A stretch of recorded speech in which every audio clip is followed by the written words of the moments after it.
Prepare for battle. Blink lasso onto Sacred, but here comes the rest of the team. They hit the Terrorize, they go to the Laguna Blade, they should be able to get the kill on a Sacred, and will.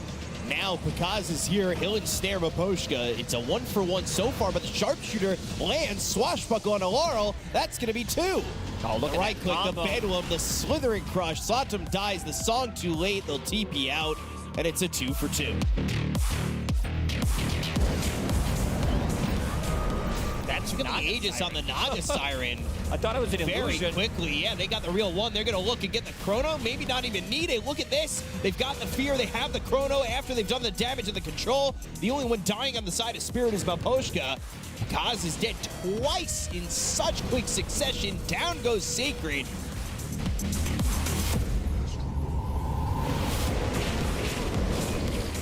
Phoenix caught, Panda in trouble, and Slithering Crush not going to give him the time to go to the Supernova. Yachiro's sitting with a little bit of health, but he still has that Aegis. They'll get the Doom out. That's onto the Gyrocopter. Sacred's dead. They might blow this one. They have no business left in this game. Yatoro is just diving the fountain. I mean, he's got the Aegis. He doesn't even care. There's the GG. Boom goes the Dynamite. Team Spirit will take the series 2-0.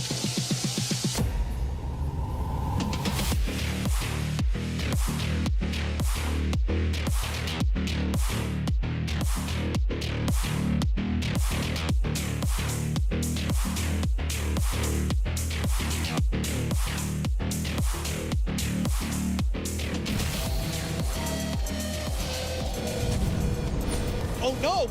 Monet! The Crystal Clone! They've got the Static Storm. Can they get the kill on Monet? He goes to the time lapse, but now he needs to run. Bushwhack wins up the Shadow Team, and that's what they wanted. Whoa!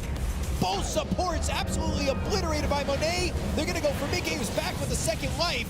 33 only behind them, but they'll get the kill. They'll take out the Monkey King. And 33 is going to be Glimpse, but he'll be KB. He's got the BKB. They go to the Rolling Thunder. The BKB's going to be popped. They go and hit the Primal Roar, but there's the Workhorse pulling him. He's trying to do the damage while he's in this cart. But it's not the quickest taxi. It's not a lot of life. Monet's gonna die. The Divine Rapier's on the ground. Who can pick it up?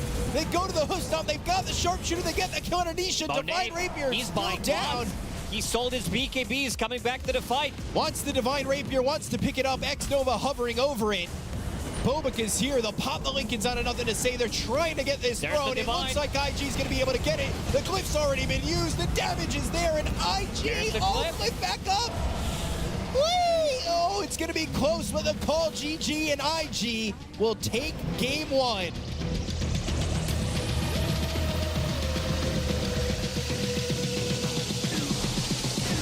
There it is. Double call down. Monet's going to jump in. They've got the Ghost Ship fleet coming in. The Nina, the Pinta, the Santa Maria, all thrown over onto this Gyro.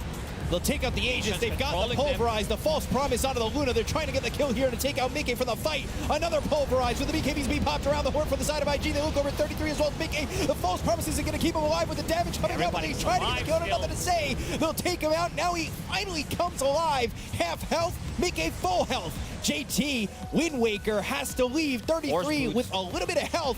But now, the right clicks, the Flat Cannon, Monet will take the life of this Kunkka.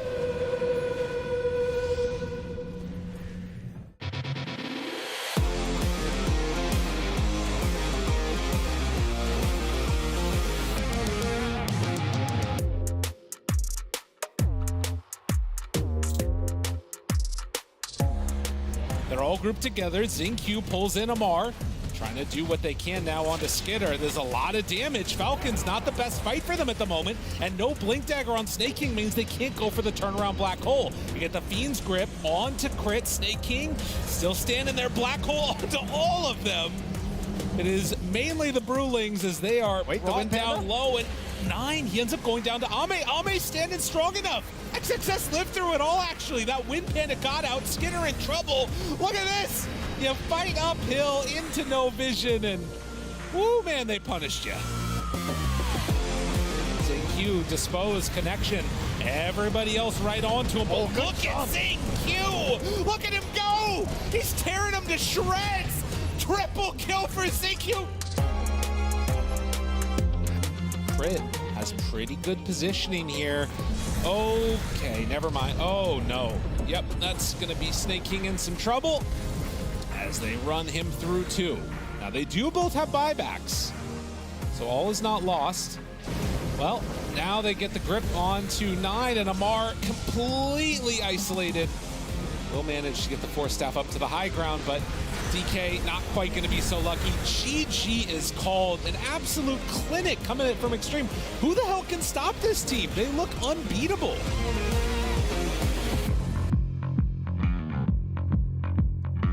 Drops down the ward, backs away. They didn't see it. Okay, now they know, though. And Mira, disruption, collapse, chasing, finding the back line with that ward. They get it, and he gets silenced as he went for the dive away. Buyback comes from Mira, and now they have him fully encapsulated. Monet pops that BKB, tries to turn and fight this one. The silence, the leash onto both. They're going to fall. Monet tries to get out of there, but there's no escaping from Yatoro. 4 dead for nothing.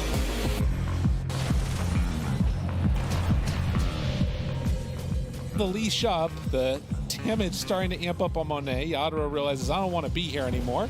Pops the BKB, RP, maybe an opportunity, a chance, a hope, a dream. Yatoro turns to fight, and now the rest of them showing up. X-Nova's gone to collapse. Oh, the silence is out. Monet will die. Yule Scepter lift up. JT, nowhere left to go. BKB doesn't matter. 4 dead, 3 don't have buyback. Here and there with the save.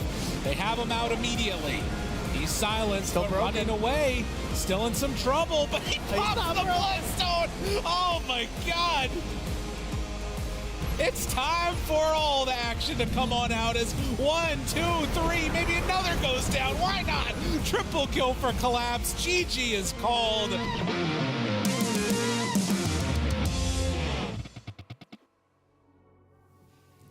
We're here for the final day of PGL Wallachia. It has been 10 days in the making. We only have 3 teams left. 2 series, a best of 3 and a best of 5 to come our way. I'm going to be hosting that T, and joining me for a bit of a change up on panel is still T in the morning, but Lizard now beside him. We are the intruders. The T-Gun is the standard. Where's my Kazu? Where's my Shiva? What happened? Are we allowed This is to the discount version. Are you okay with it? I mean, it's I don't know what's happening. It feels. I feel like I'm joining your panel, but you're joining my morning slot, so it's uncomfortable a little bit. Give it 5 minutes, we'll be good to go. But I was going to say, hopefully we can warm into things and make you feel a bit more comfortable, T. I'm going to go to the telestreet. Yeah,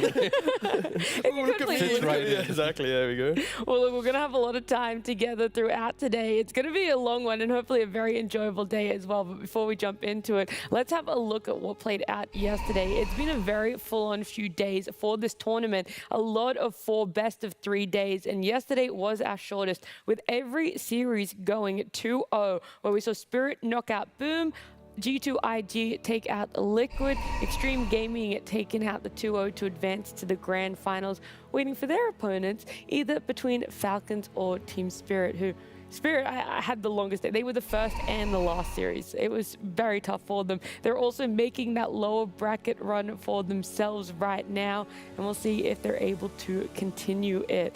But where are your thoughts sitting with how this bracket is shaping up, T, and also our top 3 teams? Honestly, it feels like the top 3 teams, okay, it's an obvious statement, oh, you know, they're the best 3 teams, but coming into the playoff bracket, these are the 3 that I was expecting to be the top 3. I think Xtreme, after the group stage, they had refound their form in Birmingham. They didn't really put in all their effort, and it showed. And now here, it's like, clearly they're 110% again. Like, I am scared for TI, for everything in the future. If this team performing this well, it's like, there's no chance for other teams. They are that good right now. And the same thing for Spirit as well. They keep saying in a lot of their interviews that this is it. They're putting in 10+ hours a day of either grinding pubs, looking at replays, whatever needs to happen, Lizard, and it shows. Yeah, that's one team that I maybe did not expect to go this far, even like Team Spirit coming into the tournament. Because of their recent performance, it wasn't really that great. They were losing every single tour in the group stage, dropping out really fast. And whenever I would ask them, I had a lot of interviews with them, and I'd be like, yo, so what's going on, guys? Yeah, we're just playing poorly. We don't know. It's going badly, you know. And you're looking at them and like, what the hell is happening? Are they hiding something, or do they actually not know what the reason is? Well, what the reason was is they just weren't playing enough. And that's something that they've stated throughout Wallachia. They've, in a couple of interviews that they had, they're playing now 10 hours every single day, analyzing replays, going full mode on, full steam ahead. So you can see the difference already. Yeah, well, this is the time that you want to start doing it, and because of that, they have seen themselves make it to top 3 here at PGL Wallachia. Today's schedule is only 2 series, but it's a best of 3 and a best of 5, so we are assured to see a lot of Dota. It's going to start off with Falcons up against Spirit. Whoever does win that series, they'll get an hour break between hand, but they will be advancing onto the grand finals, where they'll see Xtreme Gaming, who has not yet lost a series or even lost a game, which is a pretty amazing thing to do. But Xtreme Gaming, we're going to put them to the side. We're going to talk about them later today. We don't want to spoil too much in case you haven't been tuning in, but I really want to dive into Falcons and Spirit and what we could be expecting from these 2 teams today. Well, first, I want to say that the group stage and the way that this Swiss format stage, modified Swiss format stage, benefited Falcons in a weird way in which they won all their games. I mean, they're just good. Any format benefits them, right? But they had a stand-in. They won all their intro games with 9, and then they took a little bit of a break, a little bit of hiatus. In those 3 days, I've scouted 9. He played a shit ton of pubs. This man was spamming. This man was practicing, and yeah, after they came back, it showed. When it comes to the other team, T, they want to take over. Oh, you mean good old Team Spirit? Yeah, sure, why not? I think they started the tournament with their own concepts and ideas. And then I think they are one of the few teams that have actually truly respected the shift of the meta. Like, for example, Grimstroke is a hero they weren't playing at all. Now they've picked it up. Bristleback is a hero they didn't really play as well. Now they're picking it up. I think other teams, I think stubborn's probably the wrong word, but they don't feel like they can adapt in time to try and bring it to like the actual tournament. While Spirit, they see a hero, they're good enough, they take it, instantly play it. And I think that level of adaptation with the Swiss format that you're mentioning is like the perfect recipe for a team to make a deep run. Yeah, and when it comes to adaptation, it's actually very interesting when it comes to these 2 carries. Of course, Yatoro can be considered the best carry in the world for 2 years now. S tier, some would say. Yeah, I've seen some stats, some would say. What's funny is this guy has below 40% in his pubs, in a lot of pubs, like 40 plus pubs in the last week. I want to take that with a grain of salt, though, very quickly, because what heroes is he playing? That's where I. Oh, he's a carry player. No excuses. I'm sorry. He is a carry player, but that's what I'm hinting at. So, what the difference is between him and Skitter is he's playing all sorts of heroes. He played like 4 games of anti-mage. He played some Void, some Lifestealer. Pretty much already putting on a show right there. Practicing, nice gun show.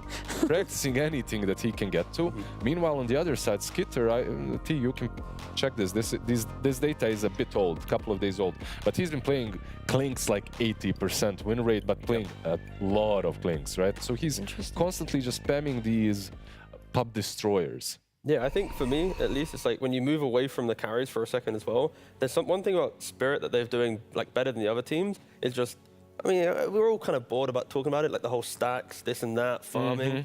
I think at least Mira and Miposhka have shown the best demonstration of supports that take stacks, but also for themselves. Like, I am really scared to see Spirit ever get their hands on Batrider ever again. Like, the whole concept of them farming for themselves, making, 10 plus stacks in the first 15 minutes, it is really scary to see. That's the man. That's him right there. That's one of them. And you know what's just been said to him? Stack. Yep. Get a stack. That was the interview yesterday that we got. He's like, you know, I want to play Dota too. I want to be able to do something. Nope, stack for me. That was your Toro's word. Stack for me, stack for me. And in the earlier game, he doesn't even get to laning phase. It's just Clap saying, stack for me, stack for me. On the camera as well, you can see him smiling at Miposhka. How many stacks? Huh, Miposhka? Are you going to stack? You need 7 this game, otherwise we're going to have a stern talking to each other. Yeah, exactly. There's a limit. But. You know how there's you can do the Manta Dodge practice in Dota? You need that, but for stacking, for supports. That's what. Just go into a lobby every morning. I've stacked. You hear the sound. Pick Shadow Demon every morning and try to stack as many camps as possible. It's possible to stack like 5 camps at the same time with him. You just reminded me of the good old videos. Remember some random YouTube videos? Some guy finds a way to stack like 7 times. That's what I need coming out of those supports. Yeah, that's the type of content we need. But alas, Falcons here, of course, you know, with their stats as well, they also like to stack. And I think the key thing here is it really comes to light when like Shadow Demon's in the pool, like Batrider's in the pool. Like any of these type of heroes bring that to life. And I am intrigued to know how Spirit will look to go up against Falcons this time around, because when you look at their match history, they drew before, and Falcons beat Spirit. So throughout the year, it's not as if either team has truly been dominant. They've only played 2 times. Falcons, you could argue, has the slight edge, but coming into the series, it really is anyone. The difference is obvious, right? Like one team is on the upward trajectory, and Falcons have been on top. There's nowhere more to go. The only difference in this tournament, however, is they don't have the same mid laner. They have 9. When it comes to the supports and how they play, I feel like on Falcons, one thing that they have demonstrated in the last couple of series at least is that they're willing to be a bit more greedy than the other supports that stack and go all in on the cores. You can see some snaking Enigma. He's just jungling, he's farming, he's getting his Greaves, and on the other side you have Crit. He's playing Hoodwink. He might stack, but he's more of a, I want to kill you, I want to hunt you down and kill you in the laning stage. So a slight difference in the approach here, but overall I'm sure that they are well prepared for this series and that we're going to see some stacking, because if nothing else, I feel like that's one thing you can guarantee is we will see. Thank God there's not a drink stack. game attached to this, by the way. If we said drink every time we said stack in the last 3 minutes, we'd have no make it past game 1. Yeah, exactly. Yeah, we're done. But why I'm saying this is because of Bcop and Lacoste, because I know that they like to do the quick maths on stream of how many stacks that have been made by each team as well. I do know that's their favorite game to play. Yeah, definitely. Stacks per minute. We need a count, please. Don't worry, the stats cooking. Don't worry, we can. It's not yet. Stacks said, not stacks in the game. Like how many times we said it. Oh damn! Oh no, I'm not cooking on that one. I don't want to live that life. But I will say for Falcons, though, I'm really happy with how they did morph 9 into the team. Of course, it's easy to say 9, the caliber of player. It's not like we're talking about some like new pub star. But the fact like they've still given him the trust to be the player he is, because sometimes when a standing comes in, like it's awkward with the systems that you have. But like even in the Earth Spirit game against Liquid, right, game 1. Look at the CS difference. Like he gets absolutely destroyed in the mid lane. But then game 3, they're still picking the same matchup because he goes, no, I can play this matchup and this is what I can do. So having that level of trust. Are you specifically talking about the Earth Spirit game, the series? Yeah. Okay. Yeah, I liked it. Yeah? I remember you guys were really animated about Earth Spirit, so I thought I'd bring it up to see if it does anything to you. And no I feel like I went into a little bit of PTSD. I'm just like, wait, is he talking about this series? Because we couldn't believe it when he went back for anyone who didn't watch. He did Earth Spirit up against Sniper Mid in game number 1 2 days ago, and it just... It wasn't it. It wasn't the source. It was cooking in all the wrong ways. And then he picks it again in game number 3. But you're right, T. The redemption arc was there for himself, and he looked phenomenal on it. Yeah, and I think it's that level of bounce back that obviously is why I'm excited for this series, because both teams have that ability to identify the loss and then adapt, but like not perfectly, but adapt to make the next game competitive. I think other teams in the playoff bracket so far, they take a loss, they try and adapt, and it's nothing. So like this is why I'm so excited for today, because like all 3 teams, in the right circumstances, should be able to make any series go the length. Like I'm just hoping that when we get to the grand finals, be it Falcons, be it Spirit, I want them to bring the best that they can, because of course Xtreme, they are the final boss, they are the undefeated team, but I just hope that we get to see 4 or 5 games in the grand finals. I'm tired of the 3-0s and the grand finals where we already expect the winner, Falcons on screen, that's their pool. But now they have a stand-in, like we actually have like an honest grand final soon to be occurring, well, potentially. Honestly, looking at the 3 teams, so far the most interesting finals, of course, would be, well, not the most interesting, but the one where you can't expect an outcome would be XG versus Falcons, because we've already had that, Xtreme Gaming. I honestly thought you were going to say XG up against Spirit. Same. That's what I thought too. Not really, because XG won versus Falcons in the last grand finals they matched in Elite League, right? Elite League, yeah. And they even reverse sweeped them. So, well, not really reverse sweep them. They were losing. it was 3-1. Like Falcons won game still. 1, and then XG won 3 games. I really want to, if we do get an interview with them, I want to see if the old chat triggered something, because I feel like versus most teams, you old chat them, they mold, right? Like they just lose composure. But versus Xtreme Gaming, it backfired. It backfired hard. I think it triggered something in Xtreme Gaming since the moment they got old chatted in the upper bracket of that tournament. They've been grinding so damn hard and looking better and better one series after another. You know, I've been asking some people about this old chat. When I say people, I mean some of the players about it. And word on the street is most of Falcons are actually muted in lobby. Yeah. Most of the other teams are just straight up muting them. I mean, I feel like if we're the meta of it, of course, Falcons, they're speaking into the wind, right? If they want to try and do this, of course, Maureen being here, he's kind of like at the forefront of this. But if I was playing against them, for example, I'd mute them. Like, if I was coaching a team, I'd tell them to mute them. Like, why would you ever allow them to have access to that chance of maybe tilting you? You just have to leave one player unmuted just in case they pause and you need the G when ready. You can unpause them when it's unmute them when it's paused. And then you just immediately directly pause and then mute them again. But are tips mutable? They aren't, right? Like you can still see the tips. I think so. I don't know, but we can talk about the supports on our screens instead. We might have to test that one. I just mute everyone, so I guess it does. But our supports here, Maposhka up against Snake King, their most picked heroes, but also their average camp stack.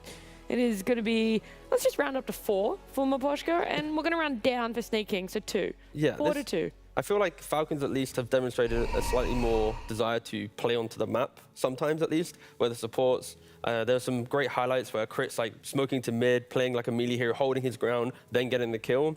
But Spirit at least, they often on both, we had this stat and then we also had the position 4 stat earlier, and both times it's always ranged heroes. And that's what I think Spirit have done more often than other teams, is lock in multiple range heroes that when they go to the jungle, they're not looking at 1 stack, they're looking at 2. And also on top of that, they are able to farm it themselves. And I think Spirit at least have felt like the slightly more efficient team in regards to economy. Even yesterday, they didn't get a single kill for like 15 minutes. They only farmed, they had a Faceless Void, and then they broke the game when they said they were ready. So I am looking to see if they want to do that today. That's the boom game you were talking about, right? Yeah, exactly. And I'm seeing, are they going to do that today against Falcons? Because at least from the stats, like Falcons, they like to bring a couple heroes to a lane, poke down their opponents. Like if Maureen was playing, I'm expecting like 4 heroes in a lane at minute 8. The problem that I see there is Boom allowed them to do that exact thing. Like they allow them to be very passive and to farm up. And I would even say, like I repeat myself because I said this yesterday. I really think that Boom had a better draft in game 1 at least. Game 2 kind of evenish, but when it comes to all the stacks, they were just allowed to farm the map. And I don't think that Falcons draft heroes that allow you to have so much space.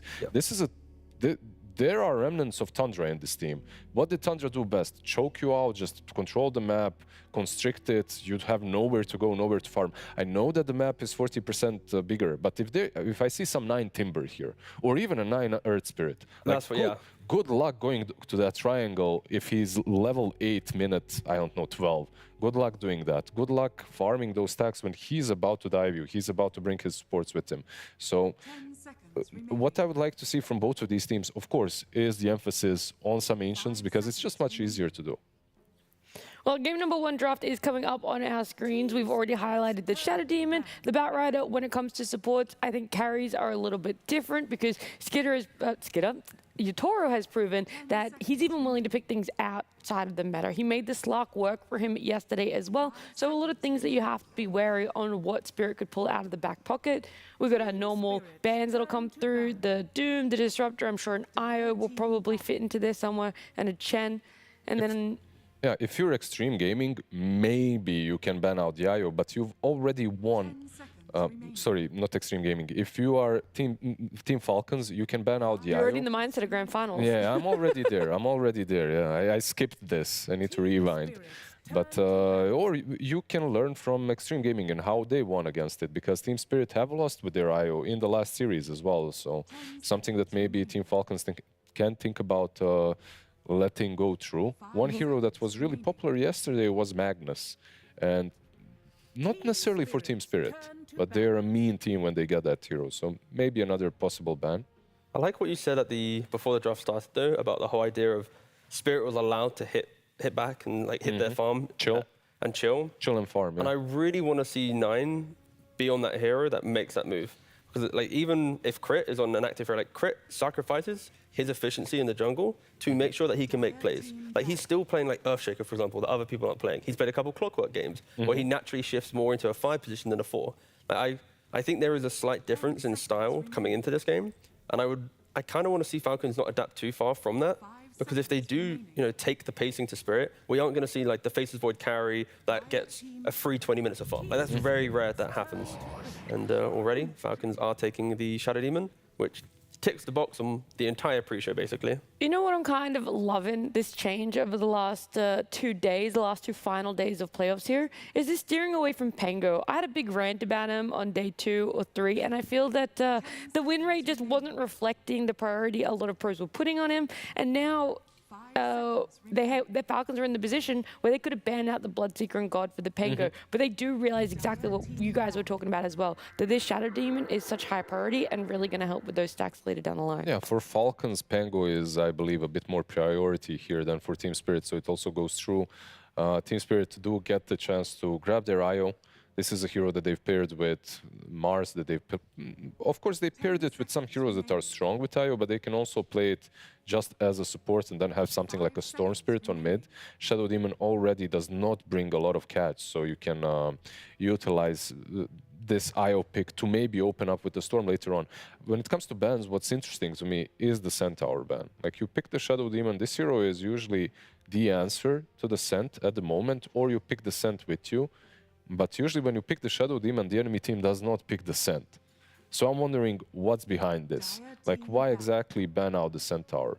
It's a very peculiar first phase ban if you are picking the Shadow Demon. It could be flavor, because I've seen some teams, like, the argument is, obviously, if you're stamping away, you get disrupted, you're now stuck in place, you don't get to leave. But the flip side is, if you're disrupted, and Centaur isn't the one there, then you can stampede your teammates to get to the disruption, right? And also you can use this, of course, you can use the stampede into the Shadow Demon's ulti. That's the idea, right? Like, you can always get away from him. He initiates with the ulti, you can get away from him. But I feel like that idea was utilized in the first 5 days of the tournament. And then the next 5, it was the other way around, you know, because people kind of realized the meta. That's where the joy of, like, team-specific ideas come into play, right? Like, if this is Falcons read, if you ask a different team, they might be like, oh, we hate this. We like this single idea. It's something that we don't enjoy. But I remember the same exact. Something similar happened a long time ago in a tournament, like during what was it? The We Play. You're going back, Jesus. The one when no, because it's back in my day when we. No. I mean, it's just a couple of years. The Omega, like the 3, Omega 4? League. So I was talking about Darkseer Doom and how they interact in the game, because it was very interesting in that particular meta. And I got a hate mail from one of the coaches telling me, no, bro, you don't know what you're talking about. This literally isn't how it goes. Oh, no, that was actually me on an ult account. Yeah, I know. Like, this is how it goes. And then I just asked a couple of other coaches because I wasn't so sure. And they're like, no, it's like you said. So you can have conflicting ideas in the game. I mean, that's the joy of Dota. It's so complex. There's not a single person that is perfect on Dota. Like, everyone, like, even to this day, even if you've won a tournament, there's still like imperfections in everything. So besides Ame in Yatoro's eyes. Yes. Of each other. Of each other, yeah. Draft-wise, though, of course, the Falcons, they ban out some of the better IO pairings, the Tricopter, the Leshrac. Spirit isn't afraid to not pick up an IO combo, though. Sometimes they've even had, like, IO with a DK, a Windrunner. They pick up Mars like laning, but, like, there's no clean, this is my hero that I'm going to buff up for the mid-game, and we'll see where they go with it. The Slaughter, they ban out themselves, actually, but this is the one we mentioned, right? Yeah. Like, it's their combo. And it makes a lot of sense for multiple reasons. Like, the lane itself is pretty decent. You don't have to lane together, of course. On top of that, you have this AoE initiation with relocate. So you can start things off with an arena in one place of the map, and then you can reload in with an IO plus whatever else you're picking. I believe in the same situation they had Storm. So what I would like from Falcons right now is to make sure that they get enough catch on one of their supports. I hate to see just the cores being the ones with catch when you're playing into a Storm or something similar. So maybe something from the offlane that brings that. Can we also just appreciate the trophy and how good it looks? It's been on our camera a couple times and we haven't actually spoken about it. But it looks so nice just sitting there between the two teams. Very aesthetically pleasing. Yeah, I look forward to the challenges of them trying to lift it. Find out the best way to do it. Falcons with Mirana, yeah. Interesting. Yeah, I'm not opposed to this. Like, having being dire side, having SD, it is slightly preferred to have the SD in the 4 role, so you have access to the jungle.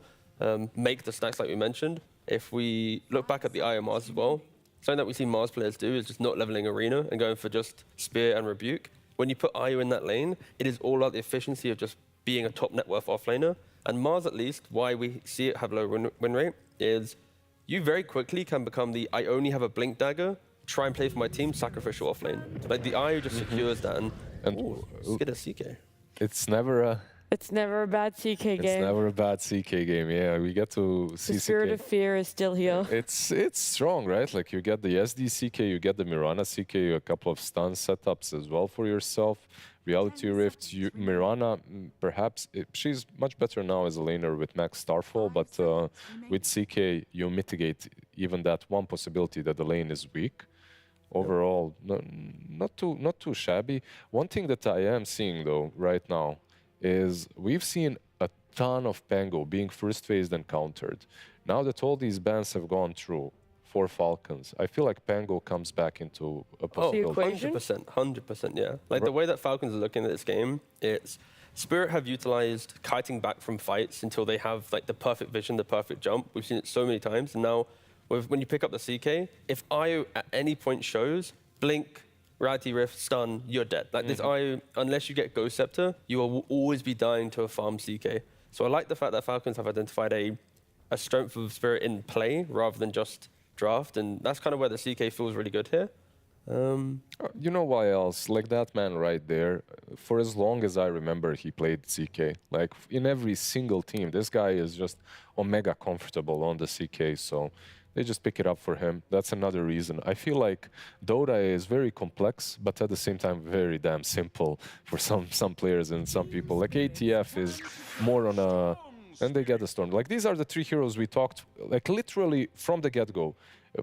Even before they picked IO, we said this is a team that likes to pick IO, they like to go IO Mars, and they like to combo Storm with it. So they get the Storm as well. And I still wouldn't mind the Pango. I know the matchup can go all right for you. On the side of Falcons, that is. Weirdly enough, so this game here for Skidder, when looking at Dota buff, Wraith King and CK are tied for second place, 100 games. Yeah. Both have a 66% win rate. So now after this game, he'll now go to his second most played hero, will be CK. Oh, there you go.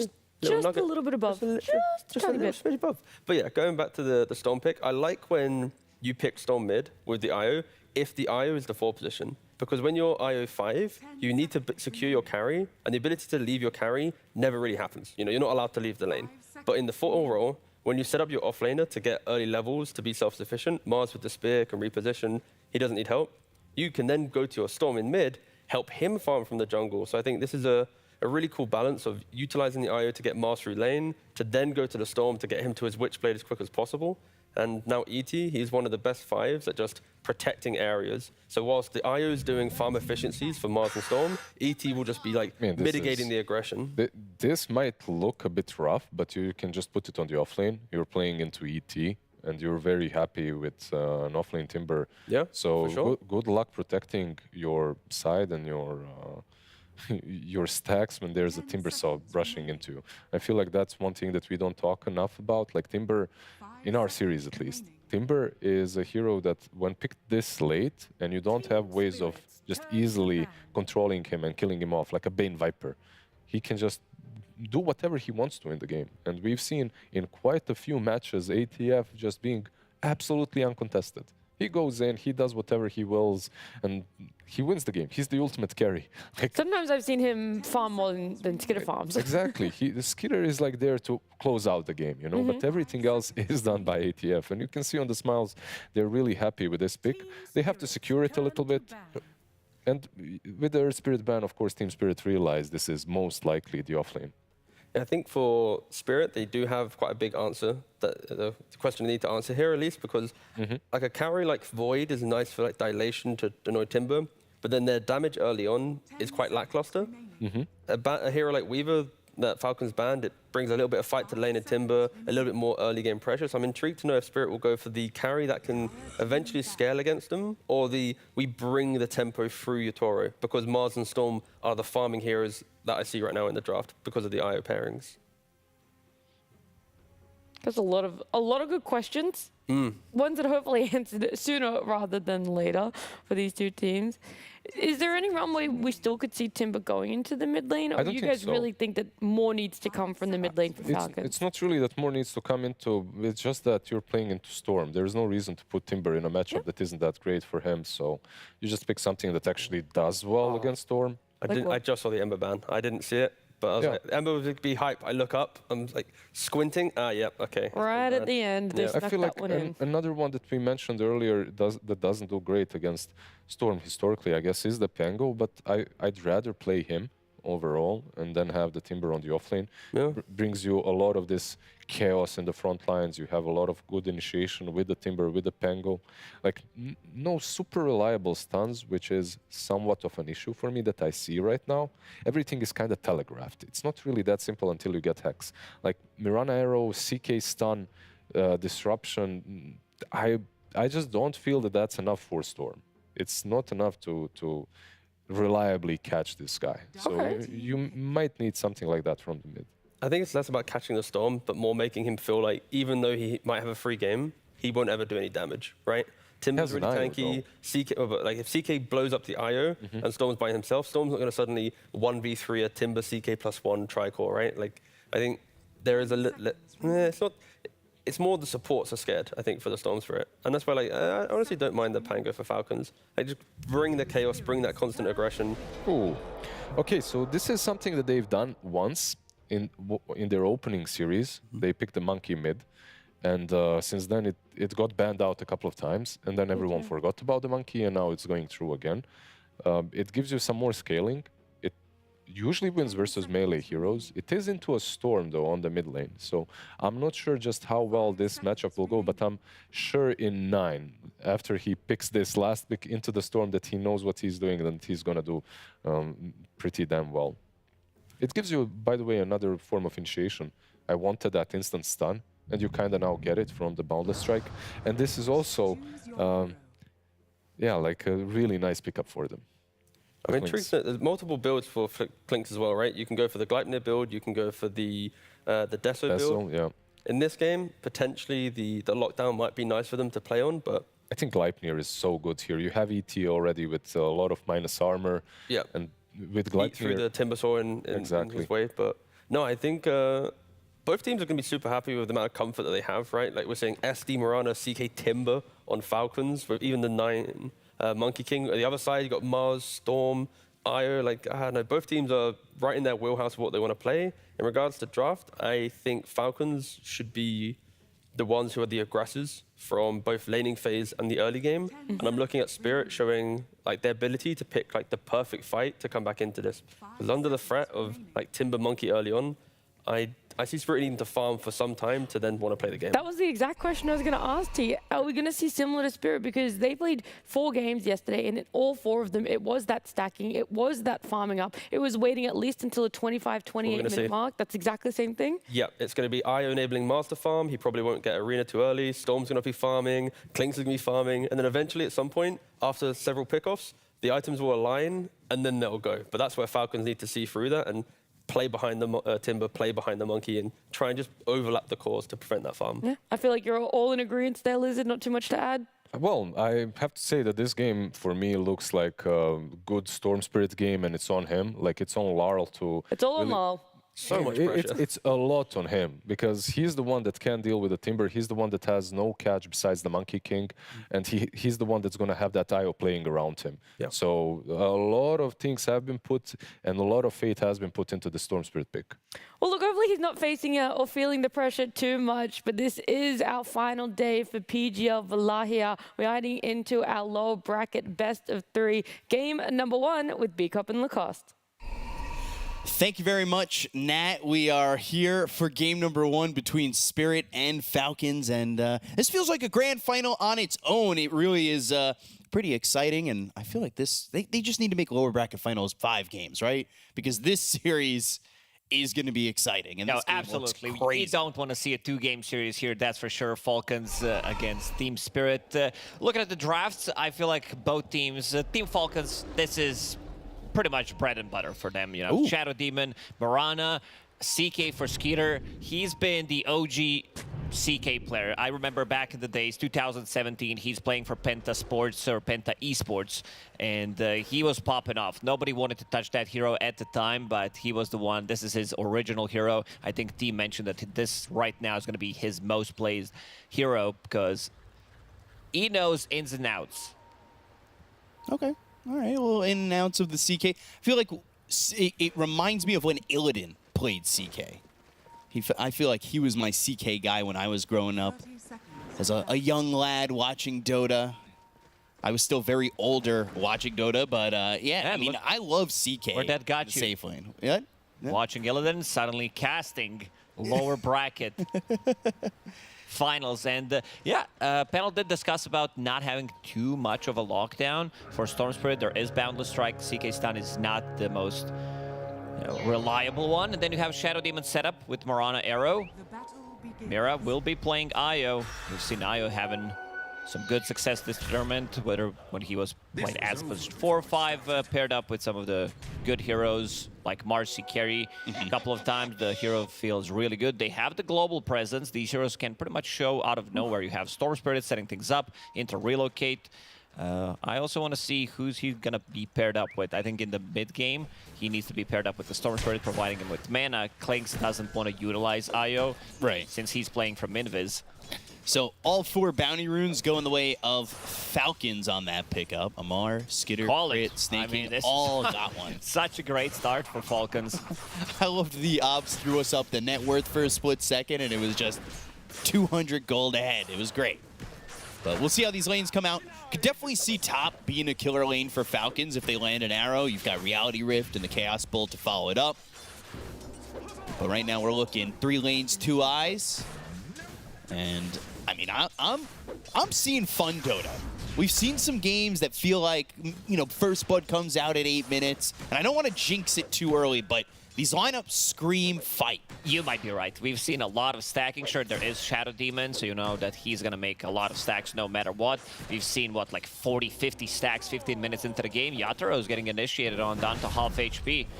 Needs to be careful. This Klink's not so tanky early on. Only has 1 level in the Tar Bomb, so... It becomes super tanky as soon as he starts to get to more points in death pact. You pop one of those charges once you get to level 5. Having 2 of those charges plus a magic one, you have a lot of turnaround potential. Yatoro so far, he did not play Clinks. He did play 10 different heroes. This guy, as you all know, can play anything, but this is going to be his first showing of the Clinks. We've seen a lot of Chinese teams love to experiment with Clinks, and other teams started to pick up on it. Yeah, Klink's in the safe lane. It's crazy to me that Amar is on the Timbersaw, by the way, because they were spending a lot of that draft banning Amar. And then you get there and you're like, all right, we've banned 5 Amar heroes. What is he going to pick now? And he still has his Timber. So you tried, but you've now given him Timbersaw, and I feel like that may turn into being a mistake. And I say that because both the supports here don't really have they don't build well. They don't build into any kind of silence. Arena needs to be the one. Also, Yatoro, we still don't know what he's gonna go for. Okay, now seems like we know. Double Mithril Hammer. People have been toying with 2 different builds on Weaver and Clinks, going for Gleipnir or going for Deso. And both of these items seem super strong. Seems like he wants to have a slightly more explosive damage. They feel like they have enough control. Also, I wouldn't mind seeing Gleipnir playing into CK. Illusions and also Root Mechanic is great against Timbersaw, of course, at keeping those illusions in the spot. Waiting to see what Amar puts in level 3, so... Just searching as, I feel like this is a lane where, truthfully, Crit's going to be able to move around a lot, right? Amar won't need much help. Crit can move towards top. We could see the disruption into an arrow, into a Chaos Bolt, and they get a kill up top for the side of Falcons. We've seen that quite often when the enemy offlaner can be left alone, or just a moment where the lane is pushing in. 4 minutes in, enemy supports are making a move, securing the rune, and then you make a move through the gate. Suddenly, it's 3-1 in the top lane. Yeah, and especially with Amar taking that 2nd level in reactive armor, I could see Crit just moving around here and potentially even making stacks, right? Like, Shadow Demon is amazing at doing so. We talked about the game being a bloodbath potentially, and it might take some time to pop off, but you give stacks over to Amar, and all of a sudden, he's off to the races, and 9 now in some trouble under the tower. Boundless Strike with the Jingu popped, going after Mira, getting some health back. Now the Elder Titan comes in to look for that sleep, but unneeded as they get that first blood. Laurel killing 9. Yeah, this is a bit of an odd matchup, I would say, where you're playing Monkey King into Storm. Usually Monkey does really well against most of the melee heroes, but he does well into Storm as well. That's why Mira decided to TP Yatoro. 6 Magic Wand charges. Yeah, well, let's see if he can survive here. Again, Amar not afraid of going under the tower, and Crit's going to be the one who gets the kill. Did pop that wand, but it was not enough life coming back his way, and Miposhka steps up, trying to fight Amar, but 22 stacks in that reactive armor are going to make this very difficult for Miposhka to get the kill. And 9 under the tower again. Boundless striking Laurel, but taking a lot of damage. Yeah, 9 definitely wanted to play much more aggressive in this lane, but this TP rotation from Mira did catch him off guard. Also, Amario in the bottom lane, he is putting more points into reactive armor, which is something that we don't see. There's like one valuable point, but everything is about right clicks in this lane, so not really surprised that he did go for the second point. Yeah, keeps him very survivable, allows Crit to move if he wants to. And I'm taking a look at their triangle, and they've got a couple of stacks already made. So there will be stacks to be had for the side of Falcons. Nothing in the triangle for the side of Team Spirit just yet. And taking an early glance, it does feel like you've got a bit of a lead here bottom for Falcons. Top's looking okay with CK, but things for the most part pretty even, and we'll see if when 6 happens for Laurel, which is soon, if he's going to make a move to another lane. Laurel also did decide to go for mana boots on Storm, something that we don't usually see, but you're paired up with Io, so that's going to be extra mana coming your way. So that's going to be nice. 9 again. And again. Yeah, Vortex pulling him in. Crit's here to try and save him. Disruption, though, onto the Storm. Snake King comes in with the arrow, but it's going to be off the mark, so 9. This is rough for him, as his lane is just not going well. He's not level 6 just yet. He's got 9 charges in that wand, but it could be better. Laurel really putting the hurt on this Monkey King. Boundless strike to full health. Never mind. All right, he's good. That was Jingu lasting towards the end, and he throws that boundless strike to get to full health. Thinking about top for a second. They had the Mirana nearby, arrow ready to go, but won't throw it over onto Collapse. Amar 41 and 11 in this lane. Snake King also making a move. Uh-oh. I don't know about this one. There's also a Monkey King. Here. The banana was there. Banana mode. Hidden under the Mirana, but distracting them enough to get the Wisdom Rune. Not sure if this is going to work out, though, or if it's worth it. Skitter surrounded, and he's going to die. Collapse gets that kill. Snake King probably saying it's worth it. Yeah. He did pick up the XP rune. They sacrificed Skeeter, and now he's level 5 on Mirana. Level 4 Shadow Demon. Stacks about to be cleared.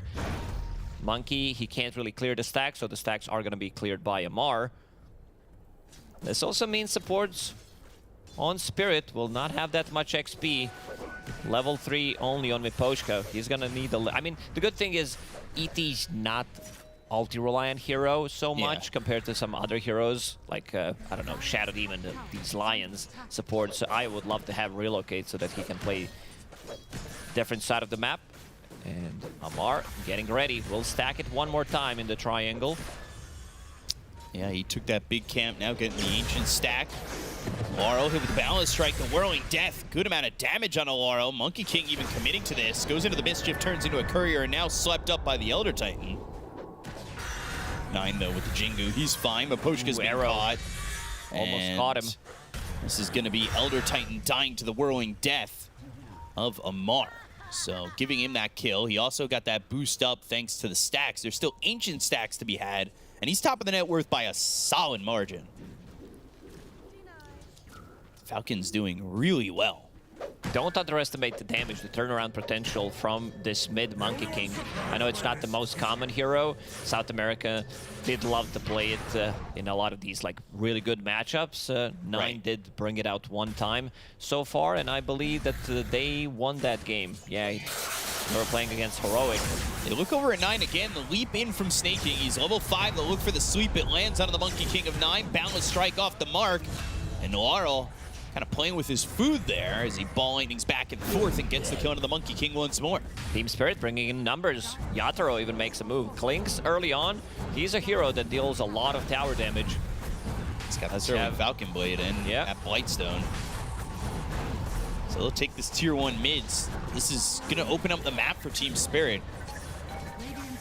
They've really shut down 9. Their biggest issue right now is the fact that Amar has so much farm. He's top of the net worth by a lot, and it is growing. But is Timbersaw going to be the end-all, be-all when he goes up against this Spirit lineup that's farming pretty well, especially Collapse, who's working towards that blink? Collapse has been pretty silent, involved in 1 kill. Does have that a kill point saved up too. In case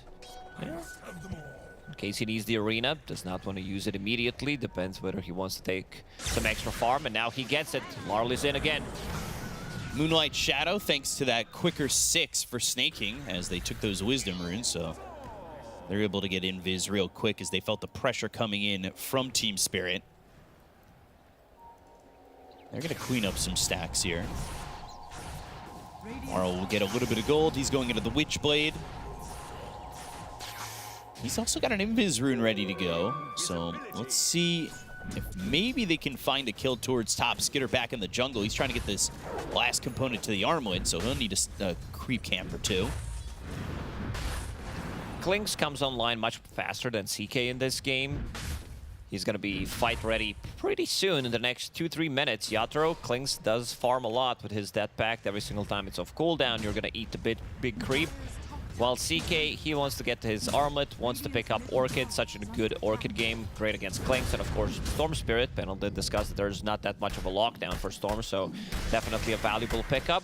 And also, CK doesn't get as involved as Klinks early on. He wants to use his ulti, continue to farm up every single time it's off cooldown, and then join with his second item. Pretty similar to, I would say, Naga Siren, where you're farming with your illusions, you get to your 2-item timing, and then you start to join in these engagements.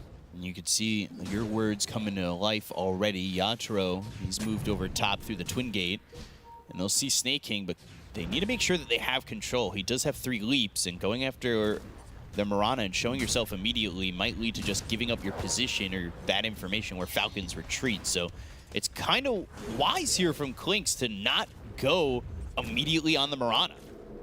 You don't have that silence, you don't have that control. It's probably just a wasted move. I think he's also too afraid. If he gets initiated on by Shadow Demon, they don't have that silence yet. Ball lightning in.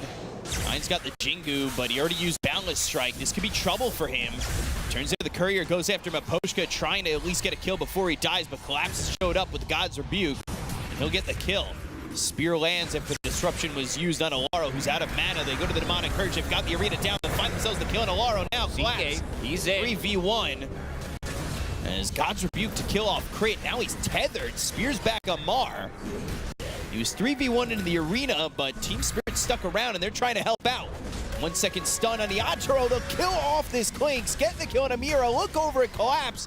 Falcons starting to clean up as he'll fall too. It's going to be a full team wipe. Yeah, early on for Falcons. They will find the full team wipe. They just need to kill Miposhka. And Amar looking for the high 5. Miposhka not looking to oblige. Doesn't even want to die. He's juking out these timber chains and making Amar work for it. Oh, some good sidestep. He'll miss the chakram, but eventually it'll happen, and the full team wipe is complete. And the fight keeps going on. Snake King, he's going to die.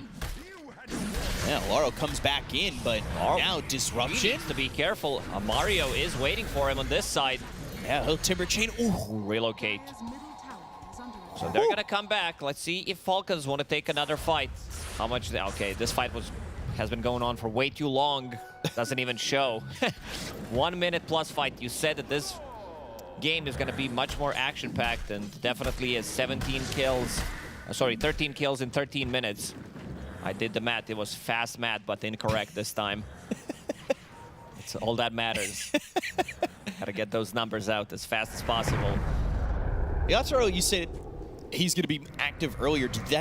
Does that make Skitter feel like he has to be just as active and kind of mirror that movement? Because he came over mid, and we've seen sometimes fights like that happen where a carry on the opposite end won't fight. But he came over and he had Phantasm ready. Also, there was a cute little play from Skeeter with Phantasm. He was on the edge of the arena. Right. He did pop the ulti, and he got inside of the arena where he wanted to focus down Collapse. Amar is mega massive. Eternal Shroud, Kaya, 14 minutes in. This is like 20-minute items we're talking about from the offlane Timber. Yeah, his GPM at the moment is 608. It's insane. Almost at 10K, 15 minutes into the game. That is wild. Orchid being built here for Skitter. He's taking care of some stacks. Or, well, trying to.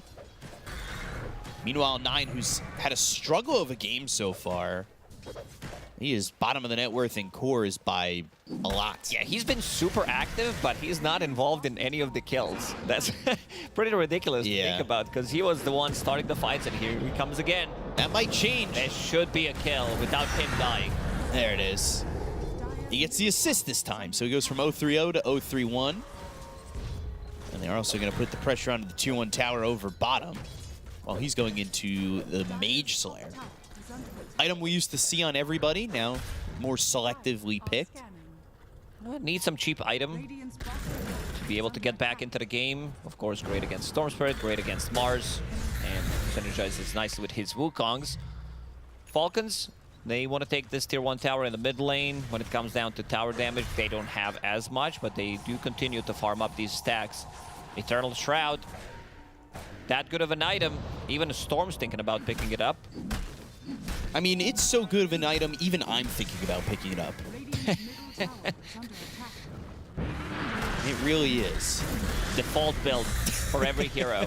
No, it just makes things a lot more difficult. And look at the stack demon. 13. Crit has been very active in the jungle. He is the Total same stacks amount. are almost the same. They are the same now, but that's crazy, because they didn't spend the first few minutes stacking. Balance strike. Collapse, juking and jiving. Pyro will hit it. Gosh, they got him. They covered all the exits, making sure that he can't run away. And now Amar continues to chase. There is no 3.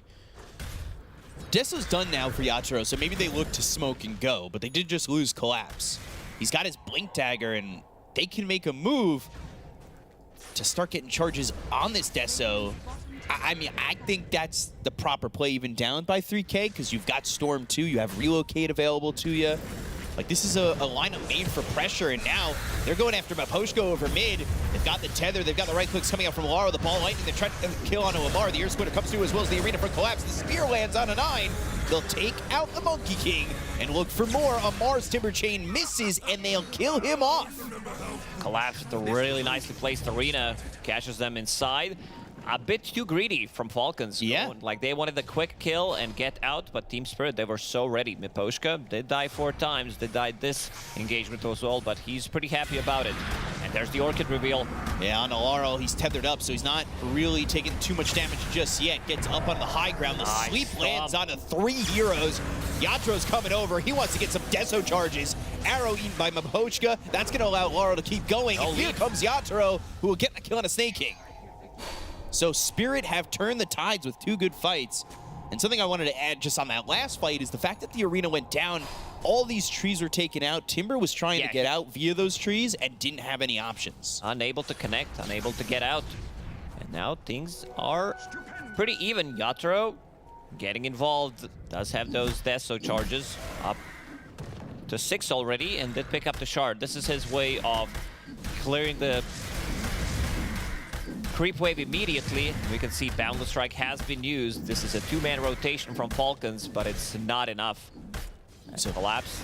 And it takes out all those trees on top right there, even though it doesn't go technically to that high ground.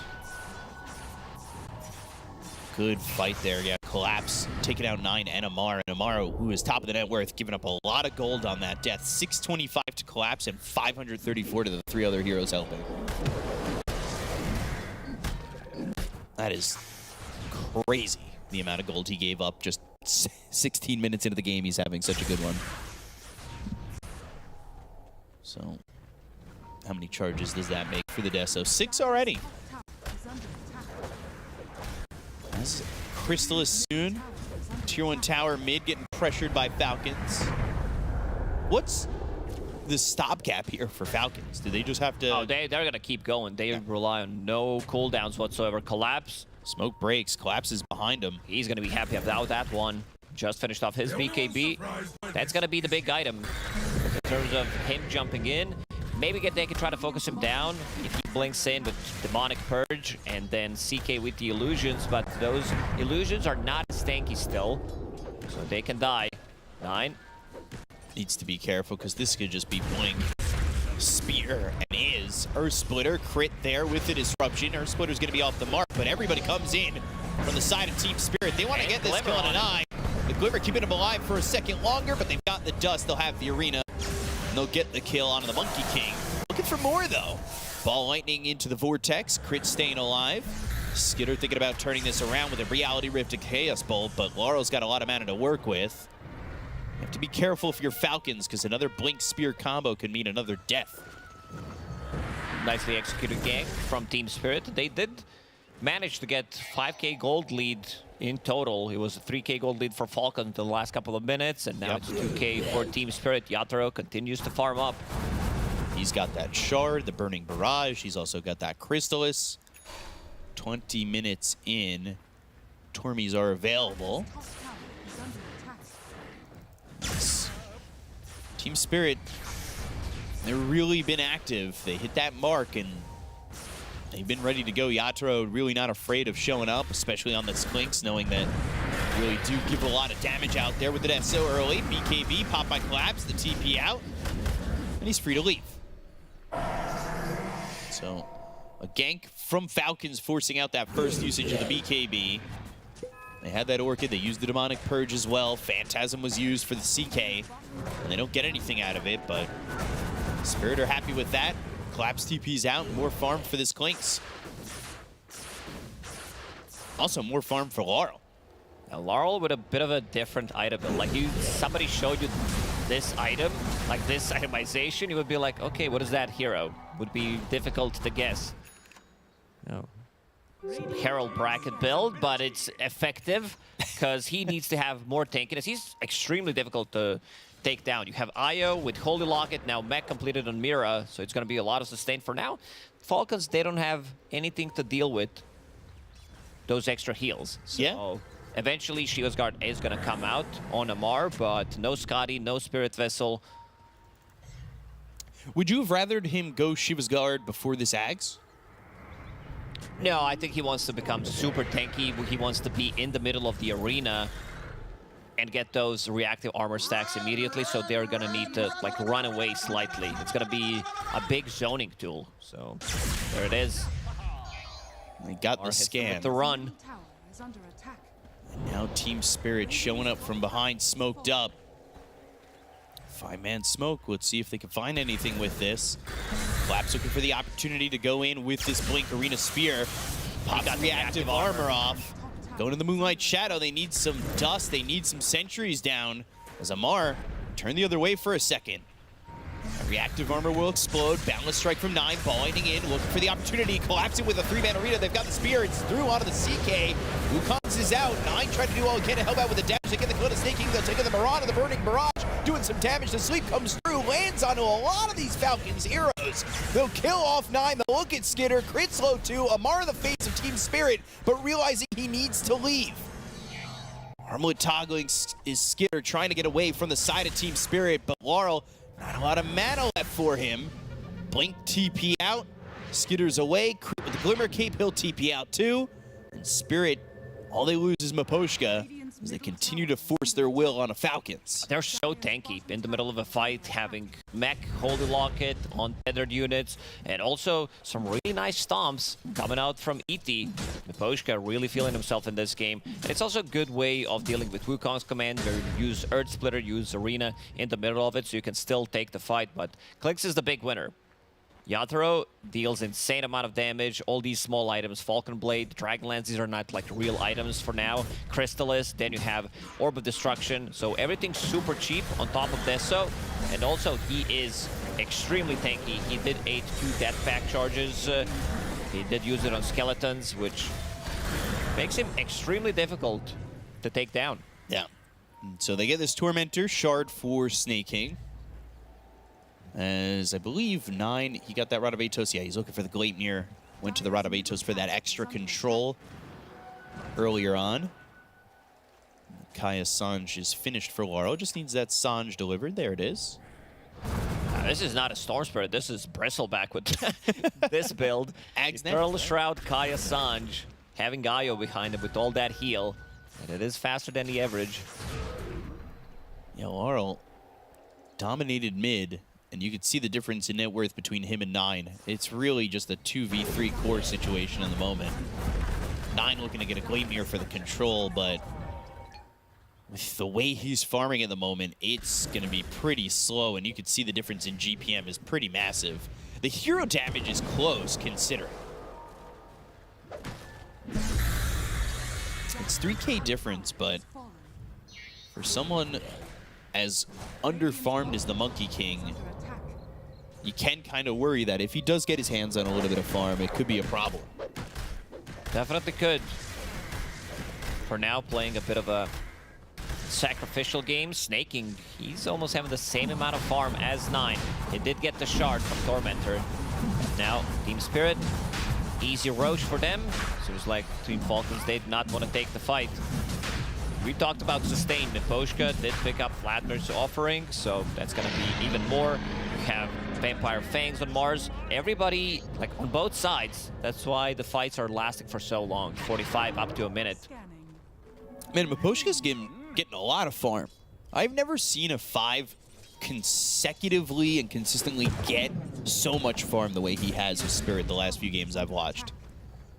And he had a horrible start. Like, he was level 4, 10 minutes into the game. His XP rune got stolen.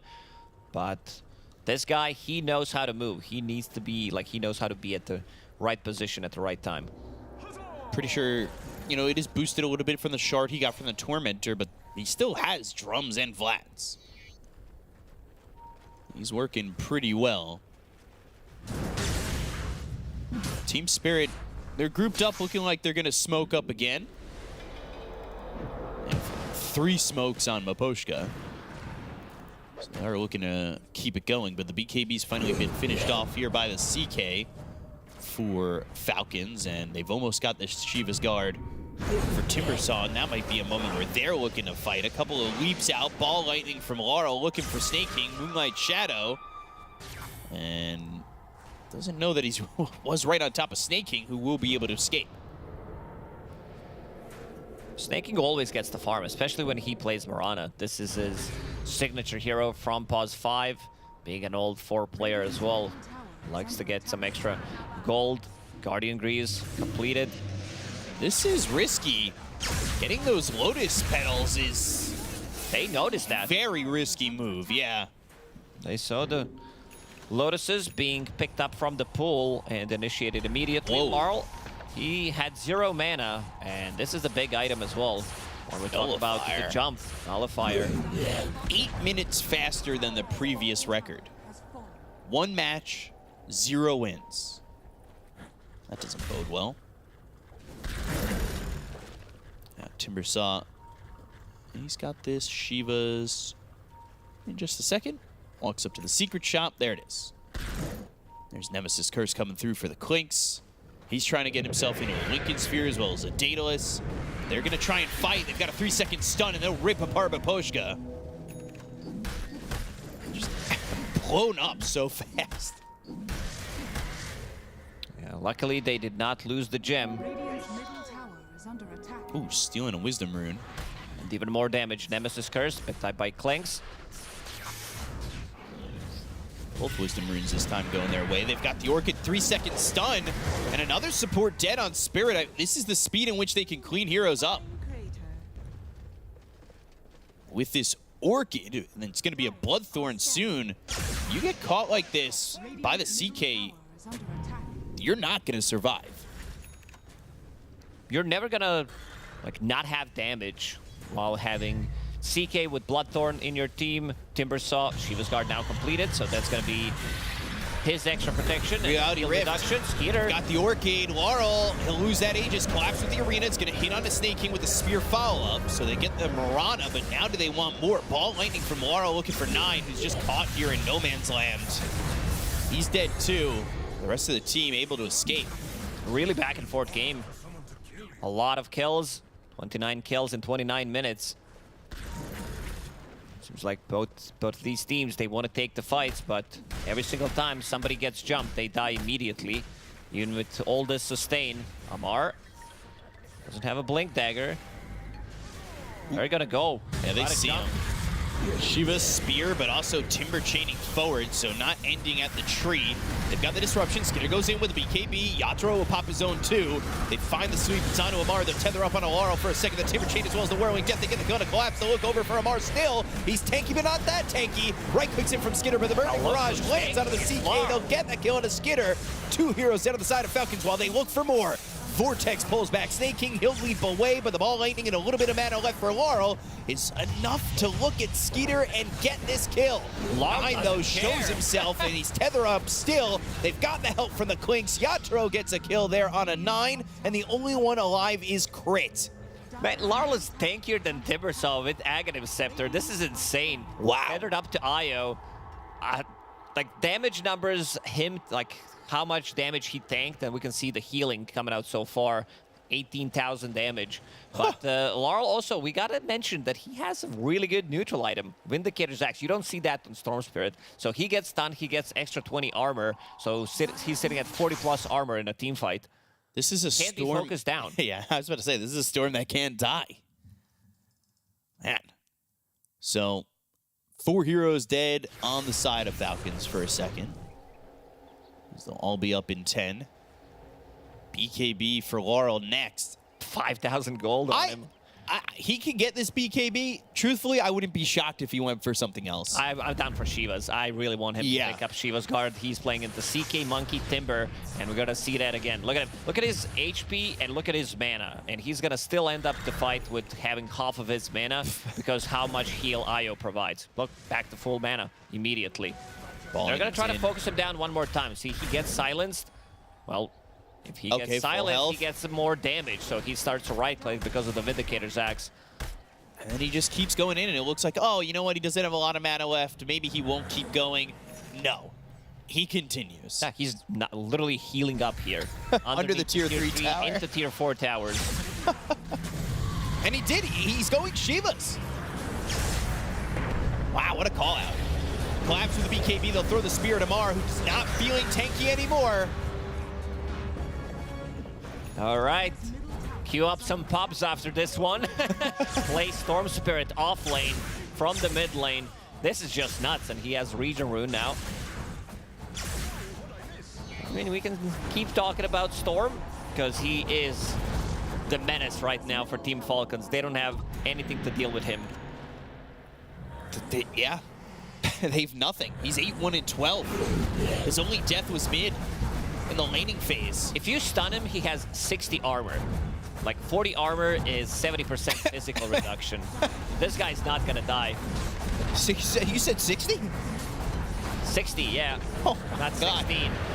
Wukong's Gleipnir. All right. They Well, got Io. speared out of this Wukong's command. They get the kill out of Ramira, but uh-oh, Skitter. Out of this disruption, he's going to be in trouble with BKB or not. He's dead for 70 seconds.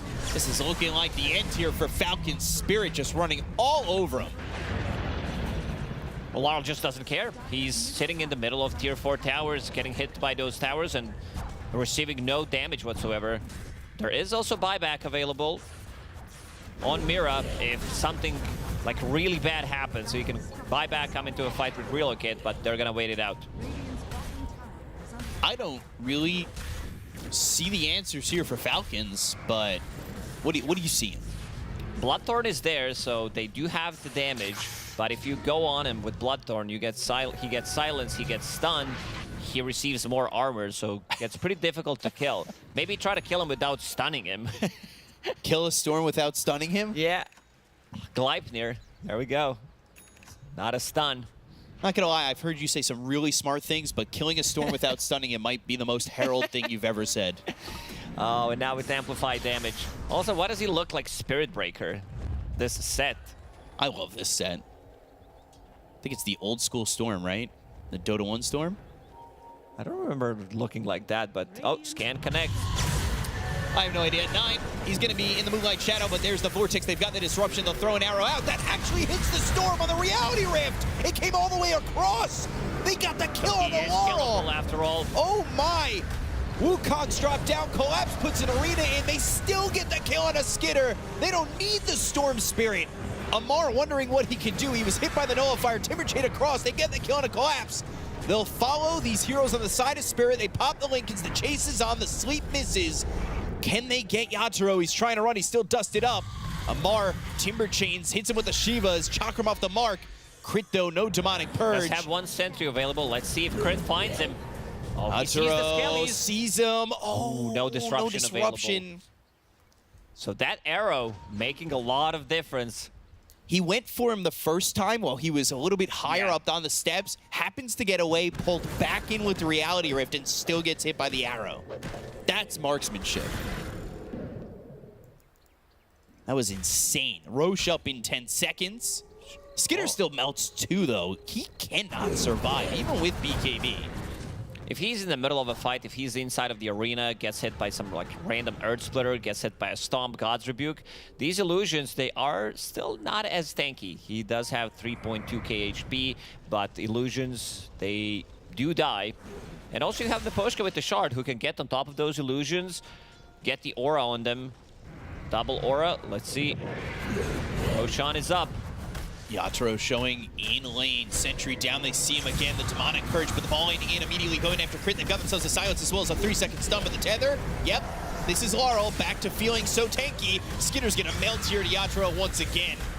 They're trying to kill This is just Vera. too much damage coming out from this Clinks. They can't stop it. Laurel has half his mana pool, which means he's got more than enough. That arrow's not gonna hit this time. They've got the Vortex on to 9, and they'll get the kill on the Monkey King. Yatoro is level 25. Tar Bomb, multi-shot. Even though Roshan is alive, seems like they want more. Snaking, getting stuck inside the arena. Great spear, Yatoro, godlike triple kill.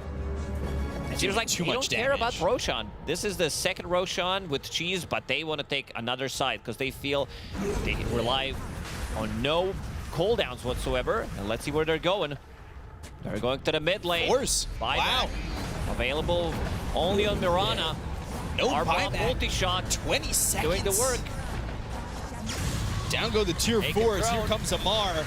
Hit with the Nullifier, trying to do the damage, the disruption for the save, but they're going to go after Crit. They've got themselves the Vortex. He's still trying to run away, but look at the damage coming out from Yatoro again.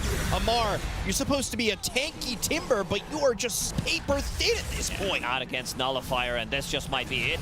Yeah, they find the spear, they connect with Crit, they'll focus the throne. They've got CK available for one more ride. But they'll try with the BKB from Skitter, the Burning Barrage coming out. They'll call GG in the middle of the fight. They know it's over. Spirit take game 1 of this lower bracket final up against Team Falcons. This was one nasty combo from Team Spirit. They were down 3k, but some of these mid-game team fights were really on point. The healing coming out from Io. Wow. And Storm Spirit soaking up most of that damage. Love the item build. Eternal Shroud, getting Kaya Sanj into Shiva's guard. This guy was almost unkillable throughout the whole game. Yeah, so Spirit, they turn it around and dominate the rest of the time. Let's throw it over to the panel to hear their thoughts. Take it away. We'll give all of our thoughts about this game. Number one, I mean, right there at the end, Lacoste talking about the itemization coming out from the Storm Spirit. Not just him, but all of the cores across Spirit. They were able to get the farm for themselves, able to buy enough time, and yeah, perfect itemization so that they were able to close this game out pretty quickly. We talked about what build the Clinks might go for himself. It was that Deso, and at the end of it, just tearing through Timbersaw. I've never seen a Timber melt so quickly. Yeah, eventually he did come online, but who was actually killing him early on in the game was the Storm Spirits, right? Like Laurel, this was his show. They didn't really have enough catch for him, and it showed. I feel like it's also Spirit realized that the only real way for Laurel to have a bad game is if he has a really bad laning stage, if the mid is going poorly. Mid did not go poorly, and it all kind of snowballed off of that. I mean, this is where it kind of went out of control for Falcons. I rarely do you see them make such plays where by themselves, right? You got 9 Animar in the mid lane trying to go for a kill with them the turnaround, and from that point there, it was like a 4K lead to Falcons, which easily could have maybe become 7, 8, 9,000 gold. But because they had those deaths, the rest of the fights just felt like Spirit had all the control. And unfortunately for Nine, he just never really had a game. He had a Mage Slayer, then he tried getting the Gleipnir, then he went back for a late game Blade Mail just to feel like he could, stand his ground. If you look at minute 23 and you see that your Monkey King has Atos and Mage Slayer, you probably aren't very happy. Yeah. Most of the time his net worth was on par with Snake King's net worth. So this game was just very rough. I feel like this is very reminiscent of the Earth Spirit game, the first Earth Spirit game, not the second one where he owned. Because look, if I could call that they're gonna go Io Mars Storm, I am 100% certain that Aoi also saw this. Yep. They still picked Monkey into it because they felt not only is it Nine's combo comfort, they felt that he can deal with the Storm this way. The problem was they rotated much faster to the mid lane on the side of Spirit. They had Io there, they had Elder Titan there. Every time that any sort of aggression was made by Nine, he got either killed or completely starved out of resources by Team Spirit. Storm having an advantage is what made the game for Team Spirit off of the laning stage. Of course, he didn't win them the game, but it made it way easier. Yeah, he bought that time for his team. Most of the time when you see, 3 enemy heroes TPing mid just to kill you, you think, okay, I'm creating space. My side lanes are going to be able to do a little bit more for themselves, maybe even be able to get those kills on the side lanes. But that's just not how it panned out for Falcons. And time again, Team Spirit were able to take fights with the number deficit, and that's where you're seeing this Clinks, your Toro being able to just make space for himself. So 4v5s going in the favor of Spirit, and great arenas too. I feel like we've shouted out everyone else on the side of Spirit. May as well throw Collapse in there too, because he got like a couple of 4-man arenas here and there. Yeah, the key thing with Spirit is like when you look at them play this draft, like they're the team that is able to play passively and then react at the correct times. Like even in this game, like the MOUZ itemization, right? Like when going into the mid game, like he sees Amar having a really good game on this Timbersaw, and he knows like when the Timbersaw's going to step up and have his moment, he's already ready to capitalize on that there. And it's like I'm regarding the nullifier, right? So Collapse. He knows Amar wants to go for the Aghanims. He has Amar's top net worth. He already had the Shroud, the Kaya, the Veil. Like incredible game from Amar. But Collapse, yeah, just one nullifier. It instantly dispels the active of the Aghanims. So when Timber tries to be the tankiest that he ever can be, what breaks other lineups, Collapse already had the item for it. And it's because Spirit, they play such a methodical game on their side of the map that they allow Falcons to run at them, and they're not trying to overplay their hand. Because when you overplay your hand, you're running into areas of the map, you're sacrificing your farm, you're sacrificing your efficiencies. And Spirit, like, we've praised them before on their supports of buying the correct utility. This time around, because of the nullifier, it then amplified how strong they were when they were just crushing the fights. Like this Timbersaw, he was not tanky at all. Yeah, I really didn't like the Aghanims, even before the nullifier. I feel that, look, it's hard to go against ATF and what he's building, this guy knows. But you're going to give it a go, Lizard. All right, here it is. I'm going to give it a go But anyway. buckle up, he's going to do it. Buckle up, you needed a Hex. Like, this team just needed any sort of extra catch for the Storm Spirit. Like, once you get him with a Reality Rift and someone else controls the IO, like, you can kill him off. But they could just never kill off Larl. You needed Hex on that team as soon as possible. Maybe even on Snake King. I'm not sure. Snake King had a ton of farm as well. It's not extraordinary for a position 5 to go rush it. It is for a Mirana. We've seen some Phoenixes do it, but they just needed more control. Atos on Monkey King wasn't going to cut it. There was probably another moment as well within the game. I think it was you, Lizard, that wanted to highlight. This one was much earlier on, though, in the game. It was the rotations mid that we've been talking about. Yeah, this is pretty much it, right? Like they have, I believe this is the second time they rotate in, and it's the IO Storm combo that they're executing so well. He jumps over the Boundless Strike. Mirana is there, but they have no reliable stuns. They have nothing to catch that Storm, something like a Rubik Lift or some Bane Grip or anything like that. That's something that the draft did lack, and it comes all from that first stage pick on the Shadow Demon. He's a broken hero, but if you are playing into Spirits, you need some reliable catch from other heroes on your side. That's why I'm surprised that Falcons faltered so much in this mid game. Like the fact that they are making this move, running up mid lane, like normally they do that with the CK having the Orchid or the SD Mirana ready. Like it's very rare you see Falcons make a play as 2 people. Like this was kind of like an off game, I feel, for Falcons, because if you saw them previous times, they're not making this move. Like this 60-minute move, I really hope Aui's talking to the team going like, this is like illegal. When you're trying to contend for a grand finals, like that type of move, it allows for the Storm to continue scaling, for the Clinks to farm and everyone to feel good. Like you're farming to like the top net worth here in the game. And in the state of the Dota right now, with assist gold, if you get some 12k net worth guy at minute 15, you're back into the game, or you're taking over the game. So yeah, I think Falcons a little bit sloppy compared to their previous performances. No, I would fully agree, because we said that this lineup needed to be aggressive, and you're talking about that two-man rotation. That's just not going to cut it. A lot of missed smokes as well, so just time on the map or time in the game that you're not utilizing the map space that you have. I think they hit their power spikes a little bit differently, and that's why. Mismatch. A mismatch in power spikes, because 9 had nothing. At the same time, ATF was living the high life. Like, he was getting kills on the lane. He was killing all the stacks. He was getting ancient stacks. This man was put everything into him. Poor Skidder, he walked there, was like, can I have one, please? His one. He's allowed His one. one last hit. That's like, all no, you get. bro, this is all for me. So he was living his best years, his best life. Meanwhile, the other cores were kind of suffering. So maybe it was one of those calls where he feels overpowered and he's just leading the pack, but the rest of them are just malnourished. They couldn't really contribute. Look, great use of that word. I love it there. It accurately describes what happened in game number 1. I wish we could continue talking about it, but we need this best of 3 to continue. We need a game number 2, which will be happening on the other side of this break. It's time for a Dota surprise. I've got Team Falcons Crit with me here.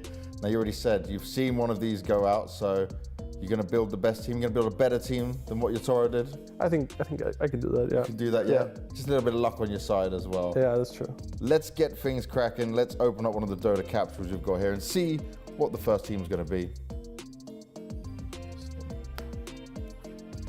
Okay, I got us. Oh, no. Falcons to start off with. So who do you want from that? I'm going to have to take myself. Yeah, that makes sense. Just because I'm very critical of other position 4s where I feel like I'll be more lenient than other roles, so I have to take myself. Okay. That's a good start. Crit has Crit, and okay, Twitch chat, I know you're going to be spamming this right now. Rig, but it's a surprise. I had no idea. Yeah, all right, that's not bad. Let's go. I feel like it's good to start with a support as well. Get one done. Reliable support, you know. Yeah. All right, next is BetBoom. Okay. I will go with. I'll go GPK. Okay, I like it. I would go with Nightfall, but I feel like hero players are more replaceable, honestly. Wow. Okay. They're just hitting creeps, you know. That's an easy job. I need the high value players to be the Dota players. Spoken like a true support, for sure. Okay, I got VP. Ooh, okay. I'll go with Noticed for this one. Yeah. So your position 3 has been found, unless you want to change things around. No, I think it's good because then we got like a little bit of CIS chemistry on the 2 and 3. I think I'll be good. Oh yeah, by the way, language doesn't matter. We're living in an alternate universe. Okay. Anything's possible. Okay. Years of practice, sure. I feel like it can't hurt, you know? Yep. Cultural impact together. Yeah. I know GPK speaks English. I don't know how good Noticed is, but yeah. Anyway. He's been through rigorous training. Oh, we got Shopify. Shopify, okay. Oops. Okay, well, I have to go with that tour. Oh, there's Sumil in here too. Yeah, so you've got the team they have here. It's the stand-in team. Oh, that's a bit unfortunate. I would have taken Sumil as well. Okay, well, I'll take that tour. I feel like we're building a good team here. Okay, let's go. It sounds like it could have been a Shopify team in the past, honestly. We got some CIS offlaner and me and that tour. It sounds good. Oh, I got it. Azure Ray. Ooh, so a bit of Chinese mixed in as well. That's good. We'll take Jianming. I'm a big fan of him, so that works. Why are you a big fan of him? I just think what him and Lo, like, they just keep getting new players and they keep getting top placements, and they kind of keep getting shafted by losing these players. Yeah, they keep getting top. I think it's very impressive that they're just like doing so well all the time. So yeah, I'll go with Tianming. I could go FY as well and have like the position 4 or 5 be like a little bit open, but actually. Because I also like FY a lot. Yeah, I think I'll go FY, just for the name, wow. you know? Okay, now you need to tell me why you just went from, yes, I like Ming, and then now I'm going to swap to FY. I just think it looks better. Like, it's a better look, you know? Okay. We have, like, stars from every region. FY is, like, the Chinese legend, so I think I have to take FY. Okay, my final question on this then is, you're going to take this team, they're going to enter the tournament at the beginning in this alternate universe. How far do they go? I say we have a good chance of like a top 3. I could see it. Top 3? That's reasonable. We don't want to go all the way. I think it's hard to say, you know, but top 3, I think we could do it. Falcons wouldn't win because you're not there, so. Yeah, for sure, yeah, that's true. Yeah. Thank you very much for playing, Grip.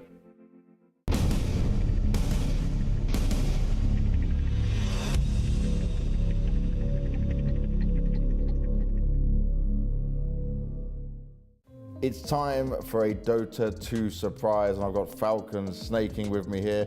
And my surprise is that since we last did that very nice in-depth interview in Arlington, things are looking really damn good for you. So you must be on top of the world right now.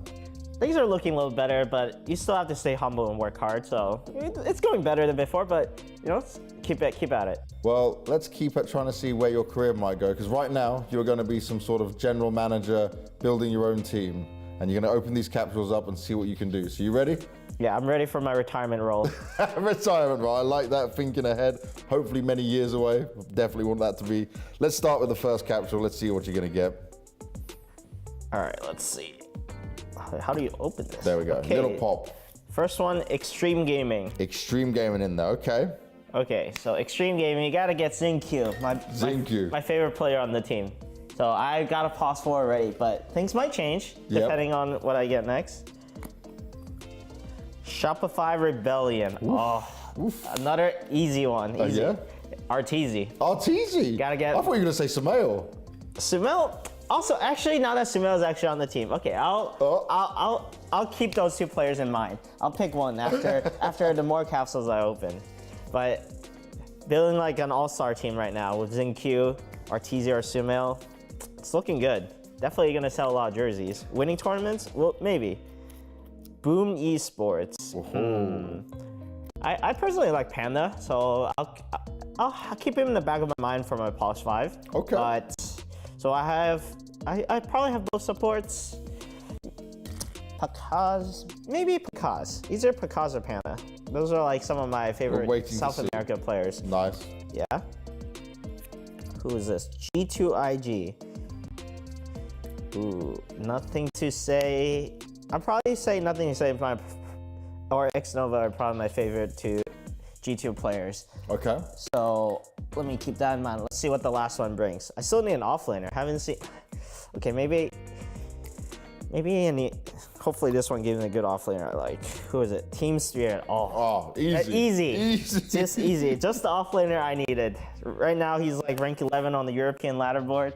So definitely with these 5 teams in mind, I think I'll take Panda for 5, Xingqiu for 4, and then for 3 I'll take obviously Collapse, star player, very very amazing. Yep. Pause 2, nothing to say. Pause 1, Arteezy. That'll be my lineup then. Okay, I like it. This is a strong lineup. You kept with Arteezy as well. Now, my question to you. This team, it goes into this tournament. We're in an alternate universe. They've had a year's practice. Language doesn't matter. Nothing matters. Yeah. Just the Dota. Yeah. How far do they go? I can see this team probably being like a top 4 team at the tournament. It can definitely go pretty far. Pretty far, but then they lose to Falcons? I mean, no. It will have to be the European way, you know, be like Liquid Gladiator somewhere, you know, the big boys, you know, holding up top still. I like it. Thank you very much, man. That was a good team. There's a lot of thought went into it. That's our weird, wild world of the Dota surprise. Thank you.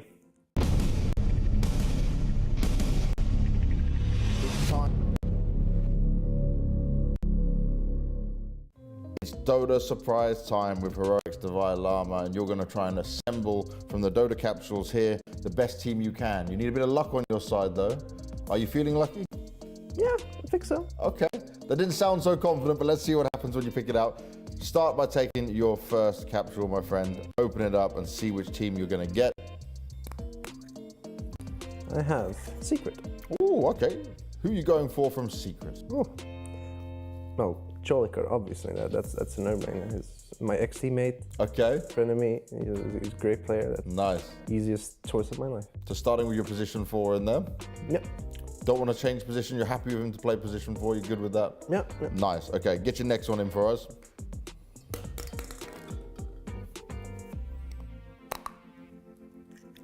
This is Xtreme. Xtreme, okay.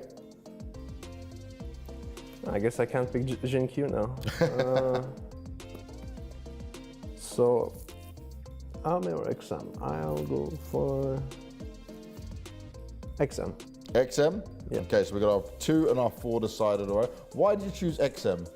I think he's very good. I like the way he plays mid. Okay, you like him in mid, yeah? Nice, let's go for it then. The third player in here. This is where it starts to get more difficult because you're trying to fit certain pieces in. I need a carry if I have an off lane. Hey, Roy. Hey, you got okay. Can I pick myself? You can definitely pick yourself. Of course, I'm the best. There we go. That's also a no-brainer. Me and Tia are back. You got your friend back, you know. Yeah. It's going to be good times, good energy. I am lucky today, yeah. See, this is working out. Yeah. All right, 2 more to find. Get your next one in there. Let's see. A carry and a 5. Let's go. Azure Ray. Ooh. So I get to choose between Low or Tianming. Oh, I don't know them very well. So I don't know who would be better teammate, you know. Whose place I like more, but I'll go with Tianming. Jianmin, okay. So you're taking your +5 for him. Yeah, let's go with that. I like it. So now I'm just taking a random chance on who's the carry. All right. Luck of the draw. Final Positive moment. thoughts. The moment. Slow motion.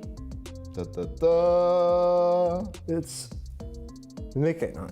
Let's go. Mickey is a good guy. Oh, okay. So you went for Liquid, yeah? I'm lucky, yeah. Nice. Oh, I could also take Nisha and make him go carry, I guess, because Nisha can also play See? carry. Yeah. But I'll give Mickey some respect. Okay, you're going to let him Mickey sit there, deserves yeah. it. You're going to take him, you said him first. Yeah. But Misha, I would almost take Nisha, because Nisha is also a mean carry, so. There was many options with that one. Many options. But you're going to stick with Mickey, yeah? Yeah, I'll go with Mickey. I like it. Now, if this team entered into season 1, you know, we're going into a different universe, a multiverse as it was, and this team's competing here. How far do they go? It depends on how many months we have to learn the language. This is a wild world where language doesn't matter. Everything's being thrown out the book. Their team has been practicing together for a year. They've been practicing English for 2 years, and we can all speak English. Yeah. All the way. All the way? Yeah, all the way. There we go. Believe in yourself, believe in your teammates and your friends as well. And my new Chinese teammates, yeah. I believe in them. Thank you very much, Davai. Thank you.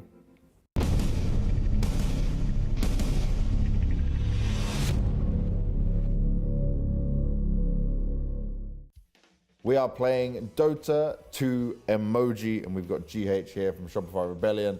He's had a lot of fun with us on these games, so we had to give you this one as well, my friend. Are you ready to take on the emoji challenge? Let's do it.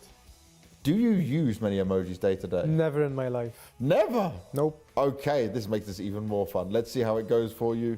The first emoji is a trophy. Yeah. A trophy. I guess it reminds me of Team Falcons because they've been winning recently. They're a pretty good team, and I think they're doing really good. Okay, but you want to stop that from happening from them, yeah? This emoji, I have no idea what it means. It's like a scared or a shocked face. That's how people normally use it. I can't relate it to any team right now. Any player, Any Dota player. talent, something in the Dota scene at all. It's your choice. The first thing that came to my head is when I had a tournament in Ukraine and I was cold. I like it. You were shocked at how cold it was. I wasn't shocked, I was just cold, and the color blue reminds me of the cold. Okay, we'll let you have that one. That's good.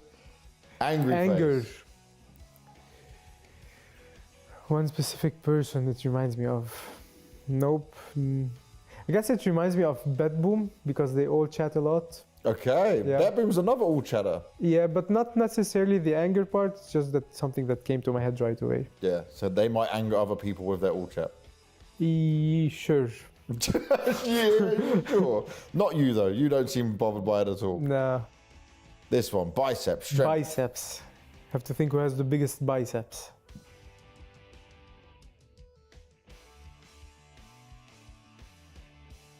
I mean, it's a strong team. The first thing that comes to mind, so I would say it's Gaimin Gladiators. Nice. Strong team. Yeah, and even got a strong team name. You know, Gladiators in there Exactly. as well. Yeah. This one, a Clown.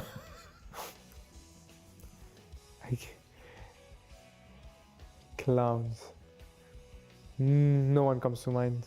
Unless you have some clowns on some teams. Nope, No? no one. No, you're too nice, GH. I heard you were very nice as well, so I thought you might skip over this one. Yeah, let's do it. GH has been told to me as one of the nicest people in Dota. Would you agree with that? Is that when people say you're the nicest? I'm not gonna speak out of myself. See, look, too humble as well. I like that. All right, we'll move on then. You can skip the clown. Baby. But a baby face. Baby. I think this reminds me of Ammar, ATF. Yep. Because he is one of the youngest players, maybe. Okay. Yeah. The fresh face to the scene, the Yeah. baby in there. Sunglasses, cool. Reminds me of Tofu because he's a very handsome guy. And he's very chill. Yeah, he's chill. I met him, he just seemed, he has that aura, that presence Yeah. around him. Yeah, I'd agree with you there. And the last one's an explosion. BetBoom because of the boom. Yeah. The name in there. Yeah. Boom. Yeah, all the BetBoom way. Team. Yeah. GH, you've lived up to my expectations with this. Thank you very much, my man.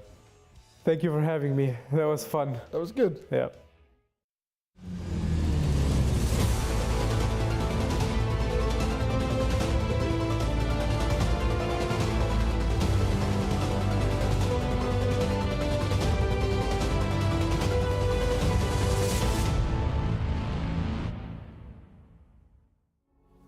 Welcome back to PGL Wallachia. We do have Spirit up against Falcons, game number 2. There was a slight technical issue, so that was the reason for the elongated break there, but I promise you the game will be coming up very soon. Before draft pops up, they've got to, pick the brains of my analysts, ask them a little bit more about how we might potentially see Falcons get back into this series, because they had a great draft for game number 1. However, the hero is not really getting the farm and the net worth that they needed to come in line and make the statement that the heroes had to do. Yeah, I feel like this is something that has kind of happened to them before, hasn't it? I feel like that they have picked Earth Spirit on the mid lane and then 9. We will never let sleeping dogs lie. We will keep bringing that up. Okay. You guys hold a grudge on this evening panel, Christ. We coin ourselves as the haters in the evening. Wait. I But there's Okay. always a but, and nothing matters but the thing that comes after. But the but. But the but, yeah. His next game, he owned it. Like they picked Earth Spirit instantly afterwards, and even though the first game was pretty damn bad, the second one he absolutely crushed with. So there is still a chance for them to go back to the Monkey King, perhaps 4-9. On game 3. In game 3. To win. Exactly. But what I would like to see from them, however, is to eliminate the IO. Like, this is something that you let go through. Okay. You lost to it, and I think it's just bringing so many problems to your draft. There are heroes that you can ban out. I mean, there are heroes that you can replace and get rid of the Wisp instead. Yeah, I mean, because of the IO, the Storm had farm, the MOUZ had farm. Like, pretty much the two of the most important cores in the game, had all the farm necessary to then punish. And it's rare that we look at Ammar Timbersaw, who's having an incredible game, who then just falls off, right? So, yeah, I think maybe IO is something that we have to consider, less about everything else. And I'm intrigued to know, Falcons aren't a team when they lose a game to suddenly go, oh, we've got to change anything. But at least for Ammar in that game, I would love to know, like, his perception on how he thinks the game should have gone, because like in that type of game when he's top net worth, then throw it all away based on team choices, and then also have his ags get counted so quickly. Not many players have the confidence to just buy the nullify in that speed. So yes, this game too, especially with the extended break that they had, I am very interested to know where Falcons go. Like, do they respect the IO? Have they lost any faith in Timbersaw when Collapse can buy the nullifier on the MOUZ? Like, They have Curtis, and this man can figure something genius out in a couple of minutes. Now he's had a little bit of an extended break, so yeah, it's going to be an interesting draft in game number 2. But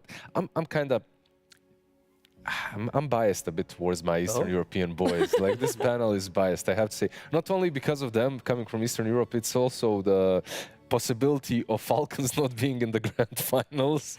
Damn, So many. listen, is a certified hater. I was joking You're about leaking, the like- evening panel being haters. you're leaking like the conversations from like behind onto the panel. Never pull back the curtains, lizard. I would never do Yeah, that. I would he'd never, be leaking. absolutely. He'd be leaking right now. So far, Get him. so I covered But for the their- state of Dota, no, sorry. For the state of Dota, though, I have to say that Falcons are one of the best things that has happened to us. Like, I am standing behind that. Skitter, ATF, Malrine, the Flame, the Old Chat. I feel that I that's was something. wondering where this was going. I'm like, what is he about to say? I thought we he was need going to talk that. about like the blend of like international players coming Yeah, together in a new that's region vanilla. That's not- to bring, you know, I that's thought it was going to be wholesome. I leave it. I leave it for the early panel. I love the flames. I love the ult chat. I love the spiciness that they are bringing. I've been saying this Not for so such much this tournament, though. Or they done nothing this tournament. I Well, mean, they didn't- top 3. They done something in game, but I meant more the typing stuff. There's a With bit a stand-in as well. Yeah, there's a bit exactly. of talk in the lobby. I will say there has been a lot of lobby pre-chat coming out from Amar, but not so much in-game. And it's all been very friendly. It's just been I mean, like look, nice little jabs at each other. They are friendly overall. Like everyone in Dota is like 99% of players. 99% I don't know, of Lizard. I'm players. not joking. But What is... Are you okay, Lizard? no, I really think Break this is got good. to him, I think. He's like, just get me into the game. Get me into the draft. I don't want to talk to these people anymore. You guys are way too wholesome for me. That's what it is. I just love it. I love it. I feel like we need drama. We need more of it. I feel like it's good for the scene. It gets everyone involved when you can side behind a player. It's not like, yeah, you're good, I'm good, everything is great, wonderful lilies and roses. No, I want some spice. Come on. Thank God the draft started, because we could have turned this into a podcast where I counterpoint could've. every single point of Lizard there. You can still do that in the draft, though, because hopefully something spicy can come out from here. The Earth Spirit we keep going on about, but it actually was respect banned in the last phase in game number 1. I'm not saying that we're going to be seeing it in any form in game number 2, but I'm just saying there's a lot of different things in the back pocket. Hopefully Falcons have been cooking something up for themselves. We know Skitter has been spamming the Clinks himself, so there is that potential for it to actually go towards Falcons too. But the bans right now, with Team Spirit having the first pick, they go, well, Timbersaul's not getting let through this time round. Absolutely no way. It's the same question, really, for me. And it's the question about this last ban here. Do they ban out DI or not? On Team Spirit, I think the Razor is the last ban, like 99%. Yeah. I actually could see a realm in which they do what XG does. They don't ban it out in this first phase, but they first pick it for themselves. I mean, right now, the high-value heroes, it's like Io, there's Razor, there's still It's possible. I mean, Enchantress. Spirit, Enchantress, they- Bane, they DK. did There's so many play. heroes, actually. DK is going to be one of those ones. We know how highly Team Falcons preference that hero. They are more than willing to first pick it. yeah, I feel like Razor probably here, the discussion is... Bat Rider's still here as well. We're forgetting, honestly, the big one. Like, we spoke about it so much in the pre-show, and I think for Spirit here, I wouldn't be opposed to them picking up here, the flex between 4 and 5. The key thing is when you pick Bat Rider, Falcons need to identify that whatever support is on it, they are the ones farming the stacks behind the core. They aren't just allowing the stacks to be made by someone else. So 9 times out of 10, you have a Blink Dagger entering the 50-minute mark of the game on a support hero.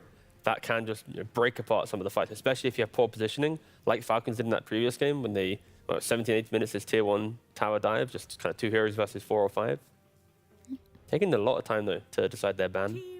And they ban out the DK. So yeah, like This is DK a or Razor, Razor, right? probably, right? Yeah. I mean, maybe you have some sort of a strategy prepared, but you can't have it versus Falcons because they can literally play Razor anywhere. And Skitter has played it in this tournament as well, and he did extremely well with it. So He like consistently sat at top net worth on that Razor, just running enemies down over and over. he wasn't and over that space creating Razor, you know, the one that's kind of just the bait and the lure. He was the one that...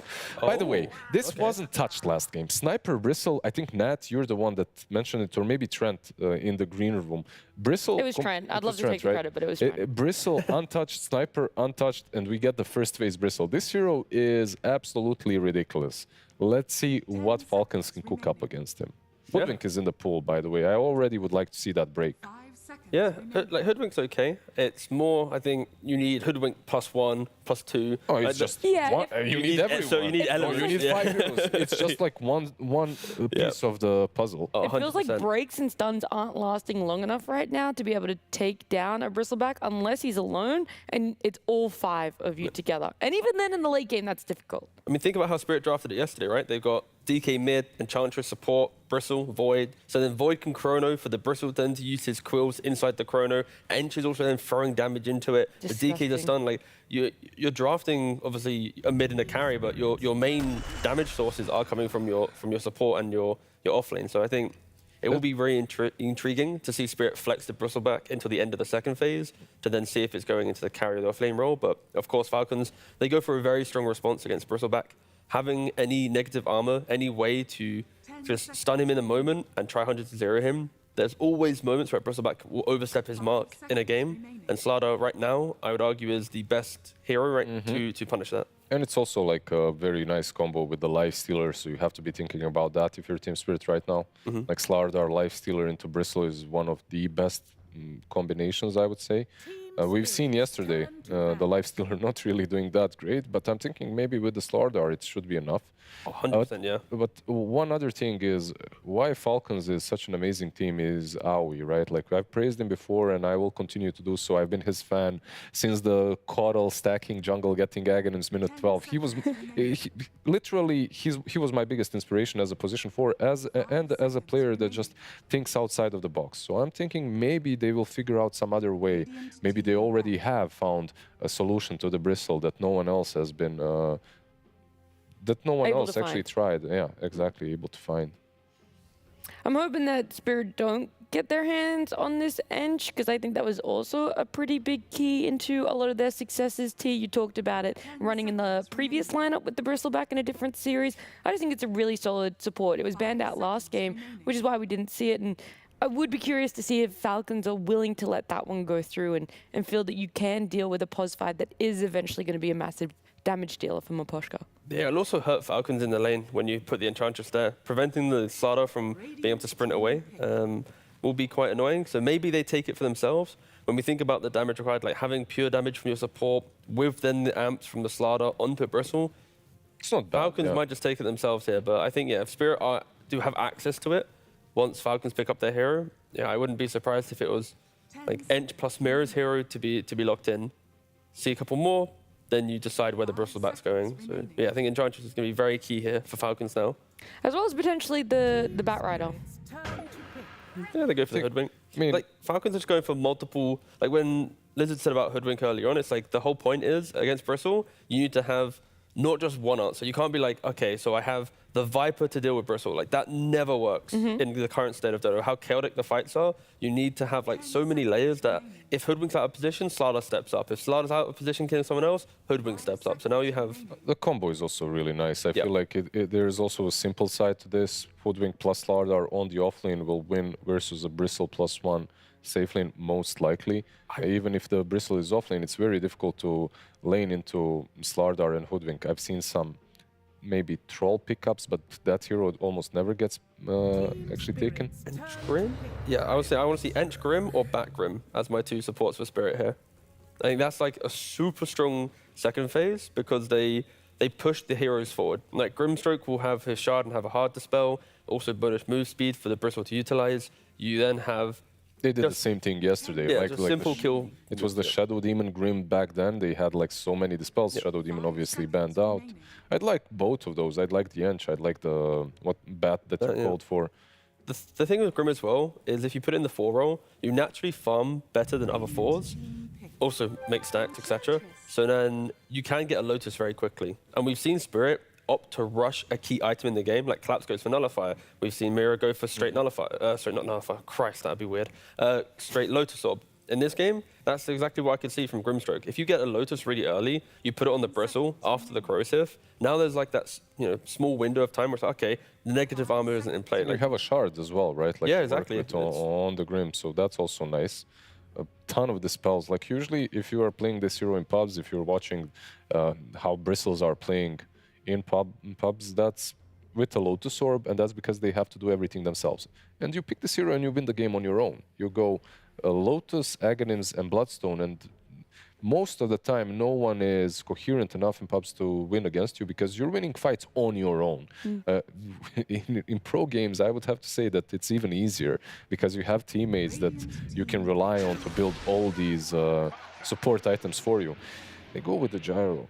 I'm wondering what POS 5 they put with the Gyro, because normally it's a Crystal Maiden that they like to pick up. I think so, yeah. But it's going to be a Miposhka Ench, which is your 5. So you're technically not going to be laning the CM into Ench. So then it's like, what is the value of a CM in the later game? Is it still enough, though, to warrant just being that lane winner with Gyro? You don't have to go for the CM. You have other options. Like they've decided to go more like greedier on 5 recently, like some Enigmas, and I don't even know. By the way, Bane also being untouched just popped into my head. They're not saying they are going to pick it up here, but just thought about it. Yeah, but just to complete my thought, CM with Gyro is still incredibly strong lane versus anything, so maybe they'll still go for that. wild guess is like you're talking about CM. Like Veno does kind of the same thing here, and they go for CM. But Oh, it's like, I actually love the Veno suggestion as well. between the two, I like the CM call, and I was leaning like Veno a little bit, just more for the scaling aspect, where CM can fall off against this aggression, but Veno can, with the healing reduction with your Poison Sting, your ultimate as well, like it's just a little bit more fight orientated. But anyways, the CM, it's just going to be lane securing, push out the waves. The only issue that I would see with the Veno, I know that Snape plays it, and it's a great hero. It's not that great into when it comes to like team versus team composition. Enchantress loves playing into him, sending creeps through the portal, ganking him. Like you can itemize very nicely against him. You can max out the heal. I know he has some reductions and stuff, like he can go for a vessel, whatever he builds, but personally I feel that Ench is really good in that matchup. Versus CM, however, it's a little bit different, right? Like there's a reason why this hero was always picked into Ench. Even if you aren't laning, it's kind of difficult for Ench to make impact on the map. I just chuckle every time I've seen Viper because, of course, Xtreme popularized the idea of just, I pick Viper, I don't care, now I have to deal with it. And that's kind of what I see here. Like, Team Spirit, when they leave the lanes, there is this incredible 20-25 minute timing. And we looked at this in the pre-show yesterday, where like Gyrocopter, the first 30 minutes of farm you buy is for yourself. You can join fights, but you're never really itemizing to kill heroes until after you get BKB at 30, then you get like Daedalus, Satanic, and you become a real hero. Just look at these bans, man. Like this is why Viper for me is so good. It forces so much, like such a niche hero pool, right? It's forcing a lot of bans, and also a lot of bans that are good versus Viper have already been used previously. So you have the Clinks, you have the Windrunner, both heroes that kind of dominate him throughout the game and in the lane, and now you have on top of that two more to just completely secure him. I feel like Sniper, I'm not sure what else you would go for here. Maybe some Coddle? Like he's still in the pool.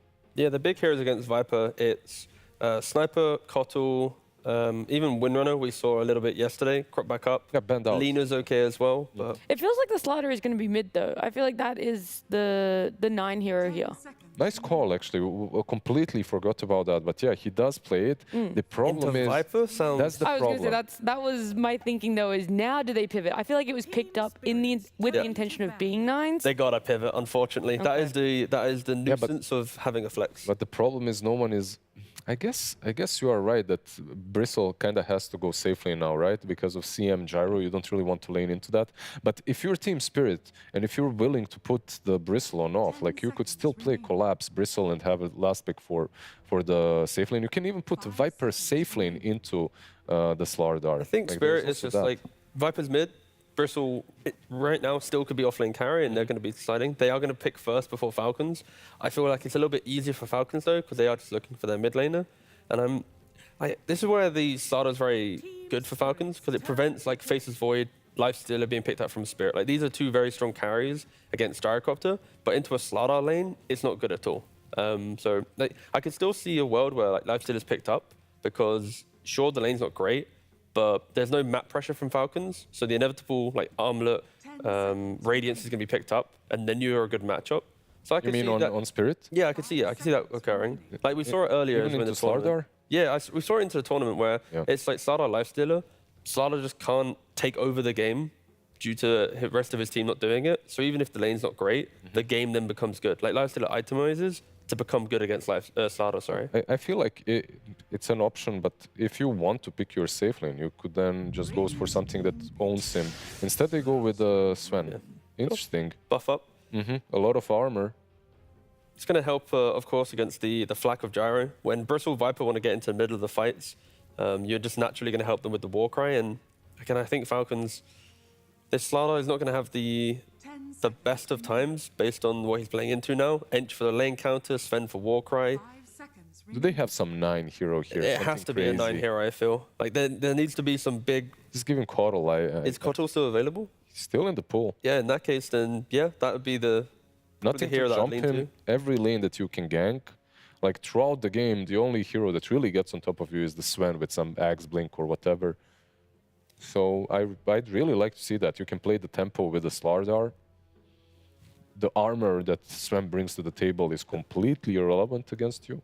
There's a, like, Spirit, again, every time I see them play at least, I feel like they need 10 to 15 minutes of the game being dictated by them, like chill farm, game feels nice, and then they get to really come online. So that's where the Coddle pick, as soon as you hit level 6, you're looking at a side lane, you're punishing. And Sven's not going to TP to help a hero. Viper's not very good at TPing as well. Bristle doesn't want to leave his lane. He just wants to farm Ancient stack. So there is a lot of emphasis. 9 in the previous game, he was a mid laner that become a position 4.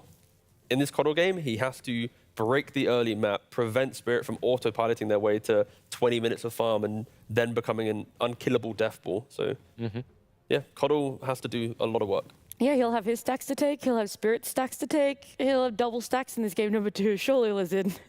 No, like this, this game number 2 looks much, much better for me, for Falcons. You are playing into this beast that's kind of winning versus everything, Bristleback.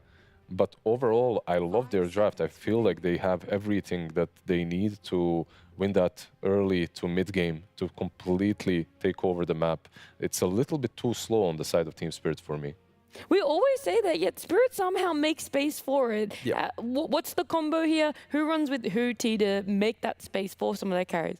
Lizard's shaking his head. He's like, no one, absolutely no one. I think the argument of like there's not enough space really boils down to if Falcons can utilize the aggression to break down the map, but they can't do that. Even if Coddle gets 4 or 5 kills in the early game, Gyro will never take your towers, and Slardar won't do it either. So it's like I feel like Spirit will inevitably get to the timing of being able to do the fights, and this will be the type of game where we're getting like the 30-minute clashes of 2 teams really going to each other, and because of that, I lean a little bit more Spirit, because I think the overall scaling of the lineup is a lot nicer. And I just scaling better, and the Falcons team lineup is just not able to choke the map like other lineups have. Bristle can soak up and itemize maybe with a bit more armor this time around rather than going for, let's say, like Bloodstone and stuff as quick. Oh, he still Maybe wants Bloodstone, but earlier, yeah, he has to think about armor very quickly, post Bloodstone, sorry. But Sven v Gyro as well, Sven just rips Gyro to shreds. So yeah, I'm just thinking that Spirit aren't going to lose the game in 20 minutes. It's unnatural, and their draft just feels nicer in the late game. Yeah, I think there's also a little bit of respect shown when you're coming up against Spirit. You don't feel as comfortable, especially after game 1, to invade in their map. But any more final thoughts, Lizard? Because we're waiting for a coach interview at the moment. I believed in the Storm Spirits for Team Spirit in game number 1. I have a lot of faith into Coddle this time around for 9, and a lot of faith in, like you're talking about, them not being able to take the map control. I think Slardar does that really damn well in the current patch. Well, you're split here on the couch, but maybe to persuade you guys at home, you want to hear a little bit more from Falcons coach, which is exactly what we're going to do. Aoi is joined by Banks. Thank you very much, Nat. Aoi, just come through the draft. The first thing I want to ask you here is, what did you find was the most interesting part of this whole draft for the second game? Well, they first picked Bristleback, so that was interesting. That was pretty unexpected. And then they left Hoodwink and Pool, which is like a natural break versus him, so they probably have some idea. But I don't know, like I don't really feel like they have a save for him, so we'll see. Like, I mean, they also won Slark yesterday, and I thought the hero's dead, so they have some like different read on the game than us. So a different read, but I want to ask after the first game, right? Where's your confidence at as the whole team? Where's your confidence after this draft? Do you feel enlightened that you can go and get this into a third game? I mean, the thing is, like, I know we're like in the top 3, but our form's pretty bad this tournament, and we have Sandin. So like anything from here is a bonus, which relieves a lot of pressure from us. So like confidence, it's like, it's more about like, I think we're gonna feel like we can play freely. It doesn't really matter for us. Like, obviously we want to win, but if we lose, like, it's not like the biggest deal to us, the circumstances. So I think we're happy going in. I like that mentality. I like what I'm hearing. Thank you very much for your time, Aoi. B-Cop, go over there and do your thing, man. Where's the love at? That's for sure. And Lacoste, you're with him as well. Thank you very much, as first blood has been taken here by Team Spirit. They're looking to show us what love is, and they're 1 game away from a grand final. So, Spirit, they're looking to close it out 2-0. They don't want to give Falcons any more chances. Absolutely not. And, you know, looking at the heroes that they picked, AUI did mention about Bristleback. This hero is insane so far at PGL Wallachia Season 1. He's sitting at 86% win rate out of 14 games. And we didn't see too much of a Bristleback early on in the tournament, and also shifting priority. He did mention the break mechanic. You also have Slardar, heavily magic damage coming out from Gyrocopter, Crystal Maiden, Spirit Vessel early on. 9 was the original Keeper of the Light mid player when nobody wanted to touch that hero. He was always, you know, him and Thompson trying new stuff out. Laurel so far doing a good job in that mid lane. 4-2, starts to harass Coddle even more. Bushwhack, Stormhammer, but the blood grenade, that means Miposhka's dead. And we have seen a little bit of a shift when needed for this Bristleback to go off lane, but it was still the same build pretty much. They went Vanguard. That was the only difference I'd seen in that game that was yesterday. Yeah, Vanguard, and then he disassembles it. Yeah. And gets his Bloodstone anyway. The spell mechanic is going to be crucial in this one. There is Inkswell from the Grimstroke, of course. Mira needs to have that gold saved up 15 minutes into the game to be able to buy that shard. I really want that Inkswell upgrade. And collapse in bottom. They're chasing bottom. Blood Grenade, Inkswell, and you can see they're starting to eat that Quill damage. Rocket Barrage, though, not the longest cooldown, so kill the creep wave, go for it again. Just try to make this Bristle as uncomfortable as possible. And Snake King with the constant Crystal Novas, keeping them pretty low. Collapse has to be careful. He does not have any regen. Will turn his back to Skitter, but the damage in the Crystal Nova, and he just dies. I think he might have wanted to die there because he had no mana to work with, no HP, there was no regen. It's being delivered on the courier, but yeah, doesn't mind it too much. Laurel's playing super aggressive into this mid lane, but looking at the CS, the big one is Amar. 16-3 against 13 on Yatoro. He's having a complete free farm in this lane, not caring too much about harassment from the Enchantress. Collapse, again, playing super aggressive, coming back to the lane with full mana, full HP. Gonna cut the creep wave, and we've talked about Slardar before, and I want to say I feel like we see Slardar's not struggle, but not get as much as what Amar's getting out of the lane. And you know, they go into Slithering Crush as their farming mechanic, but when you're ahead as a Slardar and you get that early Corrosive Haze, especially against Bristle, and you get Keeper of the Light with the early Spirit Vessel, you can really put pressure on pretty quickly against this Spirit lineup. And usually it's straight Vessel when you're up against this Bristle. Most definitely. And as soon as 9 hits level 6, I want to see him make a rotation to the side lane. Maybe he can get some like haste runes and he becomes even more speedy, but we've seen a lot of TP rotations from 9. Problem with Spirit's lineup is they don't have those heroes that they can match the rotations. I'm looking at Bristleback. He's not a hero that wants to TP in and try to get stuff done. Doesn't have a stun, doesn't have, you know, much to set up with. Neither is Viper. Maybe he can be the one when they're like diving in really deep to try to grab a kill. Sven is also pretty static. So Team Spirit this time around, I think they're going to be more focused on stacking rather than taking some of these earlier fights. And speaking of stacks, Miposhka did make 2 stacks already. Working on that, 9 making stacks for himself. They did not block that camp. Not keep it blocked. Let's see if Laurel comes in. Does have 2 points in Nether Toxin. Will steal some. He'll get this one, so he'll get a couple. 9 doing a good job of just kind of avoiding it, but Laurel goes from there and picks up a Water Rune, and he's halfway to 6, but the kill Miposhka again up top. And this is just, it shows how quickly you can kill this Enchantress, especially without that Untouchable from level 6. And Enchantress early on against the Slardar is easy to kill, and especially when you get that Corrosive Haze. Yeah, so looking at Amar's build, 2 points in Bash. Not something we see nowadays. You did mention Slithering Crush is his farming tool. Thinking about maybe getting Guardian Sprint. Maybe he wants another point in Slithering Crush. Sprint is dispellable, so if he runs in, he gets hit by Enchant. We'll lose that move speed, but we'll still get it for the chase potential. Slithering Good Crush. damage. 2 shots from a Bash, and Miposhka gonna enchant a Centaur Conqueror, so have that stun, that maybe that follow-up to a Stormhammer that helps them get a kill here. But honestly, the damage output top for Team Spirit isn't exactly amazing. Yeah, it's Enchantress who doesn't have point in Impetus, Sven with 1 point in Stormhammer. It's not enough. It's gonna be more about farming, and Team Falcons, they have a very good lineup to keep the pressure on the map going. If they win their lanes, which they should, things are going to be looking really good. There's a lot of denies on Viper, who is level 6, while 9 continues to farm up the jungle and is level 6 on his own. So let's see where he makes a move. Looked like Kata was coming towards top, but a good ward there. Oh, Haste Rune, the one that I mentioned but it's going to be picked up by Laurel, so he's making a move. There is an Observer Ward on the high ground, so not going to be as successful. Yeah, Spirit, when they beat Boom, game never mind. had great vision, and now Mira get blown up by Skitter. The look over collapse. 9 is here. The Illuminate gets 2, and Laurel's going to be able to run because he's got this haste room, but 9 making that rotation. And he'll tell him to get off his lawn, as that bottom lane is clearly an extension of it. Stormhammer onto Amar, and they've got that 4-Pine Raider to throw out a seed shot, while they've got a Hoodwink on the side of Falcons to throw out an Acorn shot. Keeping the planet green with all these seeds being planted.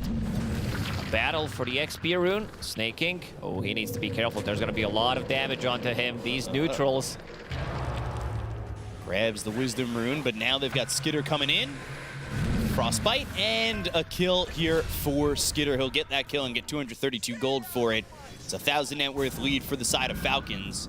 Kado also sitting here bottom looking to potentially finish off that Spirit Vessel. It's coming out. Yeah, he's already got it. He had it still queued up while the courier was coming out. Re-queued to the Boots of Travel. And it's go time. It's such a good timing on it. 7 minutes in, ready to go. Another Spirit form. And this is, yeah, minute and a half faster than the average. Pretty crazy for this Coddle. We've talked about how 9 he's the best, yeah, right? he's the guy who invented this shit, so not really surprised that he's playing it so well. Yeah.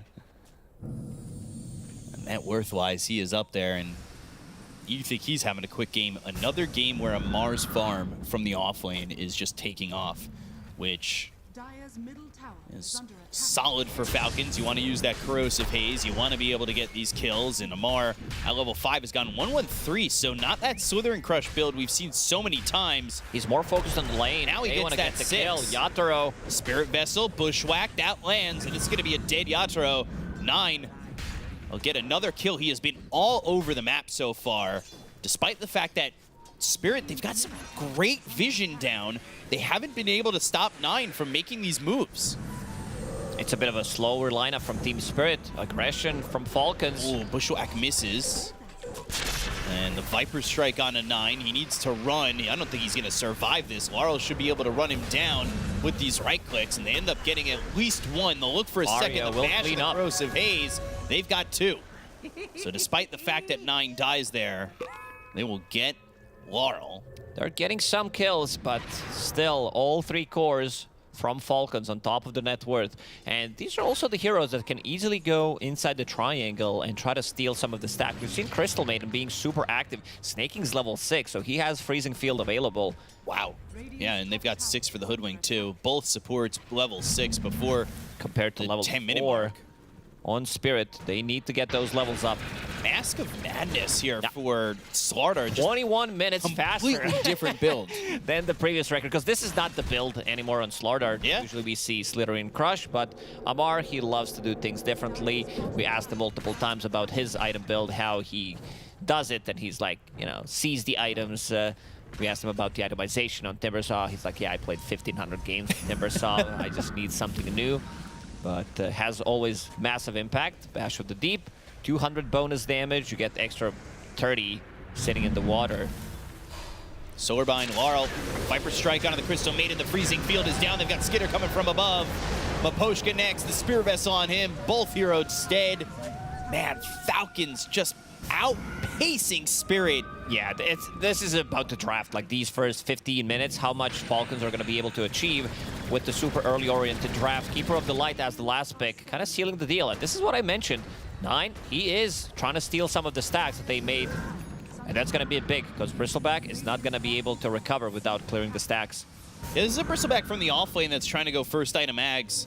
And we usually see that item pretty quickly from these Bristlebacks because of the stacks. And, well, I mean, what, 14 minutes into the game we usually see the Ags from Bristleback? 13, 14 minutes, depending how much you're still farm you're getting. And they did steal all of them. 9 with Arcane Rune. Chakra Magic has pretty much perma Illuminate. This has gone so poorly for Bristle that he's even now queued up a Soul Ring. which would slow down the Ags even more. And I think with the timing coming out from Falcons, Need some kind of mana sustain. We've seen Bristleback pick up mana boots as their core item. Oh, Laurel. But now him having phase, things are falling apart for Team Spirit. This is... Nine got destroyed last game in the mid lane. Laurel getting just bodied mid. And he's got some help from this Gyrocopter, who's not afraid to come and fight. Has the early Chrysalis going to the Ags. Like, Skitter's ready to go. He knows that he's got a lot of help. The experience difference is just such a huge gap now. I really love the way Skitter plays certain heroes. He gets involved early on.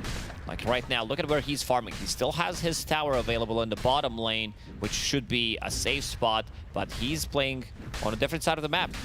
And you can see Nine playing that bottom part, so he's going to be out pushing it, having boots of travel. So can join. Two big items. Blink Dagger on Slaughter, and also Keeper of the Light with boots of travel, so they can be pretty much anywhere on the map. Blink Dagger for the Slaughter now. Minute and 15 seconds faster than the average. Breaking most of the records. Yeah. Solar Bind, Spirit Vessel, Sharpshooter off the mark. They'll bind again. They're looking to fight over mid. Yatro comes in with a God Strength. Call down comes through, but they will lose Snake King. That's something. They need to be able to get any kind of a kill they can get until Yatro feels fight ready. Right now, continues to farm up, having Mask of Madness. Going into Echo Saber, BKB. Mars in. Slither and Crush, Stormhammer, Skitter's here. Oh no, Yatro, you felt good because you just killed a Crystal Maiden, but when you bully a support and the cores come to help out, you're in a lot of trouble. They should know that there is an observer ward, but seems like Falcons, they want to play around that area. They want to make sure the map is pretty small for Team Spirit, so they can't get the farm. Bristleback, Poshka, stack. One shot from dead, there it goes. And we talk a lot about these early leads because the net worth number is so high at 7,000. But one of the things that I feel like kind of gets lost is the experience difference. They're 6 levels ahead. It's dropping between 5 and 6 levels ahead overall, which at this point in the game, where supports are now just getting level 6 on Spirit. Yeah, their level 6s are not as impactful. Sure, Enchanters can be slightly tankier. Grimstroke is good with his Soulbind, but you don't have that big combo other than Viper Strike to put onto that Soulbind compared to Crystal Maiden. We've seen him use ulti, get the big kill, and then Sharpshooter. Break mechanic against both Viper and Bristle is going to be super handy. Skitter. Viper Strike, Skitter's just in. 4 heroes here. You got away with this too many times. Oh my gosh. There's a lot of gold. A lot of gold's going there for the Sven, which is big because I was just about to mention that every core against their opposite was up 2,000 net worth. Pretty massive difference. If Team Spirit can stabilize at steady 6k gold lead advantage for Falcons and they get to another set of items, like they need this BKB for Sven, they need him to be able to jump in. Laurel thinking about picking up Hand of Midas. XM did the same thing yesterday when he was about to recover. And it also gives you a lot of XP. We did talk about these broken 20, 25 talents multiple times. Level 25 talent on Viper becomes universal. You want to get there as soon as possible. Oh, yeah. The one thing I will say is that one death from Skitter, it's not going to hold back. That feels bad. He was about to have his shard. Didn't lose too much of a gold. It was 1458 when he died. Yeah, so just under for a second. I was going to say, you know, sometimes you have a death like that, like Skitter dies in that spot, and teams that need to play aggressive, we've seen a couple times just kind of become timid. But Falcons, they invade the enemy jungle and get another kill, so it doesn't look like that's going to be the stop point for them. Spirit have to move around the map to make sure. Mark, not sure what happened there, but hits with the Genius. I assume Collapse dodged the gank. He did tip him. I mean, this is how you know Falcons are feeling good, right? That's how they're vibing. As the all chat starts. Ooh, they got scouted. This smoke gank potentially coming out from Spirit. 3-man rotation, and now the scan is going to connect. They know exactly. Skeeter, let's say if they decide to take the fight, or if he's going to TP away from the team, TP away from the enemy team. reconnect with his zone. Gotta hit him with the genius back. Well, you saw the setup for where they're at. I mean, they're right near each other. He calls you a genius. Is he peeking over the monitor to just take a little look? So Crit and the rest of Falcons moving over here. Trying to spot anything they can. These heroes still smoke. Grimstroke and Enchantress. Crit now even deeper as the Acorn He got shot. broken by a creep first. Yeah, Oh, no. Bushwhack. They've got the damage and the kill on the collapse. And immediately, the voice lines. Crystal Maiden, though, gets spotted, and Alone will die to both supports. Impetus shots will hurt a Crystal Maiden, but Yatoro in trouble. The Solar Bind, the Spirit Vessel, the Binding Light into the Illuminate. He's looking for the high five. Not going to oblige, and they'll get the kill. 9 Alone taking out Yatoro. He's not done. Ixwell. Yeah, all right. Illuminate it off. Getting Mira, Maposhka, and Mira showing up. They've already got just so much damage coming in and so much pressure. Now 8k gold lead for Falcons. Map is getting smaller. They desperately need to get to hit their item timings. BKB still far away for Yatoro. Crit coming all the way down from top after they got that kill onto the Bristleback, walking his way over. And they were able to get 2 kills on that. 9. He is having quite the game, involved in 9 kills. Going also for a different item build, straight into E-Blade. That's going to be the save. Bash, Crush, More Bushwhack, and a Sharpshooter. All to make Laurel's life difficult in killing him again. 20-5. They have silenced the Spirit. They have finally got this Ags for collapse.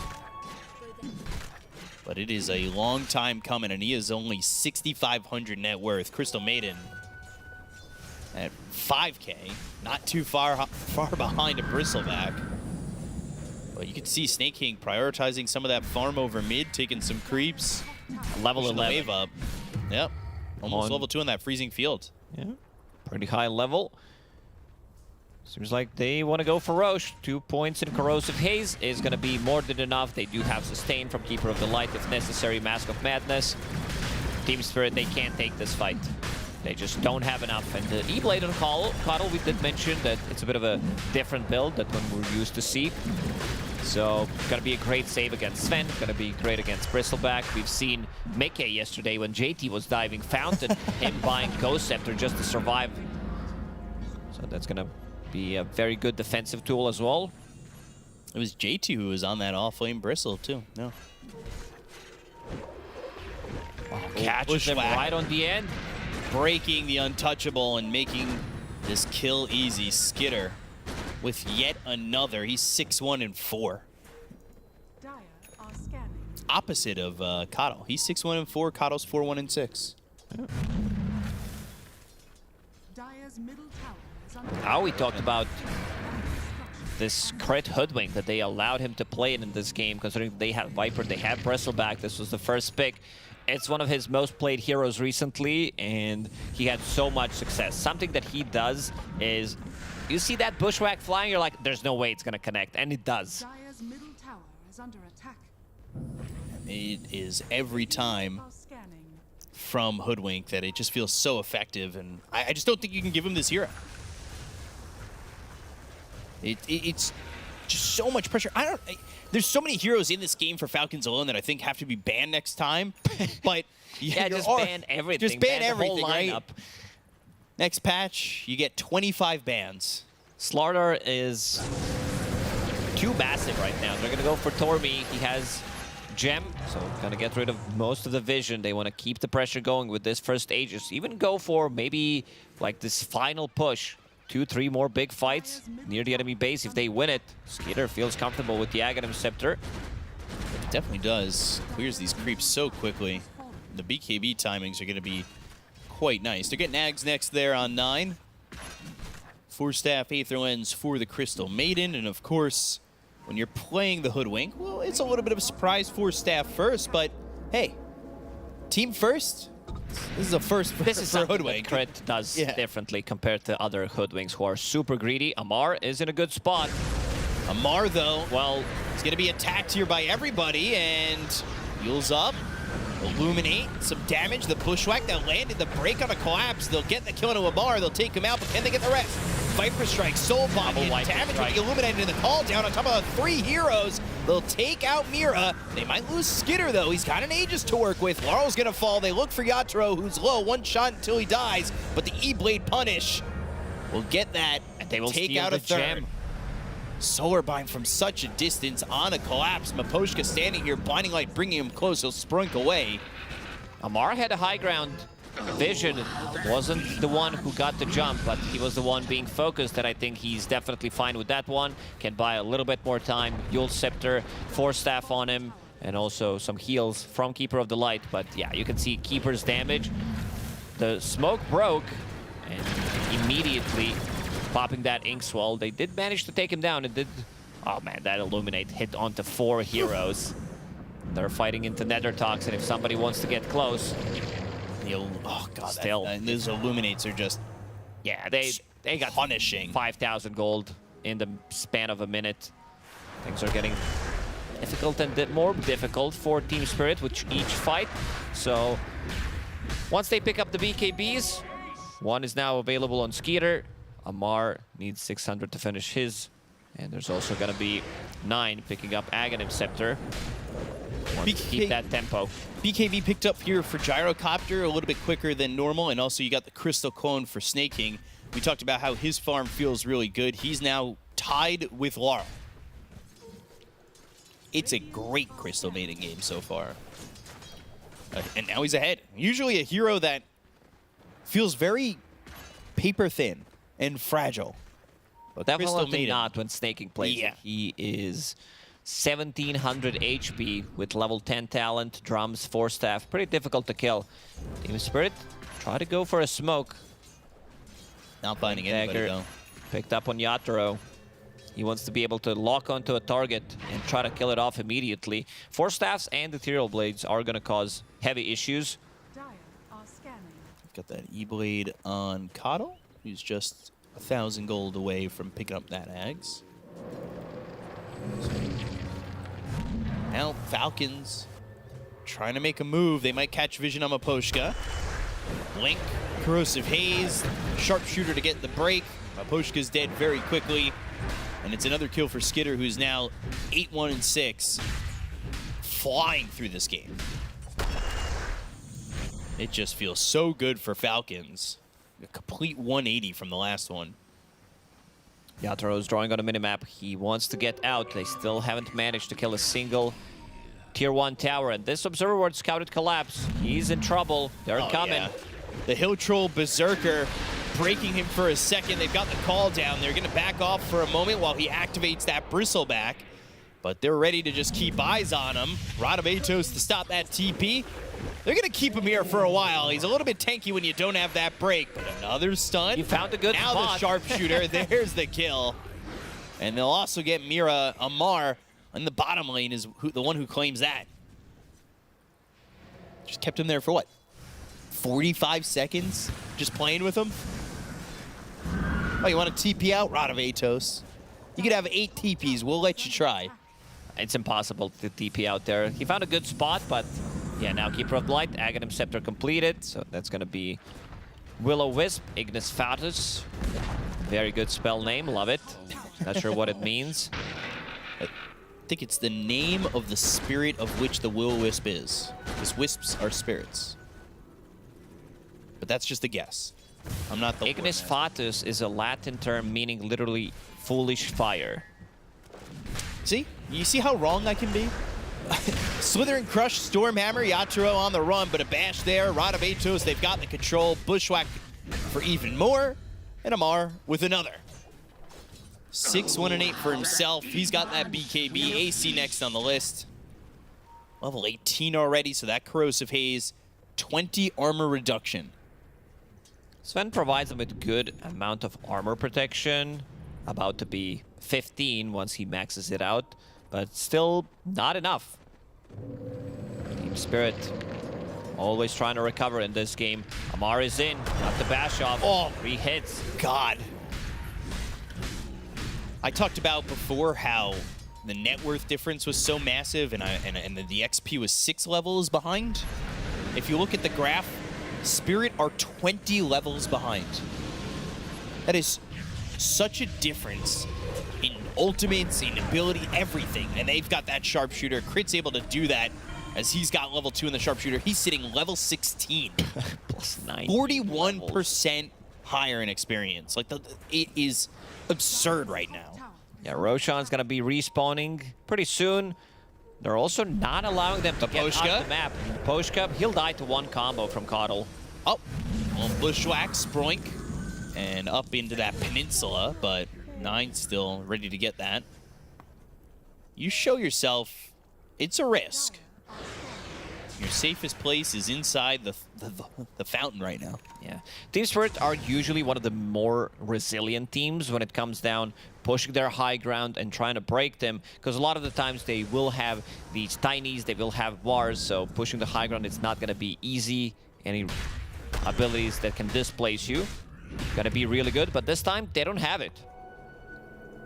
Really just don't. They don't have that extra bit of potential in terms of high ground defense. And we're getting towards that point where the net worth advantage is equaling up with the amount of minutes. Oh, this is the scary part. Yeah, when it becomes 1,000 net worth, it ends in my minute. book. The game's officially done. Yeah. That is the time. Don't even start. You're going to say, oh, they picked up 4 bounty runes at the start. They got 1k gold lead 1 minute in. It's starting minute 5. I'm not starting, I swear. Also, it was 4 bounties last game. Maposhka here, looking for a Hurricane Pike, trying to transition to that core. Oh, Sproik's away from the Wisdom Rune. Amar not sure what he wants, the kill or the Wisdom Rune. He'll go for the Wisdom Rune, and then the kill. Well, BKB, 4 staff back, sharpshooter in, he's broken, but behind that gate means some safety. Really wanted that level 20. Onslaughter picks up the XP rune, so that's going to be even more XP going their way. At least Collapse picked up the XP rune on the enemy side of the map. Still not helping the fact that their experience difference is spreading even further. Skitter will spot Collapse, and here comes the homing missile. Call down. And the Rod of Atos, the control is there. Bushwhack again. You just cannot TP away from this team. Another homing missile on a Collapse. And they'll get to the front of him.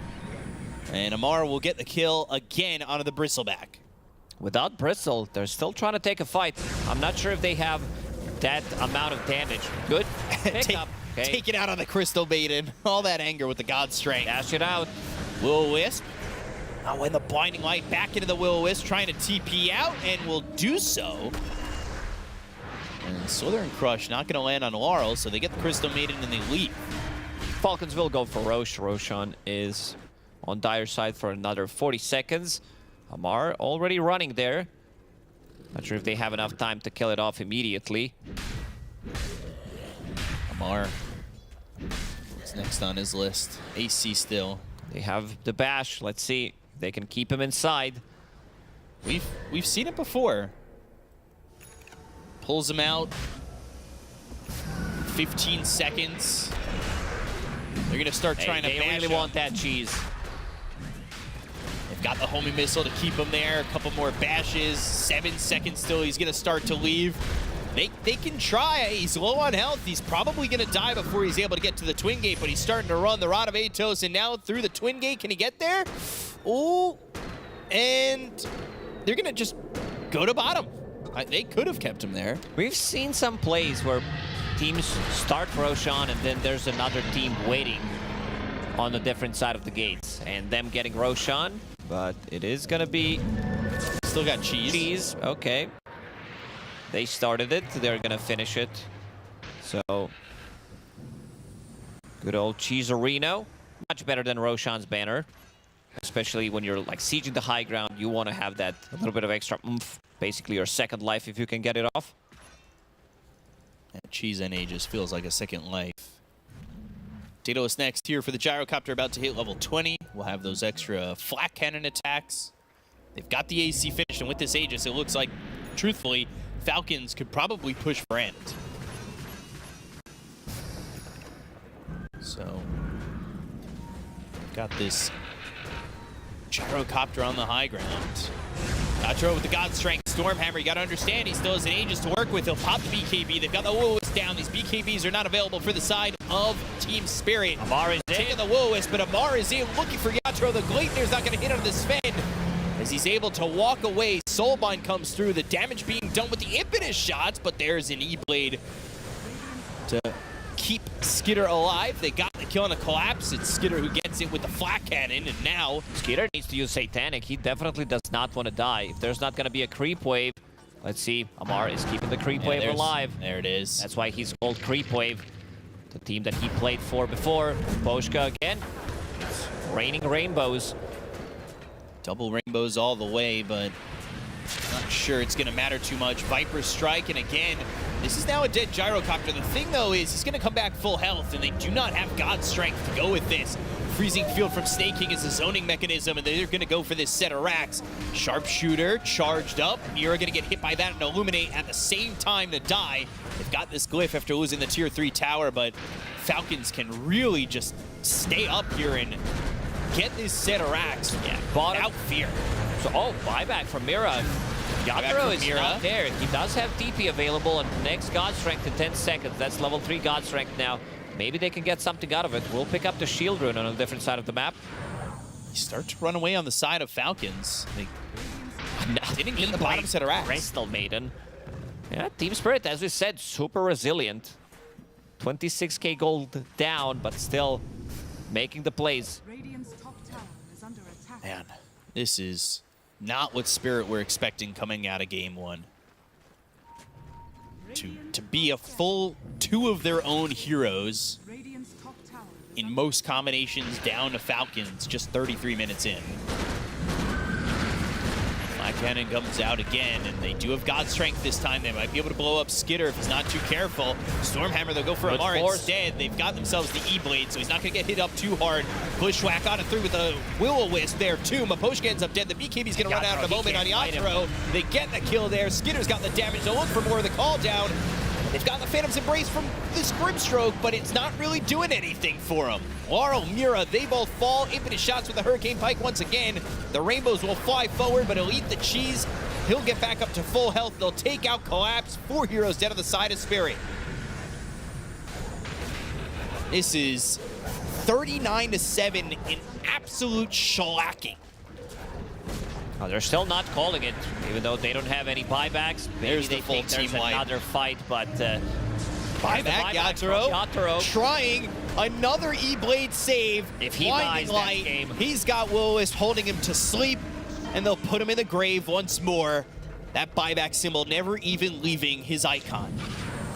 Yeah, he's dead for a minute and a half. They should have enough to close out this game. They don't have like the most tower damage, but they do have 5 heroes available. They do have sustain, so yeah, Team Spirit getting overran. Thank you for the white noise. Also, they use the Gaimin Gladiators voice lines, maybe a symbolic GG. Oh yeah. So that's gonna be mega creeps. 50 seconds without Yatoro. Man, this Crystal Maiden is giga farmed. Yeah. Look at his cast range, having Psychic Headband, having Ethereal Blade. Team Spirit still not tapping out just yet. But when you don't tap and the chokehold is tight, they'll put you to sleep manually. They've got the break. They blink in with the Slithering Crush. They look over for Collapse, who will pop the Bloodstone, get back to a 1/3 of health. Amar getting chased and getting killed. So they'll take him out, but now the Will-O-Wisp keeps this Bristle to sleep. The Crystal Nova, the Frostbite damage, all enough to get the Bristle back. The Illuminate flying onto Mira. They're still losing this Tier 4, albeit pretty slowly, as it feels as though Falcons are playing with their food a little bit. Yeah, Yatoro at 9 is godlike. Mira laughing at that point. You know, you can at least see that it's not despair. They know this isn't the end of the line. They've got a 3rd game coming up, and they're still going to look to hold. Godstrength, BKB from Skitter. They're going to focus their attention to get into the Crystal Maiden, still get that kill on a Snake King. Laurel gets credit for that one. Rocket Barrage, the creeps are in, the throne will be taken, and we're going to a game 3 as Falcons take game 2.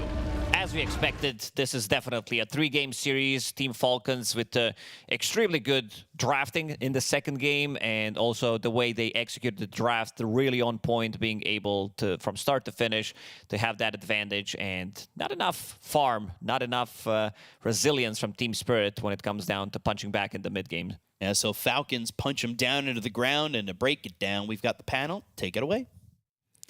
That's a lot of downs, but we're going to try and have a look at the ups here, the positives, and that is mostly in the way of Falcons. We were wondering, this bristleback, it's been rising in popularity over the last few days. Now it gets pushed all the way to a first pick priority, and we go, surely this cannot go unpunished.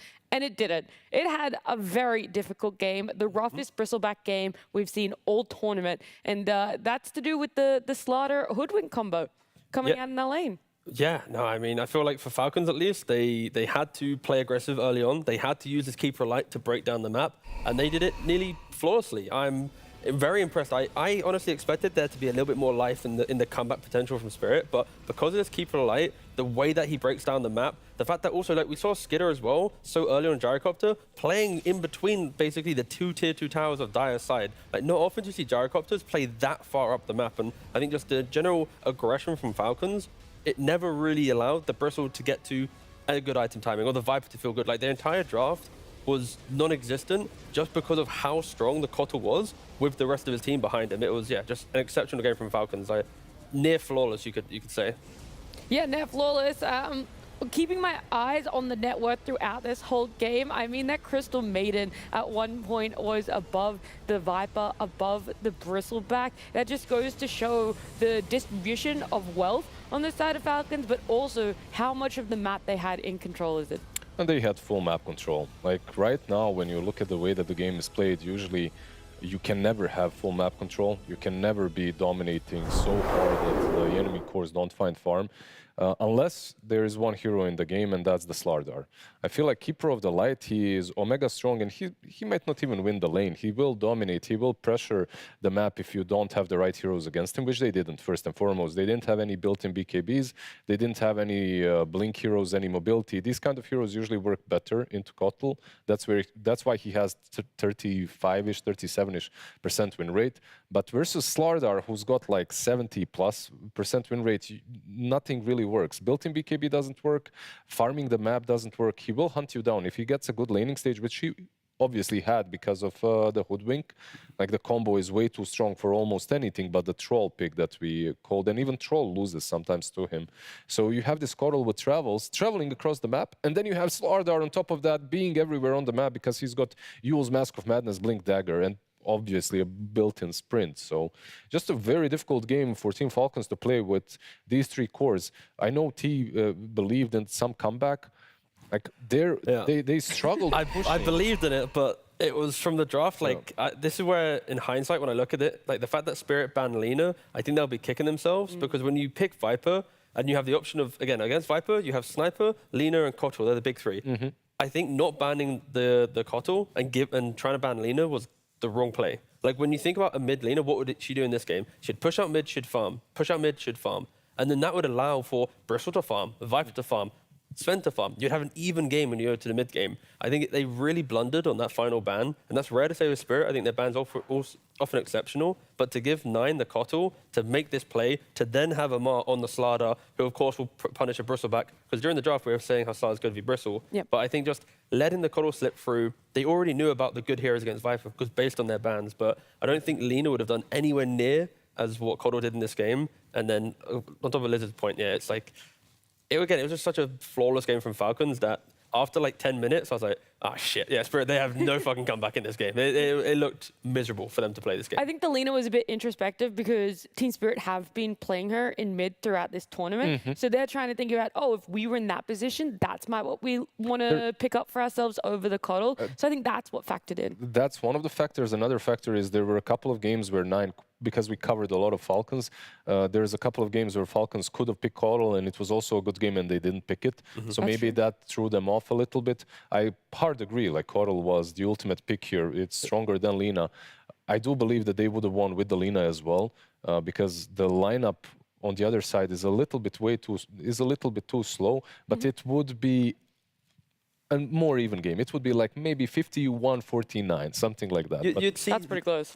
I think if we flip the heroes, right, and they pick Lina and Coral, you'd at least see Spirit have some team fights. Yeah. Like we saw, like maybe 1 or 2 pickoffs from Spirit, but like because of the construct of the draft, it's rough. But I will have to say, like, because of how Skidder played on Gyrocopter, like it just amplifies everything. Like Lizard's praising the Slardar, we're seeing the Coral break the map, but like if Skidder doesn't play the Gyrocopter as forward as it is, like it's like the domino effect. Like you need the Crystal Maiden to skip these aggressive waves, to have top net worth. You need the Gyrocopter to want to play in that jungle. Like everyone in Falcons knew what to do, and that just completely punished them. Like that is the opposite of Falcons Game 1. Falcons Game 1, they weren't doing any of this. Like they had. It didn't feel like they were a team. They had the heroes to do it. Yeah. All of them wanted to play forward. It didn't feel like they all wanted to sit back and farm. It was very, very split. One last thing that I do want to talk about before break is this Bristleback playing from behind. Do we feel that it is a hero that's able to do it in that position? Could a different build have happened, or just there was no chance in this game, and in another situation that could have been? When it comes to the build, there is no different build. If you're alluding to something else than an Aghanims, buying something earlier, there is no different build. Okay.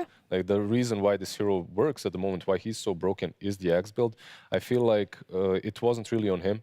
The game was broken down on other lanes, and it was just way too hard. He even got That's some just stacks. normally the comeback mechanic is the Bristleback in games. Yeah, the comeback mechanic is there, but you need to at least have some chances of taking the fight, taking a team fight, having a playmaker. They had none of those, and you mentioned Snaking and how much farm he had. Well, in comparison to the Viper, he had a lot of farm, right? Because Viper... The pose 5 to the mid lane. Exactly. Like Viper in this game number 2 is what Nine's Monkey King was in game number 1, and that's completely shut down. That's true. Well, look, it does mean that we're going to be getting a game number 3. Who is going to be facing up against XG in the grand finals will be decided after this break. I don't know. I'm never chasing a sound. I'm trying to chase an emotion. And it happens to be with sound. When a chef cooks for you, he's trying to do it with, obviously, presentation and taste and all that. For me, it's really capturing an emotion with sound. And when you do it with the right equipment, then something special happens. We here at Verse, we want to be the best at everything. We have the best monitors, we have the best drum kits, the best amps, and naturally we had to have the best mics. And I remember walking around and thinking, man, I like this song. I wonder what it is, because I curate the playlist, and I didn't remember putting the song on, right? And I look over and it's a band playing. I'm like, oh my God, it sounds like a record. And I go up to Steve and I'm like, man, that sounds so good. And I noticed that he was using Earthworks, and I was like, oh, okay. Hearing those drums was incredible. I had never heard it in here. There's a spiritual thing that happens when you get a whole bunch of human beings together in one room, and the artist is using that energy, and that energy helps to inspire them to keep going. One of the first things I notice about these microphones is they're solid, they're rock solid. You can tell they're just high quality when you pick them up. And so then you plug them in and you throw up the channel, and it's like, oh my God. Because the articulation is so consistent across the entire frequency range, it doesn't have to be loud to be in the mix. I have so much confidence in what I'm getting is accurate and what's happening is accurate. I don't have to use any of the RAM in my head up on, oh, do I have to compensate for this or compensate for that? No, I can put that energy to creativity. When Earthworks talk about a fast microphone, they're alluding to the capsule in the microphone moving really fast. How fast it reacts is going to determine just how accurate it is, how fast that capsule can move in response to the signal that it's presented with. So the faster the better. The quality these microphones are putting out is something that, needs to be heard. It's really great. Once you use these, you just simply can't go back to anything else. My name is Manny Mariquin. My name is Steve McGuire. My name is Kevin Madigan. And I'm here to talk about Earthworks.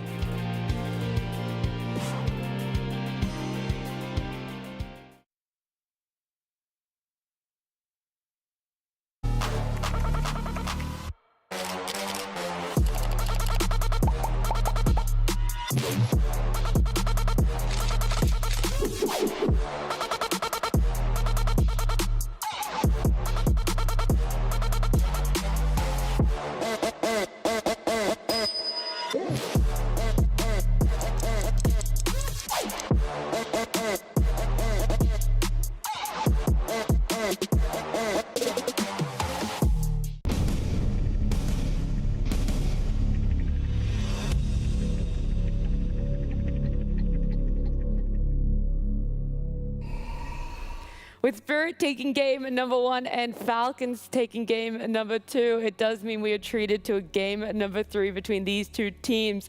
The winner will be going up against XG in the grand finals later on today, as it is our final day here at PGL Wallachia. And we're going to see exactly what's going to be changed up in a game number 3 draft. A Bristleback first pick. Spirit thought, surely, this hero, no one's got answers to it just yet. It feels a little bit OP, a little bit broken, but Falcons have done their research and they shut it down in a dramatic way. Yeah, it was instant answer, right? Like we talked about it as well when we saw the Bristle. What did we call for? Hoodwink, and it's something that Falcons love to play anyway. We heard from Aui as well. Like they were shocked. Well, not shocked, but they were surprised that the Bristle got first phased with Hoodwink still being in the pool. Do I think that Hoodwink is enough? And do I think that collapse on Bristle can't win versus Hoodwink? No. I feel like in a different scenario in which you have this Bristle on offlane, but your other two cores are different, I still feel that Hoodwink can be dealt with, but this was just a stomp. Like game 1 and game 2 were stomps, and they were pretty much Very decided in the drafts. Let's see what happens when the drafts are a little bit more even. What else that I liked about Falcons in dealing with this Bristleback was this lockdown. So when Sharpshooter wasn't up, they still had the Bushwhack, they had the Rocket, they had the Crush, the Bash, the Frostbite. They had the Frostbite, multiple slows from the Kotl, and the clone from CM as the well. clone, and also Glapnir being picked up. And homing missile as well. Yeah, I said the Rocket, but you're right. And it's actually Yules. called. True, I forgot about the Yules. So when they got on top of the Bristleback, that's 8 things we just listed that was able to keep him locked down, stop him from TPing away. You wait, you stall until the Sharpshooter's up. That's the break mechanic that you needed, and then everyone else just dumps the damage into him. I was going to say, that's why it's so impressive how Falcons played, because we've just listed so much stuff to stop the Bristle, and then you can answer that with items, right? There's a Lotus, a BKB, you can then get like a Wind Waker. Like, we're talking about a lot of economy, but it never came into play, right? And I am interested to know if Falcons can create that type of draft again in Game 3, just to obliterate the map. I think Spirit, they have shown us now, at least today, that, or even, you know, in this entire tournament, that they like being a little bit greedier to be scaling, and then they want to play into the game. Like 15 minutes, that's when the game starts for them perfectly. Sure, they can fight in lanes, but they want to farm a little bit more. Well, Falcons, at least in that previous game, as we nearly trip up a little bit. Just got a little bit of vertigo. Yeah, exactly. But that's where I think for Falcons, like they aren't afraid. Like, I think Skidder as a carry, he can farm, he can scale if he wants, but he's also willing to join the team and continue applying pressure. And that's something Spirit need to identify in this Game 3, like how to prevent Skidder 9 and both supports taking over the map, whilst Amar's like, securing his own game on a slot or something. Because if they don't, then Falcons with the right lineup, yeah, it can just be very, very scary to play into. I'm not sure who is first pick. That will be revealed to us very soon. But in game number 1, when Team Spirit had second pick, they were really on point with the bans. They took out that Gyro. They actually, sorry, that was Falcons themselves, but Gyro was taken out. DK and Slaughter as well. So 2 out of those 3 bans I just mentioned were picked up in game number 2, and the other one being something that Falcons really favor. So I think if it does go in the way of Spirit having second pick, the overall last pick, those ones are going to be placed in high priority again to get banned. If they end up with the first pick, I'm not sure exactly what's going to be changed up for them. Yeah, like Spirit, they just have a different idea when it comes to the game. They play it differently than most teams. Like when it comes to the heroes they value as well. They overvalue the Bristle, obviously, in game number 2, but like you could see them picking Slark yesterday and winning with it. Like how we said, they have a different read on the game. Sometimes it works, sometimes it doesn't. I think they overcooked a little bit that last game. They're basically, when you look at the last game, you feel like, okay, this Bristle is the ultimate carry, but then you end up with Viper and Sven as your 2 supportive cores.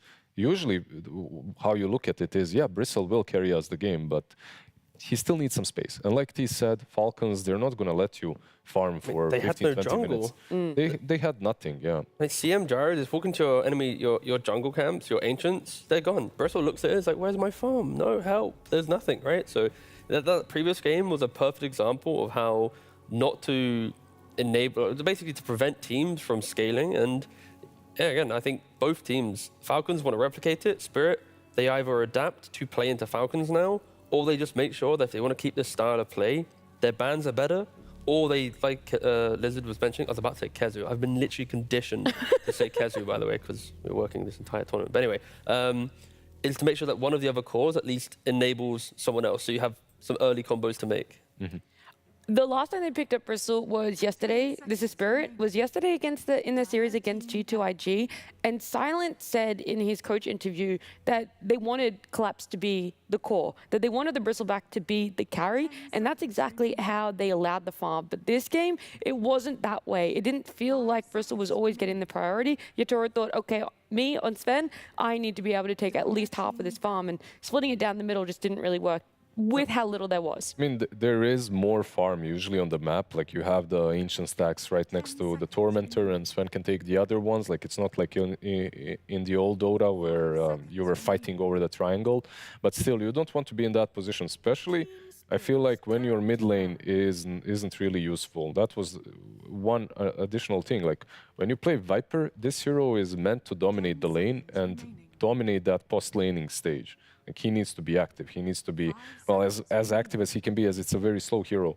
But if that doesn't happen, Vipers generally recover very slowly. Come on, give me the Bat Rider Spirit. I've been asking for it I now reckon for... they might pick up the Dragon Knight. That's the hours. one that they let through. Every other ban has been the same as Game 2. Team Spirit having first pick, so it is a exact replica of that game number 2 for pick priority. But this time the Gyro is a first phase ban. Yep, leaving the Dragon Knight through, and they do take it for themselves and denying it from Falcons, who love it. Yeah, that's it. Again, personally, a little bit of a shame. I understand the whole, when you're against Falcons, you have to draft for Falcons. It's like the only team, I think, right now, still, where you have to think about 4 heroes only. But again, for Bat Rider, for me, it would have been a good foundation Solid, for everything they've done before. And now Spirit are kind of joining the rest of the teams where it's like, oh, we have to draft for Falcons, right? You think they're already too reactionary? It's more just they're respecting Falcons a lot, right? Which is not an issue. We're in a game 3 situation, elimination. If you win, you're in the grand finals. And obviously Spirit's played DK before, so it's not as if it's like their first DK. Other teams in this position have done that, where it's like, they're picking Razor when they've never played it before. You know what, I'm all about the DK, sure, he's a great hero, but I know that Nat is very happy that finally she gets to watch some Pango. Shut your mouth. True. She just Wash loves your mouth this out hero. with soap. How dare you put those words in my mouth? How many games do you have on Pango? Admit it, you have some secret Smurf spamming this hero. Absolutely not. I mean, yeah, Pango's looking great right now. 34 games played, 35% win rate in the tournament. It's impeccable. Second most played hero here at PGL Wallachia. Yeah, second most played, but with an abysmal win rate. Like you commit so many bans to make him work. But what's interesting to me is that they opted to go for the Pango when Razor was still left in the pool. Like that's something that I felt Falcons moved away from, and that they started valuing Razor a little bit more. But instead, okay, you get this Pangolier, and now you have to secure him.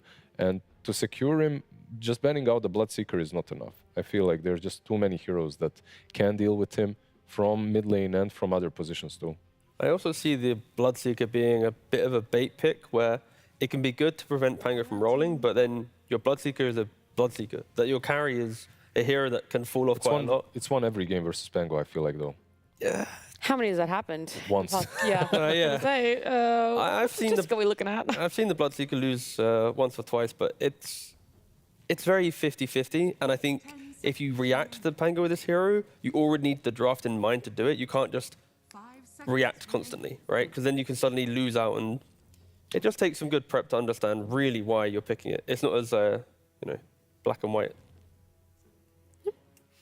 I think we're going to be looking at some supports, though, being picked up by these two, but neither of them actually wanting to ban out any supports in the second phase. The Razor, the Viper, and the Bloodseeker. So they do still have enough respect on this Bloodseeker counter to Pango. The problem is, like, while I completely agree with T, the Bloodseeker has been reinvented to be able to go to any single lane, and if they flex it, yeah, I can see that. What players have actually demonstrated is that Bloodseeker wins the lane versus Pango, and then you not only are you good in the lane, but also you have Rupture against him afterwards.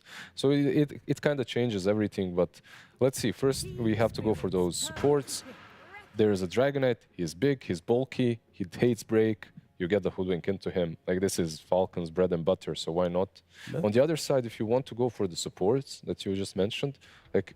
Give me the Grimstroke again. It's just, it sets itself up so easily. Bane, like, these two are both in the pool, all good versus the Pango. I wouldn't mind You don't think them. Spirit are considering picking up Slaughter for themselves? Slardar? Yeah. Why not? I mean, maybe a little bit. I can see a world where they do. I mean, if they value it and they don't want Falcons to go for it, I can see a world where they do Grim Slardar here. They just put DK middle, and then that's kind of their entry. They see 2 new heroes, and they get to counter pick with like the perfect 5 or the perfect carry. Keep in mind one extra thing. Like Team Falcons, even though 9 is like a Pango player and it is his comfort zone, they have moved it on the offlane as well. So they can do that too. Amar can play the Pango. Yeah. It's not like his best, most played hero, but most of them are banned out. There's still Mars left in the pool, but Timber is banned out, Razor is banned out. So another option. Yeah, there's a Slardar. Come on. So far, I'm 2 for 2 on the Spirit draft. Lisan Al-Gaib. You're just too good. Well, that's not what I was saying. You've been obsessed with June lately. I don't know. I just like it in this scenario in the draft. I have watched part 2 without re-watching part 1, so I can't even remember what happened in part 1. So it's like a whole new movie. It's a whole new movie. I enjoyed it. Anyways, good call on Slardar. I think what T said, Grimstroke makes a lot of sense here because he combos well with him. Grim Edge CM. Didn't expect it, but okay. The CM I didn't expect because it's not a hero that they played so far. And the Grimstroke kind of sets up for the entire meta of the tournament we've seen. Like Soulbind versus Pango, you put it on DK or Slardar, like it puts your heroes forward. But maybe they lost a little bit of confidence in the hero from the previous game, but less about that. Crystal Maiden, it is a nice hero to take away. I think Falcons would have excelled if they had the skirmish abilities of CM, Pango, and Hoodwink. That is a lot of map play. But instead, in the previous draft, it's like CM or Veno. If CMs get taken, you go for the Veno. Like they want to make sure their safe lane is strong from the position 5 on Falcons. And Snay makes that happen. Like this Venomancer is, like I've been calling for it a little bit. We had a little bit of a pub report as well when it comes to the heroes played. And then 9K plus pubs, Venomancer is just dominating. This is a hero that's picked quite a lot. He's having a pretty decent win rate as well. And I just love the various builds that you can build on him. You can scale very well. Like the Aghanims is actually pretty sick on him, but most likely what you see from players such as Snaking is some Greaves, you know, just a lot of utility, and it does a lot throughout the game. The laning stage, however, is the most important aspect. And after the lane, like you can just set up in the enemy jungle and farm it. That's it. If you have some offlaner that is able to play with you, even better. Okay, Falcons, they're using that lane advantage to just try and push it further, right? Like Veno will secure a lane, get a Luna. Luna will then get 15-minute Manta, BKB Kanda, and then that's your time to go. So I love the shard on the Luna into Lifestealer currently, but Lifestealer Slardar for me might still be a problem.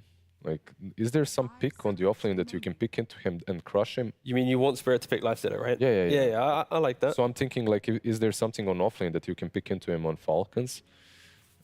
Maybe some Enigma or something like that. Besides that, it's... And do you really want to see Amar playing it? And they go with it. Like, so this matchup right now is actually not bad in an isolated scenario for Luna because of the shard. Like, the shard actually negates a lot of what Lifestealer likes to do. But you're getting a lot of other items before the shard too. Of or course. you looking like... You mean on Luna? Yeah, or are you looking like try and rush that?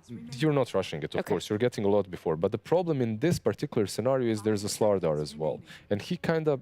Yeah, he's still a melee, but he jumps you, amplify damage. Then on top of that, later on Lifestealer, you get Aghanims. It's looking scary. I could see a realm where, like, Luna isn't, you know, the tankiest carry. Sometimes she, if she gets stunned, she's not going to be able to get that BKB. She's not going to be able to get the Satanic. And I could see an Infest Bomb coming out with Slardar blinking in. You go for your Crush, you got your Bash, Infest Bomb. Are you even going to get anything off before you get blown up? They have no save, and that's very correct. But what's the reason behind it, though? Because these are the top-tier brains, the 5 heads of Dota. The lane is insanely strong. Like, you have Veno Luna versus looking to emulate game number 2 here of... They never get to the point of buying these items on the side of Spirit. You're looking to shut down the Slardar so that he is nowhere near as strong as in game number 1. 10 seconds remaining. I think for offlane Falcons, like already banning out Tide by Spirit, maybe Brewmaster fits the bill. You don't really get threatened too much in lane. It's annoying, but it's not like the be-all, end-all. and at least then you bring a little bit more skirmishing fight for Falcons. I'm just worried. struggling a little bit to find like the perfect Amar hero. Exactly. I'm worried because of it being Amar, and I'm thinking like maybe even we can look at a mid lane hero, but let's see. What does the off lane need to have though? And let's like try and look outside of the stereotypical Amar pool. It could just still be the MOUZ though. Like sure, there's a lifestealer in lane with the rage, but I could still see a world where it's like they just need a certain aspect, and that's where like the hero brings. Of course, Spirit, they need to close the draft with their pick first, most likely position 4. Again, great bans from Falcons. We spoke about Grimstroke a lot. That's getting banned out finally. The Willow as well has been a key component to a lot of Spirit's draft. It might be even just another mid lane banned out here. Like you ban out one off, one mid that you think is the biggest problem for you. Because the Mars, sure, it's ATF hero and he makes bad matchups work, but I'm just thinking, you're picking it into a built-in BKB Rage lifestealer that likes to lane into you. I'm not completely sold on it, but he can make anything work. Yeah, and this is the thing, like this pick from Spirit here isn't really going to change a Mars pick. Like they could go for Lion, they can go for Batrider, they can go for Bane. Yeah, there's like that. Like they actually ban out the Slark even. Like what the hell? The Amar Slark potentially. No, we've seen the off lane Amar Slark, and I mean, all the way back in DPC last year, he was playing Slark. That got added to his pool when he was on Nigma Galaxy. Yeah, to give reasoning why you might ban it here is because if you can't get pressure in laning phase, Slark just runs around the map, de-wards the wards. From the off-lane position, you're just constantly just saying, hey, look at me, and then that's where like the Luna becomes such a raid boss behind that. And no, I like the fact that Spirit, in a clutch moment, do think about it. They had to dig deep. They had to dig majorly deep. That, even to make that ban. It's because also like there's not a lot of like the Amar heroes, right? So like just Timber's gone. I think Brew's still there. I feel like even with the Bane now, just give him Pango, pick something into DK mid. But what lanes into DK also that's still left in the pool that's really good? The Viper is banned out. That's kind of solid. You're a little lost for words, lost for thoughts. No, it's like I just want to see Pango go mid here, and I want to see an Amar hero, and I'm kind of excited just to see where Amar goes, because often here, like this is the type of pick where it's like Amar sometimes has the suggestions when his heroes are banned, he suggests like Thompson sometimes, where it's like the game winner or the game loser pick. That's like sometimes what happens to Amar. Roll the monkey again. Let's go. Do it. It would roll in the monkey king. It would follow the Falcon script, yes. Give him the monkey. Let's go. Monkey mid, Pango off lane. Redeem. The redemption. 5 seconds left. Centaur. I mean, so Centaur into Lifestealer generally is considered not the greatest, right? Like it's strength into Lifestealer, he's gonna have a decent lane, but I think it's about the position force. Like you have Hoodwink plus Centaur into Lifestealer and Bane. I'll be honest, I thought it was banned. I didn't even see that it wasn't banned. I should have put my glasses on. Yeah. I kind of just assumed it was gone because... It's one of those ones. I fully get it, T. I get it. And they're taking a long time to pick between CM and Bane. No, thank you. Yeah, there. Does it improve? That did literally nothing. These are for show. These are for show. Lizard's glasses are all for show. You can borrow mine if you want to. Thank you. Mine definitely are not for show. I can't actually read anything now. No, thank you. Oh, that helps. Yeah, a little bit better. Oh, I feel fabulous now. Oh, you look it. I mean, I think you look it. I can't actually see. That's why she calls all the picks, by the way. These glasses plus 10 in. Oh, they had notes inside etched in the frame. Yeah, wow. Ooh, it's a vibe. Anyway. What are you saying about these drafts? What are those notes speaking to you? I think this is a much more playable game right now for Spirit. Like in the previous game, I was like, this is a comeback one. This time around, you've got Lifestealer Slada, which is the tournament combo. Easily is the best combination in the entire tournament. I still think I am going to lean Spirit just because you have it's a Luna versus so much jump on her. There's not a lot of protection. Sure, there's Stampede, but I think I'm leaning Spirit just a little bit. And they're scaling, right? Like you have these 3 scaling cores on Team Spirit. What's good about the Luna here, and what did Centaur bring to the table? They had no save for her. Yeah, I mean, why not? Later on. Are you being serious? Later on, I'm being serious. Later on in the game, maybe even that. Versus the Slardar Lifestealer, for sure. Super later on. But what's so nice is that you get the Stampede versus the Lifestealer later on. So you get that Luna ability to pop the Manta and just run away from the two of them once she gets jumped. I am very concerned, though, for the Spirit offlane. Veno and Luna against the Slardar could be miserable for that Slardar. So if Collapse can find a way to get around that lane, to get into the game with some level of farm, that's when I think Spirit should be good. But if Luna can somehow, just obliterate it, that's when the strides of Falcons might hit again. Yeah, so we agree on that. Yeah, like just that lane is super important. Yeah. All right, well, we're keeping eyes on that lane, but we'll also be turning our eyes towards Banks and Silent. Thank you very much, Nat. That's right, I do have Silent here with me. He's just coming out of the draft. And there's one hero I need to ask you a little bit about here. Pango. A lot of the teams love it. A lot of the fans love it. You guys, though, haven't picked it all tournament. Why is that? Honestly, I'm not sure, but he's like 20-30% win rate. So, and a lot of heroes right now for me is good against him. And in my opinion, we pick it this hero also and could pick a lot of other heroes. For me, it's not just he's not that strong how people think he is not deserving first pick for me. So why do other teams keep picking it, do you think? I don't know. He still keep losing and they still pick, and I have no idea.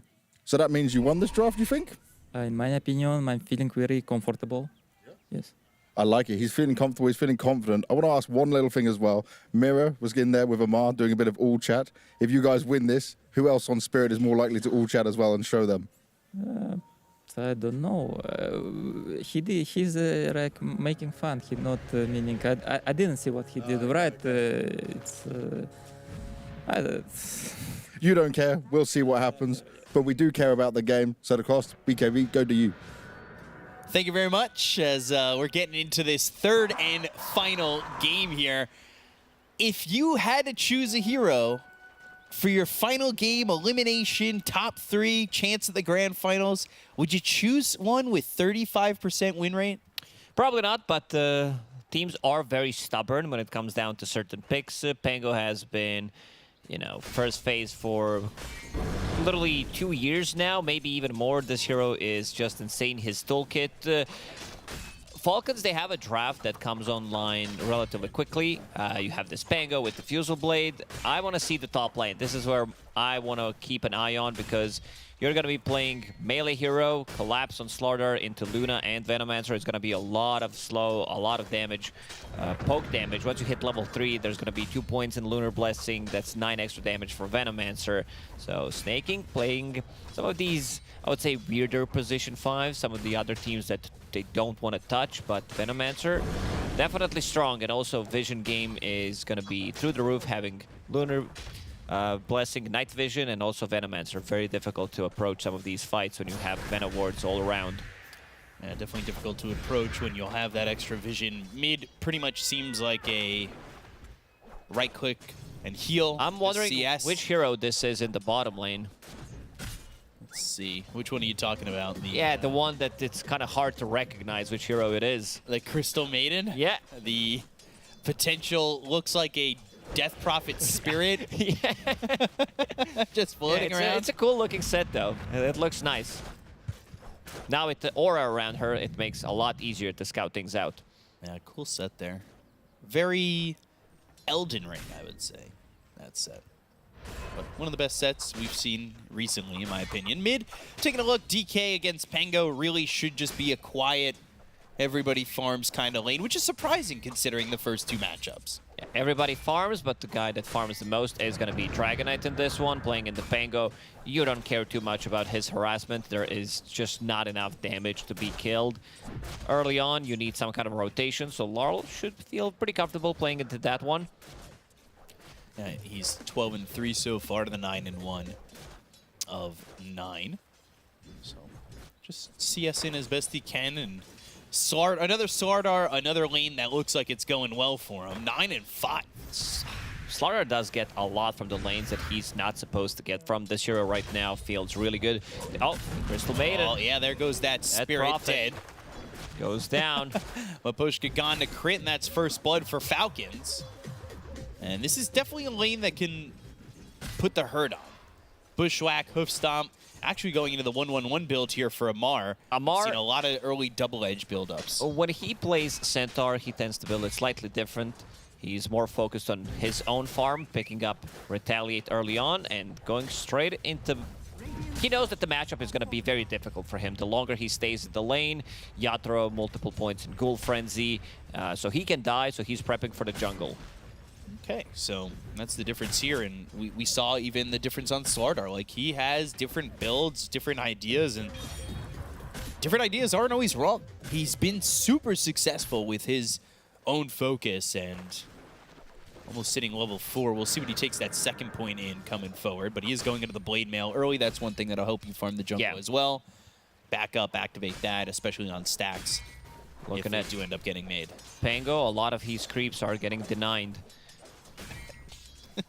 Yeah, 21-7 here for Laurel. As you've got 9 looking into Arcane Boots, Diffusal Wand. Yeah, pretty standard stuff. We don't. If we somehow change Diffusal Blade, if it gets reworked or something, Pango's dead as a hero, most definitely, because he relies so much. Even the offlane Pangos are building into Diffusal Blade. That's a part of his toolkit. But one of the most fun heroes to play. I know a lot of people probably have seen this hero in every single game. It's just the concept of the hero is so good. It's one of the best heroes ever made in Dota, I would even say. Definitely an exciting one for sure. It seems like it's been kind of having that MOUZ treatment where it's been in the meta since its inception. Yeah, MOUZ as well. These newer heroes, they just have like all this new tech, new abilities that they're so well made. Yeah. Everything synergizes nicely. I mean, it's always, especially now, Hoodwink's also one of those newer heroes that's in the meta. It's these new mechanics, these new heroes that feel really, really quite strong and still figuring out ways to maybe even pull them from the meta. But bottom lane, Amar getting chased. A lot of damage there, and he went level 2 into the Retaliate, but Yatoro with the Rage was ready to go. Only level 1 for him on that, but he put the pressure on for a second. Nightmare. Loosen Beam. Collapse wants to come in with a Slithering Crush and a Bash ready to go. It's level 2 into the Bash in the deep. They try to get this kill into Snake King and succeed. Crit making Turn a around. move. Crit coming in. Bushwhack on a 2. The Swashbuckle from 9. Collapse drops and Mira will follow him. Double kill here for 9. And this is something he did well in game number 1. It was not until he made level 6 that it happened with Kato, but here at level 5, yeah, you don't expect this type of rotation to happen. You're also playing against Dragonite, who can easily take off your tower, and Amar does have TP available. A lot of slow coming on to him. That's why he's prepping. As we said, Retaliate is going to be his big spell to come back into the game, and going into Blade Mail immediately. Still sitting on top of CS. Laurel now putting the pressure onto the tower. Mira did make a move. Mira's here, Snaking though, also approaching, and it's going to be a Shield Rune bottom for Laurel. Taking a look at the Slardar too, there's a different build, at least, you know, the 1 point so far, not the Guardian Sprint. It's 0-2-2 for Collapse.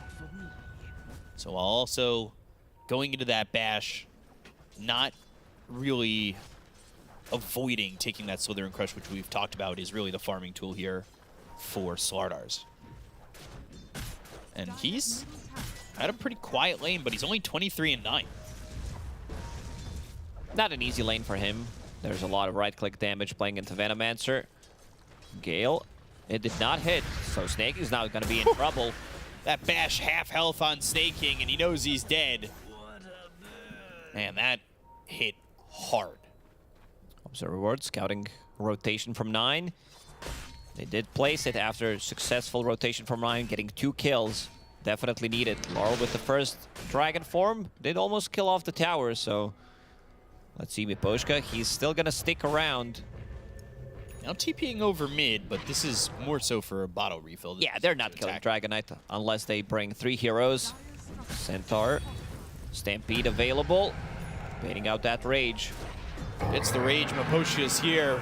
Frostbite, even on the Stampede. So Amar, now he's going to be under the tower. Bane coming over. Crit into the face of Yatoro. They go to the Bushwhack, but Crit needs to be careful. Look at Skeeter. He's trying to get through, and now Skitter's here. They get the kill to Amar? No, he's able to survive Skitter in front of Mira. They'll take out Miposhka. They'll trade Crit. A 1-for-1, and now Snake King's also down bottom. Venomous Gale to Yatoro. Love these moves from Skeeter. He's the one who gets through the Twin Gates. He has a really good read what's happening. 9's here. Rolling Thunder, Snake King under the tower. He's going to die. Nine trying to have a good turn radius to hit on Yatoro, but uses the Swashbuckle, shutting down that Rolling Thunder early. But it makes him vulnerable to Collapse coming bot, who finds that bash, has the Slithering Crush and the damage with the help of Laurel. Oh, I love this. Level 5 heroes rotating. Skeeter, level 5. Then you have Slardar, who was also level 5. He TPs in, needs a little bit of extra help. He needs to provide that help for his team. Skeeter now back to the top lane. Involved in 3 kills. Lunar Blessing is now global. That's going to help them get quite a lot of farm, especially for Hoodwink, who is really struggling. We've seen Hoodwinks pop off, you know, getting those early CS, getting a lot of early kills. Collapse. No TP available on him. Snaking wants to play around here, and he's the perfect bait because they'll kill Collapse. It's just a matter of who or whom. Snaking gets the last hit, even though there were 3 other heroes around, making sure that Slardar with 1 HP doesn't run away. Just in case. And he knows that 1 bash brings him down to half health. How can you deny going after that? Well, he went for it, and then he died for it. Amar with the Blade Mail, Hoof Stomp. Like he'll walk away. Top lane, though, trouble Bushwhack. again, but the rest of the team ready to help him out. Yeah. Falcons moving well together. Snaking having a really good read where these observer wards are. Now, Snake King with 2 points in Plague Wards. He's going to be able to put a lot of pressure on the map, stack some jungle, and also get the farm. He really loves to farm up when things are slowing down. One of the greedier 5s out there, most definitely, when it's the game for it. Right. And now Arcane Boots here for the Hoodwink. Not doing too terribly. Trying to get that Sentry out because they're trying to get that Obs and Will. No deny coming through from Crit. Nine's here. He's 4th in the net worth. Top of the net worth is Laurel, who's going into the Blink Dagger. That's to get that Blink Dragon Tail, have that control, and hope for the follow-up to come for the rest of his team. He had a really good mid lane, and 10 minutes in, he's happy with his progress. But Luna, we've seen at times struggle and come back, but it's definitely scarier when Luna comes out of the lane successful and then goes into the jungle to farm. Yeah, also when you have heroes who can keep them busy, you have a little bit of protection with Stampede if they initiate on you. Laurel clearing some big stacks here on top of the net worth already. Yeah, no stacks in the triangle for Falcons, no stacks on that outer ring Ancients camp either. So Scooter, he's top, but there's not like that big chunk of stacks to take. All Observer Wards scouting them out. They know this move's coming. Pretty cool spot, and it's going to be pinged out by Crit. He doesn't have a sentry, but he pinged out the Observer Ward right on the spot where it is. Yeah, that's that Miposhka ward we've seen plenty of times before that has helped Spirit win games and just be in complete vision control. Snake King, Venomous Gale off the mark again, and he is dead to Laurel.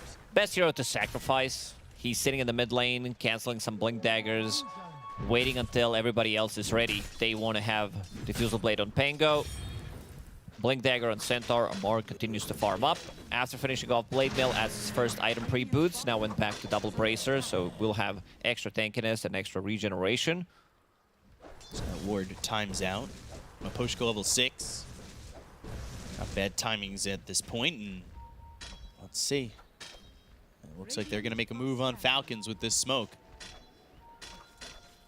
Got Snake King and Nine together, but Bane off to the side. Now Crit smokes. They've got an amplified damage. Ready to go, and Falcons, can they find anybody? Amar is looking to farm up and get into that Blink Dagger. He doesn't quite have it yet. Bushwhack on the edge. They'll get Miposhka. Arl blinks away and doesn't want anything to do with that. As the side of Falcons, things getting a little bit quieter, I would say, after that big fight over bottom. Just looking to farm. Yatoro, not the easiest target to kill. Does have Infest, does have Rage, and we'll use that Infest. Run away. Too speedy, 425. Move speed. Skeeter even coming to the bottom lane. They want to make sure that they have the numbers to kill off this tier 1 tower. Smoke broken, Blink Dragon Tail on to 9.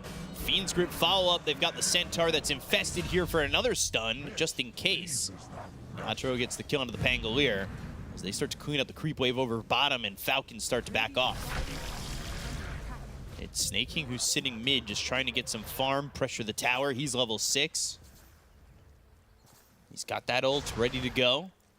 The Noxious Plague. It's going to be more about the farm for Falcons. Once they pick up Blink Dagger on Centaur, that's going to be their next move with this smoke. They managed to kill position 5 only. Right. So continue to farm up. Wait until your Luna is fight ready. She usually want to join when she has Manta style plus BKB, sometimes even Shard. It really depends on the matchup. Another deep Miposhka ward that spots 9 up in the top lane, but the scan from the Dire hits, so he's aware of that, and maybe we'll start to figure out that that ward is there.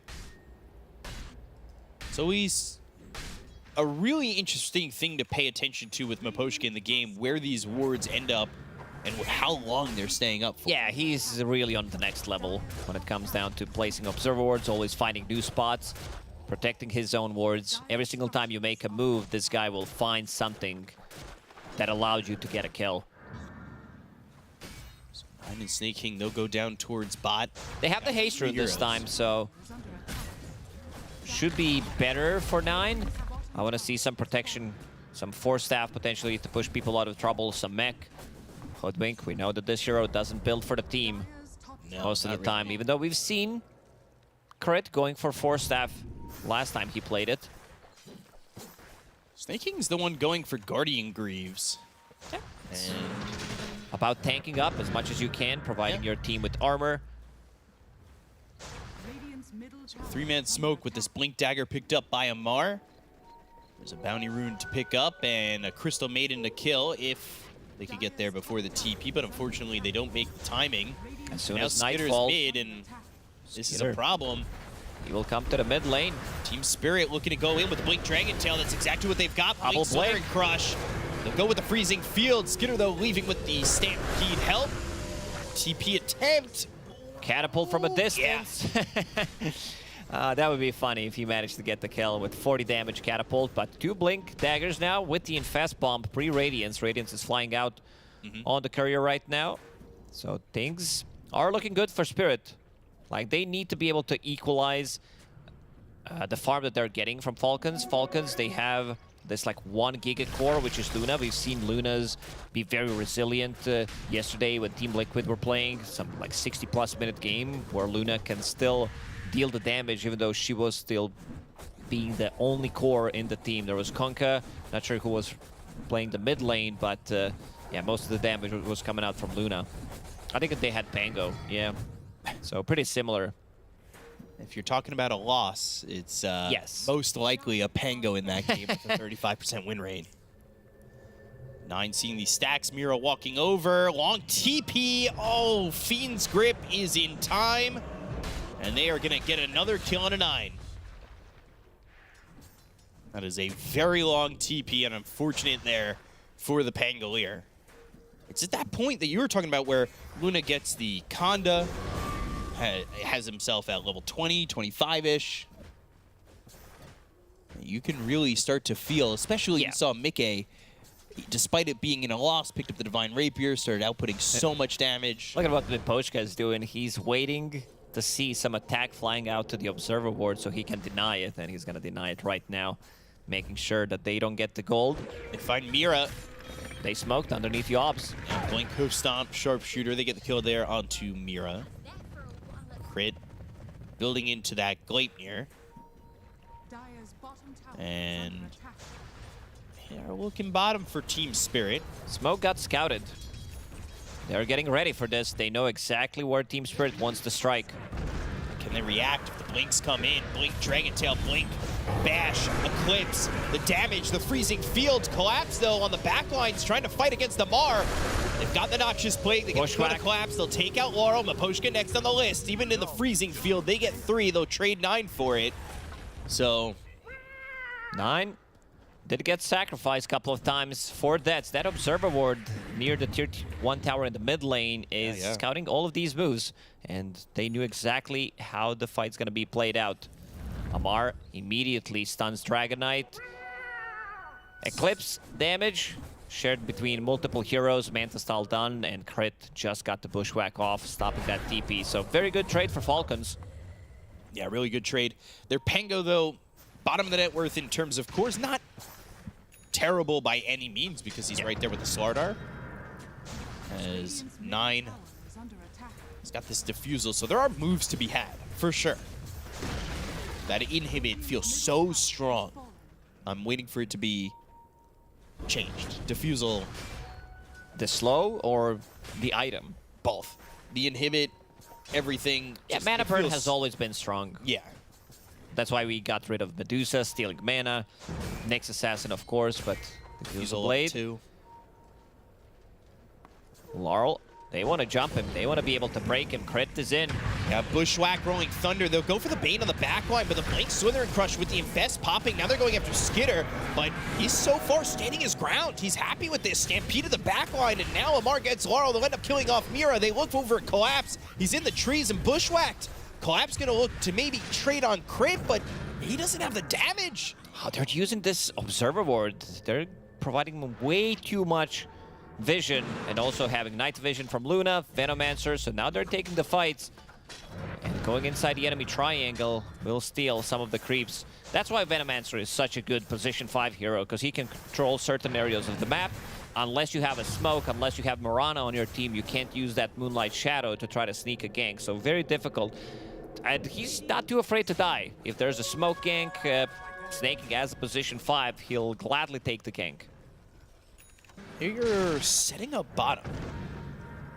Are they setting up Roche for this early? For Roche, potentially, yeah. There is no Rolling Thunder for 25, but they definitely do have damage if they group up with Luna. Also, we didn't mention that Skeeter's going for a bit of a different item build. No Mask of Madness, playing into Slaughter, Dragon Knight, and Lifestealer. These are all heroes that deal a heavy amount of physical damage, so he's skipping it, going for Dragonlance instead, which he's going to turn into Hurricane Pike, push Lifestealer away, has some extra save for himself. And now Roche on time. Amar will scout things out, does have Invis. Has that Invis, has an Obs right under his feet as well. That one placed recently, so it's going to spot Yatoro coming over.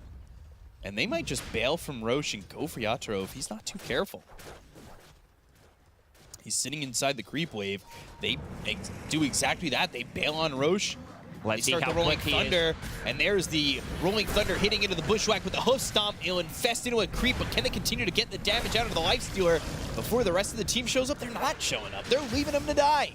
50 seconds without a Lifestealer and back in a Roche if they want to. Definitely Roche time for Falcons. Status resistance from Sanj making a little bit of difference, so they needed to execute. SNY now completed, but this should be the Roche, and you want to have that advantage. Luna want to keep the pressure. Also with the Shard, makes things a lot more difficult to focus her down if she can get it off.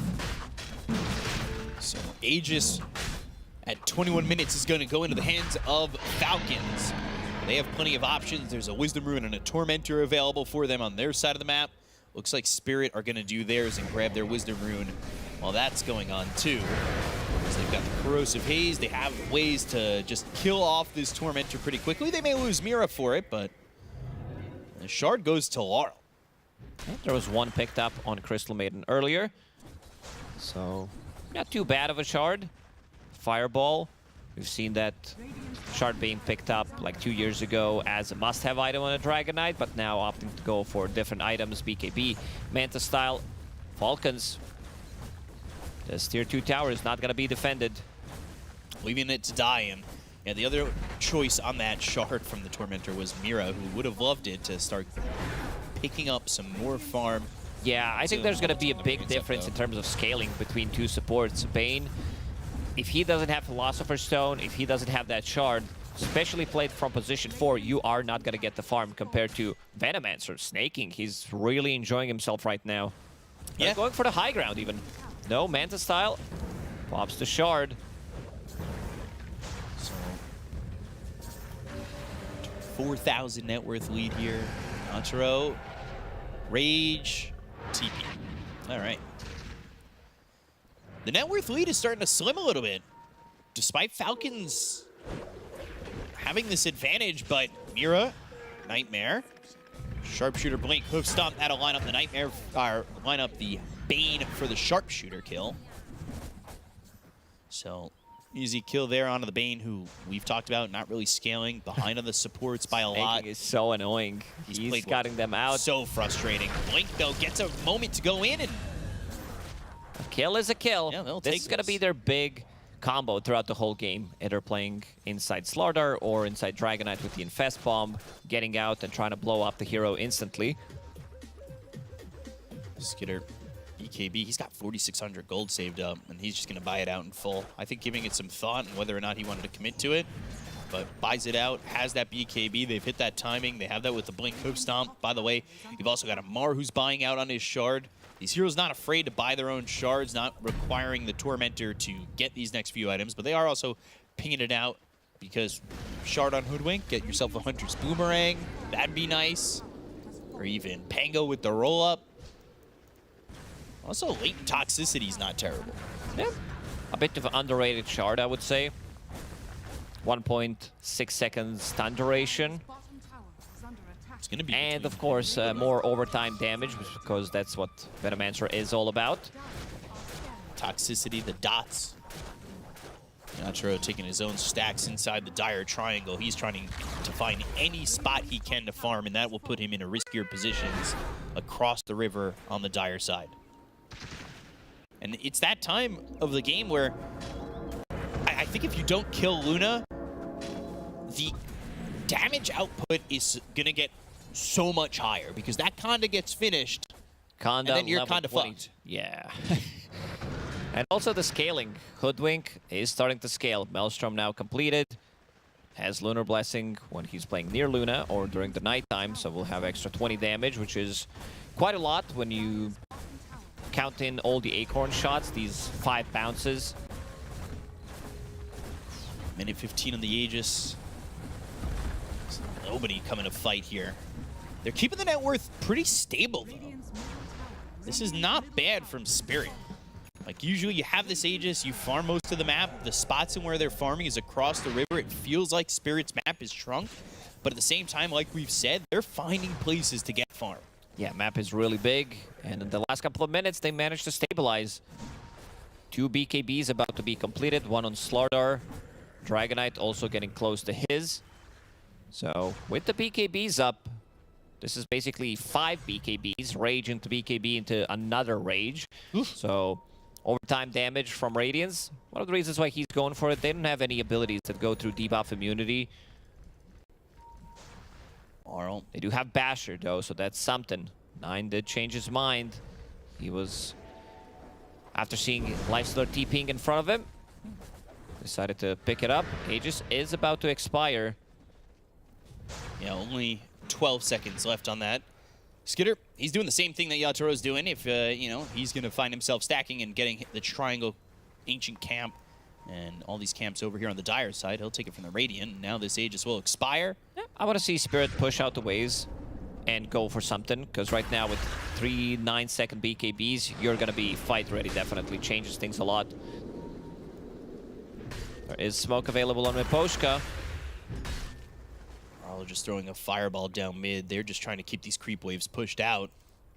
Yeah, that's also, the problem we have. Sack clap spot. Luna sending out illusions constantly. Venomancer sitting, planting down of his wards in the top lane, in the mid lane, so those 2 lanes are not getting pushed out. So sneaking. That's a smoke coming into his inventory. He's looking for Staff Lotus after picking up these Guardian Greaves. He is more farmed than this Hoodwink, who's got this Maelstrom, and I believe, yep, the Gleipnir is completed. So they'll infest, they'll smoke. Team Spirit looking for their opportunity to make a jump. Spirit, they don't have much time. If this lane, top lane, doesn't get pushed out, they will know something's cooking. Because they're not showing in any lanes right now. Luna is sieging your tier 3 tower. Yeah. So they're going to position themselves. They'd use the scan. One of the tough things here, too, for Spirit is they do rely a lot on Miposhka's vision, which he's able to get when they're ahead. but when they've been sitting on the back ends of the map on their side, Miposhka's not really able to give them that information. He's had some cheeky wards that have really put the info out there, and unfortunately for the side of Spirit, they just can't rely on that right now, so they're kind of going in blind while they sit under this ward that'll finally get dewarded. Miposhka getting credit for that, and another ward placed in an interesting spot to try and catch just a glimpse of Team Spirit placed there by Falcons. Things did slow down. Team Spirit, they have not been outside of the base, and they also have Basher and Pango, so if they try to go for this jump Dragon Tail game, they might be caught. Get the kill on a Snake King again. Immediately knowing where the Observer ward is. With a bait action there from Venomancer to scout things out. They do have Gem that has been purchased early on by Snake King. Amar needs to play in that area to be able to get the D ward.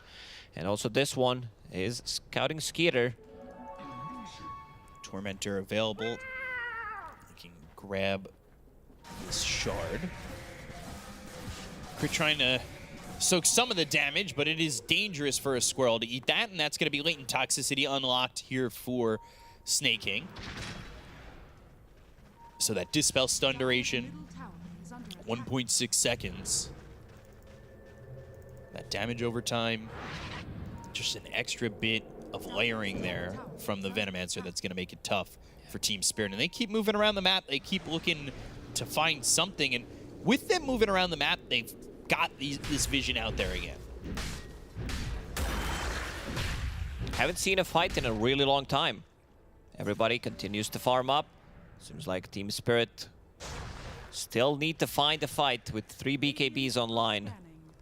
And they were looking now because they're considering that Roche is going to be up. He just blinked.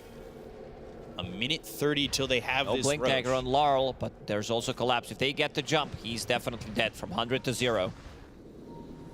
Amar, he's tanky. He's got the rest of the team not too far behind. Collapse just spotted in this creep wave. Immediately a smoke coming out from Falcons looking for their opportunity to jump.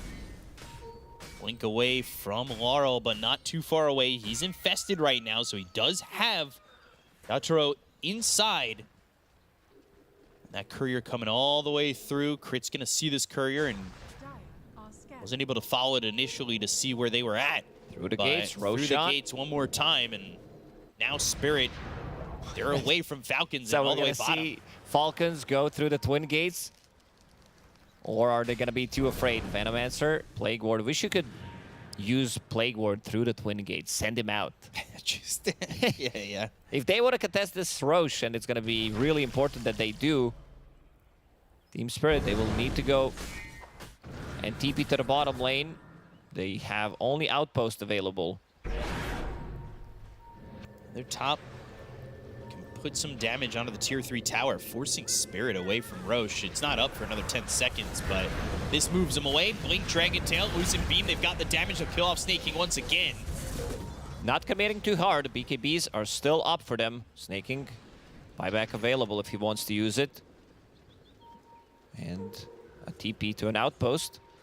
But the game did slow down. We did not have a huge team fight for the last 10, maybe even 15 minutes. And Spirit were slowing down the game because they were behind, but it almost feels like it's benefiting Falcons more to have this Luna just jumping the net worth. Amplified damage, Nemesis Curse, level 20 with Conda. 2 Moonglaves fired on Loosen Beam talent. It is a lot of damage, but if they focus down Luna, their damage output is not going to be that great. So, again, towards Roche. Roshan is up, Aegis and Banner ready to be taken. Rolling Thunder, Amplified damage is going to be popped. The look over at Laurel, they've got themselves the Bushwhack. It comes out of the Elder Dragon form. There's the Sharpshooter, the kill. Blink out of the back line, Slithering Crush with the Infest popping. They get the kill on a crit. The look over at Amar is going to pop that blade mail. There's the Eclipse. They got the kill on a collapse. They're going to look over at Amar. Yatoro trying to do all he can with the BKB being popped here, but they've got Snake King. They've got 9. Yatoro in a lot of trouble. Doesn't have an Infest. Doesn't have a way out. He's got Rage in a second, but he'll still die. Triple kill for Skitter. And Falcons take another big fight. This is going to be like 8,000 to 10,000 damage coming out from Luna. And yeah, closer to 10,000 with amplified damage. Holding the amplified damage in the bottle and then releasing. That was pretty insane. Didn't even commit that hard. But yeah, this is the huge issue if they are the ones getting the first jump. Nightmare save a bit too far away. Didn't come on time. Mira, you can see the damage has already been done. Sharpshooter broken. No armor.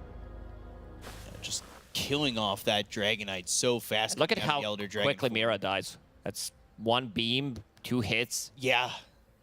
Fiend's Grip was okay for a second on Amar, but they just needed more than that. He has no protection. And it goes back to not getting that initial shard on the Bane, right? He doesn't go more into the Brain Sap. He doesn't get that farm. Maybe at that point he's got an Aether Lens. But that's all what ifs. He has to be closer to Amar in that situation, whereas maybe an Aether Lens puts him in the trees and he's able to survive there. They definitely need Laurel to be able to sustain in a fight, deal the damage, get multiple round of stuns on that Luna, who's now again holding the Aegis. Going into Satanic next, which was going to provide him with more survivability. More items, more Force Staffs. All these defensive tools. Lotus Orb that has been completed some time ago on Amar. Mira taking a lot of damage from the Tormy. And now finally he gets that shard. But 34 minutes to get that shard, and the last one, the opportunity was about 22 minutes, so that's a lot of time not farming with that AoE Brain Sap. Psychic Headband, though, that's going to be a little bit more cast range in the plus 100. Still going to be... Bane switching to Ags once he got that. Yeah, wants to be the one who can control the fight so that he can actually get the Fiend's Grip off in a fight.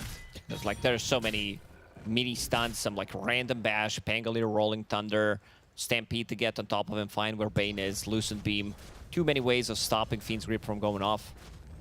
Yeah, definitely so. Yatoro still working on this Ags. Big item. He's 1,000 gold away from it. He wanted it desperately to stop the Luna. And have also a shorter cooldown, more ways to kind of stay alive a little bit longer. But not getting to that Ags. And now this Wisdom Rune is going to be stolen by Skitter. With that Wisdom Rune, he finds himself at level 23, getting closer and closer to 25. So Collapse. He's also 200 gold away from his own Ags. We'll see if the puddles that turn into pools are going to be much of a difference. Sneaking, collecting the Lotus Petals. Maybe a block of cheese in our future. Prepping for it. Nothing's going on. There are no fights. They find themselves collapsed. He was trying to get the Ags, another big one. Now that's slowed down. He had 1,300, almost 1,400 gold. It goes down to 1,000. He's dead for 60 seconds. It's time to siege the high ground now. Yeah. It's nighttime. You lost Slardar, so they got to check if he has buyback available. Satanic for Skitter. So killing him, you're going to have to try and do it twice, right? Because you'll get the Aegis chance, and then you've got the Satanic, and you'll be back up to full health in a heartbeat with this Luna. So killing Luna twice, basically, is going to be very difficult. They've got the Bushwhack. It lands onto the Crystal Maiden in the Nightmare, saved for a second by Mogoshka. But the Crystal Clone gets the Frostbite onto two very tanky heroes. 9. Look at his positioning. He's inside the trees. Does not want to be the one jumping first unless he finds the opportunity. Same goes for Amar. Puts that Creep Wave banner down on the high ground. 10 seconds without collapse. Your barracks are exposed, and that's the last glyph. Yatoro, he's on a different side of the map. Does have Aghanim Scepter now completed. He's TPing back right as Collapse comes back alive. They've got the Infest upgrade with that Ag, so they're going to have to try and make a move. But there's still a minute left on this Aegis. Going for Skitter, maybe ill-advised. You want to time out this Aegis. It's got another 50 seconds, but how quickly can they push? They've got this Roche's banner down. Which is they have the ways to push the mid lane and get this next tower. Yeah, Force Staff needs to come in. If Skitter wants to siege the high ground, there's going to be Dragon Tail stun into Slardar stun, or the other way around to try to burst him down. 35 seconds. They have no glyph. If you lose a tower, those bounces, those Venomancer snakes are going to be canceling the Blink Dagger, so you need to make a move. Try to get the jump going. 20 seconds. Spirit. Very tense. So they are 18,000 net worth behind, and on the brink of elimination and just a third-place finish for them at this event. There's that Aegis expiring. And I say just the third-place finish, but I mean, you know, it would just be third. They definitely are always yearning for more. So, Ags for Laurel being built. They're still smoking, they're still searching, but they aren't getting anything. Falcons, they fell back, and they fell back all the way. Waiting for tier 4 neutral items to see what they're gonna find. Rattle Cage, so that's a lot of extra armor. Makes Luna super survivable. And about to crack level 25. We've seen Luna's pick both of them, kinda. Eclipse mini stun is nice, but so is plus 40 damage with level 25 Talentonio and 20 for the team. So, Falcons again, maybe looking for the right moment to jump in. A couple of Ags picked up by Team Spirit. They really wanted to go Ags on all their cores, and they are 500 gold away from getting it on the Dragon Knight. Mindbreaker there for 9, Ascetics Cap for the Centaur, and a Telescope for the Crystal Maiden, as neutrals start to get picked up across the board. Yules for Collapse, and that's what we've seen a couple times. You get that Blink Slithering Crush in, maybe you Wind Waker out, but it's just Yules far away from it. Nah, doesn't even, like, the component that he does have is Windlace. Oh, okay. For now, he needs one big fight. So he's close. Yeah, they continue to farm up. Map is getting smaller. This is some Tundra tactics.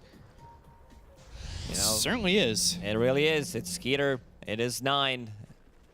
And Snay playing together. They know how to choke you out on the map. The slow siege, the painful. You're stuck in the base, getting out farmed constantly, losing with each minute. For a long time, Spirit were keeping the net worth close in situations like this, but at this point, they've just lost too much of the map. It's impossible for them to really get out and stop this net worth lead from growing for Falcons, and we're at 20,000. It's getting up there. And Spirit are trying to calculate their moment. What is everything they need to even have a chance to get this fight? And with no Aegis on Luna, this is their best opportunity. But if they wait too long and that third Roche is available, they're in trouble. Snake King, Havoc Hammer, nice Swashbuckle, Rolling Thunder, Havoc Rage. Hammer. Hold him in. Thinking about going for Snake King, but they can't continue to go. They've got the bash, the Fiend's Grip on the high ground. Snake King, Skitter both here. That Lucid Beam's going to stop the Fiend's Grip. They pop the BKBs on Collapse as well as Yatoro. They'll go to the Havoc Hammer once again. The damage on the 9. They get the kill into the Pangolier. They'll invest into the Luna. That's going to buy some time here for the Lifestealer. They look over at Skitter. They're trying to get the kill into the Luna. The Satanic is trying to get up to full health. The Lotus Orb was on him. Wasn't enough for the protection. They go to the Eclipse. It's dropping down these Lucid Beams. They get the kill into Collapse. Line up taking Skitter. Now they'll focus their attention on Omar. He's a tanky Centaur, but how tanky is he? Laurel going with the right clicks. They'll get the kill into Omar. They'll look over at Snake King. Havoc Hammer once again. 4 heroes dead on Falcons. Spirit have found the timing, and they have found the fight. Finally, they are the ones getting that jump. They are the first one to initiate a fight, and you can see the power of these 2/3 heroes. Collapse needed to use the buyback when they focus onto Luna. If he doesn't get that Satanic off, if he doesn't get the Force Staff, he dies off immediately, which makes fight completely different. Crit. Full team wipe. Get one shot pretty much. That's the full wipe. Gold. There needs to be more scaling. They are going to need to build into more damage. I see Lotus Orb onto Hoodwink. I feel like this needs to be damaged. Something big, some Daedalus, because right now you're solely focusing on Luna to be your damage dealer. So far it's been working out, but Team Spirit, you have Lifestealer with the Aghanim Scepter. That changes a lot of matchups. We've seen, you know, Troll against the Lifestealer. It will always favor Troll because he had Bash before. He does have Root mechanic, but nowadays, if you get the Infest with that long duration disarm, I mean, it's not even, it's the fact that he's got Rage and a BKB, back into the Rage, goes into the Infest, Radiance, then he's going to Rage again, Radiance the entire time. Like, right now, BKB trying to stand his ground. He's got Collapse also over here, who's really hitting hard with his BKB. Super isolated. Like, the rest of the team didn't connect on top of him immediately. He's getting slowed down. Collapse is getting some extra levels, level 23. Yeah. If he gets level 25, if they get the first jump, that means that Luna can't dispel Corrosive Haze with BKB Manta nor her Satanic. So that's going to be easy way of finding which Luna is real, of course, and also having minus 20 armor. All right. We're back in it. Smiles. He knows. He can smell it. And the thing there, too, is Amar makes that blink in. He tries to get the hoof stomp, but Rage is available again. So it's just so tough to find the control onto this Lifestealer, who still has a 7-second BKB. They've smoked up. They're trying to find something. A couple of these heroes lagging behind on Spirit, but it's just the Crystal Maiden who's the furthest out. Now they've got this Ags on Bane, and that's where this Shard really just makes it so he can farm something like this.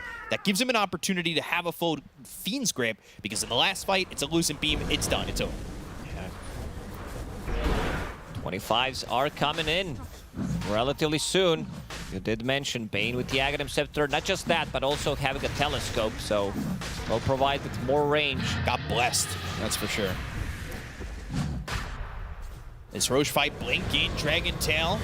Now they're going to turn this the other way. Amar's going to go with the hoof stomp. He's got the Lotus Orb on him. There's the Rolling Thunder. There's the Fiend's Grip. That's onto 9. They ain't afraid. You can call Spirit 7 because they just ate 9. They're looking over now. It's Skitter. He'll pop the BKB. Yatro moving in with a BKB of his own. They've got the Hoodwink on the high ground. The Bushwhack lands on a collapse. The Lucid Beam. There's the Sharpshooter collapse, taking a lot of damage. He's in on a Skitter, and he drops the Eclipse right onto Laurel. They've got the damage to get the kill to the Dragonite, but he ends up on the high ground. He's safe for a moment. Skitter dies. Down goes Laurel. They look over at Amar with the Lotus Orb on him. It's not looking like it's going to be enough. Yatro trying to hit away, but he TP's out just in time. Crit on the run into the trees with the Scurry. Collapse looking for an opportunity to kill this squirrel one more time. Looking like Daft Punk doing it again as Crit finally dies to Yatro, who pops the Infest. And now Team Falcons are in a lot of trouble. They had, what, 17, 18,000 gold lead last two fights. Do belong to Team Spirit. Fiend's Grip onto Pango. It looked like he was about to cancel it, but that was also Aghanim Scepter completed, so he's not getting away from it. If he rolls in, we've seen so many times Pangos. That's why he has so many L's in this tournament and sitting at really bad win rate. When it comes down to the late game, if you roll in into this overwhelming physical damage, you're straight up gonna die. Rest of the team, they don't have the Rolling Thunder. And just the immediate impact from that Ags on this Bane. They've got the Aegis now in the hands of Collapse. Rage duration plus 1.5 seconds. Into BKB, into another Rage. Bounty runes. Yeah, they've been controlling the map 3 times more. Not anymore. Gold earned, but doesn't matter. Team Spirit, they managed to stabilize. And level 25 on Slardar. Corrosive Haze undispellable. That's going to be a big tool. Focus on Luna. 6% to 4 it was, and now 60% in favor of Team Spirit. Wow. Just a huge turnaround for Spirit, and they were looking for that opening all game. That first fight in the triangle, now that second in Roche, they knew it was just 2 fights away. They just had to get there. Yeah, there's just not enough damage, and we talk about Crit, his itemization, that he needs to swap things around. I wanted to see Daedalus, that's what's queued up. That Lotus Orb is not going to do it. They need to be able to burst down the heroes and maybe get to somehow level 25, 2 8 shots. Laurel, he's not afraid. Now the Sentry comes out, he backs away, Snake King. He's just trying to stay alive. He knows he dies so quickly to Collapse. Aro with the Elder Dragon form, he's got that Ags. He's almost getting towards that level 25. He's only level 23 right now, but 25 and all of a sudden, there might be an AoE Dragon Tail in Elder Dragon form. 2.5 minutes until XP rune spawns. He continues to farm up. Should be enough to get level 25. Slardar is big. You mentioned the Wind Waker. He's the one holding the Aegis for the team.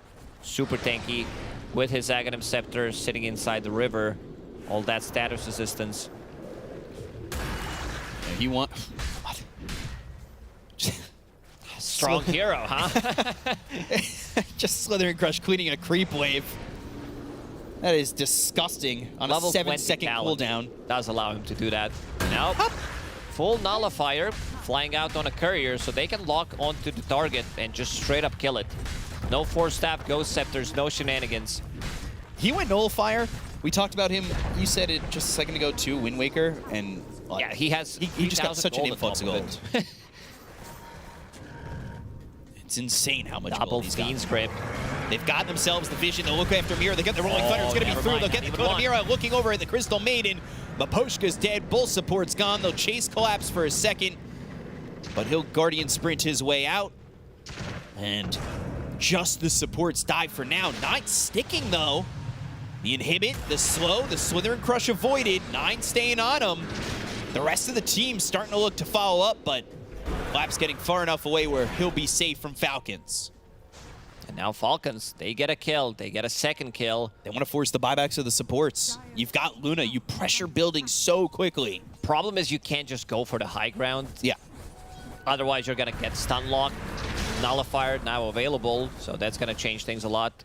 The Force Staffs are not going to be as good as they were used to in this 48-minute game so far. Daedalus still being built for the Lifestealer. But he has that Basher, trying to keep heroes close. He struggled a little bit with keeping them right in the hands of his attack range. Roshan's banner, uh-oh. Don't lose this two one. shots. Oh, no. Okay. Okay, let's see the win percentage right now. The pendulum should swing. With that Roshan's banner gone. Okay, there it is. 55%. They did kill the most OP item in the game. They certainly have. Because it was 60% Spirit. It caused such a huge shift. Definitely not the 2 support kills prior to that changed it. Oh, man. 30 seconds on this Aegis. And we are 50 minutes in.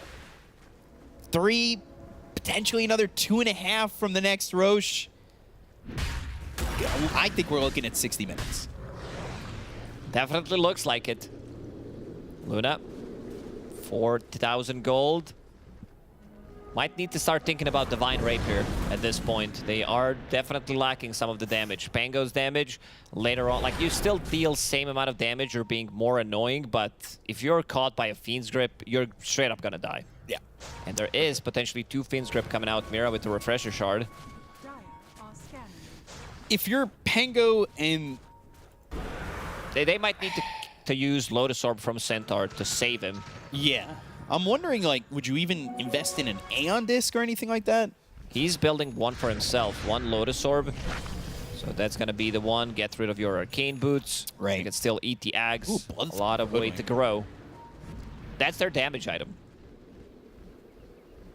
Arl infested.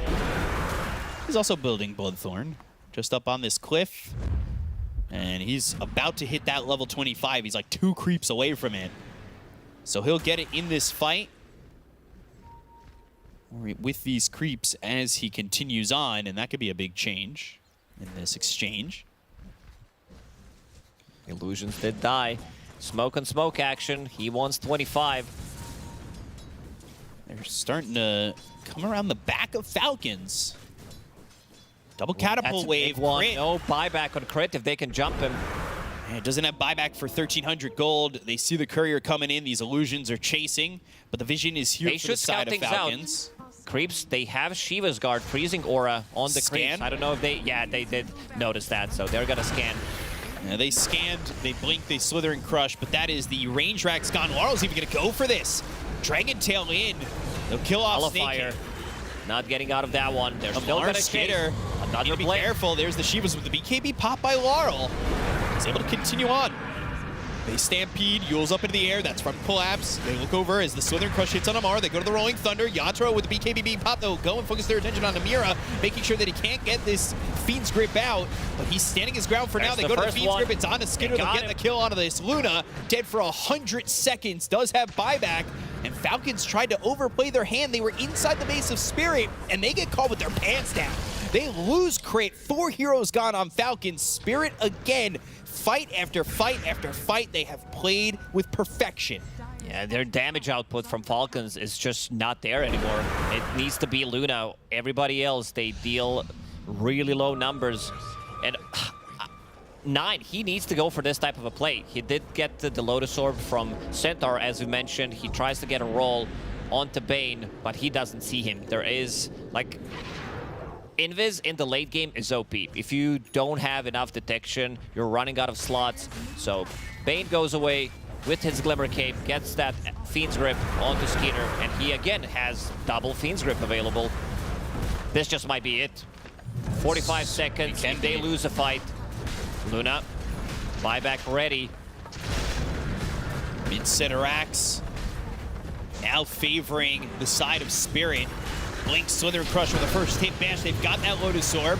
They'll go in with Blink Hookstomp, but this is Rage, and now they're looking over the Centaur who used the Stampede. Skitter's gonna go through. They'll infest in a collapse, maybe intentioned for Skitter, but there's the Fiend's Grip on a 9. Mira's on the low ground. They can't get him. And they can't touch him. They go to the Refresher Shard. They're going to pop this Fiend's Grip. They'll look over the Luna. They'll get that kill on a Skitter. And this is all Spirit with a huge comeback as they are going to eliminate Falcons. They call GG, and Spirit, well, they've got a date with Xtreme Gaming in the grand finals as they take this 1-2-1.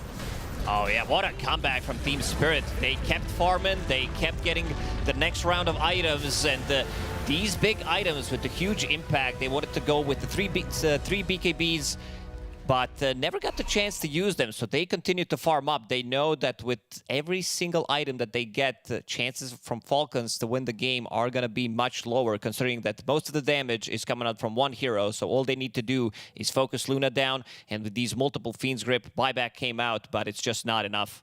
And 20,000 net worth, a little bit more than that. I mean, they were behind a lot on Spirit, but they waited. They hoped to get the items that got them to that proper moment. It was the triple Ags combo that got them there. Spirit, they've got a date with Destiny and Xtreme Gaming. We're going to throw it over to the panel to hear their thoughts. Take it away.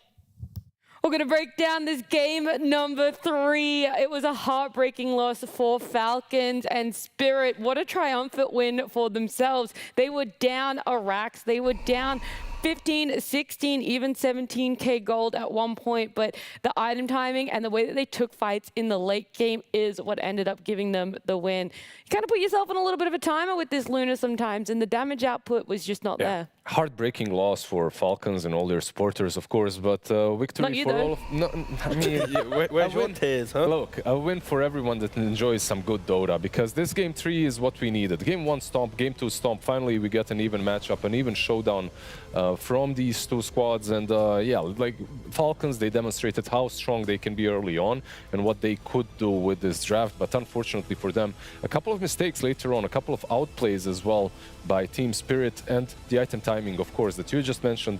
It really was the Aghanims on the Lifestealer. Of course, also getting that crucial level 25 on Slardar. Slardar that was supposed to not really do well in the laning stage. He kind of went through the lane. Of course, he didn't dominate as he usually does, but they had better than what we expected, that Slaughter lane better against the Lunar and Venno. Exactly, because he forced them to rotate. There were 4 heroes at some point on the top lane just to shut down Collapse, and later on he still had impact. No, I mean, when you look at Spirit's lineup, sure, they're down, but there's that moment where you feel like the comeback's always available, right? With a Bane in the P4 role, the Aghanims on the DK to just get the vision, Collapse, of course, on the Slaughter. There's so many points where it's like, if you misplay on Falcons, it's going to happen. And we haven't really alluded to it yet, but unfortunately with the Pangolier, you know, sometimes the fight, when you're getting, you know, a bit carried away, you're rolling away with it, you are just deep into the fight where your team's not ready, and it's like the Roshan at bot where he goes in, unfortunately he gets gripped and instantly dies. He jumps into the triangle before he gets gripped and dies, and the team has to try and clutch it out with Skitter's Satanic. Like, it is just there was a little bit of disjoint in Falcons between the initiations and the follow-up, but for Spirit, I think they kind of grew into the game. Like early on, they looked a little bit shaky. They were making some Slaughter blink initiations without the Lifestealer, things that look a little bit disjointed, but as the minutes progressed, they kind of stabilized themselves and then become the team that has been so dominant throughout the groups and playoffs. Well, especially with this Bane, it was the overall last pick, and originally within the game, it was just there. It was just another support. It wasn't the make or break, but towards the end, the Fiend grips on the Pengo that you were talking about, T, they were fantastic, and of course, a little bit of an overextension from the Pengo 2 did play into that, but it came all full circle for Team Spirit with that draft. It's like a natural state of progression of the game, because Bane in the beginning, like, they have no glimmers, no way of positioning him, so he dies, right? It's very easy to Stampede, focus all on him. He dies very fast, even from one Lucent Beam and a couple of extra spells, and he's gone. However, later on, you have to go on him, but this is where you get a lot of items from the Slardar. your Lifestealer is perma BKB'd. He has Rage, he has BKB. On top of that, he has Aghanims. So as a Pango, you kind of have to go, but your team cannot follow through because Slardar is sitting in front, Lifestealer is sitting in front, hitting you. You can't pass through these heroes. You could see in a couple of fights, Centaur trying to jump in, go, and then he's moving like 0 movement speed with Dragonite as well, hitting him with that Aghanims. And I will say a lot of credit to Amar in this game as well. Like, I think the way that he itemized, going early on for the Lotus, the Blade Mail, then he had the casual Plate Mail as well. Like, I was looking at the reason why this network felt so good for Falcons was because Amar was able to step up into the engagements, soak up the grips early on so that Pango wasn't getting gripped. Lifestealer just didn't have the damage to eat through 30, 40 plus armor that Amar was presenting at such an early stage. So it's like, the entire early game felt like Falcons. Like, Snaking was tanking every smoke. He was tanking every play with his Veno. Amar was itemizing to prevent Lifestealer. Like, it felt so cool in construct, but Spirit, they just found like the team fights. And like, as I'm saying that here, you're seeing here, like the Veno, he tanks it up, he does it, but this is the undoing, right? He's going up the hill as 9 on the Pangolier. He then gets gripped up, and all the previous fights, this was Amar's job, but now it becomes 9. 9 then eventually falls, and at this point, it's just clutch. You can't allow Falcons to try and clutch it out when Spirit have the high ground advantage, have the positioning, DK free casting his spells for the first time again. Like, this was a fight of first to Spirit. They, for the first big grip, first big DK entry, first Lifestealer showing of massive damage, and it was because Falcons got a little bit too excitable. And it's the items as well, right? Like, of course, 9 goes in, but every previous fight you were playing without an Aghanims on Lifestealer, you were playing without an Aghanims on DK. Now you get these big items, and of course you bait out the fight as soon as possible. You jump the Venomancer. Like, usually you hate doing that. You can blow him up, but that's not really a target that you want to go for. You want to blow up someone a little bit more important. However, right here, if you jump him, you know you're forcing a fight afterwards, and that fight is something that they might have not expected when it comes to the items that just came out. Yeah, and that's a big props to Team Spirit for being able to keep their composure while they were so far behind in this game. They do end up taking this series. They will be going into our grand finals as well. But right now, we get to hear from one of the winners in Banks. Thank you very much, Nat. I want to first start on talking on this. We were just talking off camera, right? You said that game was intense, but it got very sweaty for you. So how do you just feel after going through that? I feel just exhausted, but I'm like pretty happy that we won because we made a lot of work before the series, before this tournament, and I'm glad that it's working for us. And I'm glad, but I want to just go and die now and sleep and maybe like get some food.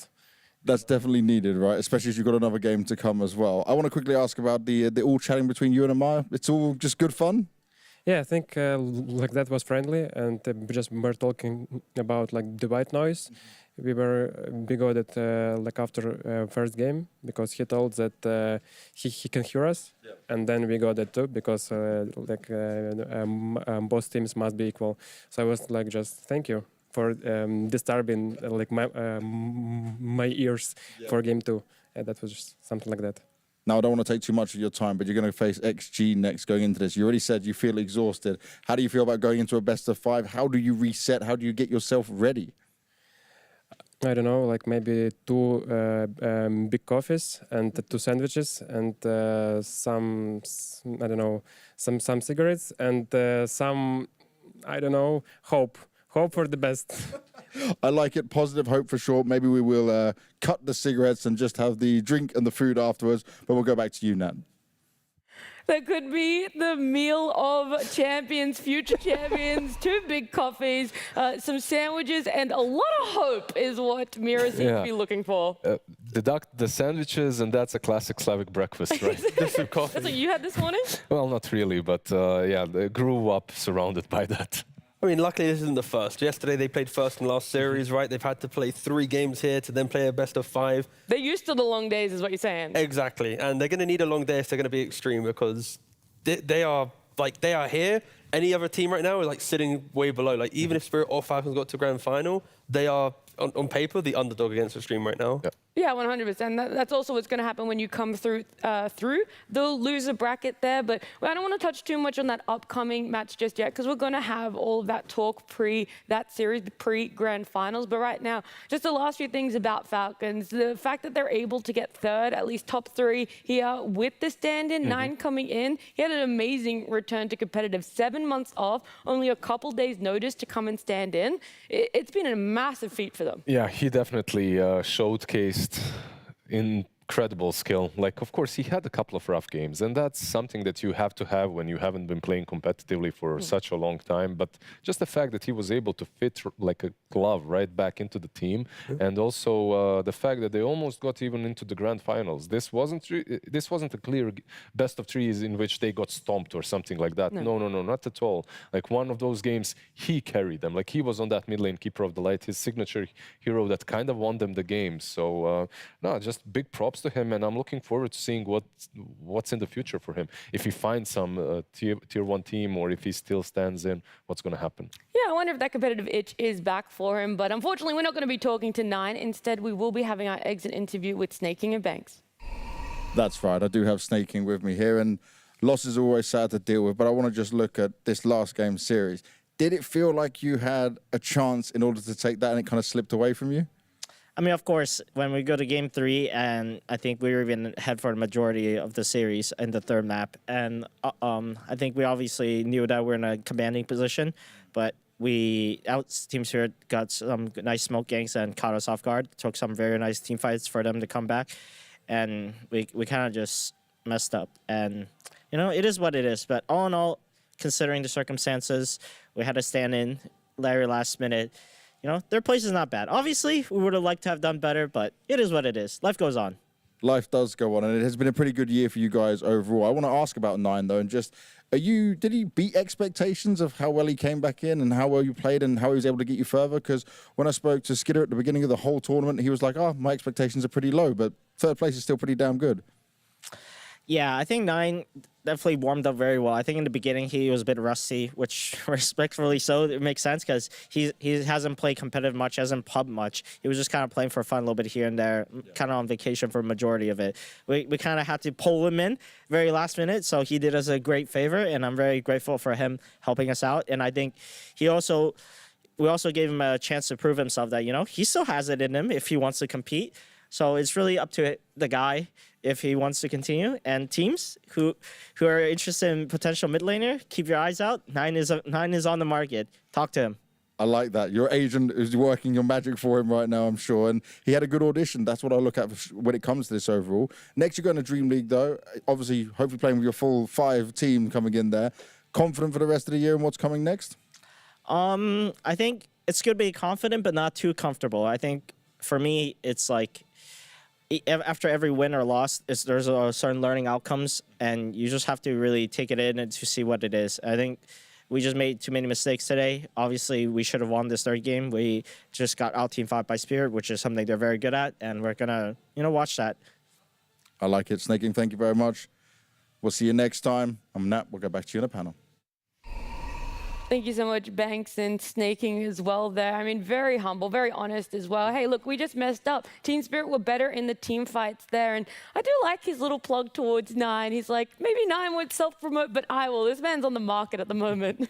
Yeah, I mean, it's probably not the best time to be on the market. A lot of teams are already locked in for a lot of tournaments coming up. So. Yeah, with the Esports World Cup. Yeah, TI, exactly. But maybe, you never know. Of course, there's no point deductions for us to swap. So you can plug him all you want. His games are a plug for themselves. Exactly. He speaks for himself. But no, I'd love to see, of course, Nine return. He is one of the few inventors that we have, because we've got tops and mid lane stuff, him in the mid lane. Like, there aren't a lot of players who look at the meta and go, fuck that. This is me, And it's like, I'd like to see him return in some team, just so we have that level of spice returning in the breaking down the meta that people like to say is stale when it's not really that stale. Yeah, and I always, look forward to Falcons. They'll be competing in Dream League, and literally tomorrow, actually. These teams aren't really getting a break. But right now, let's focus on the grand final that will be coming up by looking at our bracket, the path that both of these teams have taken. Xtreme Gaming going through the upper bracket. They've already faced off against Spirit before. As you can see in round number 2 of that upper bracket,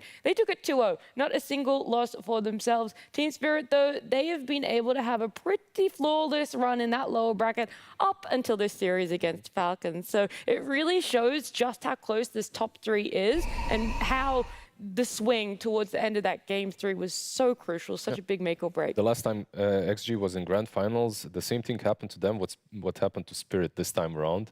Falcons eliminated them in the upper bracket in the second round. They went all the way through the lower bracket and came back to beat them. So we'll see if Team Spirit have got it, if they have what it takes to do a similar thing. But right now, Xtreme Gaming are looking a little bit too strong. I mean, Xtreme have shown like what they do and how perfect they are at it. And Spirit, the entire tournament, it's like we're learning, we're improving. Our systems that we haven't used, we're using again. So this grand finals is all going to be about like, can Spirit learn enough, adapt enough to be able to overcome what is an expected, like already Xtreme win. Like if they get a game, I'll be happy for Spirit. If they get 2, okay. But like, Xtreme are just on another level right now. I really hope Spirit can make it into more than just a 3-game series. Well, look, that's all to come. We'll also talk a lot more about Xtreme Gaming and Spirit, give you guys some more of that information. But the players need a break right now, and that's exactly what's going to happen. But to keep you guys entertained, there is a little bit of content to fill that void. I believe Banks went on a bit of a wild trip here in Wallachia.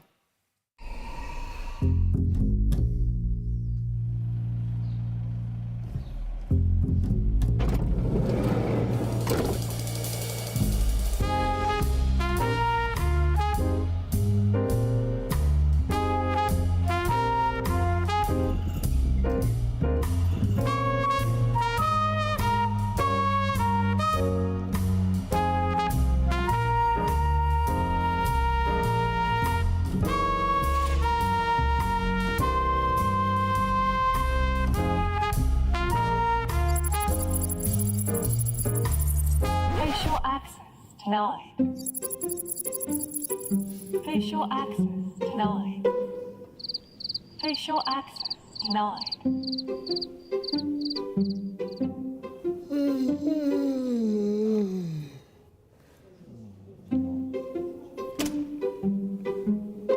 Banks? Banks, where have you been? What, you think it's a halftime pause or something? You're gonna be live in 10 minutes, come on. They wouldn't let me in, man.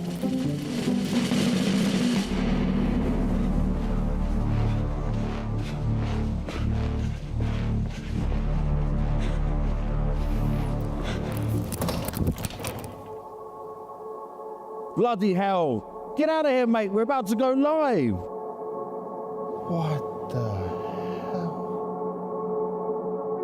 Welcome, everyone, to PGL Wallachia Season 1. It's fantastic Dota action coming your way, and I'm your host, James Banks, guiding you through the mad adventure for $1 million prize pool that's up for grabs. But I can't do this alone. We've got to do this alongside some very talented panelists, starting with some guy who might be lost a bit.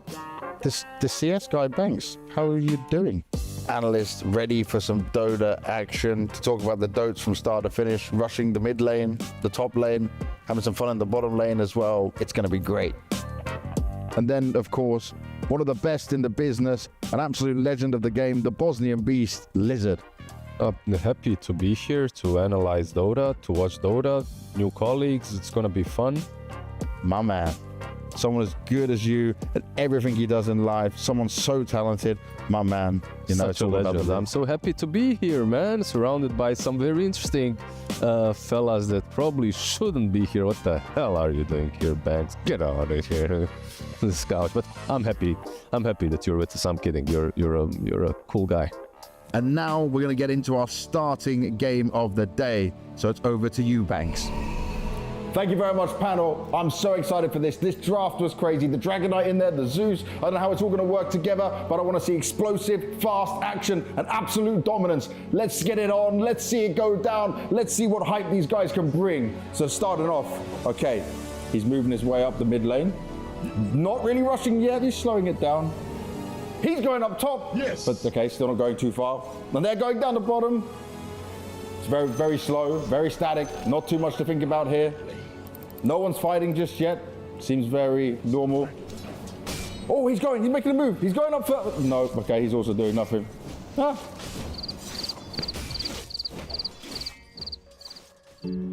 Oh, 180-minute game. That was, I don't even know. It was so slow. There was no rushes. No one was going towards A, no one was going towards B. It was just fighting differently, confusing. Banks, back to you. That was a splendid cast and an epic game to watch. But now we're going to go down to the sidelines and see what Banks has prepared for us. Thank you very much, Banks. I'm here with one of the most prolific and storied Dota legends, his Team Secrets Puppy. Puppy, how are you doing? Well, you know what? You've had such a crazy career. I didn't actually know that you were able to play despite being a dog. Wow. Yes, it's amazing. How does it work with the paws?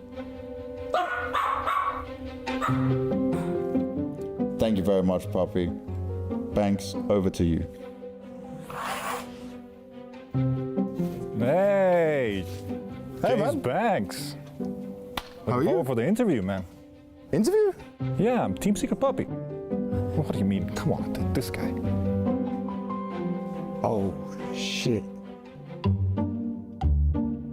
Mr. James. Mr. James. Mr. James. Sorry, we have arrived.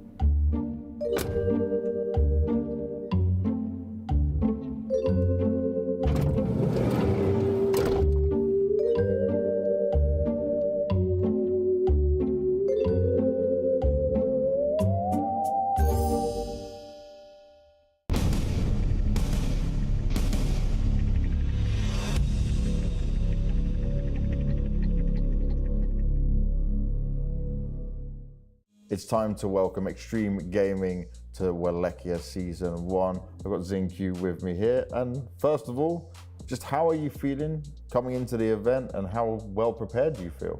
我觉得这个赛事办得非常的棒啊，就是它整体的给我的感觉非常的好，就是它住宿包括它的比赛的条件都很棒。So that's very good. That's a nice start for you. Birmingham, you finished 7th to 8th. You lose in the opening game for the lower bracket. How disappointing was that for you guys? 这个肯定是我们不想见到的，但是对我们来说，我们会吸取每一次失败的教训。And did it hurt you more as a team, considering you beat Falcons Elite League, where you must have been feeling very confident after that tournament win?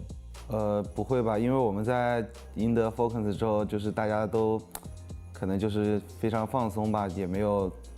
就是非常用认真去训练，所以我们输掉那场比赛，但是我们会吸取教训，就是在下次打得更好。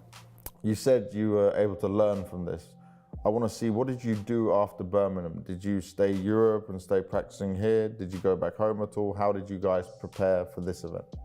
我们有回一趟中国，但是我们会就是在中国的时候，我们会一起研究战术，包括讨论如何对这个比赛的。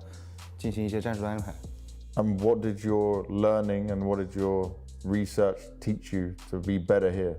我们就是有对，就是这个版本虽然没有更新，但是我们有对它新出的英雄进行讨论，包括5号位上有 Ben， 然后那个魅惑魔女这种比较强势的英雄，我们会围绕它进行一个组合。Very nice, interesting as well.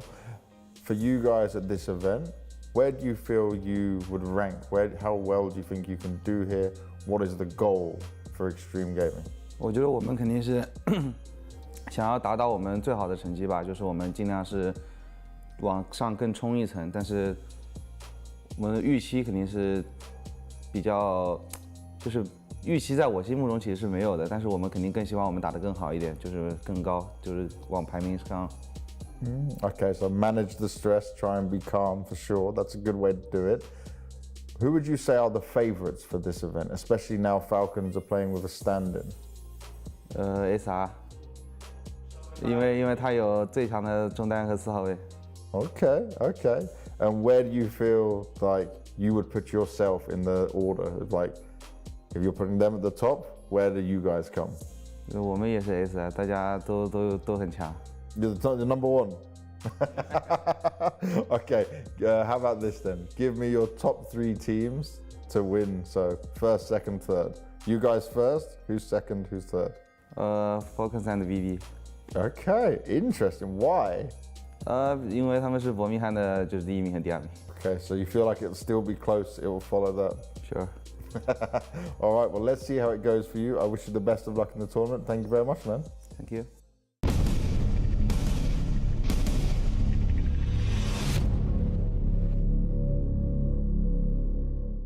Emojis and Dota, what do they have in common? Well, we're about to find out at least what's in the mind of Snaking here from Team Falcons. Are you much of an emoji user? Do you spend your days typing this away? Well, I don't use much of the emojis in-game, but on Discord, I have some fun with it. So I'm not an expert per se, but I'm ready to dabble. I trust in you. I trust in what you're going to give me here because this is just association. And to start with, the trophy. Okay, a trophy, definitely. I think everyone can associate with this. Sebastian Debs, Seb. Yeah. Everyone knows he's a 2-time champion. He also constantly reminds other people about the trophy. So I think it's appropriate to give him as the GOAT. Okay, I like that. Second one, more of a scared and shocked emoji. I mean, this one is, not many people know about this, but it's definitely Amar. He's a very calculated player, but oftentimes when things don't go his way, you can hear him very loudly gasp for air. He's like, ooh! He's like suddenly like panicking, and then it's like even in the middle of a series at a big tournament when we're winning and stuff, these things will happen, and it's just so funny every time it happens. Okay, some nice insight into that. I like it. This one, angry face. Angry face. Ooh, that's a spicy one. I mean, this one's most recent. So, Toronto, Tokyo, and Skitter recently had some beef in the ESL Birmingham. So I think this mad emoji would probably reminds me the closest event. So that will be it. I don't know, so you're gonna have to fill me in. What was this beef? So what happened was, in the grand finals of ESL 1 Birmingham, we were playing against BetBoom from Toronto, Tokyo, and our team is a little, all chatty. They like to use the chat, especially when we're winning, which is a little cringe, but it is what it is. And then we were typing BKB TP. It's time to BKB TP home because it's a meme that BetBoom has. Is their carry player always likes to BKB TP. So we make a joke beforehand, and it's not in the best taste when we're winning in the 3rd game and we're up 2-0 to say it to the BetBoom team. But Toronto Tokyo took it very personally, and he felt very attacked. So he had like a confrontation with Skitter during the game. Yep. And afterwards. So. It was real spicy. They're friends now? No.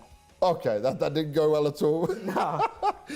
Now this one, I've seen a few Dota players in the gym now, more than I saw my last little Dota adventure here. I even saw you in the gym yesterday as well. So biceps in here. Who does this remind you of? I mean, it's not a Dota player, but I think when I see this, you're from the CS background. I think you can exactly know who I'm talking about. Yes. Pasha biceps. Okay. The guy, I've watched a lot of CS because I used to play it when I was younger and growing up, and I followed a lot of CS. And Pasha Vice has always been an iconic person for me. And whenever I see big biceps in the world of esports, I always think of him. I like that. I'm going to let you have that because I'm a CS guy, so we don't even need to have a Dota relationship with that one. On to the next one. I'm hoping you got something good for me here. This is a clown face. Oh, dude, that's the description of our team. It's like a clown show nowadays. Like I don't know what's happening, but our younger players really like to be vocal in our games, and our games have instead of serious and boring have become more of a clown show that people are talking about.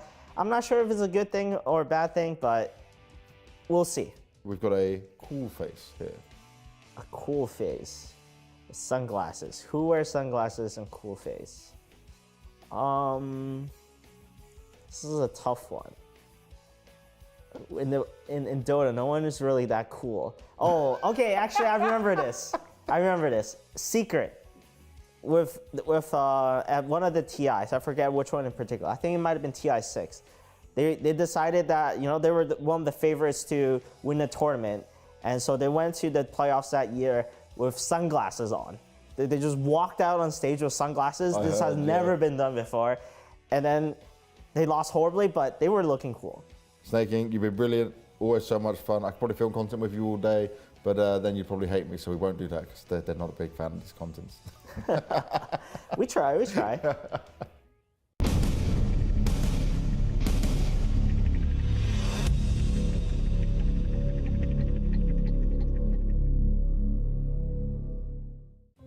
It is time for Dota Surprise, and I've got Team Spirit's Yotaro with me here, and he is going to guess what he can find in these capsules, choose the best team he can, because every time you open up, you won't know who you're going to get. You ready to play? Yeah. You sure? Yes. You're going to build me your ultimate team? Yes. Okay, let's go. Spin your hand around in the pot, choose the capsules you want to start with, and which team you will first get, my friend. Okay, I'll take this one. It's not what I want to take, but... You know already. Oh, Azure Ray. Okay, so who are you going to go for from Azure Ray?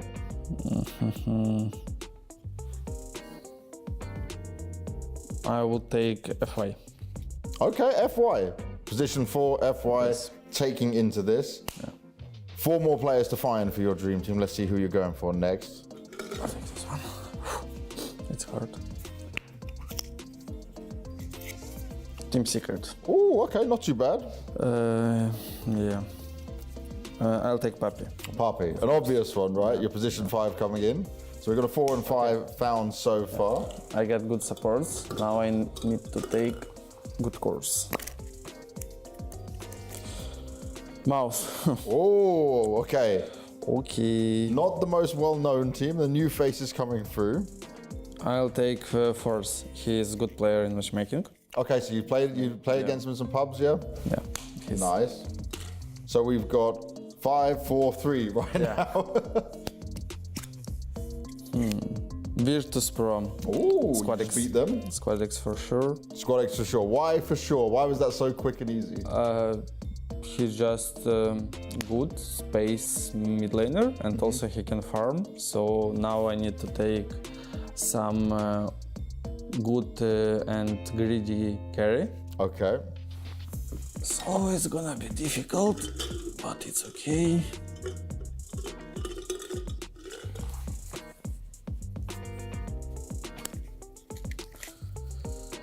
Oh, Team Spirit, easy. Oh, I wonder who you take there. Oh yeah, you play position 1. Yeah. So I'll take myself. You'll take yourself. Yotaro in there as well. Now I want to ask you, you put this team into this event right now. They're playing season 1. Do you win the whole event? Yeah, top 1 for sure. Top 1? Yeah, of course. Wow, okay, super confident. I have F1, Papi, Force, and Squad X. Super easy roster. And you speak English at this point, I guess, everyone? It's not too hard to ping in Dota. Okay. So, yeah. Ping, go, win. Yeah. I like Just need to know two words. It's Russian and high ground. That's all. I like it. I see you've got this all planned out. Thank you very much for playing, and what an interesting team you got. You even got yourself. What a good start. Yeah.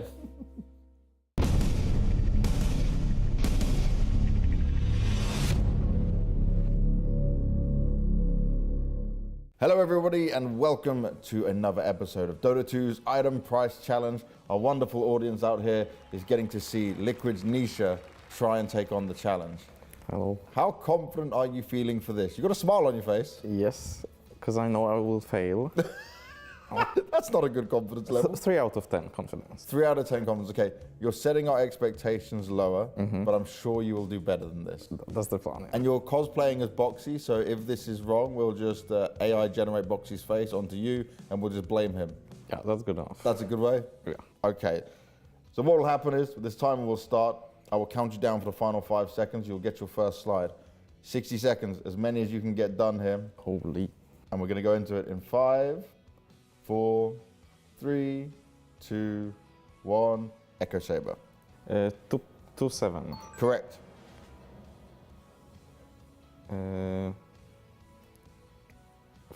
5-1-7-5. Correct. 4-3-7-5. Correct. 4-3-5-0. Incorrect. 4-4-5-0. 1-2-3-5-0. 200. Correct. 225. Correct. 5.3. Correct. 1.8. Correct. 11. No, 900. Oh, Jesus. True. 80. Correct. 3.4. No, 3.6. Jesus. 2950. Correct. 2750. 2850. Jesus.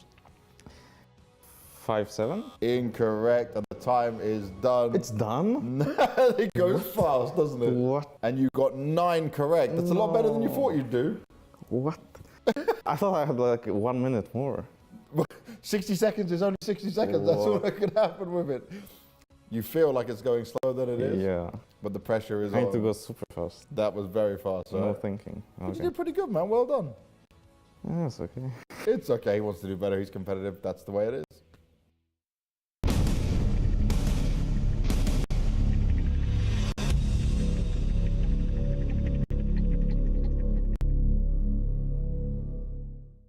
We're playing Dota Surprise, where we get to build some ultimate teams coming out here. I've got Secrets Puppy with me, who is still looking for a player, so maybe you'll pull out a name out of these teams that you might want to be able to take onto your team. Yeah, they probably will cost $200,000 too. Yeah, they probably be very expensive, that's maybe, for sure. Maybe $500,000, you know? So maybe look for a young talent that's not quite out there and discovered yet. Maybe not from here.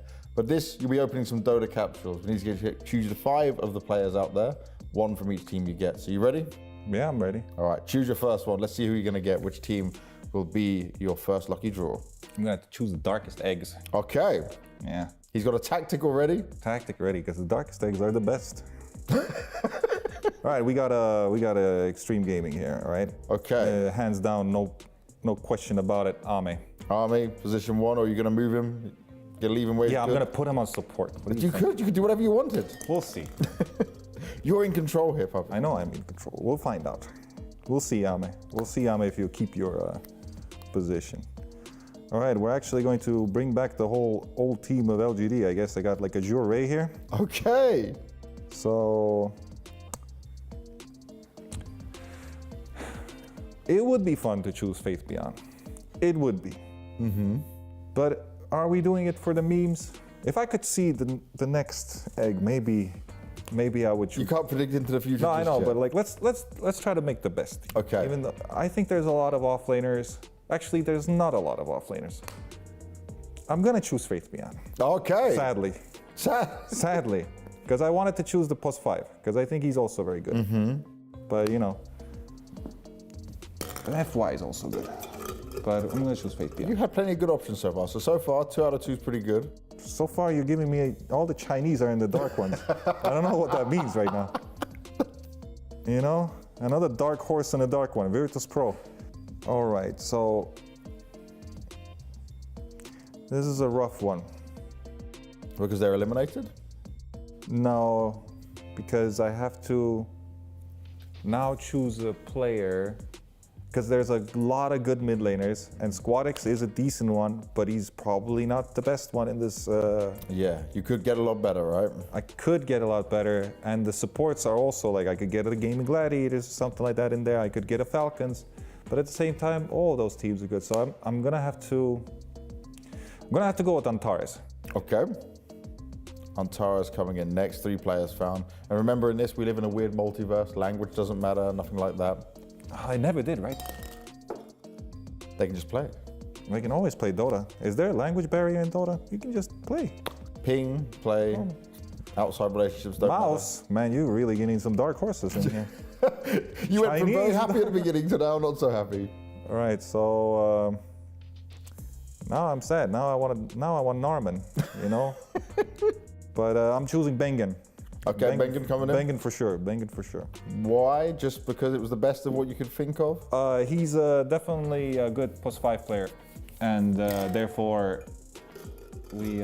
So he shouldn't be on trial, and they should sign him to Now MOUZ. I'm just putting all my luck on the mid laner. So one light one at the end of the tunnel. One light mid laner is coming in. Or maybe I'm just gonna screw up the whole team because it's a done deal, you know. It's a done deal. What do we have here? We have Nouns Esports. Actually, Oh. Actually, Copy is an upcoming good player. Funny thing is, I could choose Gunner to be my mid laner, because he has been playing mid lane for the longest amount of time. I never did. Sorry, Gunner, you're too old. I'm taking Copy. You're telling him he's too old. That's interesting. Yeah, he's too old. He's too old. Got to go. What are you, 17? Too old, man. Okay, so looking at your team you have here, in all seriousness. Don't ask. Relax. Let them be. No. They don't have to do anything. They're a good team. They're a good bunch of guys, you know. You're coaching this team. You're managing this team, whatever it wants to be. We throw them into this season. How does it go for them? How far do they make it?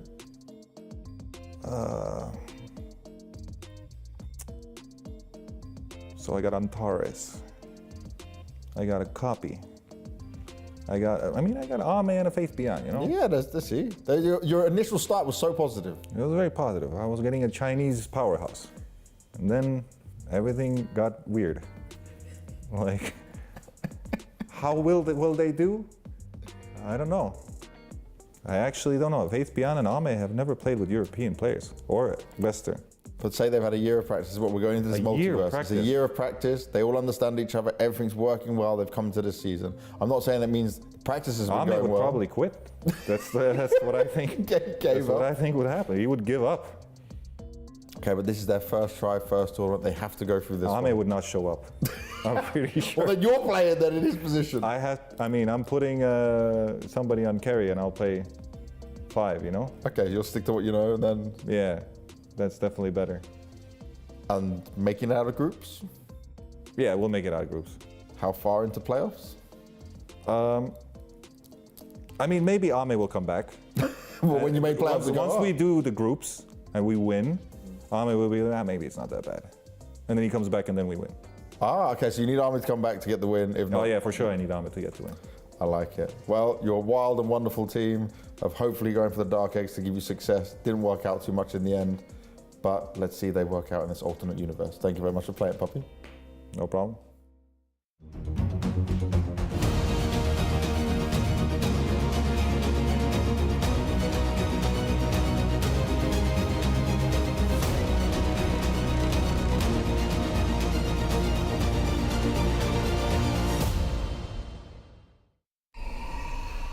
It's time for grand finals here at PGL Wallachia Season 1. I still have T and Lizard joining me for this panel. And we've already had a pretty long day. The first best of 3, going 3 games. Now we're going to be heading into a grand final best of 5. Fingers crossed for all 5 games for us and for the viewers. We had full best of 3 in the first series, but at the same time, none of those games were the high ground push that lasts forever, which pretty much is a signature of this patch and of this tournament. Like, you reach the high ground, but then you cannot end the game. It was completely different between Spirit and Falcons. I feel like they knew what they wanted and they got it eventually. That's right. Spirit taking out that first best of 3 does mean it's going to be Xtreme Gaming up against Spirit for our grand final. And T, I think the most exciting thing is the fact that we could see a new winner for this year's tournaments, because so far it's just been Falcons and XG. But now with Spirit in the mix, there's the potential for that upset. Yeah, no, for sure. And it's gonna, if it was to be an upset, I think people, it's difficult because if you're first time tuning into this and you see Spirit Xtreme, you're like, Spirit, oh, they got so many chances. Of course, it's Spirit. But like the trajectory to get here, like this entire year, Xtreme hasn't lost to Spirit at all in a best of 3. They've drawn a lot. They've beaten Spirit, but they've like 5 times they've beaten them? Yeah, I can, 1 second, I should have had this stat open for you, but I could seem to close it in the moment. Until he finds the stat, can I just interject and say also one more thing? Please do, please do. Spirit, they haven't really been winning versus anyone, right? That's a good point, that's a good point. They've been having a really rough half of the year, right? Quite like a smart after cookie. post-TI wasn't really that great, but please, the stats. The stats, give it to us. Spirit has lost 1, 2, 3, 4, 5 times, and they've drawn twice. So it's pretty bad for Spirit, but I do think that trajectory for them is this will be a really fucking hard grand finals. I'm gonna say it as it is. But after this tournament, I think Spirit are like a month away from being in their form, where when we ever go to a tournament, it will be Falcons, Xtreme, and Spirit as like the big three. Like in the start of the year, only Falcons. Everyone would be like, oh, it's just Falcons. It's like a repeat of the Gaimin Gladiators year. But now, coming into any tournament, it's so exciting at the prospect that we're gonna have 3 teams who, from the start, are the favorites. That is just like perfect for Dota. And I'm getting carried away because we have grand finals right now, but that is why I'm so excited to see if Spirit can even muster enough development to even rival Xtreme in this grand final. And it feels like it's only been within 10 days as well. Exactly, it's incredible improvements from Spirit. And the most amazing thing about all of this is that 3 teams with 3 different mentalities, 3 different like team personalities of how they approach the game, the old chat and all of that, and also 3 different regions. Like we have 3 different regions being on top at the same time. Like Dota is in a very healthy stage. I feel like you read my mind. I was going to use those words for like verbatim, healthy. We got you. We have one neuron here on the panel. That's the only thing we got going. We're just sharing it, yeah. Look, hopefully we can get a little bit more going though, conversation-wise. We're going to start off with Xtreme Gaming and the run that they've done. Okay, they haven't lost a single series, but on top of that, they actually haven't even lost a single game so far in this tournament. And T, you went to the Extremes. You went full deep dive into the history of teams doing an undefeated run. Yes, I'm going to do the follow me moment. Please follow me. I wasted my entire evening last night looking at Wikipedia at over 134 tournaments that occurred in the last 10 years. There have only been a smattering of times in which a team has actually successfully never lost a single game when lifting the trophy. First ever one in the last 10 years, just to clarify, was Newbie at the MOUZ TV Dota Elite in 2014. This is How, MOUZ, Zhao 8. Big names, right? Banana, Sansheng, 2014. Again, it happened in 2014 with Team DK Star Series. Look at the names though. Mushi, Burning, Ice Ice Ice. Then it went dormant. What happened? 4 years of nothing. That's because it's really fucking hard to do what's happening here. VP at ESL Birmingham at 2018. They went 10-0. Don't forget, 9-0, 9-0, 10-0. This was the Ramses, No One, 9 Pasha Rogers solo team that was like slaughtering the Beyond the Summit tournaments, picking every hero, owning in this. But now we are in a unique position. In 10 years of Dota, we have had 3 instances of an undefeated team. We are now at the chance of a team sitting at 12-0 right now to win the grand final, to go 15-0. 15-0, the best ever undefeated time a team has got. And they beat teams like Spirit already. They beat Falcons. Wait, let's get the pen. Let's use it properly. They beat Spirit. They beat Falcons. They beat fucking Liquid as well. Some little underdog situations too. They're going to be 15-0, potentially the best ever undefeated run in 10 years of Dota. I spent 3 hours clicking on every Wikipedia to check the little results, but that is incredible. The thought of this. Back to the panel. Thank you. I absolutely love the dedication coming out from my voice. Sorry, I get to follow the coming camera. out from Tigo. You deserve it. You deserve it. Not Thank only you. the dedication of spending your evening that way, but the passion in which you delivered that. Teams are only getting more games under their belt to do this undefeated run, and now we're staring down the barrel of 15 undefeated games for XG. Just for contrast, like yesterday, What did you do? Also, I looked at it and I opened You and watched Team Spirit I went to that Dota and I saw that there are no stats for undefeated runs, and I'm like, okay, I'll leave this to you. The thing as well I forgot to mention is like those teams that had like 9-0, that's because it was like best of 1 group stage back in the day. Like it makes it even more impressive, that Xtreme have done it through like winning 3 best of 3s to then play a best of 3 upper bracket. Like it's not like the old school days where you play like 3 best of 1s in a group stage to play like 2 best of 3s in upper bracket or whatever. Like this is like a real deep run that they've made. And like for 10 years of Dota to be like that complex and like the teams are playing against, like our quality of Dota has only gone up in 10 years. So that's why I'm so impressed by even the concept of this run. And if they lose game 1, it's all over. It doesn't matter. All those 3 hours that you spent every single second gone to waste. Hopefully Xtreme Gaming can do you proud, and maybe that's enough for you guys to start cheering for Xtreme Gaming. Maybe now they're your favorites, but you can't look past Spirit. The fact that they bombed out in group stages in Birmingham was so difficult for them. They bounced back in less than a week. They've had 10 days here at this tournament to kind of put themselves back in shape, and they've talked about it numerous times. They're at 110, 120 120%. They're giving it their all, 10 If plus possible, hours. yeah. It's not only in Scary. Birmingham. They lost and bombed out in the group stages, I believe, in the Elite League. And in those interviews as well, they felt the same. They were talking the same, like, we just don't know what's happening, what's going on. You could see, like, one thing that I really like about Team Spirit is you can see on their faces how they feel about the game.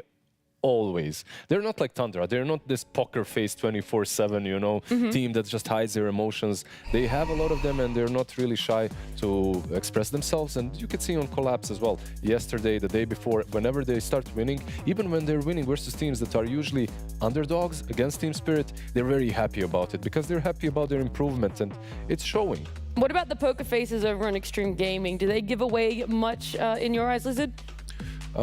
They do as well. There are no poker faces here, of course. Ame, he's going to be playing versus his Bay, Yatoro on the other side. I'm sure there's a lot of happiness in both of these players coming into the game. Then you have Xinkyu as well, one of the most animated players in the scene right now. He just loves to, you know, just have a bit of fun here and there. If he gets his Marcy, I'm sure we'll see that happy face. You talk about hero specialties there. I think, you know, coming into Spirit have to respect the Bane on DY. Like, I've been watching so many DY replays where he's running around on Bane. Like, he's a player who's not afraid to use Nightmare just to stop them from running to get like a stack off in a camp or to go get the active rune. Like, it's the thought of using it just to piss someone off. Like, it's not really used that much. The mental game, that's what XG are good at. Yeah, literally. Like, DY plays on the Bane as if like he's running into the enemy jungle, he's annoying a core, then like it was watching, like Crit had to then run over, save the core from getting ran at by the Bane. They eventually killed him, but it was like 45 seconds to get 250 gold from a POS 5 in the early game. And it's like small moves like this, then suddenly like Arme, XM or XSS have just like left the jungle with that extra item. There are also some big boy moves coming from DY. Like he's the, I believe in my knowledge of Dota, from all the games that I have watched, he's probably the first Bane player that bought a MOUZ that I have seen. Like even it's also how early it was that he bought it too. Like it was what, minute 20, pre-minute, something around that time. The game was rough for them, and I feel like he understood it and he went for that late game. He also played Bane 4 times in a row, I believe, right now. So they played it versus Falcons twice, they played it versus Team Spirit twice already, and it will be a very highly contested hero. Yeah, normally, well, in the previous series, we were looking at the Shadow Demons, the Bat Riders, how highly contested that will be. And now it really shifts note a little bit, where we don't know what Xtreme Gaming have in their back pockets. They're really good at adapting to the exact team they're coming up against, but as well as playing a lot of those comforts. The Bane that you talked about, we've already alluded to Xinkyu with his Marcy, his Grim, his Dark Willow too. 2 heroes, besides these player specialist combos like a Marcy and Muerta on Xinkyu, and on the other side, 2 heroes come to my mind that are going to be very important. That's Io and that's Bristle. Because not Slardar? Slardar, of course, as well. Okay. Definitely a Slardar. Okay, 3 heroes. Thank you. Let's just keep adding to the list. I'll just add Slardar. That's maybe it. like No 124 or something. No more, because Io was actually left true in the last series, and Team Spirit, they picked it up twice against Xtreme Gaming. They lost both of those times. And the hero that was played by DY on the other side was the Bane, both of those times. So maybe if Io goes through, you ban out Bane, maybe we'll play around that. But Bristle and Slardar as well, very important. Yeah, I think the key thing here when we look at the comparison, DY's only played 4 heroes so far in their run. Again, it helps that they played 12 games. So they played the fewest amount of games to get here due to them being undefeated. But I feel like with Maposhka at least, when I look at DY's hero pool, he can easily take any of those. And I am intrigued to know, will Secret, in their Grand Finals prep, will it be the story of banning a couple supports, taking one away? Because yes, DY can play many more, but the strengths that we've seen, it's been built around like the Grim strat, or the Bane strat, or this strat. So maybe that could be at least a game 1 philosophy to bring. If that fails, then you go for game 2, because you do have at least 2 games to play around with in the draft in the best of 5, but yeah, I think there has to be a lot of respect towards supports. That's actually the enjoyable thing of going up to a best of 5. Not only are we guaranteed more Dota, but we're guaranteed to see this little meta happen between the 2 of them. What you're starting to willingly trade for yourself or not for yourself. And it's going to develop a lot more than what you see in a best of 3. One of the best things of having this job, being an analyst and watching the games so thoroughly in a tournament is you learn too. You learn too. You see the meta. You see the meta of the tournament. You see this individual meta in in every single series that these two teams have got.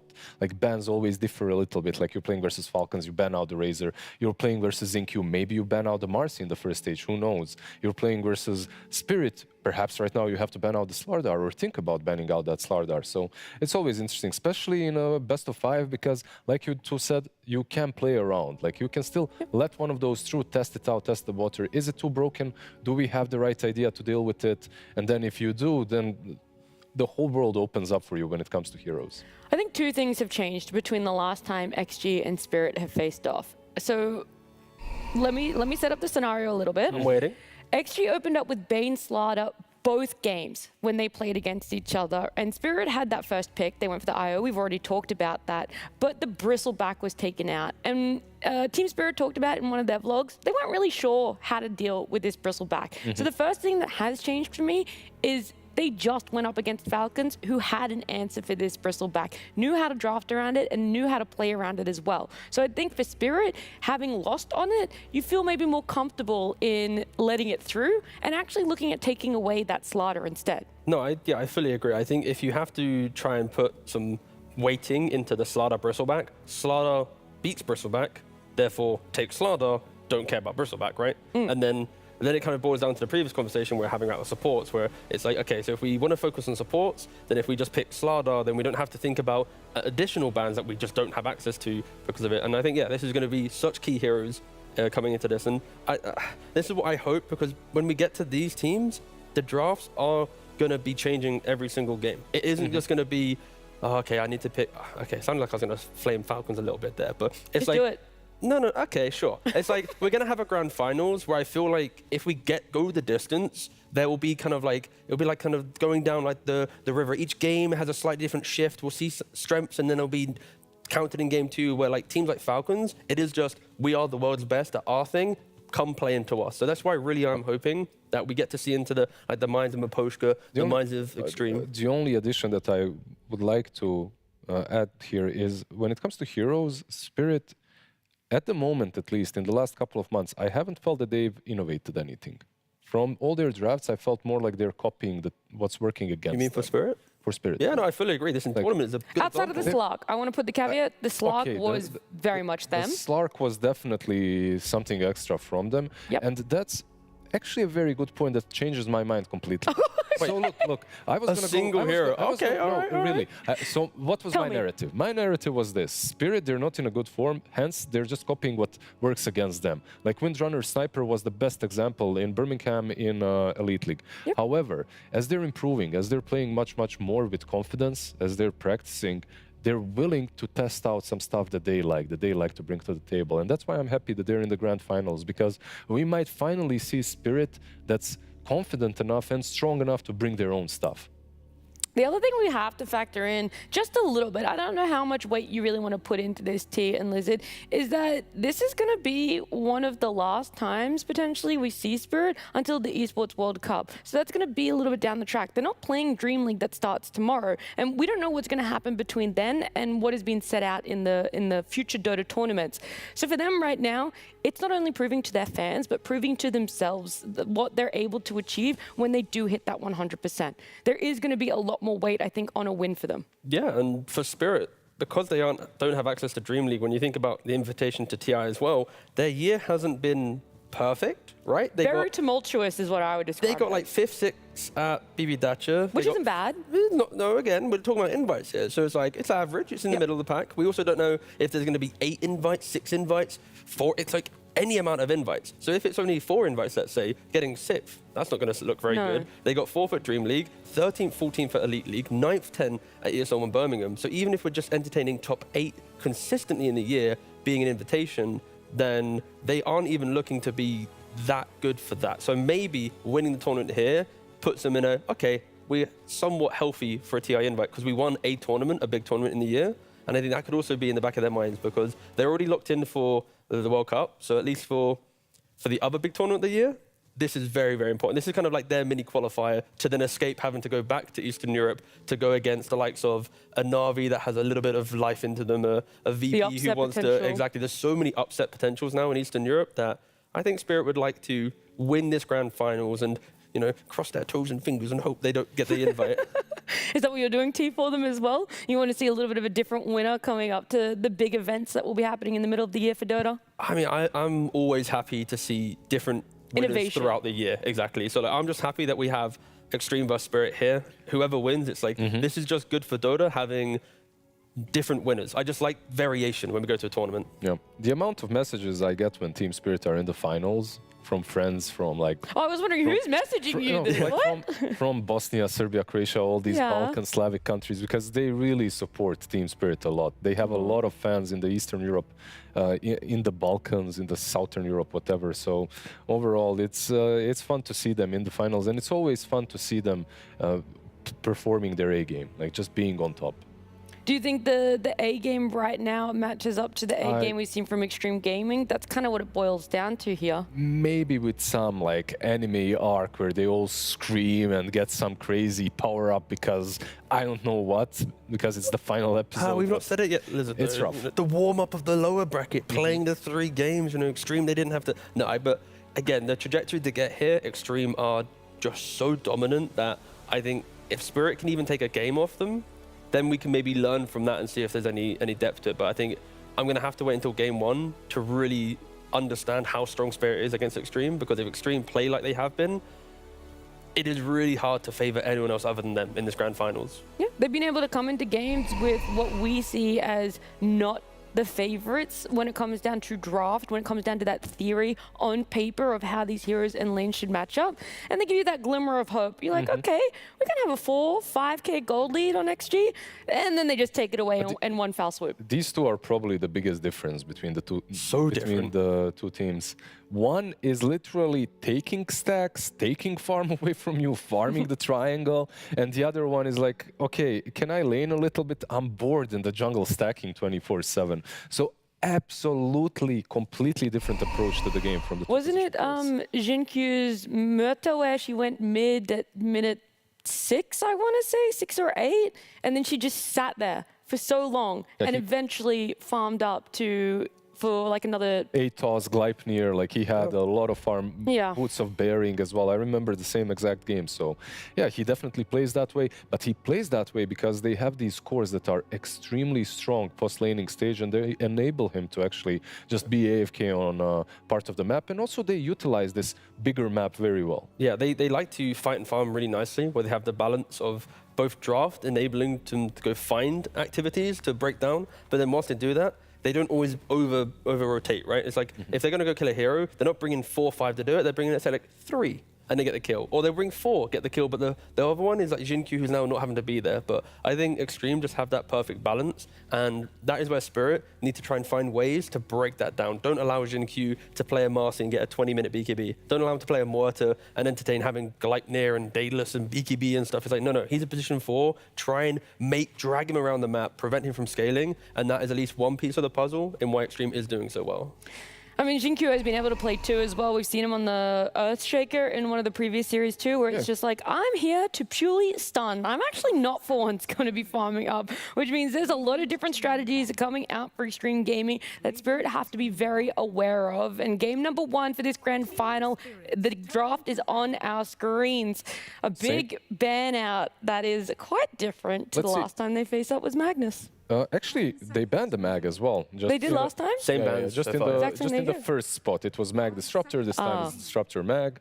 On the other side, Doom Marcy. And let's see if Marcy once again. Okay, the question is, coming into this, do you think Spirit entertain the same identical draft? Like, do they try and do the same bands? Yeah, like you do the same bands, you go for your first pick IO, you let Xtreme get the Bane. I don't think so, because of one hero, and you mentioned it earlier, that's the Slardar. I feel like you don't let the Slardar go through any longer, you ban it out or you pick it up. Because they learned themselves just how strong this hero is, and they picked it up themselves a couple of times after, and that's just telling me, yeah, okay, there you go. So they don't ban the Marcy, they ban the Slardar. I still feel that Marcy should be respected. So now it's Marcy or Bristle, because of course it was Doom, Marcy, and Bristle were the big 3. So now Slardar's banned here. One of those is going to be let through. And it will be interesting to know which one Spirit wants to go for. Or not, obviously, go for, but at least respect with the ban, sorry. 10 seconds remaining. Yeah, I think it's going to be the Marcy. Yeah, same. Because opening up your draft with the bristle on one side or the other, of course, it's a little bit easier, I would say, on XG, because you have second pick. But on Team Spirit, actually, never mind. Can they snatch it? They could snatch it. Is this Io? Mira has not played a single competitive game of Marcy so far at PGL Wallachia, but he has played 13 pub games of Marcy.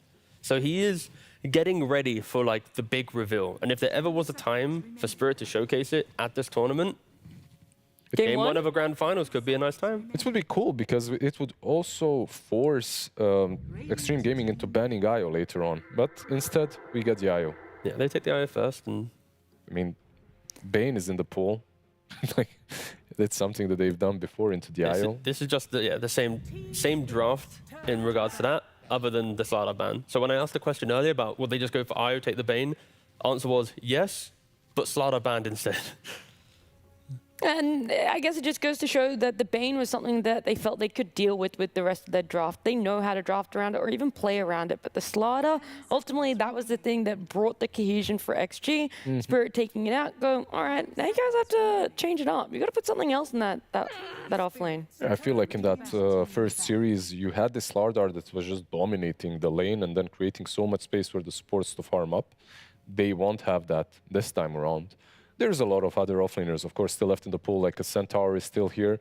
He opens up, though, different heroes, such as Lifestealer. So Slardar is unmatched in a way that he's countering a lot of meta carries. I actually like the almost game of chicken that Spirit played. They let through the Marcy, and they're like, hey, maybe they want to pick it up. Maybe they want to first pick it. But they win out in the end because they go for the Bane against something they're probably comfortable facing up against. And then they just go the Dark Willow and Marcy back-to-back in this second part of the banned phase that they get. Yeah, it feels like Xtreme might look towards the Mortar now. When you think about Xinkyu's heroes he's played so far. Against the Io, having that AoE silence, the early fight control that it brings could be quite nice. Grim, Shaker, yeah, as well, like if you want to be a little less greedy, right? Sure, plenty of options. And but you have to keep in mind that they're most likely contemplating a Mars on Team Spirit. They have this Io, but what do they love pairing with it? What did we see in game one? It was Mars into Storm. Storm probably not as great any longer. You already have some. I mean, it kind of goes back and forth. You can jump the Bane, but usually you don't like playing into the grip. It can be a little difficult. But that doesn't deter away from the MOUZ IO combo not. that you did talk about. Definitely not. It opens up more a can of worms, I should say, like a Lifestealer that's still left in the pool, something that they already lost to. And it would just feel pretty damn good, but they ban out the Faceless Void first. Is Razor banned? Razor is still in the pool, but would Xtreme Gaming play it? Spirit have the closing pick of the phase, and I think when you're going up against Spirit, like Void is like their glue to a lot of their drafts. You put your Toro on it, enable Collapse to scale in other forms, and Xtreme, they and sometimes it's also just simple. You ban the Void, pick the Razor, right? You have the Bane as well on your side. You have a good lane combo. If you want to lane them together, sleep into Static Link. It helps out a little bit, at least, to catch someone. So overall... So far, it's been their mid laner throughout the tournament. Again, it's weird because they only have 12 games. So it's not really a lot to go off. Yeah, I feel like compared to some other teams. The data collection isn't their team. Yeah, exactly. What are we going to do? He is right, though. I do believe that T is onto something. They do plant this Razor on XM quite a lot. Like, he's the one that usually picks it up. But still, you can't be sure. Yeah, you see this Razor, you know that he's very versatile, and now you have to pick the right heroes against him. I still feel that something like a Mars for them would be pretty damn solid. On the side of Spirit? By the way, we have actually seen the Bane Razor opening duo before, and that was Xtreme Gaming series up against Falcons. Yep. They banned it in game one in that series, and then in game number two, they picked it up for themselves. And what followed then was the lockdown. It was the Earthshaker on Xingqiu. They had Clinks that game as well, right? That's they sure did. Yeah. I mean, they had Clinks in many games. Yeah. Every position one right now. I feel like Clinks is the flavor of the meta as well.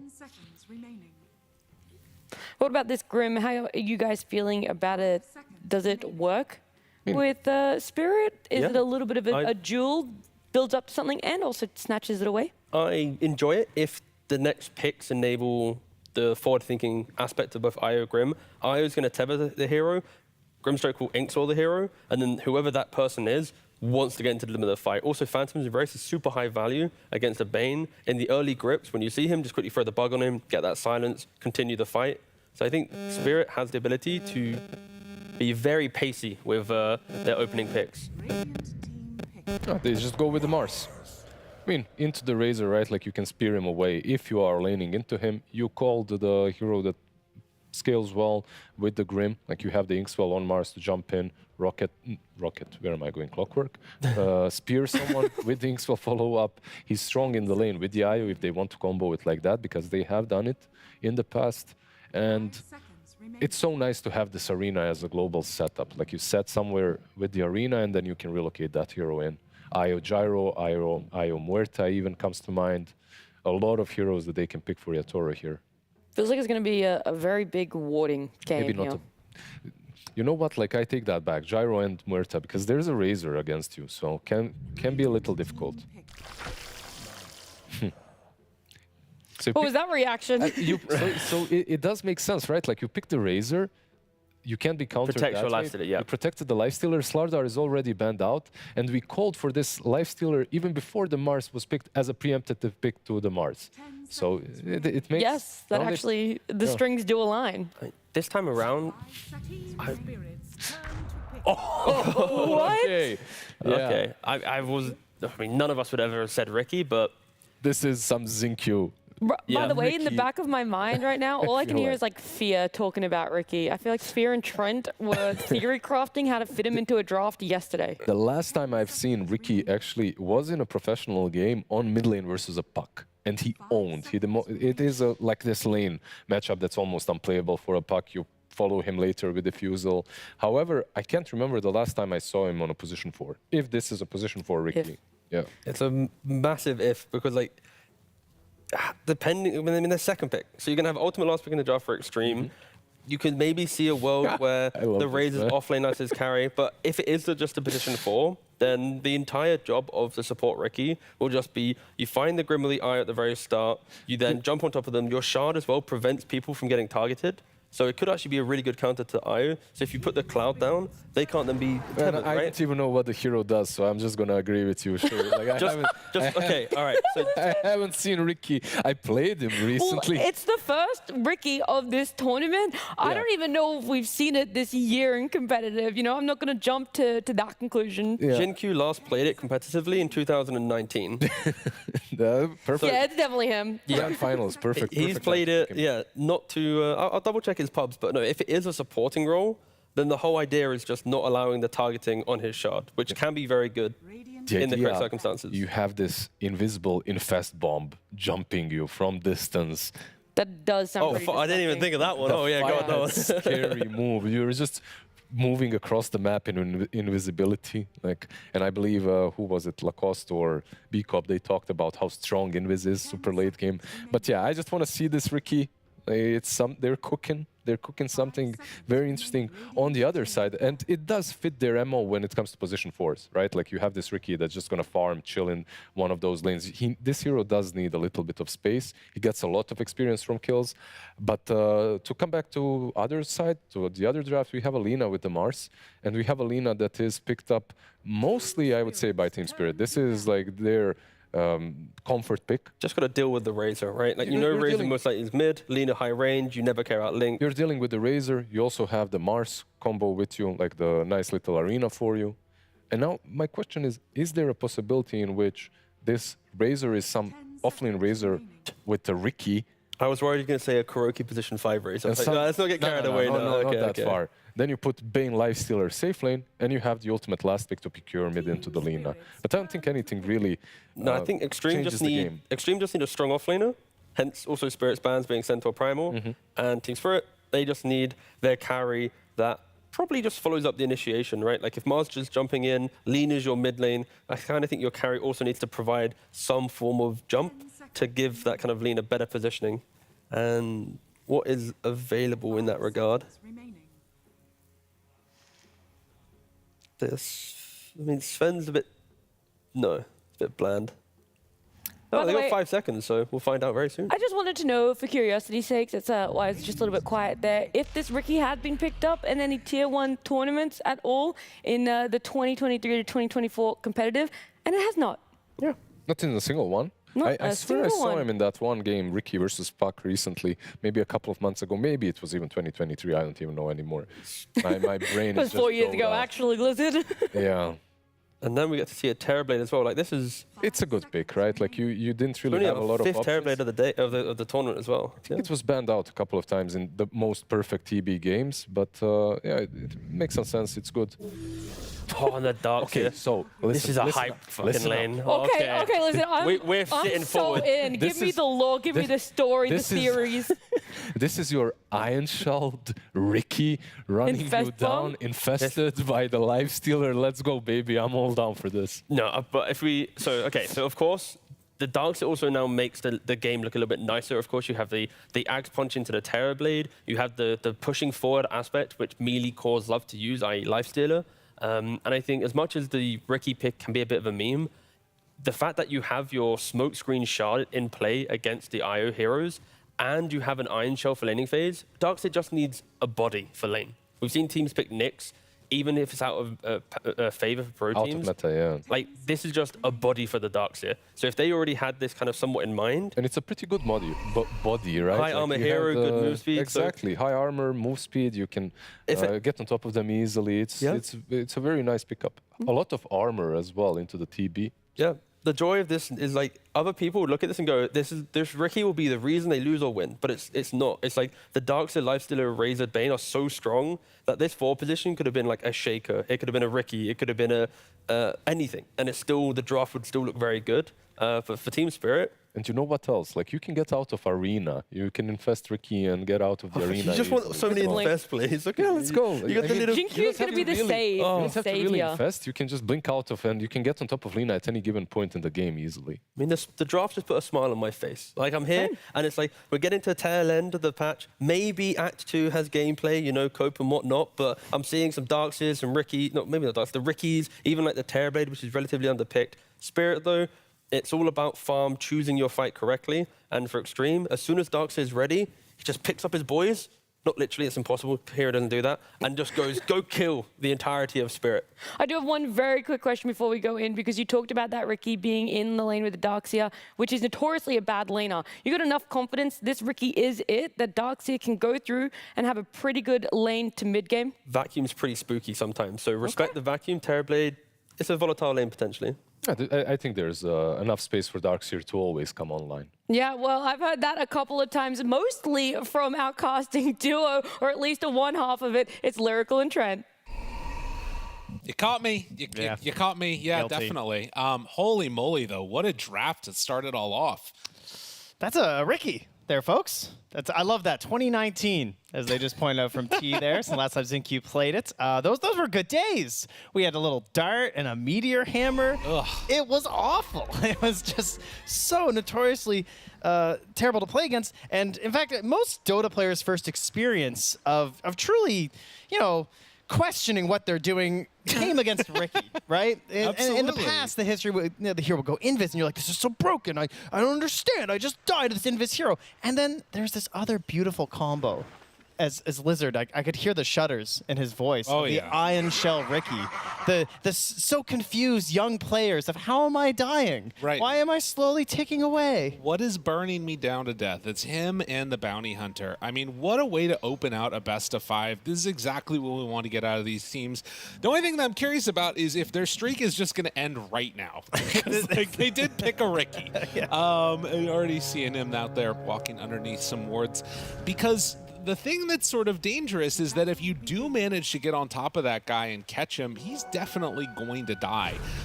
Also, there's a couple of like sneaky little things that they might be able to do in the laning stage. I'm going to try and refrain from talking exclusively about the Darkseer lane as the tip already comes out. Oh, he took out the Orb of Venom so that way it wouldn't hit him with the reflection. That was nifty. We've gone too far. They're honestly, too good. Yadaro's like, look, that's a me type of play. Yeah, exactly. I respect it. But I think that is one of the things that we want to keep an eye on is the Phantom's Embrace. It can really mess up some of those early aggressions. So we'll see if Maposhka does manage to catch them off guard, and maybe they have a chance to kill. Well, the last time we were casting XG, I talked about XM's Viper and XM's Razor. Yep. He played Viper, he played Razor, and now he's on Razor again. So this is the key to victory for me. I just put XM on the ultimate comfort heroes here. But of course, Laryl, we've seen the Lina come out from him and a couple others already. And although she takes a little bit of time to come online, it is definitely a hero that can dominate a game. No doubt about that. No, absolutely. It's the type of hero that will just catch you out across the map, finding a bunch of kills. XQ will get hit by that stroke of fate. And No, Yadro, no! Oh, carry players. Unbelievable. Just too busy last hitting. So they take down that courier, and that's something that we probably would be seeing a decent amount as the game gets to the later stages. I don't think it's going to be the same level as his Monkey King was. Yeah, we thought that before he picked Earthshaker. I know. Lyrical. Honestly. Okay, if he can kill couriers on Earthshaker, he can kill them with anyone. He's going to definitely be doing a lot of that. And of course, the other hero for Xtreme, the guy that you got to watch out for, is DY playing on his Bane. And I think at some point in this series, that's probably going to be addressed in the draft. I would imagine, particularly if they can manage to find a victory at some point with the DY Bane, that they'll be taking it out of there eventually for Spirit, because it's so good. So we need more bans is what I'm hearing. Honestly. Because I'm seeing the heroes that are already banned out. That's a lot of problems. I don't know if I can add Bane to that list. I know. You know, one thing, though, that I was just thinking about, while Ricky can move around enough, not really the type of hero that loves stacking Ancients. So maybe we'll be gifted with something, because I think this is a lineup from the side of Xtreme that can get really aggressive early. Like Ion Shell onto Ricky, then he blink strikes on top of any support. They're suddenly in danger of dying. Like, it's not necessarily true that they're going to die immediately right then, but there needs to be some type of responses. Yeah, but couldn't you also see XQ just like stacking up the hard camp, getting Ion Shelled and going over to it? You're not wrong. You know? That could definitely happen too. Well, we'll see how it all works out as we get into this laning stage. And so far, you can see one off lane doing a little bit better than the other. It's not an easy lane, like the panel was talking about, but not likely to die either with the Darkseer up there helping out. But bottom, it's going to be the Collapse. MOUZ yet again paired together with IO. Really strong. Definitely their go-to lane if it's given to them as of late. We've seen it struggle a little bit on occasion, but the last couple of matches have gone much better, so they're kind of in sync. Yep. Ensuring they're controlling up the Lotus pool is probably one of the most important things you can do. Giving that excellent regen over to you and your partner. It's XQ thinking that he can play pretty far forward, and they're able to dodge the stun, and the Ion Shell on him means it's a kill. That is the pairing. Double Ion Shell out, and you just burn him to death. Free Darkseer player, you know, that level 3. Go, go, go. It's a really strong timing, and that's without vacuum, right? Oh, they did end up using it, actually. Never mind. Even better. Good start. And First Blood does go to XQ, so he'll get that bonus. But on the other side, Yadro is also the one who got the kill, so not too bad overall. No, definitely not. Yeah, getting the bring down after the fact is definitely nice. And pulling the waves, but Ame able to connect that one. Collapse not going to have a free path. DY is going to try and mess with him. And if I remember correctly, when they played in the upper bracket finals, this was a similar situation that they had, where Collapse was playing MOUZ IO and DY's Bane was really frustrating to play against for them. Now they Nightmare, go in for a couple more hits. The right clicks are out, a blood grenade thrown, and you can just see how much of a bully this hero is in lane. Yeah, you don't have a lot of good answers either. You're traded off, then they're on top of Mira, you know, sitting there with 4 armor. A blood grenade to try and turn it. Maybe they've come up with the answer. You just turn around and kill them harder. The hard commit there, very well done. Team Spirit got 2 on the board. Laurel gonna have to walk home? Yeah, XM got a really long link on him, and was getting some good harass during that little engagement down to the bottom, so easy runes for him. And it's not all the way home. Looks like he might have just been meeting a courier back there or something. Okay. Perhaps hoping that it didn't die. I'm not sure. You know, yeah. XQ does appear to be in vision, so he's not lurking around somewhere in the shadows.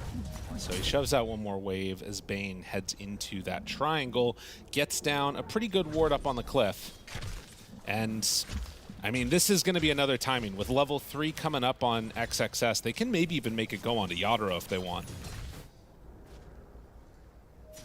There is a lot of magic damage that starts to stack up there. Collapse, hiding his way through the trees. Do they manage to catch him? We'll connect with the Nightmare. Mira right-clicks DY a few times, and they're out. Xingqiu went for an interesting ward here. Didn't try and spot the couriers. After he took one of their watchers, he planted that right there. So he's messing with Miposhka there. Great answer, of course. The tricks of the trade versus the Inkswell. Yeah.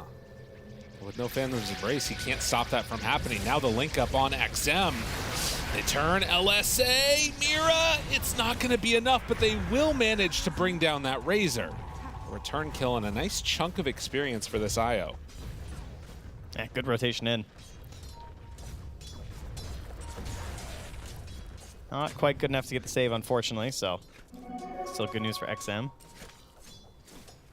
Yeah, but it is IO level 5 already here at 6 minutes.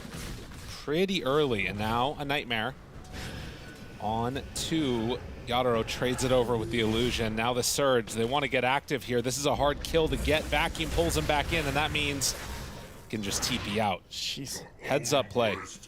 Yeah, a little bit close there. Yadaro will taunt them from the fountain. 7 minutes here. Can Xingqiu do it again? He's going to try for it. Stuns early. That way he can't get the jump in. And Miposhka, that's 2 Wisdom Runes. Nice steal for him. And well, he's going to throw out that Phantom's Embrace as he gets level 4. Didn't have a TP available. All right, great play there. Team Spirit, even things back up here. Get the XP on your side. Next success, though. I mean, this is the level 6 Darkseer. This is the moment you're waiting for, right? You know, 3 points, Ion Shell, and the wall. Yadaro has to be careful, particularly with the initiation potential of this Riki. Gotta imagine they're gonna consider some sort of a play out top here in a little while. Yeah. I mean, it looks like XSS is just going to try and farm up these stacks that were made and, you know, maybe getting into that mechanism and then making the move, or if he waits to see if somebody rotates into him. But he's definitely scary at this point, and you cannot freely be in that lane without a little bit of help. So he's going to back up, and it looks like try and farm with the Riki too. Well, they set up for the 8-minute rune, and it is a shield rune. DY will take that and back out. All right, I mean, Laral mostly just needing the regen there. He wants to spam it as much as possible for the farm. Not really a great active rune for him, but yeah, there you go. There's that pairing. Easy. Miposhka tries to get away from this one. Tricks the trade, but the rundown, it's going to be there. And Laurel trying to catch up, but can't quite get into range. Man, I don't know if this works without Darkseer too, you know? Oh, no, definitely Like, this is one of those things where it was so risky for them. Like, if the Darkseer ban had have come out, I feel like there's very few heroes that are going to give you the pairing that make this Riki work, but the Ion Shell is exactly what you needed. It also is like kind of hard to tell because Riki has that gold crown. I think he's using the gold cosmetic on XXS. Oh, that's actually true. The Ion Shell. It's like, it's kind of hard to tell that it's on there. It's like when it would be on someone that was too big and it was like super tiny. They try and turn. Xingqiu thinks that he can get himself out, and you know what? He's right. That is crazy. Blink strike double to escape. Tricks blink blink and just gone. Yeah, that's frustrating, to say the least. 17-second restore time on the charges. Yeah.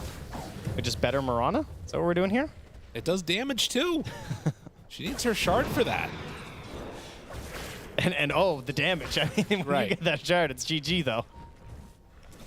Jeez. DY setting up in behind here from the Watcher. Yeah, this is, wait, a relocate? They're gonna try and fight this? They move in, have Collapse in the area, jumps away on Xingqiu. They want this kill, and looks like they will be able to run him down. 10 armor there. So they are not giving up these freebies. And they hold the arena as well. It's good. They go right back to the bottom lane. XM makes the move over. Toro is going to keep farming up that top side of the map. Oh, it's Blink Dagger on the way for Collapse after just the one Bracer and into the Soul Ring. So 10-minute marks so far. Team Spirit have been able to handle some of that aggression that's come out early. And with Relocate online, it does feel like they're willing to take these fights a little bit more if they do start up. And this is a very important moment for them right now. Laral's getting a ton of farm in the triangle.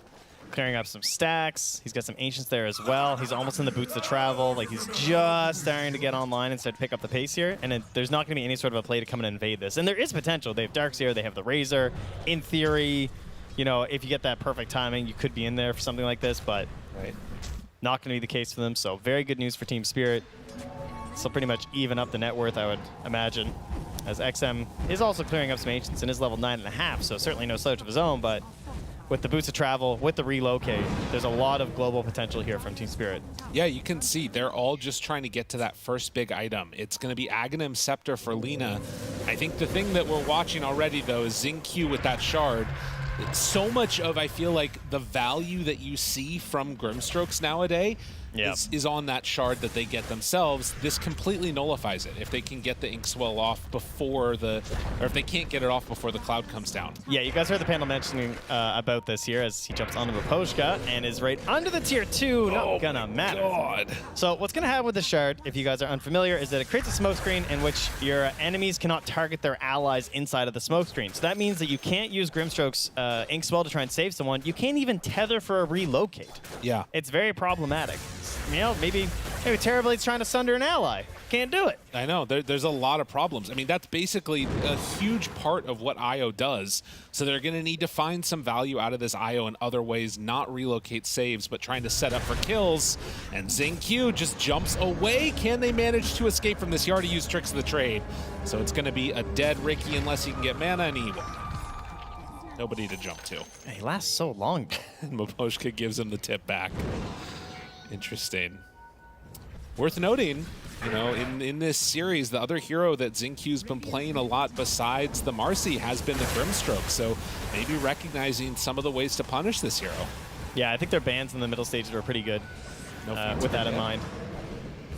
Gonna try and go on to Mars, maybe. Collapse. Still has Spear ready. Can force back XM, and Mir and him are just gonna back away together. All right, a little bit of voice line being used here now. We got to get XM into some more pubs, though. He doesn't have the milkshake line. That's true. You know? Got to get there.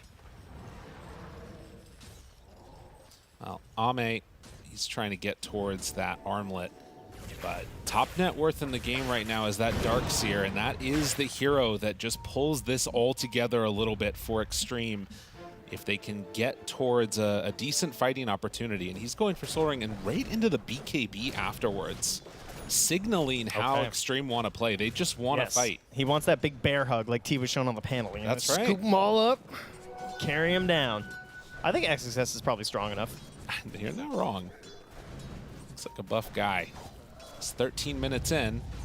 Team Spirit, they're just trying to get into their own BKBs a little bit now. Oh, I see Laryl didn't end up committing for the boost of travel after that. You know, he was farming up that big ancient stack and everything. Yeah, he's almost got eggs in 200 gold. So that's pretty impressive.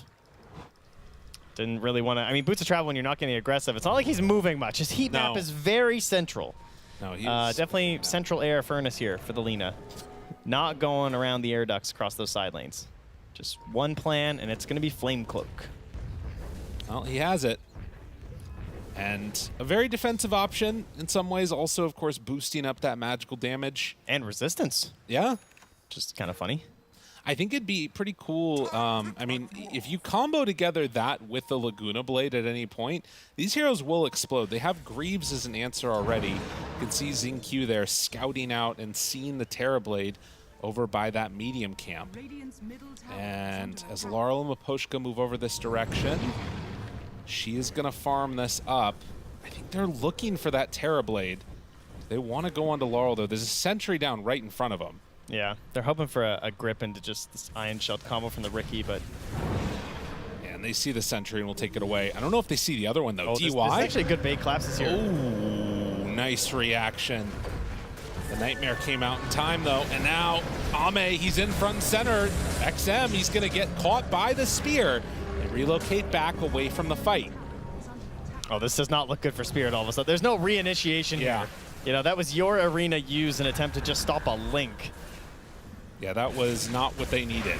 And with the cloud down, can't even go for the tether play to try and separate from him. The bear hug is in. LSA to break the Fiend's grip. Laguna Blade, but there's the Greaves. The reaction is huge, and now look at these illusions. Spam out onto Collapse. He goes down. That wall hit 3 heroes and immediately managed to bring down the Mars. This is a dangerous draft. That's a pretty incredible early game wall right there to end that fight. Like, there's just no chance after that for Team Spirit. They're diving between your tier 2 and your tier 3 while the tier 1 was just barely falling. And I mean, showing the value there of Greaves too, right? Like you eat a Laguna Blade and it just doesn't matter. Yeah, they have a long way to go on the side of Team Spirit before they're gonna feel like they can fight into this. Poshka trying to get the last hit, wants that shard, and is just going to end up dying. Gives up his life to XM. Yeah, tough time. I'm watching Zinq here trying to farm this Iron Shell, and he got like 2 of those creeps. I don't know if he's trying to get his shard, but they're all going to XXS. Yeah. He's close. I think he's giving them XXS on purpose. I mean, it's a nice strategy. You just throw your Iron Shell onto a position 4 that's melee and let him farm for you, basically. Oh, now he's going to go scout for XM here. BKB nearly done. See there are a couple creeps missing. Infest play. This is gross. Will they be able to get anybody? Collapse blinks up. And it looks like no. They're not going to be able to connect onto a quick kill. Yeah, so he doesn't even want to waste his time. Just No. hops out, says, no, nothing there. Back to farming. Don't have time for this. But Shard is on the way. So we'll have to keep an eye on that during these team fights. And you know what's crazy about the Smoke Cloud too is that it actually has over a 50% uptime. It lasts for 6 seconds. The cooldown's only 11 when it's maxed out. That's pretty, yeah, it's pretty insane how strong the Cloud is. For a long time, I think that's been one of the strongest parts of Riki. Yeah, and then when you get 15, there's a -3 smoke screens cooldown as well. So it's just, it does get absolutely ridiculous. These sentries down, they see Riki's movements. Having the obs just a little ways away from it means that they can play slightly more safe. And that probably keeps Yadoro alive right there. Yep. Or he's going to die. And I look silly. Nope, he's good. I mean, they have relocate and stuff too, so. Yeah. But then again, they also have the Riki Shard, so. Maybe they can't be too secure. 4,000 gold lead right now. And definitely a pretty oppressive draft once they sort of get a stranglehold on you. And you can, I feel like if like Xtreme get a gem in the near future here, then really things start to get pretty scary for Team Spirit, because then they're going to be able to shut down all this vision that's giving them some idea of where the movements are from XG. Yeah, it feels like you're counting on catching the Riki right now on some Ob Sentry combo or something. And if that's removed, it's going to be a terrible time. This, by the way, is going to have to be one of the fastest Black King bars that we've seen on Darkseer in like years. I feel like I've never seen Darkseers pick up an early BKB. Yeah, like a pre-20-minute BKB potentially. How much time he's going to get here? That is pretty ridiculous. I don't think one has bought one in this tournament. Like, legitimately. Showing the value that they see of not getting him disabled, being able to survive. As retreating, waiting for their item timings on all their heroes. And the shard coming out from Aposhka. So again, the order of operations is going to be what's important to watch for. Can Maposhka get the Inkswell off before that cloud comes down? And it's hard to imagine it happening if that's full vision coming out from Xtreme. DY. Ooh, almost caught him there. Barely able to back out of that. Well, Zinq also has that incredibly deep ward that is still spotting a lot of these movements here, so they kind of know when people are alone on the map thanks to where the couriers are going. Right. Both offlaners get the BKB pre-20 minutes. And Ame with the Radiance in hand. Laurel does get an amplified damage rune. That could make a pretty big difference if there is some type of a fight breaking out. As it looks like they're going to gather together on Xtreme, make use of these BKBs, and make a smoke play. It's kind of reminiscent of their last game versus Falcons. in which they are pretty far behind, and they have this general idea of like, hey, once we get the Aghanims onto our lifestealer, we can stop this Luna, we can win the fight and everything. But we have to get to a certain point, and then the fight has to go well, and that's kind of what Team Spirit are in there. They have to like concoct this perfect situation as to how the fight has to be won by them. Right. But XG, they just need like the one jump, you know? They can kind of just send in XinQ with this Infest. And if they can find that key target, they are just going to explode. But again, Ame, not liking what he sees, is just going to pop out and start taking the tower. I mean, this is the other thing, right? Like, Team Spirit don't seem interested in trying to run into them and take the fight themselves. I don't blame them. Maposhka tries to TP out, does manage just barely escape from that one. And they're going to relocate to steal the Wisdom Rune as well. Yeah, farm up the Ancients while they're at it. Yeah, dodge. Dodge from Team Spirit, why not? Gets down a good ward at the same time as well. Cuts the lead down a little bit because they're just grouping up, trying to pressure. They're going to continue to hold this space. Great vision down. XinQ up ahead. Still have the ward on the high ground, but it is dissipating. I mean, this is the other thing, is that if you can help yourself in the Ricky Cloud via a BKB, Maposhka, that can help a lot. Maposhka is, not really going to be a happy camper. Back wall onto 2. Laurel backs away. Throws out Dragon Slave and a couple punches, and that illusion's gone. So wall down from Maposhka, not great. This could be an opportunity here to fight for Team Spirit. They're going to smoke up. Yeah, they sense that as well.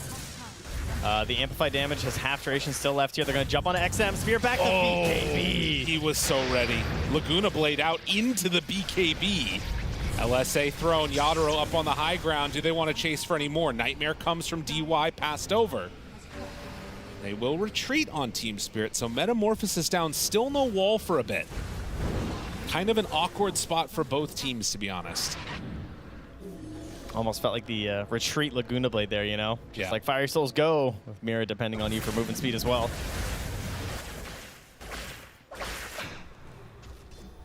Larl, as you can see there, eyeing up the Scythe of Ice next.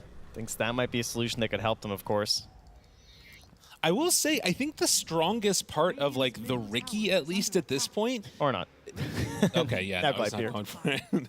I feel like the strongest window in the game for XinQ is going to be like kind of nowish. There's going to be another timing, obviously, for Diffusal Blade for picking off individual heroes, but I kind of wonder if he starts to fall off in the later stages if he's not getting a bunch of kills. What do you think? Oh yeah, I think he has definitely missed a bit of a window. Like, I think XG would have loved to have been fighting Team Spirit over the past 5 or 8 minutes or so. And Team Spirit recognized that, so there's like, no thanks. This does not benefit us at all. We don't want to fight you. They lost some towers, sure, that's not great. But, you know, they managed to like do these little plays, like relocate to get the Wisdom Rune, right? You're trying to get some wins, even though you're losing out on map space overall. And this lead has relatively stayed flat this whole time. They only fed Maposhka in the mid lane there for that 1 kill. Whatever, we're okay. So yeah, he will fall off because he's not going to have that same farming potential of like your Hoodwinks or your other like Maelstrom buyers. Right. I do think the Blink Dagger will be an interesting one later on, though. Yeah, he's going to be really hard to kill. And also just guaranteeing that you get that really solid Smoke Cloud down, because what do they have actually versus Smoke Cloud right now? Like, Collapse is BKB, right? Yeah. But what else do they have? There's no Force Staffs. Right? There's no BKB coming out on the Lina anytime soon. There's no BKB coming out on Yadro anytime soon. I mean, the other thing, too, is that, like, obviously you need an answer for each individual person. Because you can force staff yourself, but you can't force staff your allies. So all of them need that response. The Hurricane Pike from Yadro will be good. And obviously has Manta too, and has decided on Terrorblade to go into the Shadow Blade straight up to Silver Edge. Same thing for Laurel as well. He also bought a Shadow Blade. Is he going to try and go on to Ame here? Laurel waiting. They need that Shadow Blade to come back off cooldown. LSA, Force Staff, walks up to the high ground, wants to take down Ame. The TP away. He gets out the evasion and the armor, keeping him alive. If they had like a little more duration there on Shadow Blade, that would have been clutch. Not quite enough, unfortunately. Mira found out here. TP's out. Vacuum used, and that'll be death. Dominating here from XXS is going to make their way up through the top jungle here. Important that these towers get taken by Team Spirit when Roche is being claimed. If your map starts to get pretty small and the enemy still has those towers to TP to, the game feels really, really hard for Spirit.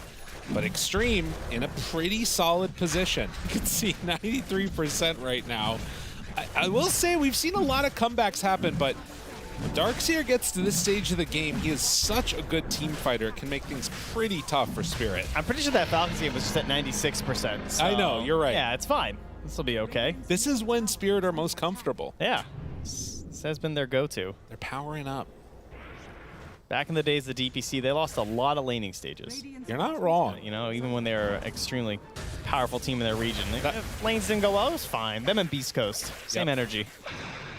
That was them coming off of winning TI also. Yeah. They were losing almost every laning stage, and then 25 minutes, suddenly they would turn up and win a huge fight. See if they can replicate that again here. They're a little late. They're about a minute behind right now. True. The enemy team has Aegis also. It's a little scary. As Boots of Travel are the pick, another Shadow Blade. We're playing against Ricky, let's do it. Yep, all invis all the time. See how you like bind detection there, Xingqiu. Well, he likes it a lot, he's already got dust. He's very ready. Oh, Maposhka. Yeah, it's just gonna be a tough game for him. No doubt about it. Can't farm creeps, I'll just farm heroes. And it works. If it works, it works. And you can see that Mira did find a solution for himself, bought the Force Staff, because, like you were saying, can't target your allies, so you gotta do it all on your lonesome there. Laurel moving out. They did see. All right, here we go, double invis. The Ricky go by. Oh, but Ame shows now too, and I think they need to run. Or fly. Or fly. That's the other option. Oh my god, Yadaro. Force Staff low ground. Manta tries to get out. He has no mana. He's in trouble. The Diffusal Blade, he's desperate. He's trying to tread switch, Vambrace switch, whatever he can do to get the mana. Get this man some mana. Vacuum pulls him back in. Now he can No, the Diffusal Blade's there. Oh. Unreal, man. The Diffusal absolutely crushing him. Man, that one hurts. No way out of that one. And Mira, yeah, this is going to be another dead hero here. Drops down the cloud, Force Staff to get away, Tether to try and escape, and now Collapse is also in some trouble. They pop the Rage, Arena down, BKB tries to TP out. Mira not going to be so lucky. On the other side, though, XM being targeted by Maposhka and Laurel. Can't get the kill, though. Laurel still wanting to chase, but the dust pop, that would have slowed down any chase with extra invis. So no opportunity for a kill, getting picked off across the map right now, Team Spirit. Well, they've done a pretty good job this game of keeping this lead small. Laurel. Now it's growing a bit here. Xingqiu on him. Dust, does he have enough for the kill? That's the mid! All right, get rid of this guy. That is the mid. What are you supposed to do to Xingqiu? Let him walk away, apparently. He's got 25 armor. All right. Are we banning Ricky? What are we doing here now? Do we just need to ban Xingqiu? I mean, he just finds these moments. I mean, the fact that his Diffusal is what ruined Yadaro, and now just catching the Lina like that too after a little bit of a battle. Just he's finding these weaknesses they have. And he doesn't even have like crazy vision down or something like that either. No. No, I mean, they have sentries down all over the map, it feels like, for Team Spirit, and just in these couple of places where they don't have them, he is finding them and punishing them. Wow, and Aghanim Scepter now comes out for XXS, who also has a Defiant Shell. So you jump on this guy, you try and hit him, you're going to be hitting yourself. And that is a big punch to take. Not a normal punch? Well, it's a normal punch too. Laurel steps out, sees DY, LSA connects, done. Now XXS jumps in, punches Laurel. Collapse Arena down. Laurel tries to back away. This actually could be a decent fight for them. Yeah, relocate out of there. Mira probably gonna die for this, of course. And they won't quite connect onto the TB. Yeah, Mira, not quite so lucky. As Force Staff TP, not gonna happen.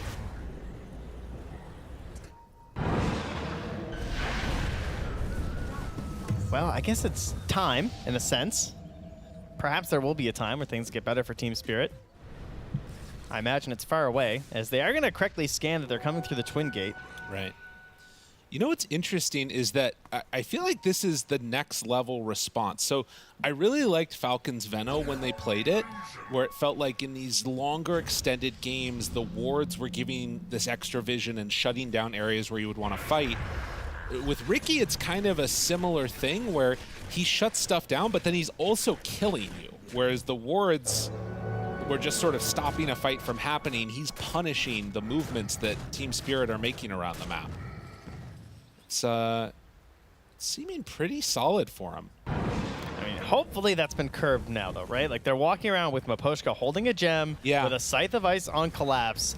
He shouldn't be able to make any more aggressive moves like that. That Hex is a really nice pickup. Yeah, it seems like they've been debating about control for quite a while. You know, we had earlier, Lara was thinking about getting a Gleipnir, was also thinking about getting a Scythe at one point. But now he has the bots, the Shadowblade, the Aghanim, so he's set. He's going to be trying to follow up on the control from other people, and thus Collapse has gone for this Scythe. So Blink, Hex, that is the plan. Of course, you look at these heroes, we have a Lincoln Sphere on our Lifestealer already, so Ame is just kind of good on that. We have a Lincoln Sphere on our Razor already, so he's fine. And Xingqiu, yeah. He's the target. Well, he's also buying a Lincoln's. Oh, okay. Yeah. Yeah, that's pretty rough. Although if they find him right here, Xingqiu, Ward, right on top of him, Hex, reaction, Arena, dead, already out of there. Can they get away with the rest of the heroes? They're linked up on 2, and Clap's just going to BKB TP out. Mira got to relocate away. Miposhka manages to TP out. Yadaro goes through the gate, and I think on the other side of that, he's going to escape.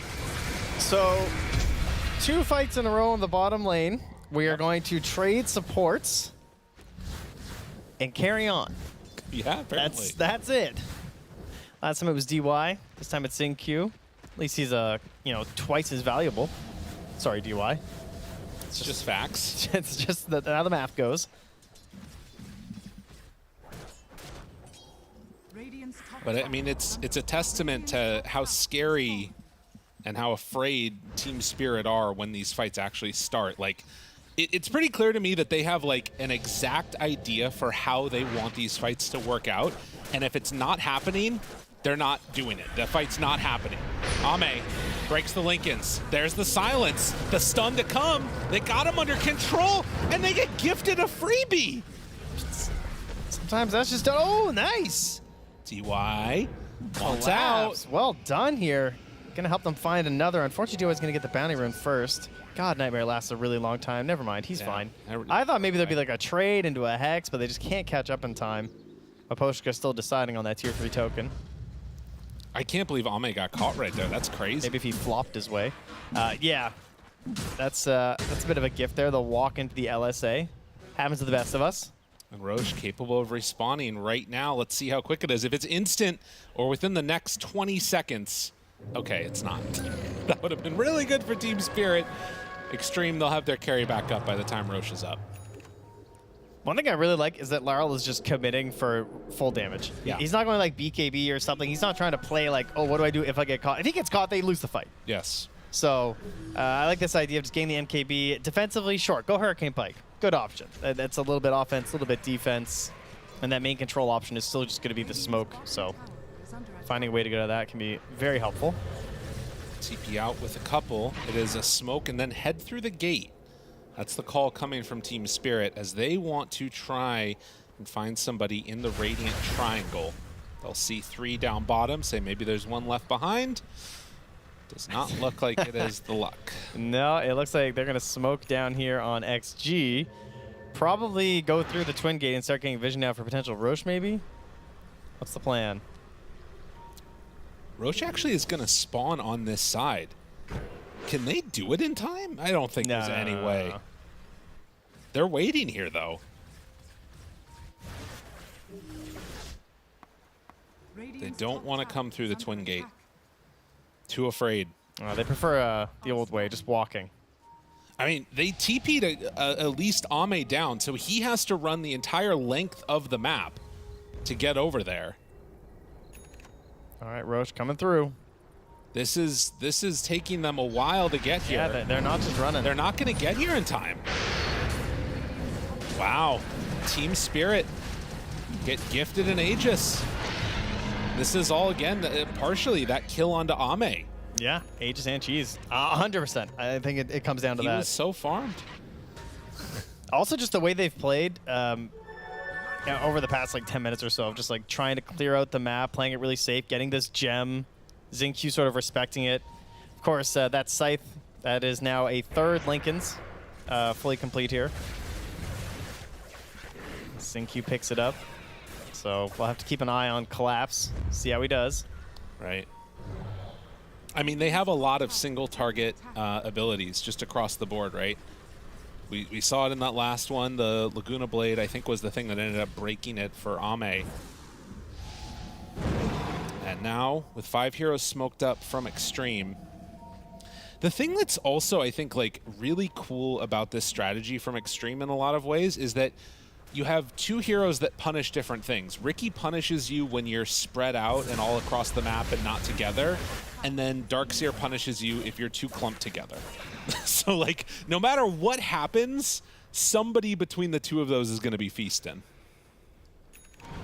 Yeah, kind of similar as well for Spirit, I guess, with like the idea of the Mars and the Lina, you know? Yeah.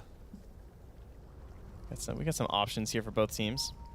But currently, the game plan for Team Spirit is actually gaining some confidence. Right? Having this Aegis, Yadro, running in mid. Not too much confidence, though. It still definitely feels like there's a very clear stack in their head for what Team Spirit are trying to get out of these fights. And they've shown that if the fight is not absolutely perfect, if it's like anywhere in the neighborhood of things going somewhat wrong, they just get out. And on the side of Xtreme, it's been more an idea of trying to force the fights when they are in a pretty solid position. A level 20 Riki now. Yeah, trying to find some neutral items here. So even more blink strikes on lower cooldowns. And another Force Staff, this time for the Lina. So they're going to head through the gate. DY can't quite get there in time. All right, so they now all have an answer individually when it comes to the smoke screen. So XinQ, slightly less potent than he was before. Yadro going to be invis. Oh, they see this. They have Dust on DY. Yadro right onto him. DY, the punch immediately onto the Terrorblade. He's hurt and needs to get out of there. Silenced. That's 1 life. Can they do it again? Collapse still controlling DY. He has to blink away. They're trying to back out. Sleep for the moment. Now the grip. They need to save, but he can't. He's inside the cloud. Waposhka can't land it. BKB, XXS still wanting to chase, looking for that punch. He's going to get the slow on him. Laurel in no man's land. They get the relocate and the run away. Him back. Oh, whoa, that was crazy. Whoa. That was really tricky. And they both get out because of that. Oh, and they saved the gem too? They must have grabbed it with a courier, I guess, huh? Because they were holding it on Collapse. Oh, maybe it was... Maybe they got the enemy courier? gem. I'm not even sure. I mean, DY also has Maposhka's gem, so I'm not sure whose gem that is. Fair enough. Well, losing Collapse certainly hurts, but that was a fight that could have gone a lot worse. His courier is also dead for 2 minutes with a Yules on it, which he really could have used when you're stuck in the smoke screen like that, but of course getting gripped anyway. Might have just been dead. But that's going to give him a Lincoln's pop as well. And another Hurricane Pike. Radiant scan. Knows they're up there. They take down the vision. Iron Shell still sitting on that Riki, who is going into a Basher next and then Disperser. Every fight has just been a tease. Yeah. You know, it feels like we're not getting anything that results. Force Staff walks away. Silence, looks for the stun. Doesn't quite connect. XinQ low. Couple more hits, he's dead. That's something now. Ame wanting to chase for Mira, the Force Staff to get him away. Good job kiting this fight out by Spirit. And Xtreme end up losing their second carry in the Riki. Yeah, and now they're quickly back to pushing out those lanes. Top from Collapse, mid from Laurel. Still has the cheese, hasn't had to spend it yet, as he roams around the map with 0 resources. With how, like, dominant the fights have looked for Xtreme, the fact it's only an 8,000 gold lead is kind of insane to me. Yeah, it is very surprising. It really just comes down to the ability to just dodge and sack one person at a time from Team Spirit. Yeah. I mean, I guess that does come down to the fact that their overall reach and control isn't that crazy. Like, if Xingqiu doesn't get that first, like, grab and defusal, it's not that easy for them to grab people because the initiation's kind of low from the Bane here. Yadro, again, invis in the mid lane here, onto XM. Nice hex. They find it immediately. DY tries to Nightmare save. I don't know if that's quite going to work. He does get the BKB off. That gets him away, and now into all of them. Look at the illusions. They're tearing him to pieces. Yadro is falling. Oh, my Darkseer. As Laurel tries to get out, just nice barely save. going to get relocated. Wow. Yeah, wall punch everything. That Nightmare. That's all it took. Just a little reset there. Nightmare pops off the BKB because of it. And that's so much work to get that initiation from Team Spirit, right? Oh, like, yeah. Yadro's sitting there invis underneath them. They pop the blink into the hex immediately after, and DY just says no. So those damage numbers, they're not real, as they don't always count the illusions right, but you can see how quickly they're all starting to fall on Team Spirit, and Xtreme Gaming have come in with a perfect answer now and have finally been able to force the fight. Yeah, they actually get what they've been hunting for the past 20 minutes. Actual commitment at a Team Spirit, and XS is there to punish very quickly. I mean, you're not going to get a better vacuum wall. Now Ame has Aghanim Scepters too, so they have more answers if they do end up taking the fight against this Terrorblade. 23-9 with the absolute perfect last pick. Xtreme, they've answered Spirit and more. 2 sets of racks down. Finally getting a real lead here in this game. I'm really curious how this would have looked if it wasn't a last pick Darkseer. Like, I feel like they still felt comfortable with it with the Riki, but it's hard for me to imagine how much like extra success it would have been able to be. Because we'll take a look at this again. Yeah, I mean, you work so hard. I'm guessing. Actually, I'm not even sure what did pop it. I guess. Yeah, I don't even know. The Force Staff, I think. Oh yeah, maybe that's what it was. Back 4 on. Then he got the Bloodthorn and the Hex after, and yet still they can't get the kill. Jeez. All in. They kill Miposhka first with the illusions and then focus down Yadro. Oh, got so low there before that save. Yeah. And a smoke up again. All eyes south. And Xingqiu, a nice little surprise right there to catch him. Silence.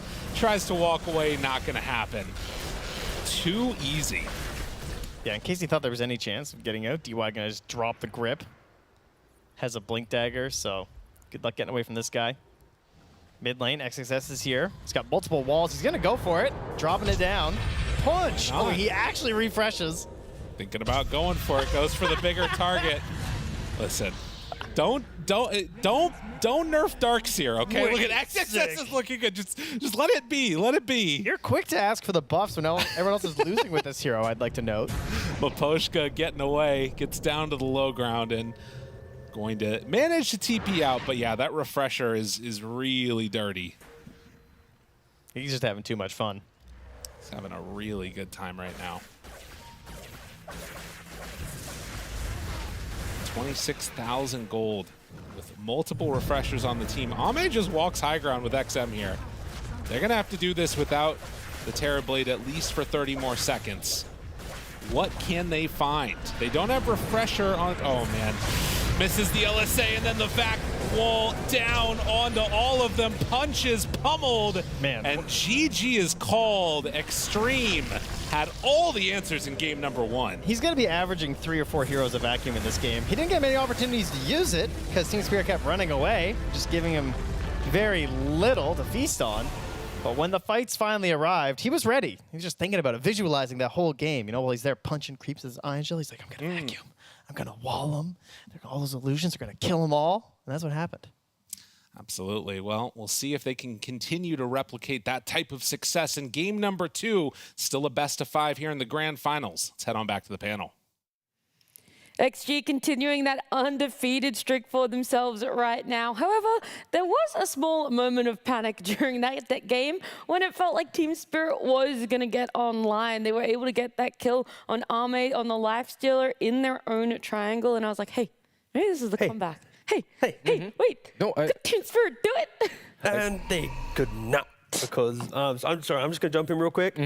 I just want to get to the highlight reel where we get to see the Darkseer hit the vacuums again, because like that mid-fight where they hit like the 5-man vacuum into just I just want to see that again. But anyway, go. What are you going to say? I mean, it's a perfect highlight. That's literally why you ban out. Well, you don't ban out the Darkseer, but you ban out the Bane against DY, because he made all of that happen. He literally saves the Razor pops the BKB, and then off of that you can fight. But like this whole game was just so much fun to watch. Like it's always fun seeing heroes that aren't really picked ever, and then you get this Ricky picked together paired with the Darkseer. Like Darkseer, not the strongest laner, completely enabling one another. Ricky enabled by the Darkseer, Darkseer enabled by the Ricky.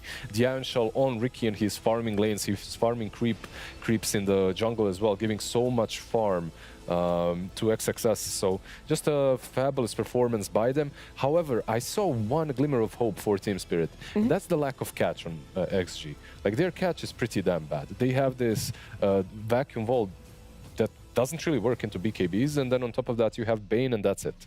Like Bane wasn't enough, and that's why you saw Spirit just running away one fight after another, buying themselves some time, and that's why they looked like they might even stage a comeback. But that one fight around the mid lane just crushed all our hopes and dreams for Team Spirit to take this game one. I mean, even this fight right here, I mean, the Ricky smoke did a lot as well once it increases in size. It's, you know, sure you don't have the catch, but there's a lot of time spent where the enemy heroes, or at least the heroes on the side of Team Spirit, just can't really do anything. It feels pretty useless, and you feel pretty bad about it too. Yeah, it's just the way that Xtreme looked at this game. It all stems from the aggression from Jin-Q, right? Like the idea that Maposhko, as soon as he leaves lane, a Ricky's chasing him. And then depending where you're playing on the map, the Ricky's there already. He's setting up. And then it just gives so much more comfort to the rest of the team to make the big plays, because like the entire game state has been like set up like by this Ricky. And it's a hero that we've not entertained at all throughout this tournament. But now that we've seen it one time, I think because of the Darkseer, it has way more life. Like in laning phase, like we saw the double Iron Shell, the vacuums, like everything come to life. I don't think it works without him. Like I might be wrong. I don't think it works without him. They enable one another very well. I feel like Darkseer might work in some other games, but Ricky without him is a little bit difficult. These two, however, what they did throughout the game was just insane. It's not only that you're worried about Ricky, that's giving vision, that's constantly on your side, that you can't even catch or kill when you catch him. It's you have Ricky on one side, and then you have DY on Bane on the other. And you could see multiple times in this game, Ricky is catching someone on the bottom lane, DY already is setting up on the top lane. Like in his Glimmer Cape, you know, like this Bane just through the trees, finding the cores, finding the supports. I just would never like to play into these two supports. It feels abysmal to play into. Yeah, it feels like no matter where you go, there was a support ready to jump on you and just really set it up for the cause on the side of XG. The toughest thing as well being in the draft, they did Ricky on that closing second phase, and then Darkseer wasn't banned. So they were almost able to get this 1-2 with them without actually being in the same phase. Yeah, no, I think it stems down to the fact that there's just not enough bans to cover you. And if we just ignore the Ricky for a second, like it's the fact that like you have a Bane, the Lifestealer, the Razor, like these are such key heroes that it is a treat to see like one little element change, but the draft is still as oppressive as it is. Yeah, and to go a little bit further away from this in-depth Dota and into more simpler things, like Lina was picked into Razor and Lina died to a solo Razor. That isn't that great. And a solo Ricky. Yeah, Ricky joined in the end of the fight. He wasn't really helping there. It was actually Io and Lina dying to solo Razor and then Ricky jumping in. So kind of a rough position to be in if you're playing Lina, and he was constantly shoved out of the lane by the Razor. So maybe some things that you have to reconsider about picking that Lina to Larl, even in such a good matchup. Yeah. I know, T, that you want to look more into this, Ricky. There's going to be a Telestrator segment. You're going to give us the weatherman, the rundown of this Jin-Q Ricky and all the impact that he had quite early on in the game. I just hope to be able to do Kezu justice here, but we'll see how it goes, of course. So the first clip here, I wanted just to appreciate the fact that Jin-Q Yes, he was getting a lot of kills. Yes, he was pressuring Miposhko the entire time. But look already, there's already one ward placed on the top side of the map, which when they're diving deep at the tier 2, at the, the 15-minute mark, the reason why DY is able to play here is because of the ward that the Riki through Invis placed. Like, this early into the game, there is no way you have enough sentry coverage to see the Riki placing all the vision. But the thing I'm trying to actually identify is not the fight he takes, but the ward he placed after. So if we take a zoom in, after the fight has happened, he then places a really key ward in the Dire base. And that will be a ward that we look at in our next clip. Because once Jin-Q goes to the top lane, look at the minimap, look at what he's doing. There's actually a couple couriers.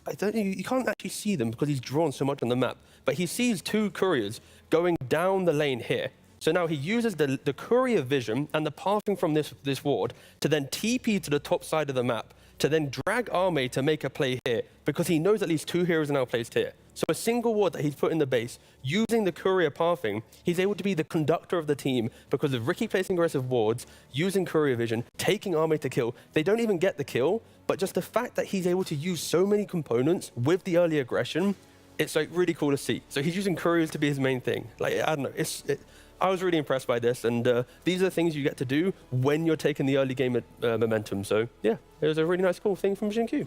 I'm very impressed that they're able to deduct that information from the couriers and go, hey, we know there's going to be at least one hero by himself up in that extended map now, in that extra 40%, and we can try and shut him down and make sure that this farm is not going to get into the hands of him. And he's just scribbling on the minimap as well. Like, it made the clip a little bit harder, but he's like, guys, I see 2 couriers. And then he just drags his team top because, of course, if he sees like a Terrorblade down there, he's going to have to TP down there or made a big move. So he's making some assumptions based on what he understands. But I think Jin-Q in the correct game, he is the early game conductor, be it the Marcy for kills, be it for the Riki for the setup, and that's something you need to shut down. And it's crazy, like this man was solo picking off even Alina. Like he managed to kill the enemy mid laner on his own, so he did so much work. And at this stage, you gotta ask yourself, is it really worth our while banning out the Marcy, banning out the Muerta? Because he can carry off of anything, it seems like. Like he can have that carry impact off of any position 4 that he plays. Yeah, Xtreme Gaming have left the door wide open on exactly what they want to be able to pick up for themselves. Drafts seem to be going in their favor each and every time. Same with these games. And speaking of games, we're going to have game number 2 after this break. I'm never chasing a sound. I'm trying to chase an emotion. And it happens to be with sound, you know. When a chef cooks for you, he's trying to do it with obviously presentation and taste and all that. For me, it's really capturing an emotion with sound. And when you do it with the right equipment, then something special happens. We here at Burst, we want to be the best at everything. We have the best monitors, we have the best drum kits, the best amps, and naturally we had to have the best mics. And I remember walking around and thinking, man, I like this song. I wonder what it is, because I curate the playlist and I didn't remember putting the song on, right? And I look over and it's a band playing. I'm like, oh my God, it sounds like a record. And I go up to Steve and I'm like, man, that sounds so good. And I noticed that he was using Earthworks and I was like, oh, okay. Hearing those drums was incredible. I had never heard it in here. There's a spiritual thing that happens when you get a whole bunch of human beings together in one room. And the artist is using that energy, and that energy helps to inspire them to keep going. One of the first things I notice about these microphones is they're solid, they're rock solid. You can tell they're just high quality when you pick them up. And so then you plug them in and you throw up the channel and it's like, oh my God. Because the articulation is so consistent across the entire frequency range, it doesn't have to be loud to be in the mix. I have so much confidence in what I'm getting is accurate and what's happening is accurate.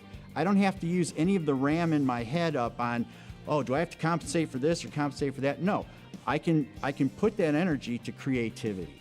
When Earthworks talk about a fast microphone, they're alluding to the capsule in the microphone moving really fast. How fast it reacts is going to determine just how accurate it is, how fast that capsule can move in response to the signal that it's presented with. So the faster the better. You know, the quality these microphones are putting out is something that, you know, needs to be heard.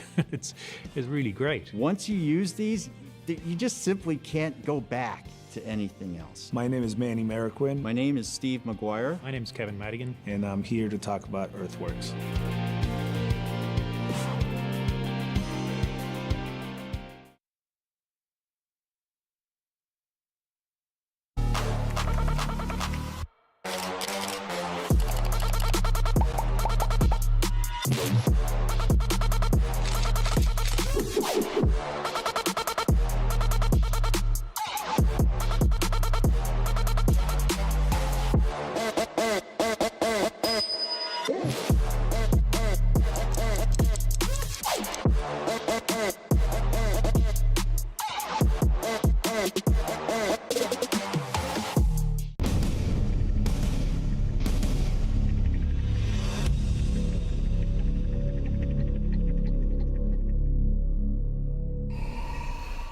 We're in the middle of our grand final, Xtreme Gaming up against Team Spirit here at PGL Wallachia. We've got a special guest on the couch as well joining us.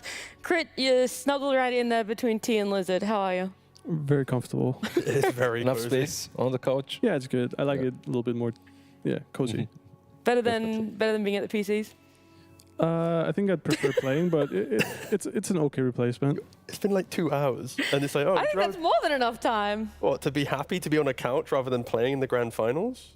Yeah, I think so. I'm going to pretend it at least. But look, the benefit is that we are now going to get a little bit of your insight towards these two teams, and obviously the grand final draft for game number 2 that will be coming up very soon on our screens. What I do know is that Xtreme Gaming is going for the priority of having second pick, seeing Spirit have first pick yet again, and what changes will potentially come that way, and all the draft shenanigans.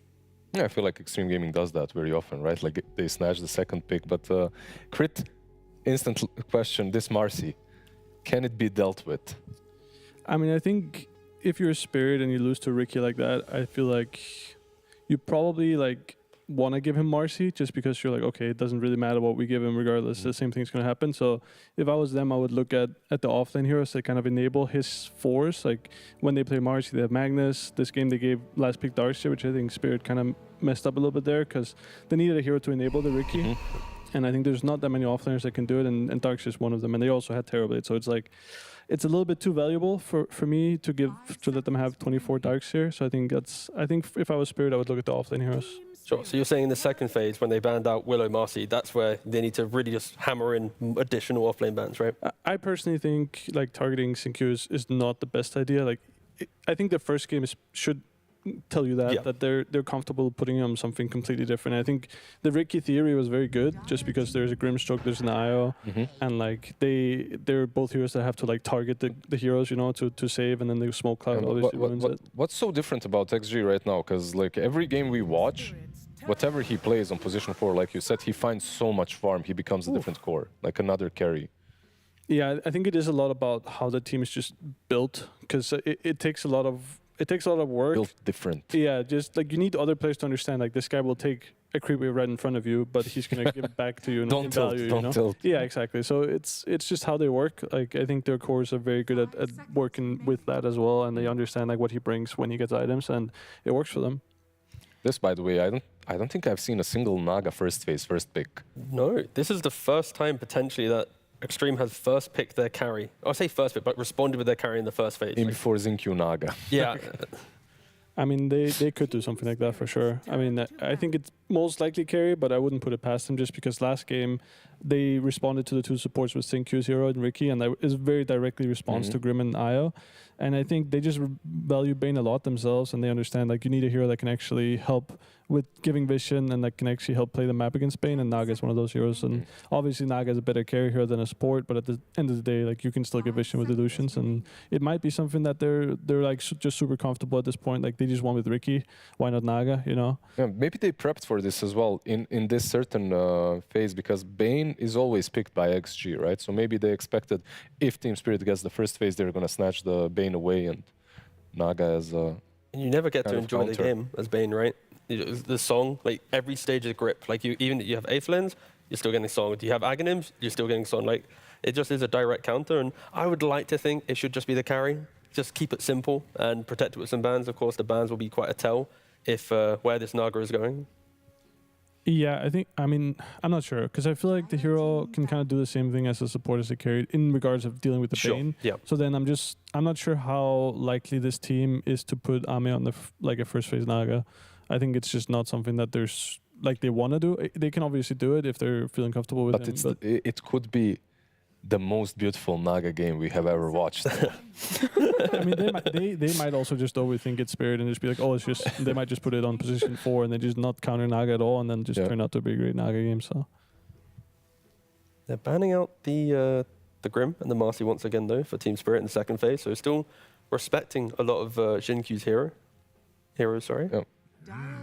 One guy that I still left in the pool. I don't know if we'll see him, but Ayo, he's been.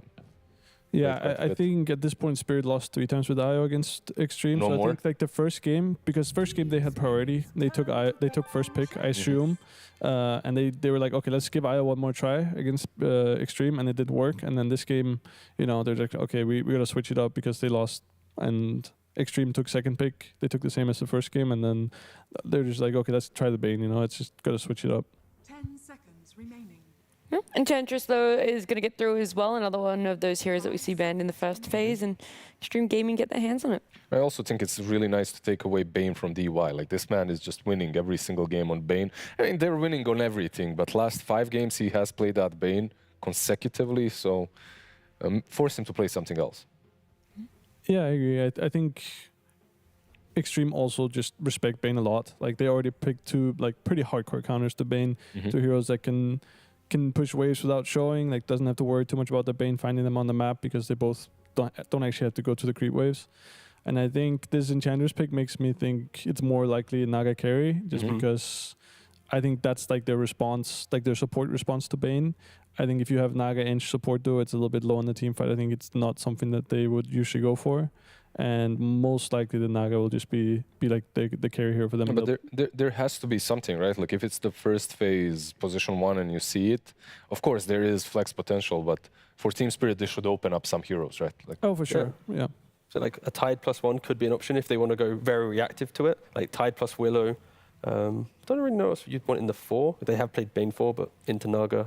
I'd want the Bane to be 5 in this position, and I want to have a really aggressive offlane combo. And yeah, sure, Pugna in regards to game, you cut off the illusions. It provides some counter there. They played Pugna before in one of their series. They played Pugna DK Bristle. I think that was the combo of cores, but an interesting one.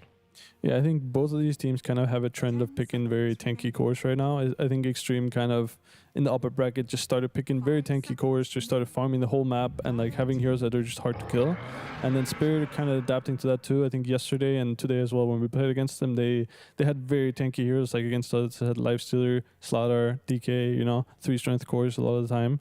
And it's just very hard to deal with. I think they're going to keep doing that, and these supports also help that. You have Bane to set up the map, and you have Pugna to keep your cores even more tanky, and it's hard to deal with. And Naga is also not a hero that really deals that well with super tanky cores. She kind of wants to assassinate one hero, go to the next, play long fights. And if you have tanky heroes, she just can't really do it. And Pugna is obviously very good against Naga just to kill the illusions as well. With this scent pick, do you think something like a Mars Phoenix comes into play for them, like an option? Just get the arena into the Stampede, maybe a lot of AoE damage, team fight for DY. I know that DY likes to play Phoenix, that's one of the reasons why I'm mentioning it. But he should probably be the Ench, right? I'm not sure, because I know China sometimes like to play Enches 4, and it's obviously the response to Bane. Surprise! Yep.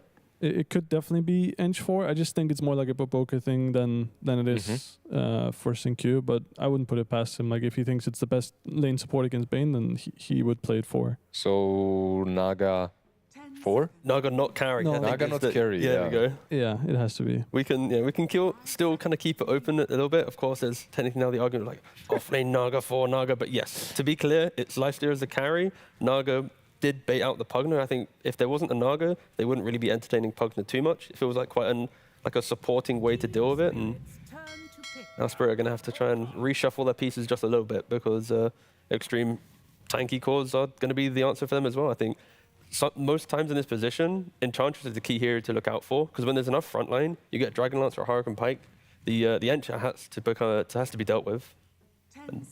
There's not really anything to kill her off right now. You wanted a meta for the best of 5 Nat, I think you got it. Like, look at these heroes. This is definitely something different. Yeah, definitely being spicy, definitely changing a lot of things up to what you expect to be picked. Spirit also very low on reserve time. Like they were down to 6 seconds at that point. I do think they end up with a very good Razor game. Straight up just probably the best hero against Lifestealer. They don't really have much for him. Like if he gets BKB on Razor, they just cannot stop him. They have Naga, Kunkka, they don't do anything to BKB. So pretty good Razor pick, I think, for them. A little bit salvaging because I think they got very counter picks so far. Like the Naga Eng against the Bane, Lifesteal against the Centaur, Kunkka against Centaur. You know, they have good responses. And I think this 18 pick last game when they picked Lina was not good enough. This is much better. I think though, this right? is much better in terms of like a response to what they see. Last game they picked the Lina into some. They picked it into Razor and into Ricky, and then kind of lost the lane. Didn't really have any purpose. And I think this game you already have a purpose for Razor to just link this Lifesteal the entire game. Do you think that it's more likely that for this Razor to be safe lane or mid? For Spirit, or maybe even the lane into Lifestealer. For Spirit, I think it's most likely gonna be mid. But Yator can play it. I think. Is there another hero they can pick that can keep the Razor Flex alive? I don't think they have. I mean, the only hero that I can think of that would kind of have a purpose like that for them is TA. But I think they will just lock. The Flex doesn't matter that much because they're the first pick anyway. I think they just need more than anything. They need a core that deals building damage and can kind of like be a hero that goes in. So some BKB hero that deals building damage for Yator. I'm not really sure exactly what it could be, but he sees the lane. It's probably going to be Naga Kunkka. It's not a very hard lane for him. Like he should be fine with a lot of heroes, unless they end up with some last pick Dark Shield like last game. But I think it's pretty unlikely. Yeah. So on one side, we're most likely looking at Xtreme Gaming picking any hero that's decent into Razor mid, right? Like some. I mean, we've seen it before, but could this be the game where Spirit brings back like the Slark carry again? I feel like if they have a hero that can just poke out the toolkit of the Kunkka, even bait out the Song, then it brings life to the Bane or Centaur to enter the fight after. Oh, it could be for sure. And I mean, when we played our last game against them today and they had Lifestealer, they banned Slark. So they definitely value Slark against Lifestealer. And obviously it's a very good lane for him. The only thing is he might be worried about some last pick offlaner that could mess with him. But at the same time, I feel like he should know that if they put Kunkka against Razor mid, it's pretty good for Razor, so then they already have a winning lane there, and then their offlane is the Centaur, he'll be fine. So like, I don't think there's that much pressure on him to win the lane against some 24 hero.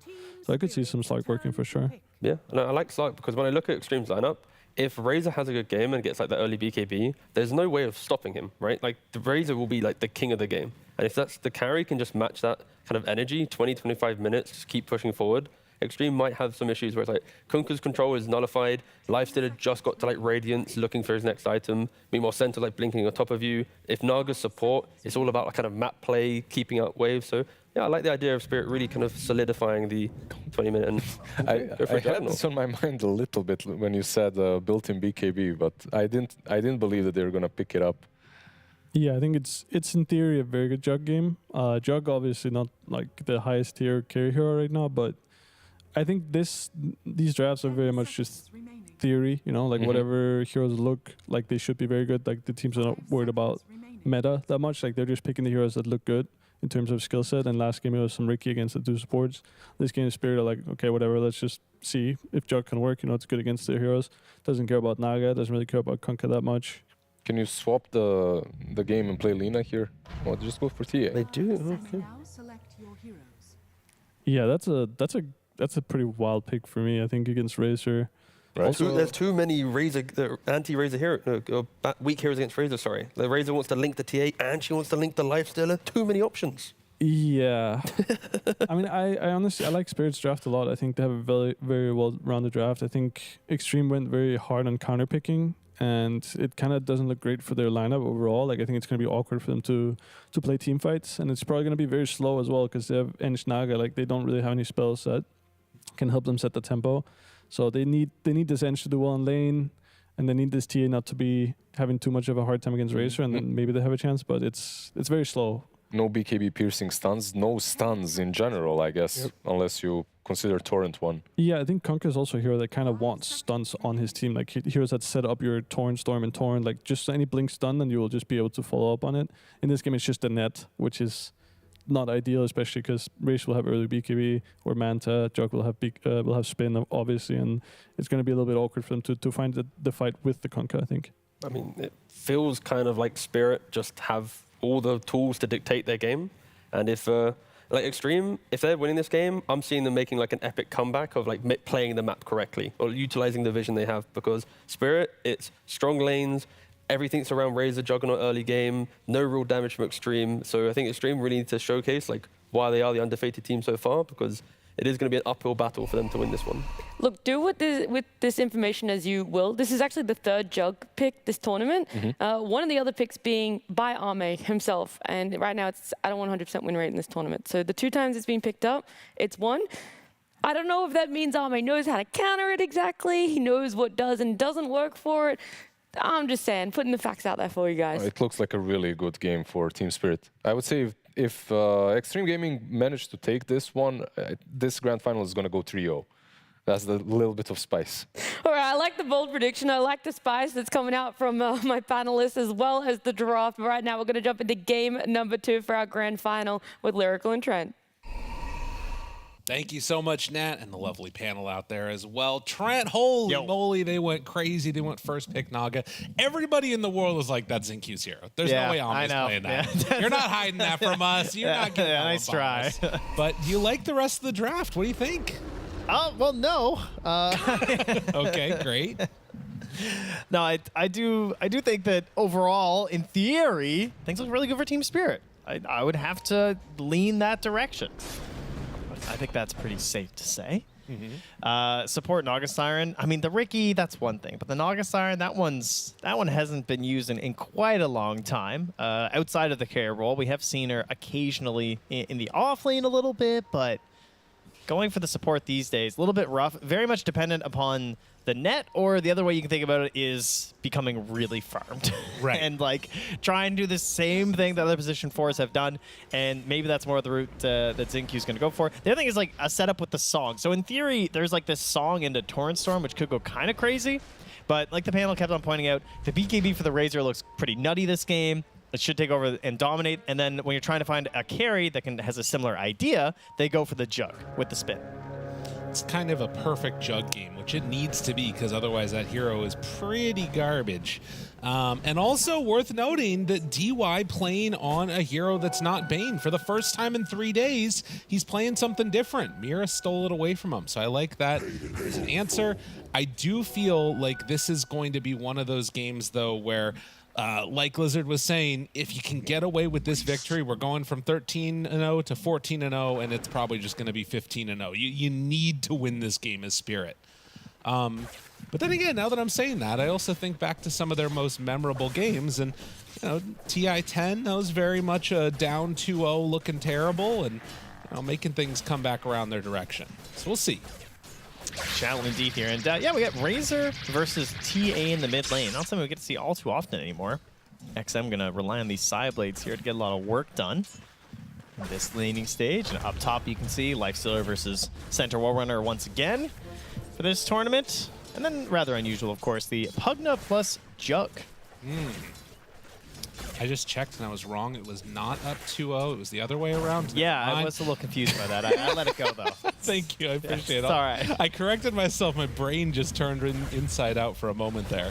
But regardless, yeah, it's going to be down bottom here. XXS trying to play on this Kunkka and go toe-to-toe with Miposhka, the nice little green man that later on is going to be able to eat up all those illusions of the Naga Siren, too. Yeah. And we made you pick Pugna. That's pretty much what this Naga Siren pick was. See how they manage to deal with it. Is going to be a little bit scary, I would say, as the levels of Tidebringer start to go up somewhat. But Mira, he's in kind of far and actually going to be forced to TP out back to that tower. They're actually worried about their courier right now.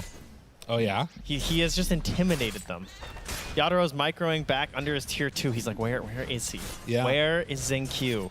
I just want my Wraith Band to actually get here. I need my tangos, please. Oh my god, he's denying water runes. Dude. Yeah. Yeah. Okay. All right. At least his courier is going to make it, right? Oh my god, he was actually so close. Oh, Zincu, you've got to be kidding me. You've got to be kidding me. He doesn't have a... Does he have a ward? Am I insane? He does not have a ward. How does he do this? I don't understand. Like, he has gone inside of his brain to understand when the courier is going to get there. He worked so hard to save that courier. Yeah. First he put it up the stairs, then he hit under the tier 2, then he walked it over, and the guy's denying water runes, and oh my gosh, it's just, he has no regard for his XP in the first 5 minutes of any game of Dota 2. Listen, get couriers. That's all you need. Ame will take a couple punches there and collapse, taking some notes from XinQ, says, you know what? I can go in and gets the kill. Is going to actually trade off the aggro. Okay. Able to get away. Can TY get a double kill? Maybe, possibly. He's going to take the Watcher. Might end up getting punished for this one. But we'll hide away and now off to just Tango back up. Yeah, going to be a hard time getting that one there too. Oh, okay. 1-1 here. And even with the lack of tangos, Yadro does at least have the healing ward, so he can stay in the face of XXS, but the extra regen versus the Tidebringer would have been nice. He was working real hard, Micro, in that healing ward too against XinQ. So other things that you have to watch for in this lane that I'm sure Yadro is just very frustrated about. But independent from all of that, still having a good lane, and the big hero that's like absolutely owning right now is Razor.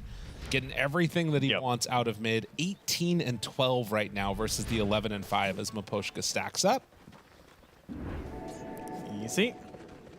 Get it done there with the Pugna and Courier Cam, yeah.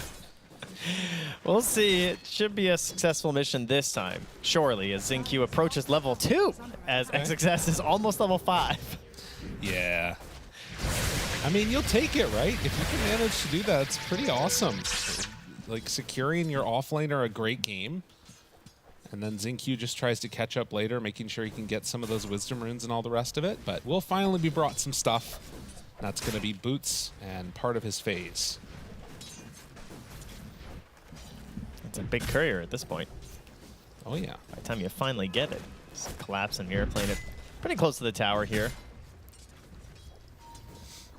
Yeah, can maybe actually go for a courier snipe of his own. Mira moves in and is going to be able to take this one down too. Gets the gloves there from Ame alongside the raindrops. Okay, so some chance to actually harass here. Oh, he is also stacking multiple camps as the Naga Siren. Yeah, they're on this though. The sentries are in. Yeah, they recognize. Unfortunately, XinQ is destroying the one that they have, but Miposhka gets the other, so...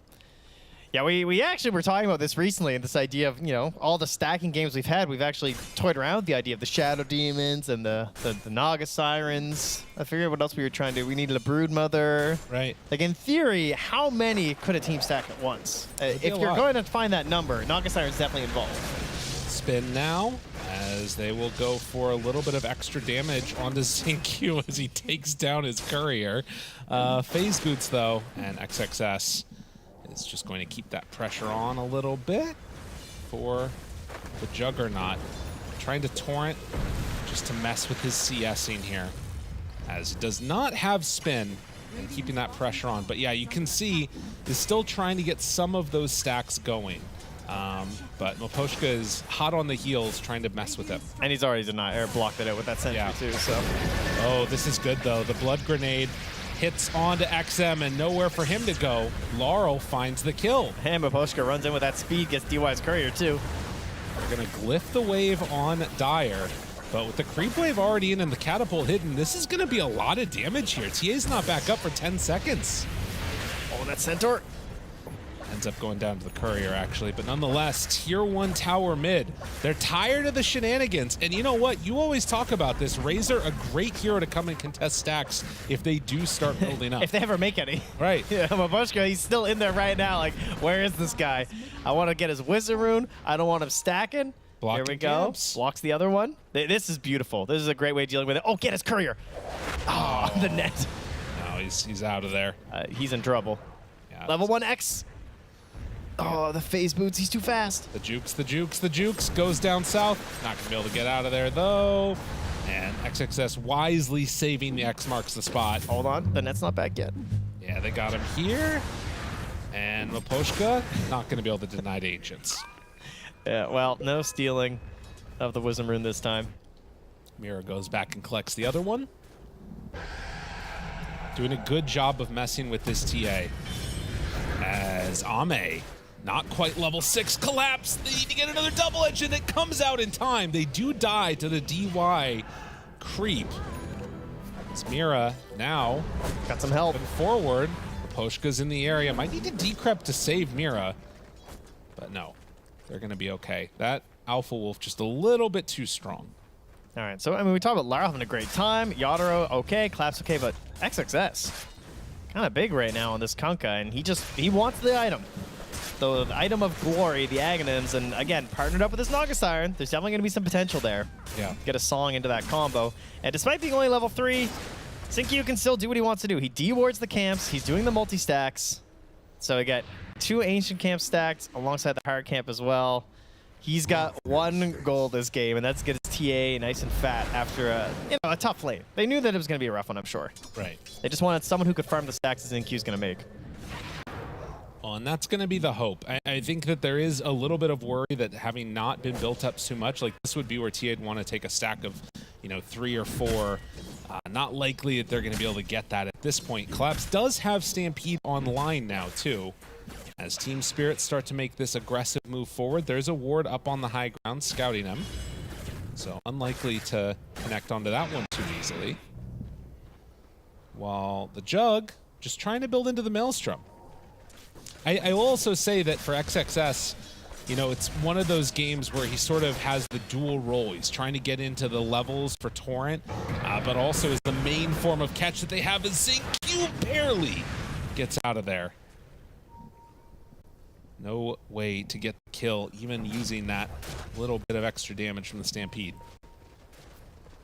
Mira gonna run right into XM here. Nightmare. Oh, that good slow on the trap. Yeah, but then he gets the illusion rune to pop it. And now XM, the boat though. Laurel maybe in too far. With the rest of them in the area, they're gonna start to take him down and get the kill.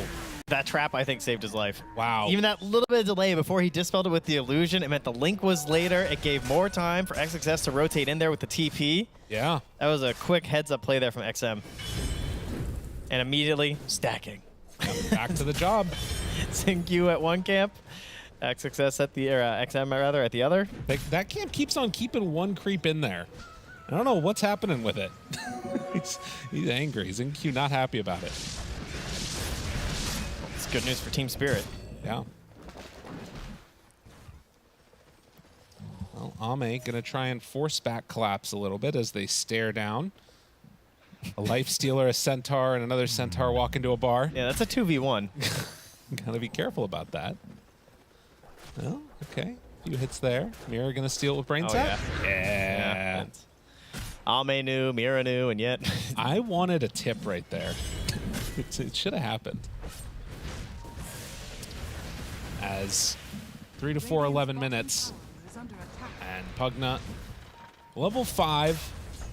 Yadro has not left this lane, nor has XXS really. And he is 2 components of the Aghanim Scepter on the Kunkka. But yeah, it's sort of hard for them. If Team Spirit don't just run into them, it's a little bit tough to set up the fights, it feels like. So I think that when we saw 33 do this build, he maxed out and left Torrent just at 2 points. We're seeing 3 in it for XXS. Yeah, he really wants the catch. So, gonna count on that. Just messing with him a little bit there, seeing if he can bait out a spin. Not gonna happen. As he heals up, farms out the wave, and sitting pretty right up at the top of the net worth along with the Kunkka and the Centaur. And TA, after clearing through both of those stacks of Ancients, is just about catching up with the rest of them too. And now it's actually the Razor that's the one that's sort of been the most hampered.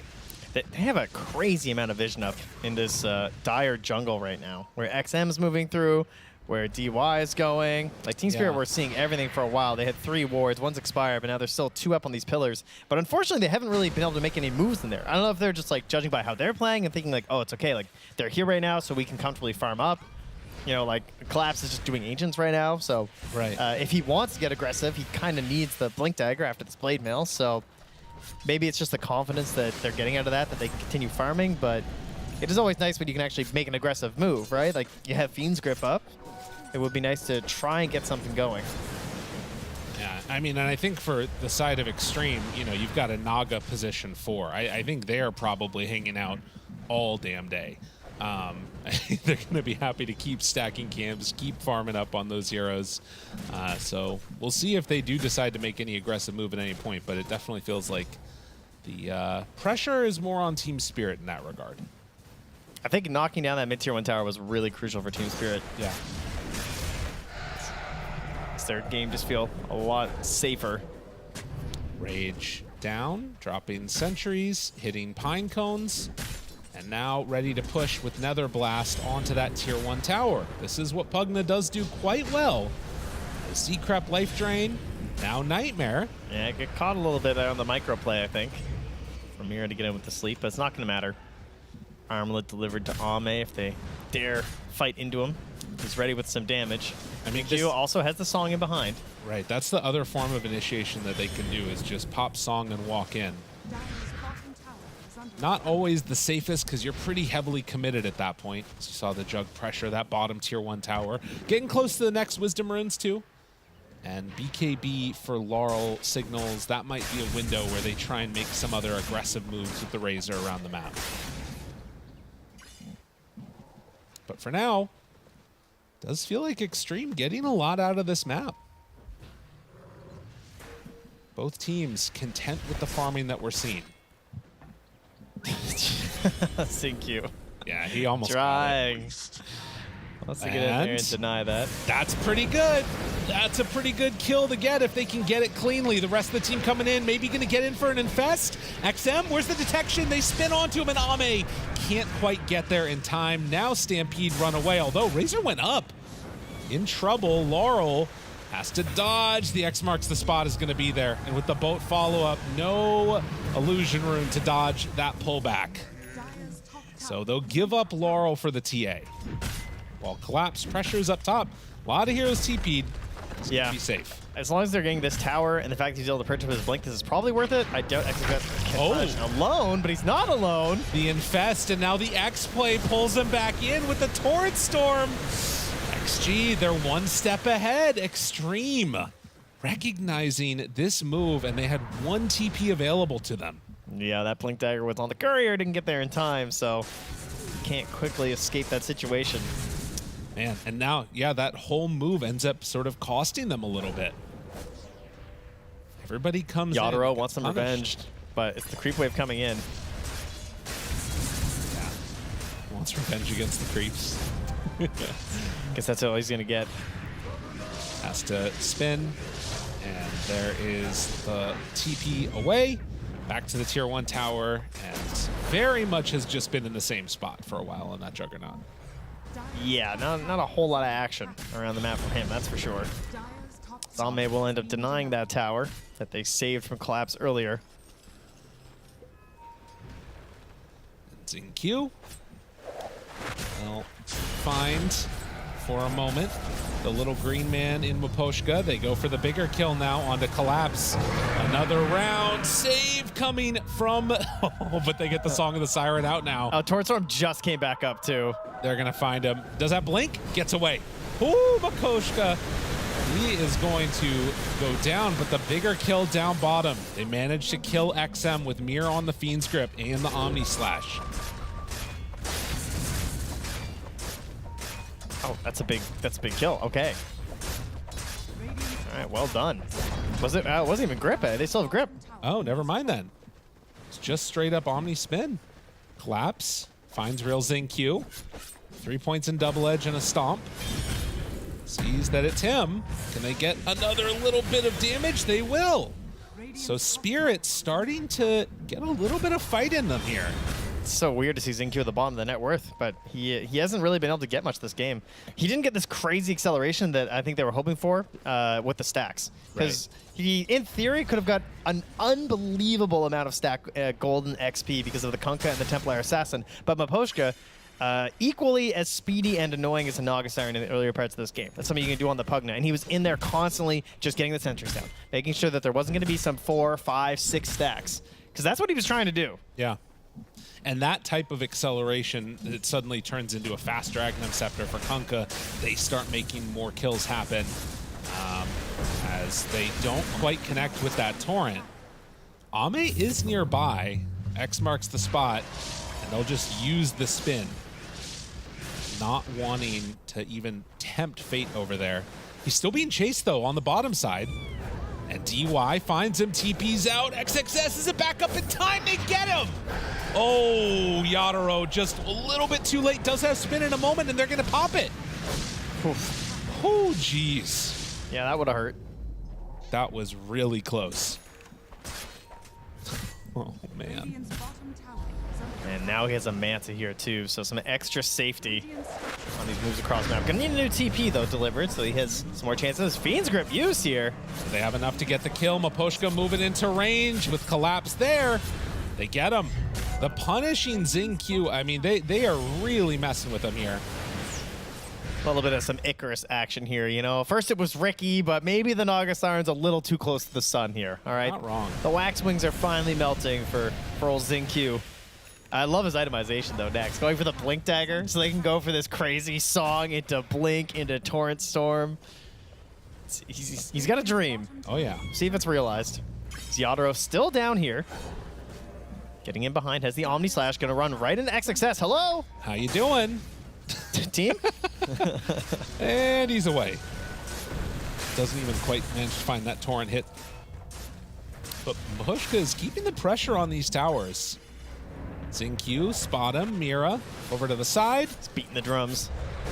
Collapse is right behind him. They find the X marks the spot, but the Nightmare is there, and they might even pick off the Xingqiu Naga Siren quickly if they're not careful. Thinks about it, Song of the Siren is out. Now, do they have enough control to take him? The rest of the team moving in.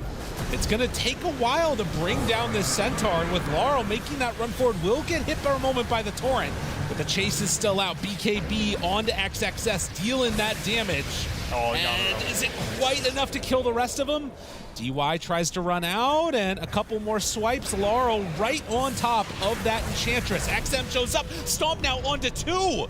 With more people coming in, Collapse might have bit off a little bit more than he could chew with XM. The TP out from Laurel, some escape, and well, a TP out from Mira. Is the net gonna be there? Doesn't matter, still have the damage. Not even needed there. So yeah, while that was happening, they got the kill onto Yatoro down bottom here, chased him with the TA and the Lifestealer. So they actually saw Laurel running up there with the Stampede and everything. They knew that he was coming to fight with Collapse, but they continued that fight going anyway for XG, probably because they knew they were getting the better win down bottom anyway.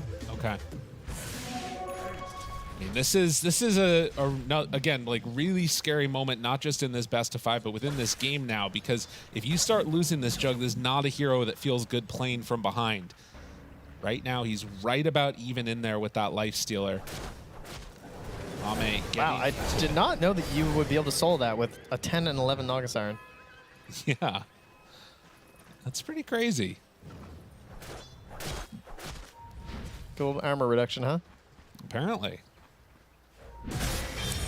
I'll take 3 heroes for Spirit, but both teams right on that 20-minute mark is going to get the Tormentor.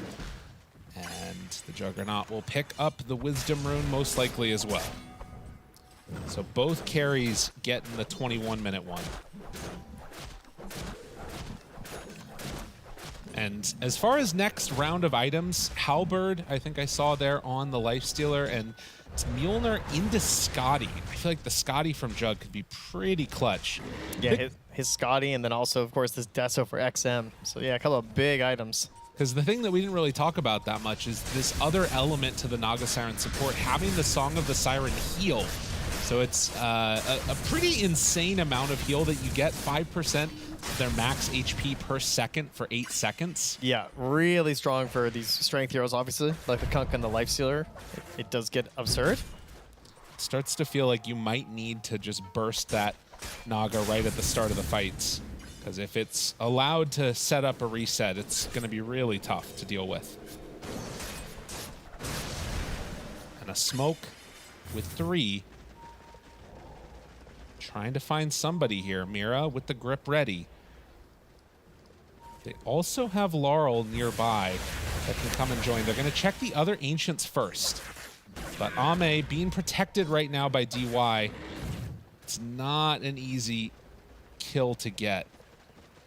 Poshka, smoke breaks, they see both.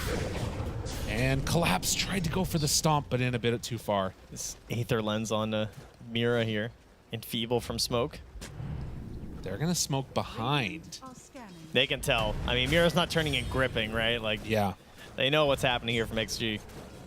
So they're gonna run away. Get through the gate. On the bottom side, Collapse is just gonna farm out that entire bottom jungle as Xtreme look for a catch. And into the Roche they go, actually. This is a pretty cool play here, but makes sense. You got the TA, why not? Also the Riptide minus armor. Yeah, plus, I mean, the way you just drove them out of this part of the map as well, you can understand that there's not going to be any chance they can contest. You also have Naga Siren's Song. She's the queen of the Roche Pit for a reason, even if she's on support. There's not a whole lot you can do about it. So, I hand that over to XM, make his life a lot better, especially when you go for this Deso build. Doesn't have a BKB or anything. Feel a lot more confident when you have this Aegis. Just hop into these fights. And now Collapse is going to be really careful about how they use the Stampede to control when they do and don't want to fight. Right. Yeah, I mean, they really need to be careful on that one. And if you do Stampede and the song comes out at the same time, it's over at that point. This Collapse blinks back to get away. In on mid, they thought about maybe going for XXS, but he just shows for a second and then gets out. But without a Kunkka here, it's not easy to control Collapse. XinQ. Oh, the TP in, immediately silenced from the TA trap. And a net control. Mira's fine, though. They're bringing in the Kunkka. They're bringing in the Lifestealer. Got to be careful with this guy. There is the Enfeeble. X marks the spot. Still out. BKB popped in the midst of that. Dodges the damage that was sure to come.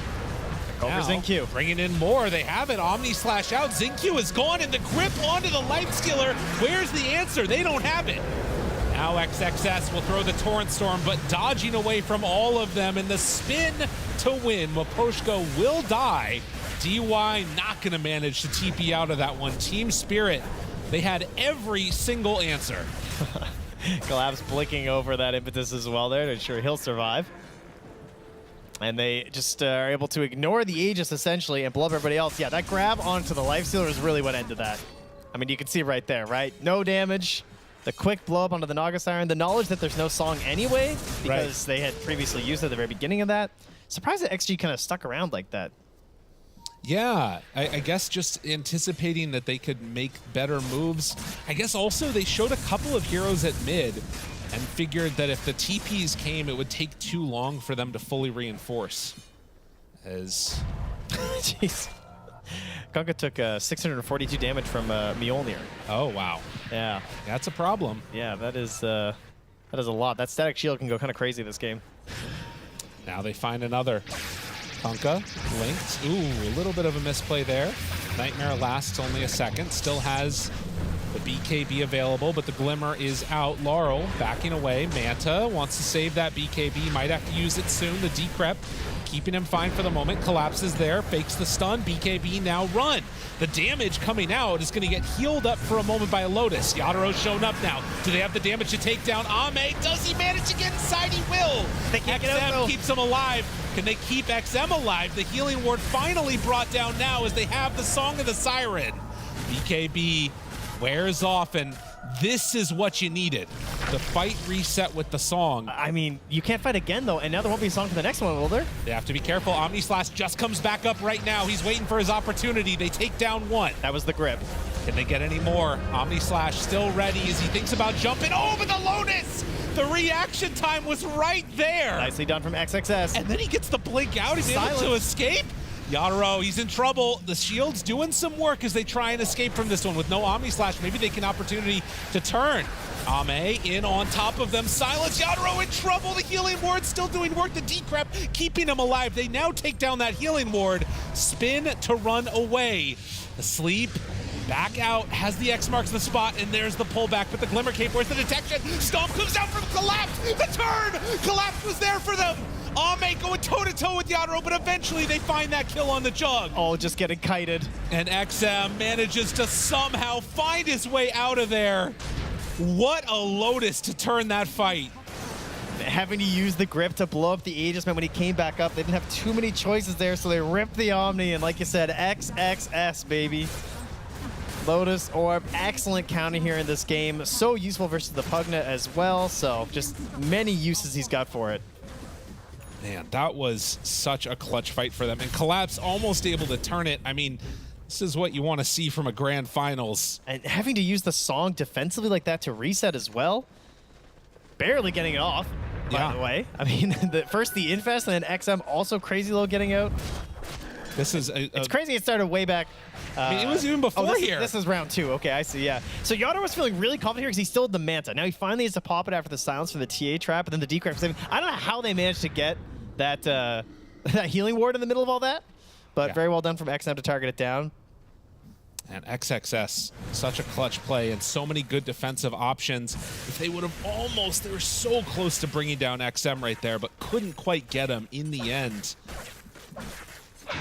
And I think that it was a blink out from TA after the Omni Slash ended. Also, on such low HP, there were so many moments in that fight where XM should have died.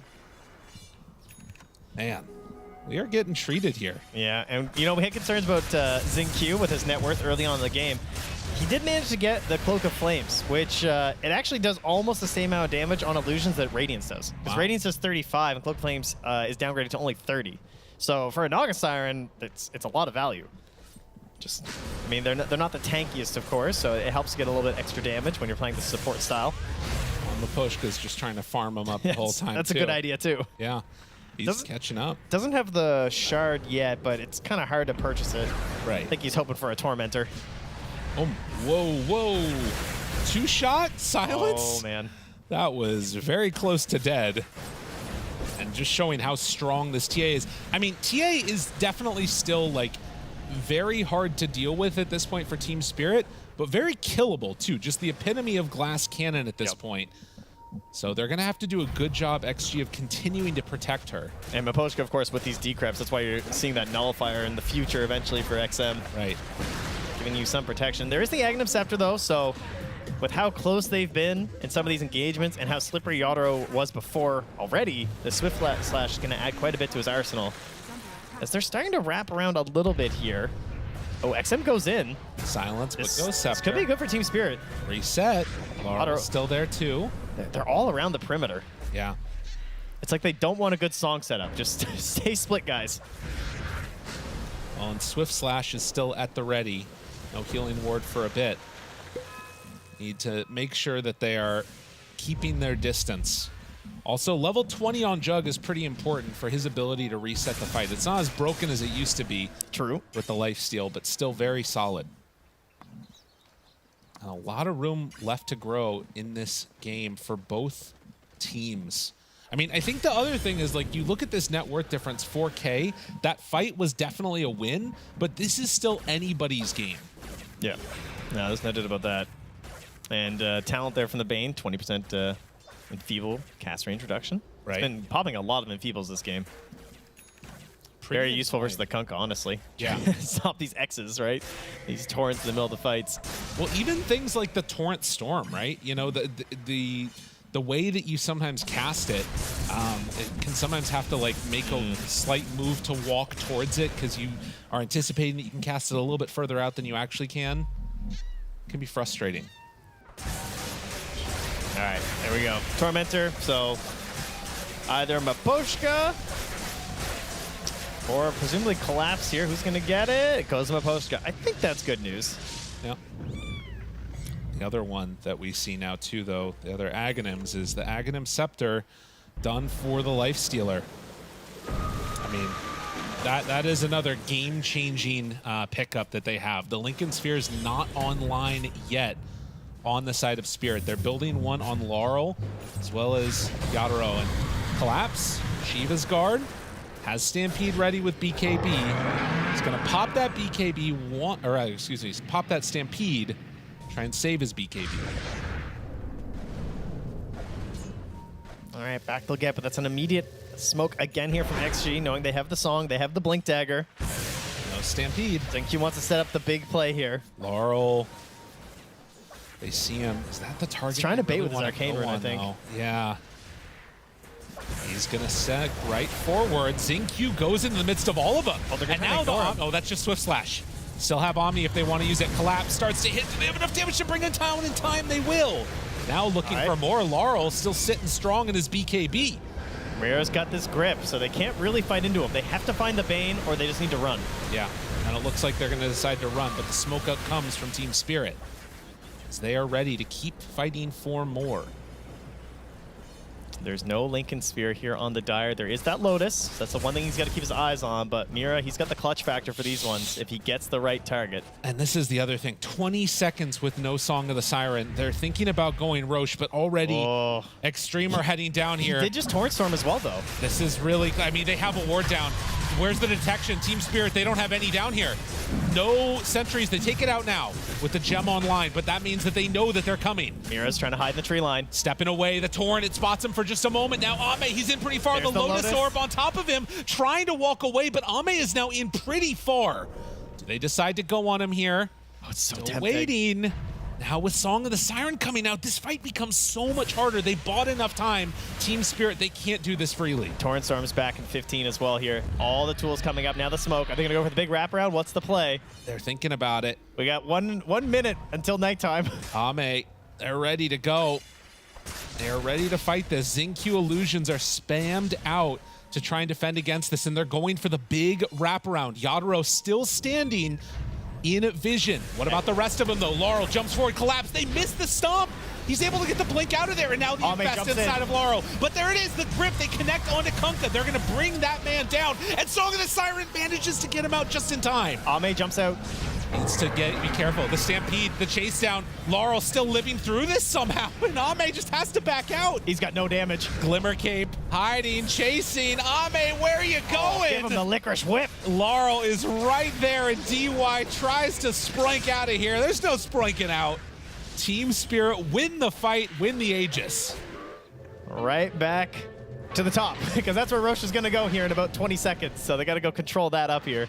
Unless XM has the most clutch Roche kill of all time, he will be making his way up top very shortly. Jeez. Oh, what a needed fight here from Team Spirit. They're so close to a couple of items that really assist their game, and that's one of them. Yeah. That Lincoln Sphere here for Yadro. Trying to give him a bit of a better time here. Get ourselves a third-person view here. This will be the future when you play Roche in Deadlock. Oh, there you go. What it'll look like, third-person Roching. Oh, I mean, and the other thing there too is that we saw, I'm not sure, I assume Laurel got the link off before Ame got inside of him. That's the only thing that makes sense for how that fight ended up looking. And I think Mira should live here. Has the AoE brain, never mind. AoE brain sap, oh, back to full, back to full.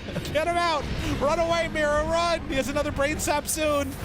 But stick charge, no, it's not up in time.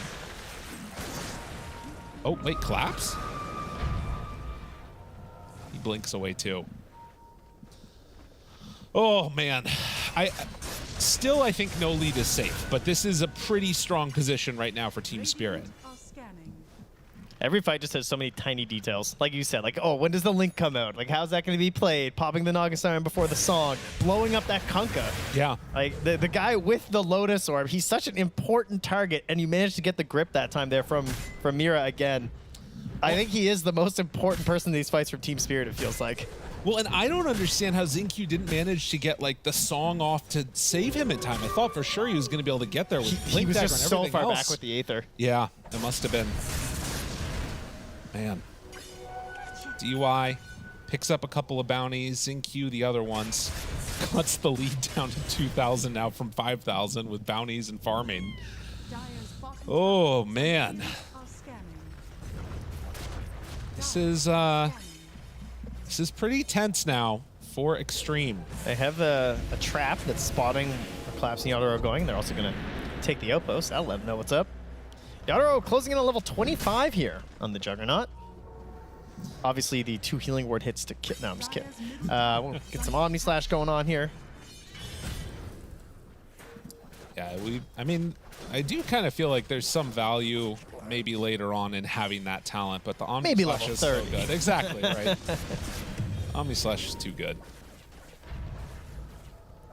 Going towards the heart next for Collapse. But XG set up, try to bring him down.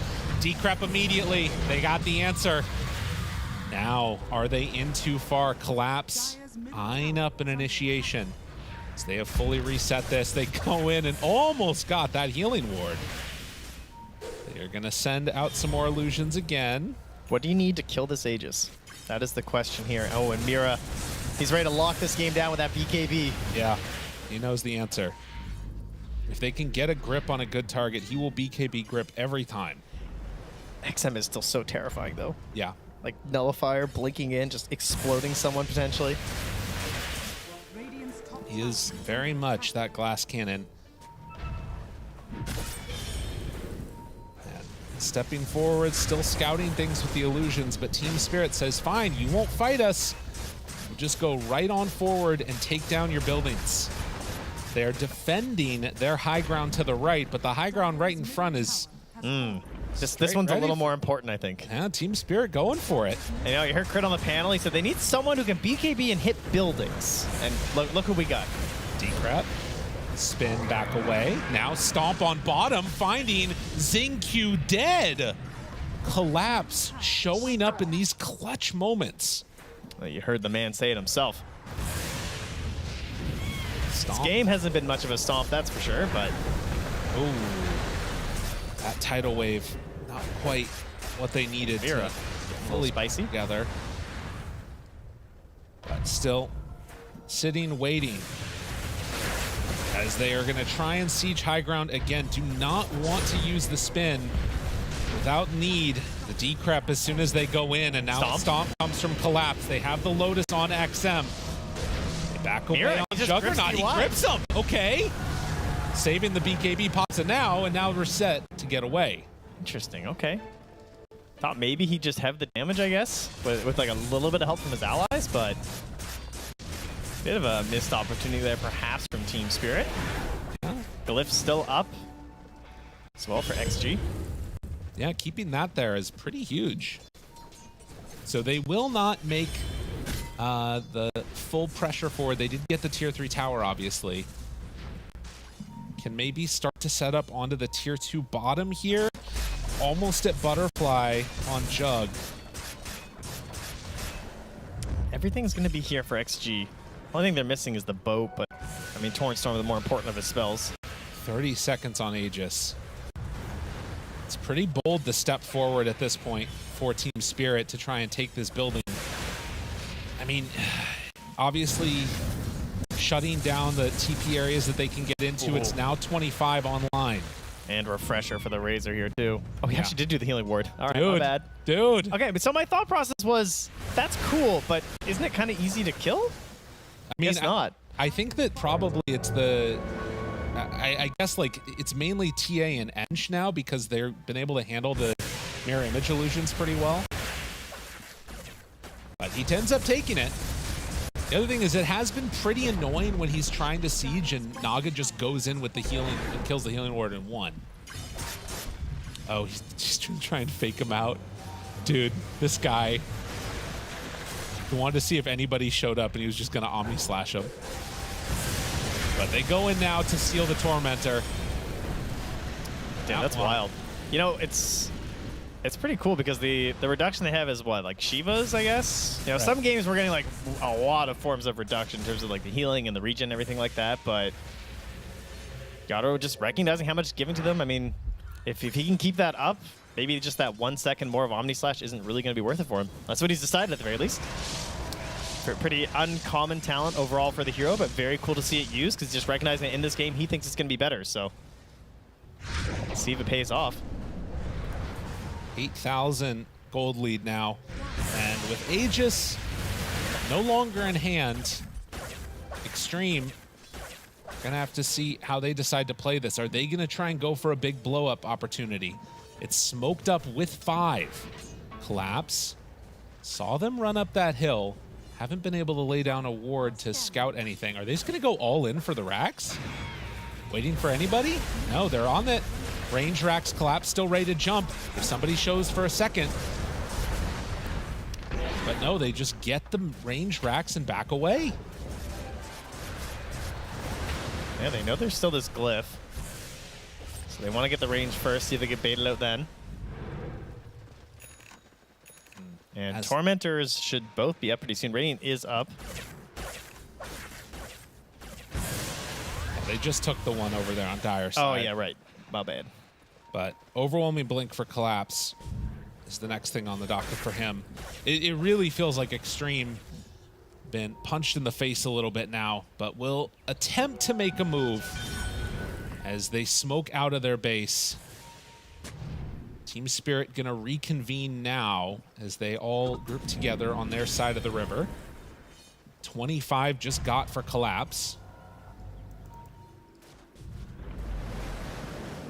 But yeah, they don't feel comfortable stepping out there. They can push out the lanes with the Naga Siren Illusions.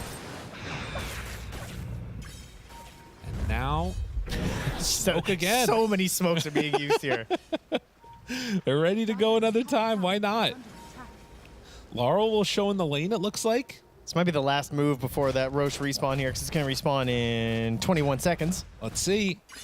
Oh, 221. Just off. You're right there. Bit of a long one. Well, XG, pretty good moves here. Lifestealer's out, farming some camps. TA's in their jungle, not getting caught or anything. They have a good idea that the entirety of Spirit are down here, so... And response Team Spirit probably going to try and force them back. Yeah. One would hope. They're really waiting on this camp, or on this wave, though. Hoping they have someone would that show. ward inside the base, too. Trying to True. scout anybody. Stomp is there. Oh my god, they just go all in. Omni Slash pulls him all the way back. But they have a way to get him. He's got Manta for after the fact. Can get the spin off here. Backs away. And the reset is fine. Does get caught by the X marks the spot. The Nightmare to try and dodge. Outer Mantas backs away. And now the Stomp from Collapse on a 3. XXS is going to go down. Do they have more in the tank, though? Adoro starts hitting the Taunt Storm wearing low. They jump inside with Ame, and now onto him. XM in trouble. Mira was fully ready. He's clutching. On top as they start to buy back. But Poshka tries to hunt, tries to catch onto Ame. Oh, they've made the right read, though. Ame's so low. He's just inside. They're going all the way into the damn fountain. Laurel chasing, wanting this kill. Stomp in the fountain. Get the hell out of my game. Or are they going to end up throwing it all away? They got to be careful. Cheese on Laurel, though. He's going to get stunned. The Cheese, the turnaround, and now the link up, the Stomp again. The Stomps don't stop. They keep on chasing into the fountain, but will finally back out now and go for the tier 3 towers. Oh, the Zinq okey doke. fancy moves as he gets out. But you can see that Healing Ward alive with 2 hits on it. There it is. It's the value. So they're going to step forward and try and deal with this. Torrent, Tidal Wave, and somehow no creeps. X marks the spot is out. Nightmare to dodge. Collapse is on it, though. He's in the mid lane, pushing it in. And now they rehab them. They managed to take down that ward that was back. The Team Spirit refining their mojo, as you can see. DY, 60,000 healing done by Chug in this game. Hell yeah. And it's not stopping yet. He's trying to bait the healing ward. Suddenly, as we take a look across the map, there is just one last lane of racks available for Xtreme Gaming. Team Spirit say, nobody beats the field 14-0. We'll see. You know, I mean, obviously, if they make it back from this, surely nothing can stop them. You're not wrong. Could this be the 4th team to go undefeated in a Tier 1 tournament? I mean, 10 years? Right now, it's not looking like it. Based upon what we're seeing. They'll throw out the Swift Slash, and now into Roche. The Magnum Scepter already in hand. The Scotty done. Who's going to get this one? Laurel's definitely an option. And it looks like they're going to give it to Mira. The man is gifted. He's even going for a Lincoln Sphere. My goodness. I mean, one job, right? Get good grips. Yep. Make sure it happens. And to be honest, the Aghanim Scepter, I think, is a little bit less value than it normally would be, right? Yes. Yeah. Because you've got the Song of the Siren, which can break it. Torrent Storm, too. There's a lot of chaos, you know? You see that Laurel picking a shoveling a bounty rune at 47 minutes? That's the mid. That's what it's for. Steps forward. Stunned. Now gonna be X with slash to dodge. Stomp, not gonna connect. Nightmare, still keeping him fine and dandy. Healing ward alive. Hard to deal with it. Hard to deal with it. Now another torrent comes out. Yautaro down to half HP, still sitting pretty with that Aegis. They create illusions via the Enchantress. Takes away those Manta ones. At some and point, now they the gotta grip, move. the jump forward, they got him. Trying to stop it, but the BKB was already there. Wait a minute, though. He ended up canceling it himself. Oh, and so they don't manage to get the kill onto Ame, but they'll get the bigger kill for now at least. Although, wait a minute. Glyph out. Now in very far on Yautaro. He's going to pop that spin, try to run away. They're dropping down the ward as well. Roshan's banner in the base. Omni Slash out. Stomp comes from Collapse. Connection onto XM. He's going to force staff up to the high ground. The double link onto both of them. Nobody gets damage here, but now the Fountain has a lot of damage. He's stuck. He's getting pulled in closer because of the shard. Oh no. Where's the Ghost Scepter? That's not the way it's supposed to go. Okay, they end up losing Laurel. He's dead for 90 seconds. Okay, and now the Decrep keeping Yautaro alive. Hits onto the tier 4 towers, saying, I'm not afraid. They still can't deal with that healing ward. One life, one little health bar. Dude, the healing ward is the greatest. What the hell? As they're gonna do it, turn now onto the Ancient.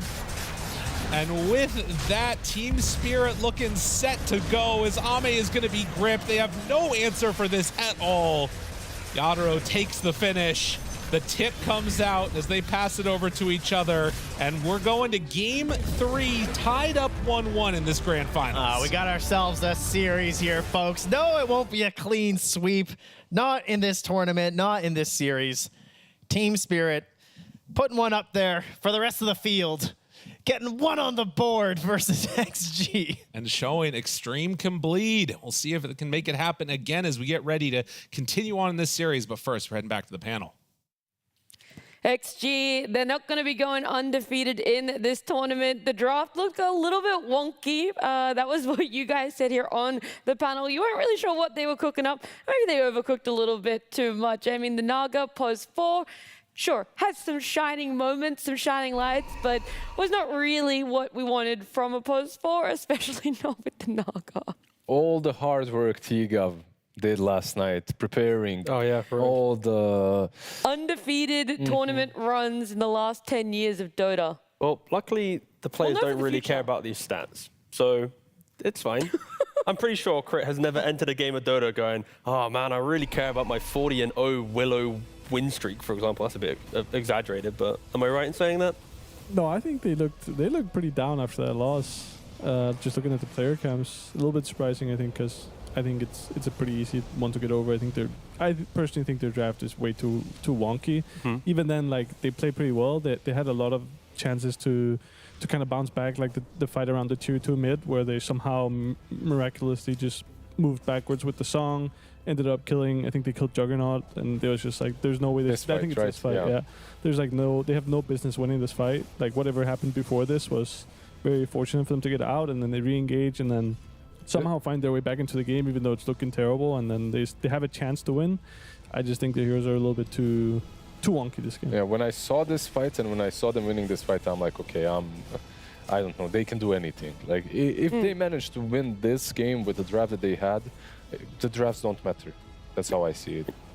Everything has to go right for them, right? Like all the fights in Spirit 1, like this fight specifically as well, is like because they find the wraparound, they find the jump, they get the grip onto the Kunkka, meanwhile Life's still getting dragged to the left-hand side of the fight. Like, Crit saying the draft's wonky, it's because for Xtreme, like, for them to feel good in a fight, like, Kunkka needs to do pretty much everything. Or Jinkyu needs to have Song available to disengage. Like, when you see Link, you Song, you disengage from the Link, you reset, go again. Like, but the fact that you have to go for such intricate plays, or even like the Lotus on the Omni Slash, like, if none of this happens, Spirit should just walk this game. So the fact that they did get to this level of competition is props to Xtreme. Maybe Spirit could have done some more aggressive plays early on, bring the jug from the laning phase into the game. But I think overall, this draft, it should be Spirit winning.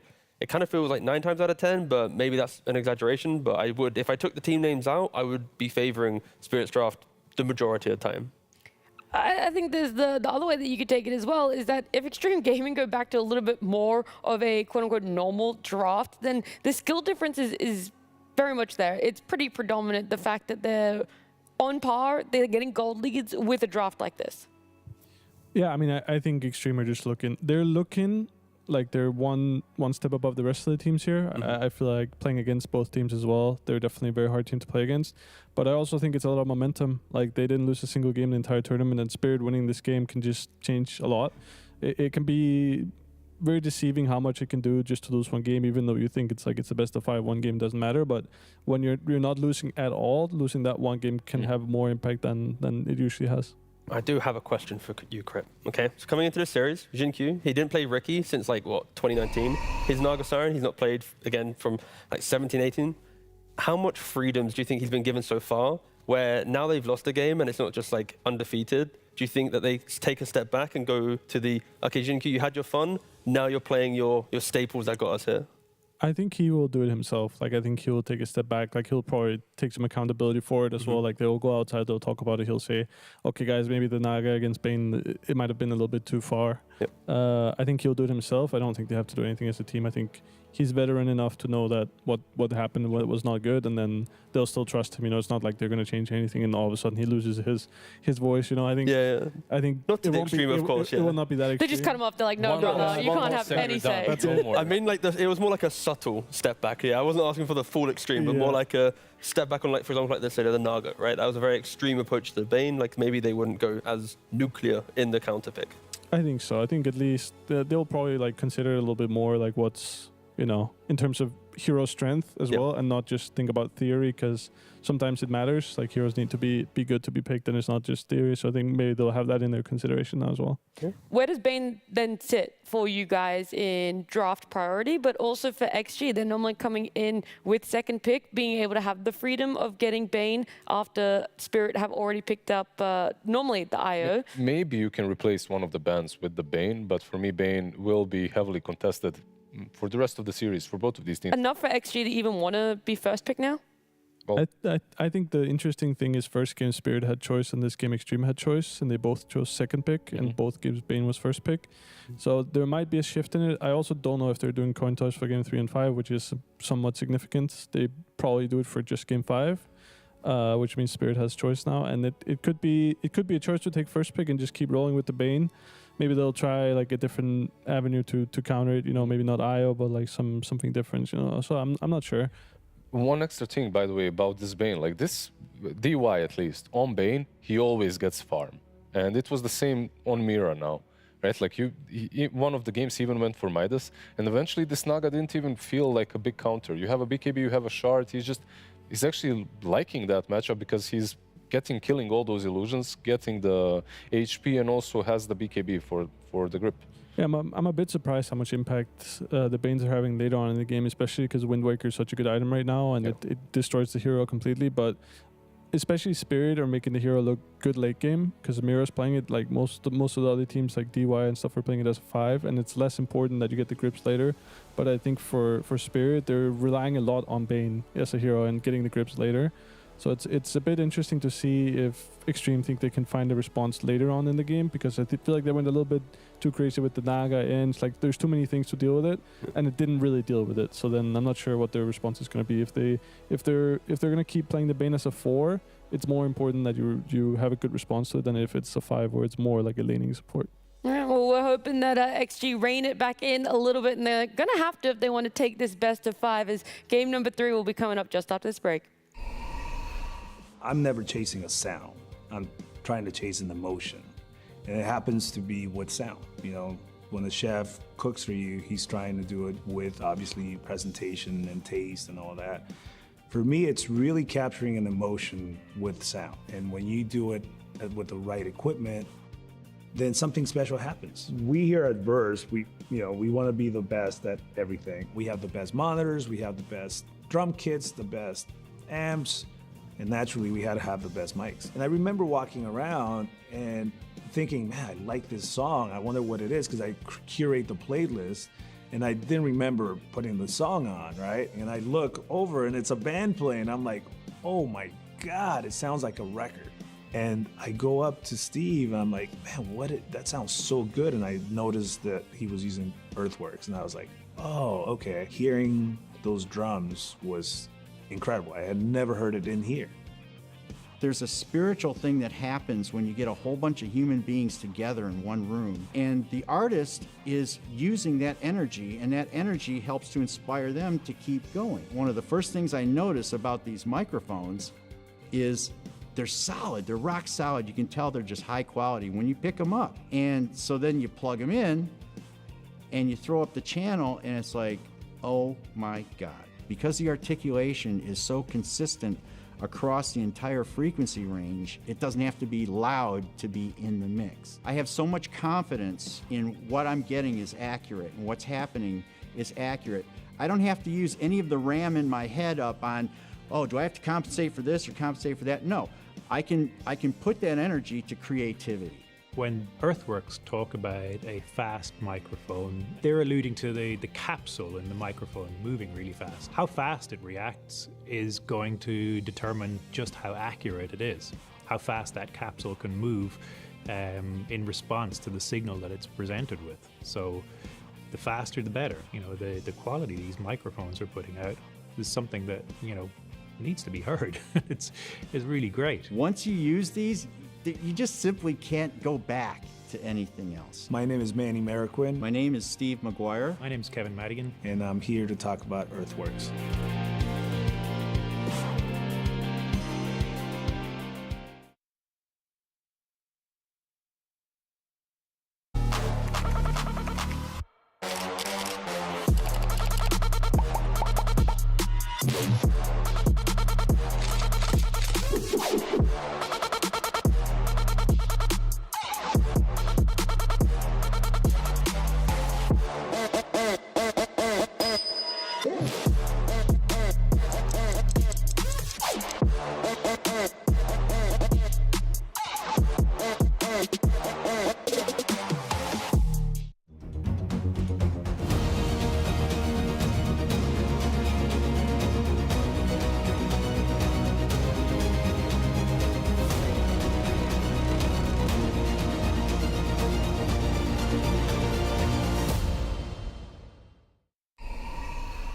Game number 3 in our best of 5 grand finals between Xtreme Gaming and Team Spirit is coming up very soon. We've already talked about where is this band going to be in priority for this Game 3 draft. You guys said, I think it's going to be highly contested, most likely even in the first phase ban. Yeah, but it's shaping up quite a bit for this series as well. I feel like if you're Xtreme Gaming and you get that first pick... You're doubling down on the Nagapos 4. Definitely. Oh, God.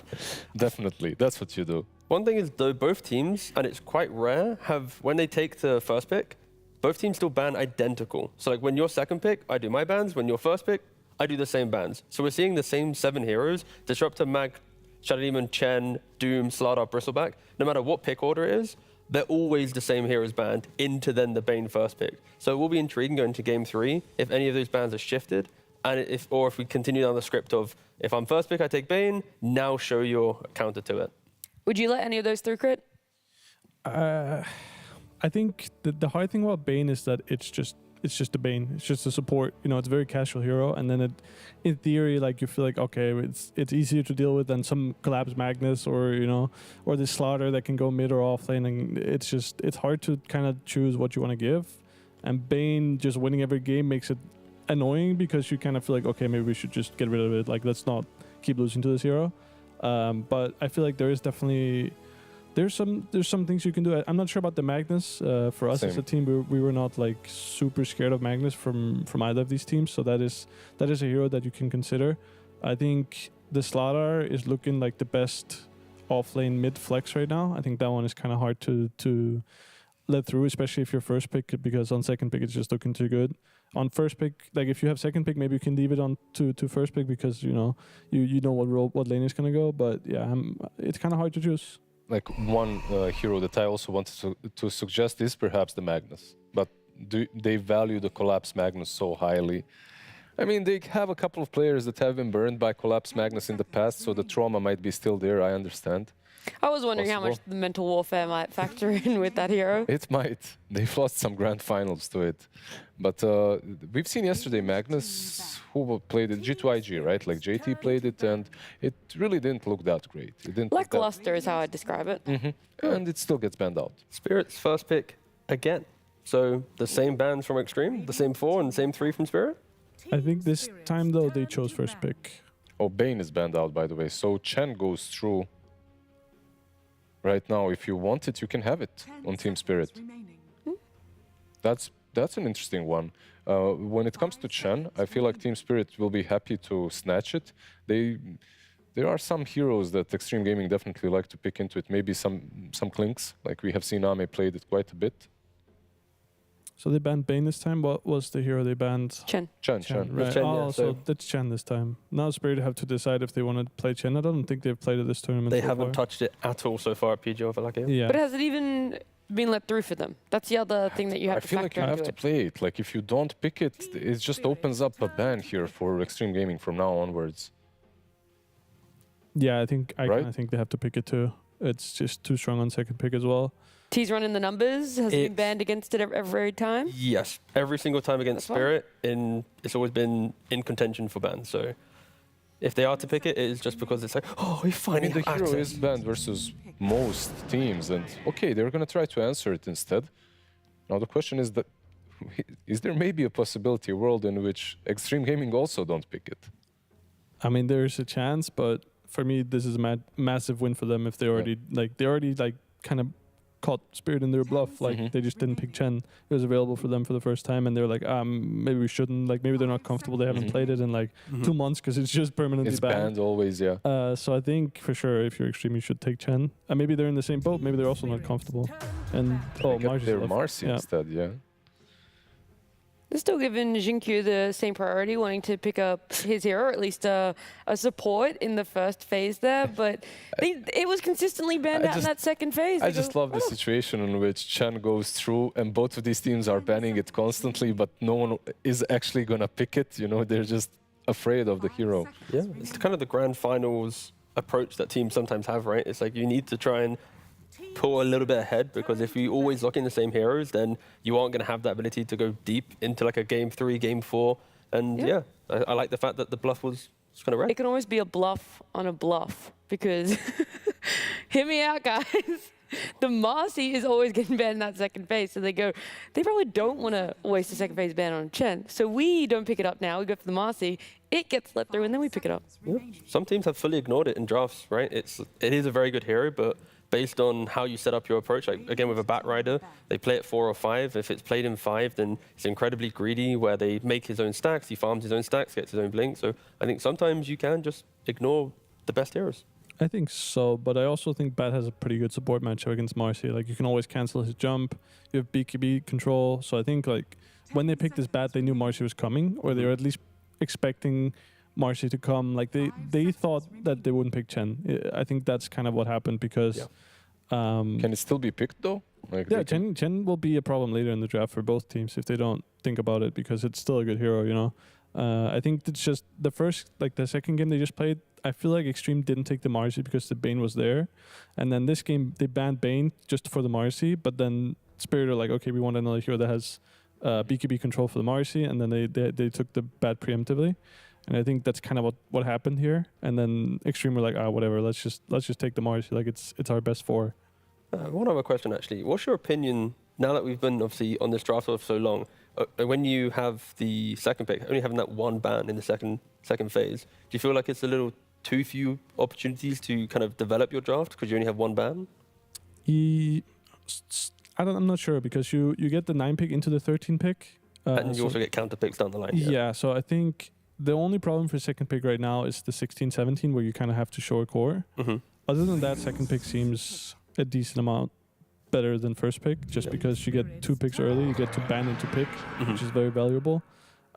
Especially when most teams are picking some casual supports first pick, like Bat or Bane. Like, they're not really first picks that you're not worried about, especially because you can respond instantly. So then the second pick just seems better most of the time. Yeah. Another little bit of a food for thought is that IO was also left through. I know that in game 2 it was completely untouched, but I'm just saying right now, IO and Chen have been the two like most picked, contested, however you want to word it, sports. And right now, neither team are looking at them. Something that Crit also mentioned, they picked it in game 1. They lost 3 games in a row, every including single the game. previous upper bracket series. The only question for me is this Bane. Like, I was more looking at XG, by the way, for the IO. Yeah. Oh, okay. They haven't picked it, right? Oh, MOUZ was banned. As I say, I really like Willow plus MOUZ here, but I just saw MOUZ was banned. Yeah, I don't think Xtreme is like a massive IO team. IO player, right? Yeah, so I think Spirit just like they're just removing it from the series by not picking it, and then it's not going to be touched, which is pretty much what's happening. There's a chance that it'll be picked later in the draft, like if they see some opening where they get a 1-2 with IO that they like, maybe Xtreme or like, oh, we have Marcy, maybe we just pick IO and play IO Marcy, you know. But I think it's just not really their comfort to play it, so it's unlikely that we'll see IO. Again, eating a lot of reserve time here. One thing that we have to note is with the Centaur pick and having support Marcy, it does amplify Jinkyu's ability to kind of pop off in the fights. When he gets BKB, through the cover of Stampede, he's gonna be repositioned through that, saving his spells to then use it during his unleash. So it's a nice little combination there. I think it's what Spirit did in this draft so far has been very good. They obviously left the Chen, which I feel like is a little bit risky, but Xtreme didn't take it. They ended up seeing Marcy and Centaur. They know the offlane's there. They already have bad for BKB control for Marcy, so I feel like Spirit are kind of getting what they wanted for this draft. Yeah, they got the Willow, so... Yeah, they have one of the... Probably, I think it's Mirror's most played hero this tournament. Yeah. One of them for sure. So I feel like this is kind of what you want. When you give them Marcy, like you want them to not have the mag, which they banned out themselves. They have BKB control for Marcy, and they already see the lane, so your Tor should have a free lane. Kind of annoying for Marcy to play into Dark Willow as well, right? And Dragonite actually went through with all these different bans being adjusted from game 1. I feel like Dragonite was, if not first phase, instantly in the second phase he was banned out in game 1, right?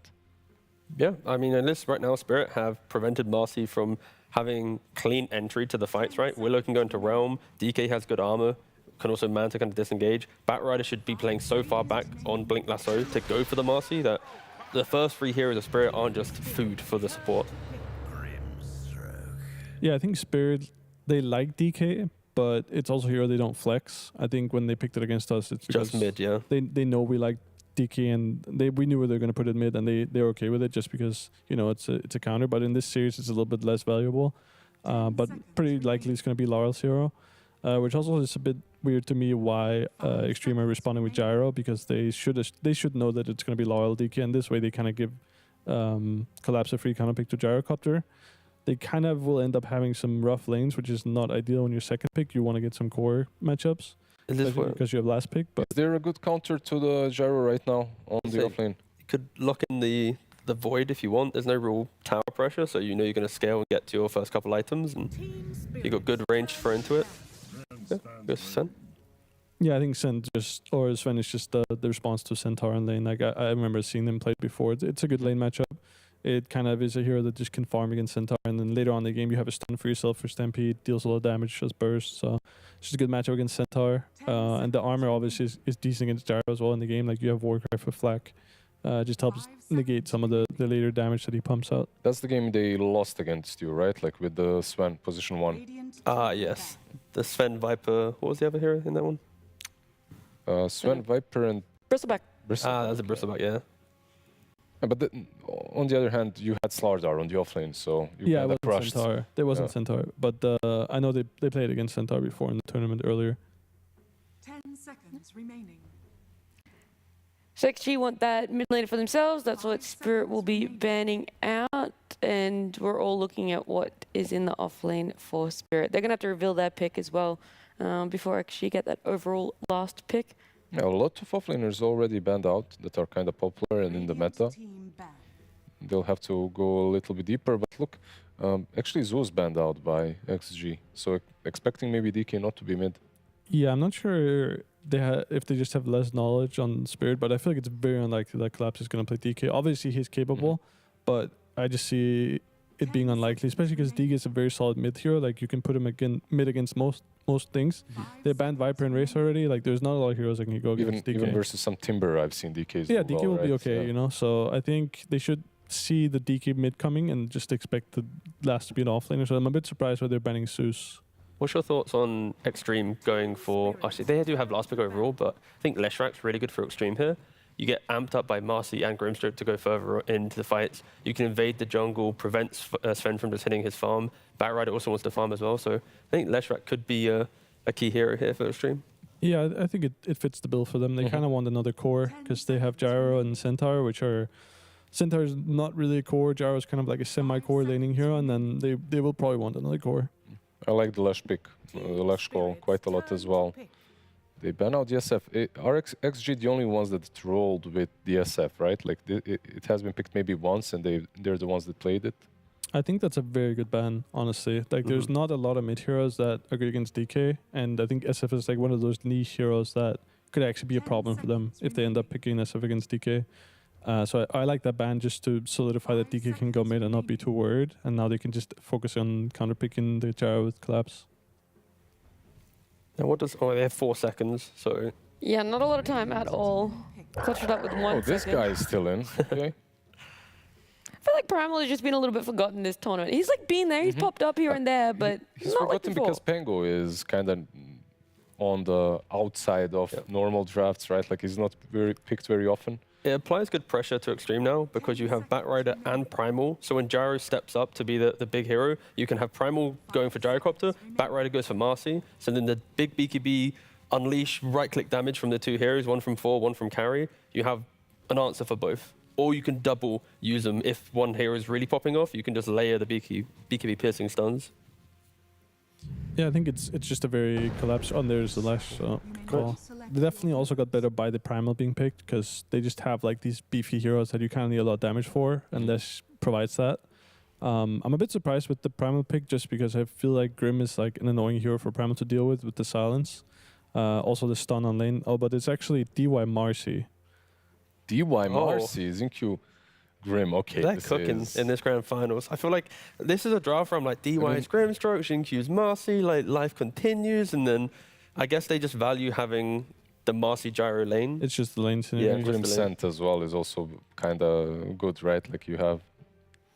Dude, DY's got some big shoes to fill. We've been singing the praises of Xinq Marcy the entire tournament, so... Yeah, I mean, it makes sense, honestly. It's just, you know, it's a bit of a signature hero for him, so I'm surprised that they switched it off. Will this be, for Marcy, like more of like a Solar Crest style Marcy, where you're not trying to go for like the BKB, or is it, are you still trying to get to that stage? I feel like he'll still try to buy face boots and then go BKB, but it probably depends on how the game is going. Like, if he has a good early game, he'll do it. If he doesn't, then, you know, he might just buy drums and, you know, just be kind of a support. But I feel like that kind of Marcy is pretty useless. So I think even if it's DY, I think he'll try to buy face boots and BKB. Okay. Well, then what sort of route does Grimstroke want to take? Because there can't be room for all 5 of them to be getting farm.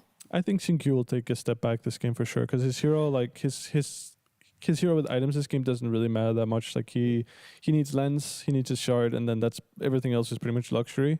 So I don't think he will be more like the 5 this game than he usually is, which I think is okay. Like he knows how to play that role as well, and I think he'll work fine for them. Let's talk a little bit more about Spirit's draft very quickly. I think we're waiting for a coach interview, so let's talk about where we think Spirit's draft is going to fall. I feel like they have a... Like is oh no, sorry. Okay, I was like, please don't take words out of it. That's not what I meant. That's not what I meant. No, sorry, I'm just playing. No, I think both teams should be really happy with what they got because you've got just big scaling cores in either team, and I think this is the first time in the series that it will be less about who wins lane, who's win that. It's more how do they approach kind of the first Roshans, the big stuff in the game for once. Yeah, I'm disappointed that Zinq isn't playing Marcy. That's it. Like, my heart is broken. I asked about Spirit, and he's like, I'm disappointed in no Xinq Marcy. It's too much for me to take. But yeah, on the side of Team Spirit, I think they might face some problems with Lash. But once Sven is online completely, he should be fine against him. Yeah, I think Spirit kind of got what they wanted. I think they're very much committed to this tanky meta with 3 strength cores, and I think they kind of got what they wanted this game. So we'll see how it works for them. Yeah, we will see. And we will also get to hear from the coach of Team Spirit. I believe Banks is joined by Silent right now. That's right. I've got him to the side of me here. And Silent, you know what? I don't want to talk too much about the draft or the game right now. I want to ask you, how are the guys feeling? Because the win was good, but it's been some long games already and a long day. I think for myself, I feeling a little bit tired, but for me, it's okay. For guys, I think we're okay. Okay. They can keep grinding, because even when I spoke to Mira when they'd won, and in the first game, he was saying, okay, it's going to be very hard. It's going to be a lot to go through. It seems good. For me, yes. I'm not feeling like anyone in our team is tired right now. Okay. So how confident are you feeling with this now? You feel like after getting that game against XG, it was a tough one. Is your confidence rising high? Second game, I was more confident. I was very confident second game with. Now I'm not sure. It's closer to equal. Okay, an equal game. Well, let's see if it is an equal game and how it works out through the whole game. Thank you very much, my man. I appreciate you. Lyrical and Trent, go and do your thing. Thank you so much, Banks. We will indeed, and love to hear that no faces need to be washed today. That's a very good thing, most definitely. But also feeling confident and maybe feeling a little bit 50-50 on this game. Not sure if he was hedging his bets or what was going on there. I think, somewhere in between game 1 and game 2. Game 2, he felt really good about it. Now he just thinks, yes, this looks pretty even between our two squads here. So we'll see how that all shakes out as we witness this mid matchup. Laral and the DK versus this Leshrac, which came up right at the end to try and get some damage versus these beefy heroes. Yeah, and you could hear the panel talking about it a lot. They were a little bit surprised that it seemed like Xtreme were sort of more indexing on the idea of this being a DK offlane. They weren't really that concerned about being played in the mid, and they end up running into this Leshrac as the last pick overall. As Team Spirit were running low on their reserve time and end up picking up the Primal Beast. So I want to see how much Collapse can get done, if that Grimstroke is going to be that annoying hero that he has to deal with, or what's going to happen. Yeah, there's quite a few options that could come in, like perhaps a Yules at a certain point as well from XM, right? That can be a bit of a nuisance for a Primal Beast as well. You just don't want to be disrupted while you're doing your thing in the early game with these big charges coming through there. But cool combo with the Dark Willow, right? You can just like charge in, pulverize, maybe get a Bedlam on top of you. Life's all good. And Dark Willow loves having any sort of a tankier hero who can just go in first. And in this game, she has a lot of them. In fact, 3 cores who are, depending on how the fight breaks down, all equally ready to just get in there. Well, and this is also one of those games where we might see a lot of stacks. I do feel like that's sort of like people are starting to answer it. We saw Yadro Vaposhka in the last game do a good job of disrupting the stacks that were coming in from that Naga Siren. I want to see if they are going to try and do that again. It feels like with Batrider, this hero so often will just retreat back to the jungle and get incredibly farmed. Yeah, stacks are definitely the name of the game for Team Spirit. And I don't know, it can be hard. Like, Vaposhka was down here on the Pugna last time, but you have DY now, as you can see on this Marcy. And he's going to be a little bit buddy-buddy. I think possibly ending up more in this like IO style of Marcy. This is when Marcy first started to regain her prominence after being nerfed into the ground on rebound. A lot of it came down to these sidekick lanes. Right. We saw a lot of sidekick gyro being used, where Marcy was this 5 trying to buff up these heroes. So yeah, like the panel, I'm kind of curious to see how DY ends up playing this. I think Crit made a good point where it's like, well, if it goes well, then yeah, phase boots into the BKB. But there's a chance that if you don't get that rolling, you might be demoted a bit there. That's the word I was looking for the other day. Demoted. Found it. Just took me a few days. Yeah, you get there eventually. That's the important thing. DY is like, oh man, I'll dispose you next time. Yeah, I'll get you next time, Gadget. What a great show. Vaposhka slowed, XXS right on top, and guess what? That's a first blood. He had some standout performances in the last 2 games, XXS. See if he can do it again here on this Centaur. Yeah, he has been crushing it here, and Collapse obviously having a very good time on the Centaur last game. Yeah. XXS has a similar one here.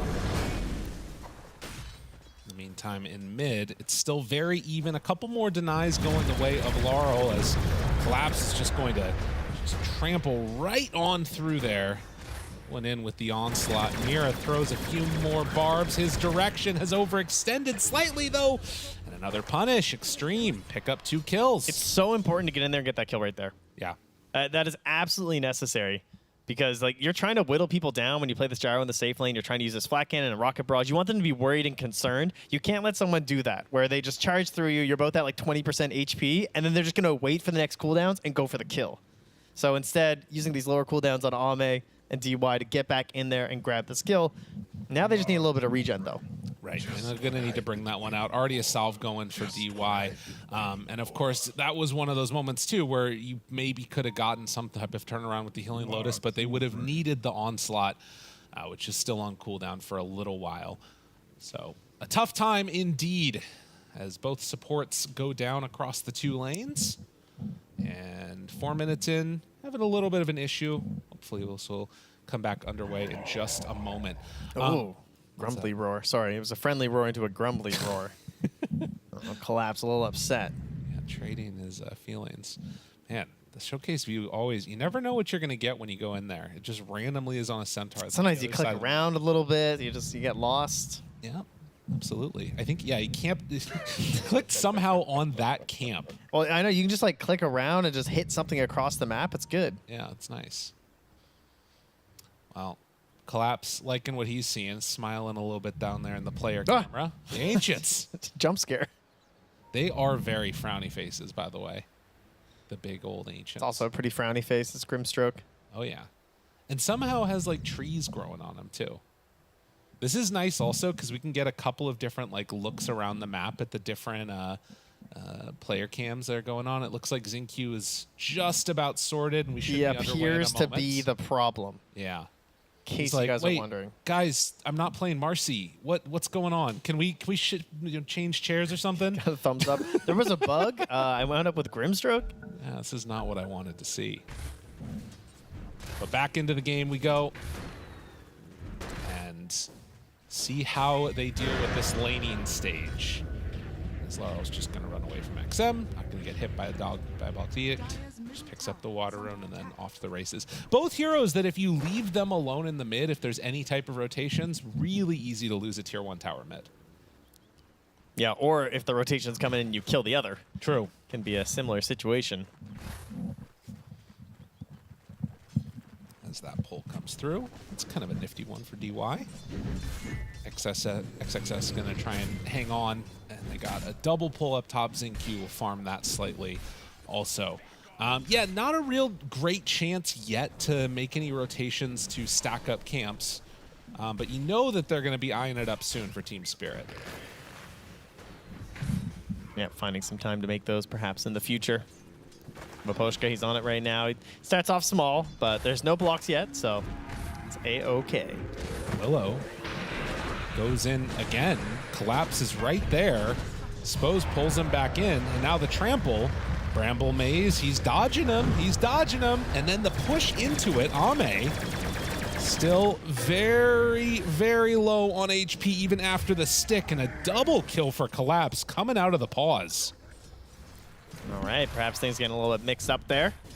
Not remembering exactly what was happening, but yeah, they make it look really easy with this combo. If you can just get a full-on trample like that with nothing to stop you, you're going to have a bad time. DY comes mid to refill the bottle of XM, so it will have an impact here on this mid lane. Now has to walk all the way back down bottom. And Mira just going to miss seeing him there. It's up top. They're on to Yadaro. That's a big stun. Where's my support stacking? All right, that's how you get reported in a pub. In a pro game, you know that, eventually this Sven's going to be able to catch up with those. We can't even go for the stack. He has to be here for the rune. Yeah. And it looks like they will be gifted the rune over to Laurel. XM can't make that happen. Maybe move in.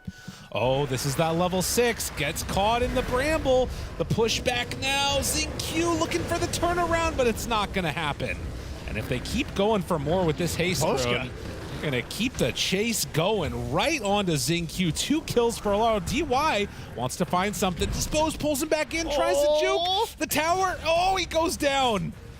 So an overextension ends up turning those 2 kills into 2 more on the side of Xtreme. I tell you, those are some valuable TPs right there. Yeah. That was a lot of XP there for DY. He's almost level 6. He's 5 1/4 right now. Has he got phase boots? He's going to now. It's time to queue those up, We're gonna just get a bracer for now. Absolutely. Well, Collapse also has level 6 and knows there aren't going to be many TPs available for him. Xingqiu runs out, picks up the Wisdom Rune. Have not seen one taken on the side yet of Spirit, but they should pick it up in just a moment. Yeah, heading over there for Mira. Decides to go for the jump. The silence is there. Man, this combo. The Phantom's Embrace is one of the most annoying spells in the game. DY's going to be 6 before Gyro. 6S? He's 6 now. Force out the Stampede. The stun comes, but he's already away from him. Yeah, DY's gaming. He's ready. Can keep going. He just wants to dive. Yeah, the Dark Willow tries to get out of there. Bramble Maze down, the stun. Will they be able to get her? Yes. Mira gonna drop DY. Into the tower. Gets level 6. You're not wrong. DY's starting to get big. Got phase boots queued up. Oh my god. And already taking this tier 1 tower bottom? This is huge. That's only 1 point in the sidekick too, right? Like it's not even like this is some crazy juiced up Marcy. This is just Marcy doing her thing after TPing mid to kill the mid. Well, I mean, how much does this change the way this game goes for you now? The fact that Marcy has gotten off to this great start, the tower is gone. Like, how concerned would you be for Team Spirit? I think it's going to come down to the time of XXS's blink, right? Like, because Marcy can't do it alone. Right. You are still going to need the Centaur to come in and join you. Leshrac going to be slightly greedier. Gyro slightly greedier. So I think there could be worse circumstances, you know, depending on the pairings that are here with the Marcy. But in this particular case, Team Spirit should be relatively safe to continue their plan of just getting stacks and farming like crazy. Yeah. And I guess it is kind of coming at the expense of the Gyrocopter, too. You can see the lowest of the cores right now on Gyro has had a bit of a rough lane. And Maposhka has already farmed out most of this. There's also a kill going in on mid lane. They're going to try and set up onto him as Batrider going to fall, but they managed to get XM out of trouble. It was a move in from the Primal. It was a really early stun from the DK, and they weren't quite there in sync. They're hoping he's going to stick around a little bit longer, but he got out.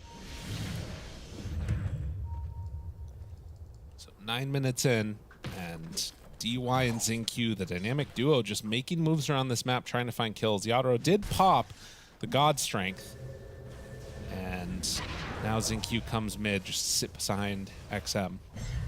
Yeah, perhaps a little bit worried there. Mira only 5.5, so they don't have a Bedlam play quite yet. Would love to get it, though, so that Collapse could also rotate into mid. And let's say he's going to come and grab him right now, so no Bedlam required. Oh, and look, the counterplay here. Mid lane. Going early. They're going early. They try and take him down. Onslaught through onto all. Can they do enough damage? Laurel goes down, and now Yadro throws up. There's a big stun. The damage is out. It's actually enough to take down XM. XS shows up with the counter stun to interrupt the fight. And 1 for 1, both mids end up falling as XXS just barely getting away. DY is also so low. Now another onslaught, but he gets away. DY. The rebound is insane. Oh man, those 3 points paying off big time right there. Just enough range to get the hell out of there. Wow. Collapse hoping that someone's going to come up here maybe. Xtreme showing up to defend each other. And now off to their own lanes yet again. Very interesting the way that this game has gone. Still very close between all of the cores. And Yadro, after that fight in the mid, he's going to start heading over to the Ancients. He's going to stack it, farm it. So up top, they're diving onto Maposhka, but that Flame Break going to keep him alive. Save him from that ink swell. Anytime that you can just stay alive in that top lane is great from Maposhka. Laurel, though, as soon as that Lesh shows up, has to back away, respecting the danger that he brings. It is a Mask of Madness done, and now trying to go into the Echo Saber. Can go for the disassemble play, too, when he wants it. DY, Ame, onto Collapse. Pops the Blade Mail. Needs to be careful about that extension. It's hard to kill this guy through Blade Mail for Gyro right now. Yeah, and Marcy too, right? It's a yeah. No, thank you. And it looks like with this level 6, well, rather level 8 for Laurel now, they're going to take that mid tower finally. And that's his Blink Dagger. Also, eyes already on the Mage Slayer for that Dragon Knight. Now That's Collapse. so good this game. Finding DY. Get him. Pulverize damage out from Mira. And DY, does he manage to escape? No. Creep Wave a little too far away.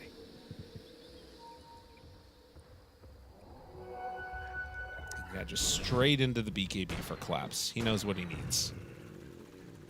DY not currently thinking of that route of the hopeful phase into BKB to actually fight it out. He's thinking about just going for what the panel was discussing. Right. Just Pavise into Solar Crest. Obviously really good this game. There's quite a bit of physical damage that can help prevent. And you can see for the Centaur, he's opting to rush that Veil early on. So his Blink Dagger is going to be a little bit more delayed. XM refilling back up. We'll see where he decides to go.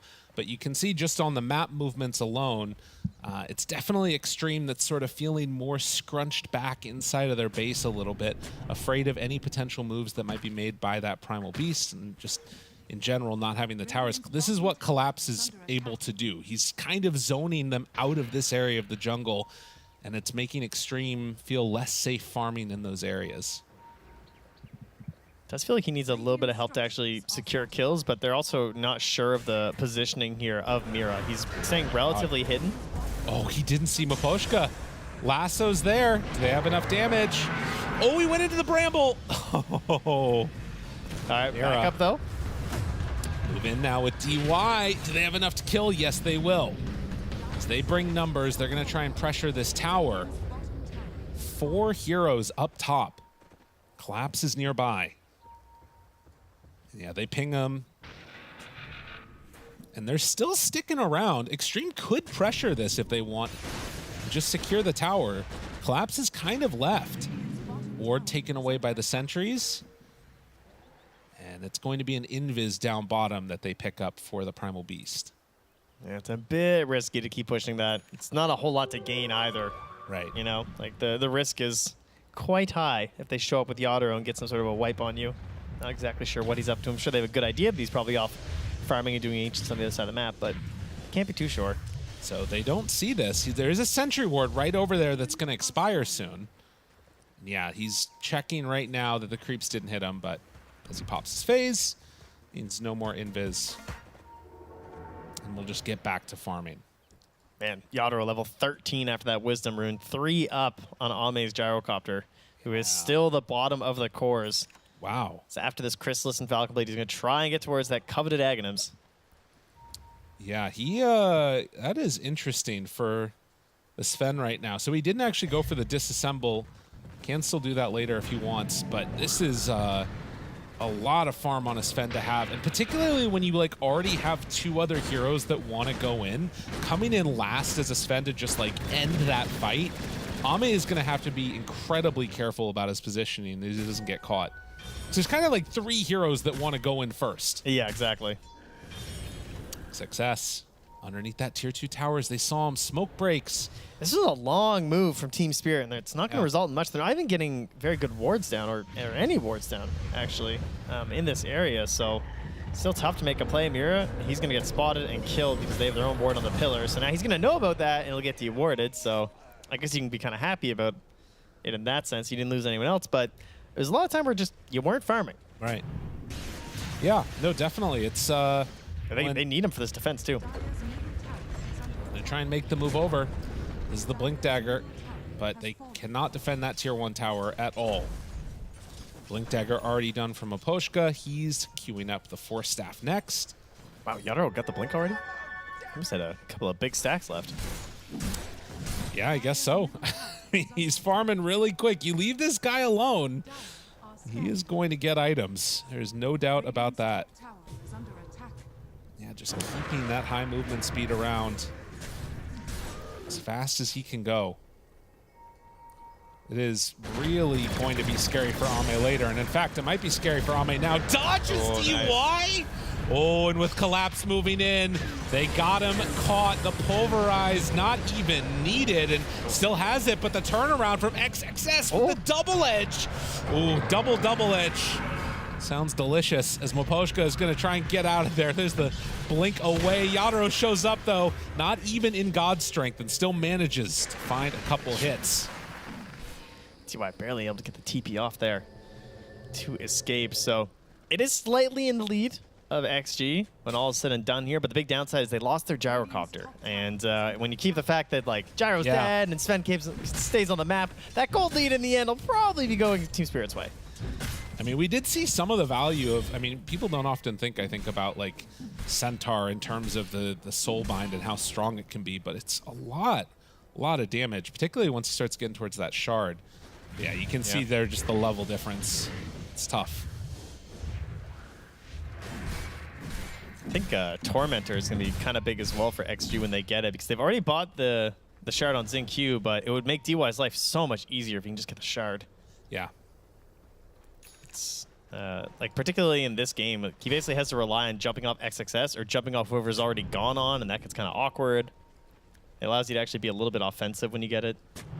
Although it's definitely, like you're talking about, not going to be the same level of fear that you have as they jump onto Moposhka and kill off this Batrider. DY is not nearly going to be as scary as the XinQ Marcy's have been. No, he's definitely just trying to keep the sidekick going for his gyrocopter. Yeah. Keep the fight going, find that +1 once they do eventually get a kill. But Mira takes out that Observer ward as Xtreme. They're actually heading through the gate right now as a big group. Oh, this would be huge if they could find Sven here. But I don't know if they quite spotted him there. They're going to head into the triangle. If Yadaro's sticking around, no, they're heading into their own jungle. Actually, Laro sees him. The stomp is there. They're moving in to try and take him down. Bramble Maze is out, and oh, the Stampede run away very quickly. Oh, no, man. Manages to escape. Even he TP's out of there. Dude. Nice counterplay from Mira. Having a great couple of games. Yeah, he is. At Bane in game 2, clutching up with the grips, and same thing with this Dark Willow, adding just so much to them. Like, they need the Bedlam for the offensive moves. If they want to actually have fights around towers, they're going to need that Terrorize, and then just bailing out Lara on a tough situation there. But overall, kind of quiet. I don't know. We're getting pickoffs and stuff, but they're like giant clashes.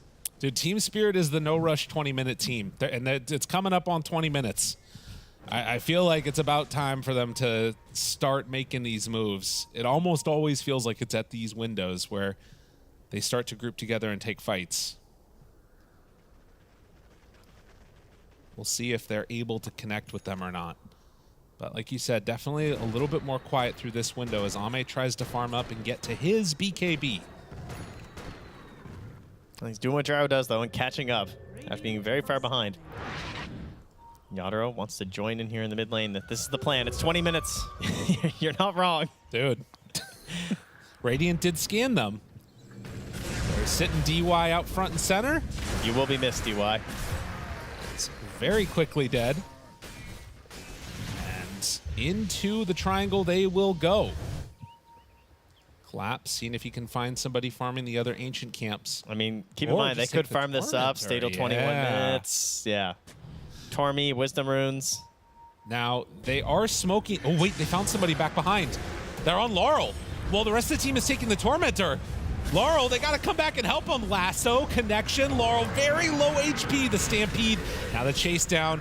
Yadro hits away, but God's Strength wearing low pops his BKB, turns to fight, able to get one kill, but the rest have got to run, and Yadro gives up his life. They got too greedy. Yeah, going immediately for the Tormentor there is... They did get it at least. I guess. That was very unexpected, though. I didn't think they would do that. Poshka blinks out as he was hiding behind that tree. Laral either just like a little bit too far behind or too confident in his team's ability to actually get there in time. And XG, kind of a risky play, too, to jump to DK like that when you know they're all pretty grouped up. But they had the right read that they were doing Tormentor and they couldn't respond quick enough. So here's the thing.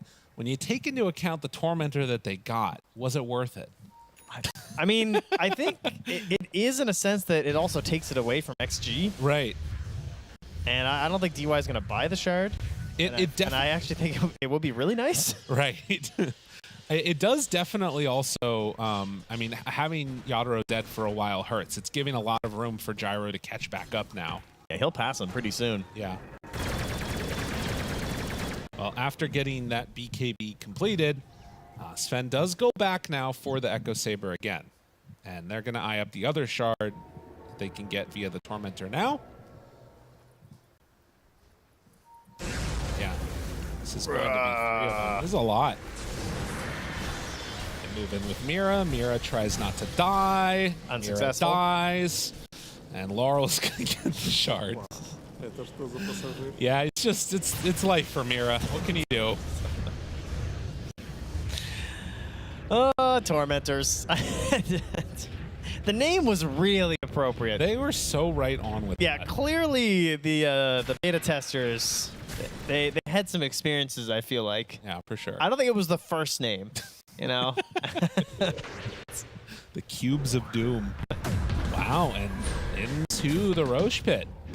Feeling like, hey, you know what? There's no Dark Willow. They're not likely to be in a position where they're ready to fight. And more so than that, we also have BKB on Lesh. Almost BKB completed on Ame. This is a really intense window that Xtreme are going to be hitting all at once.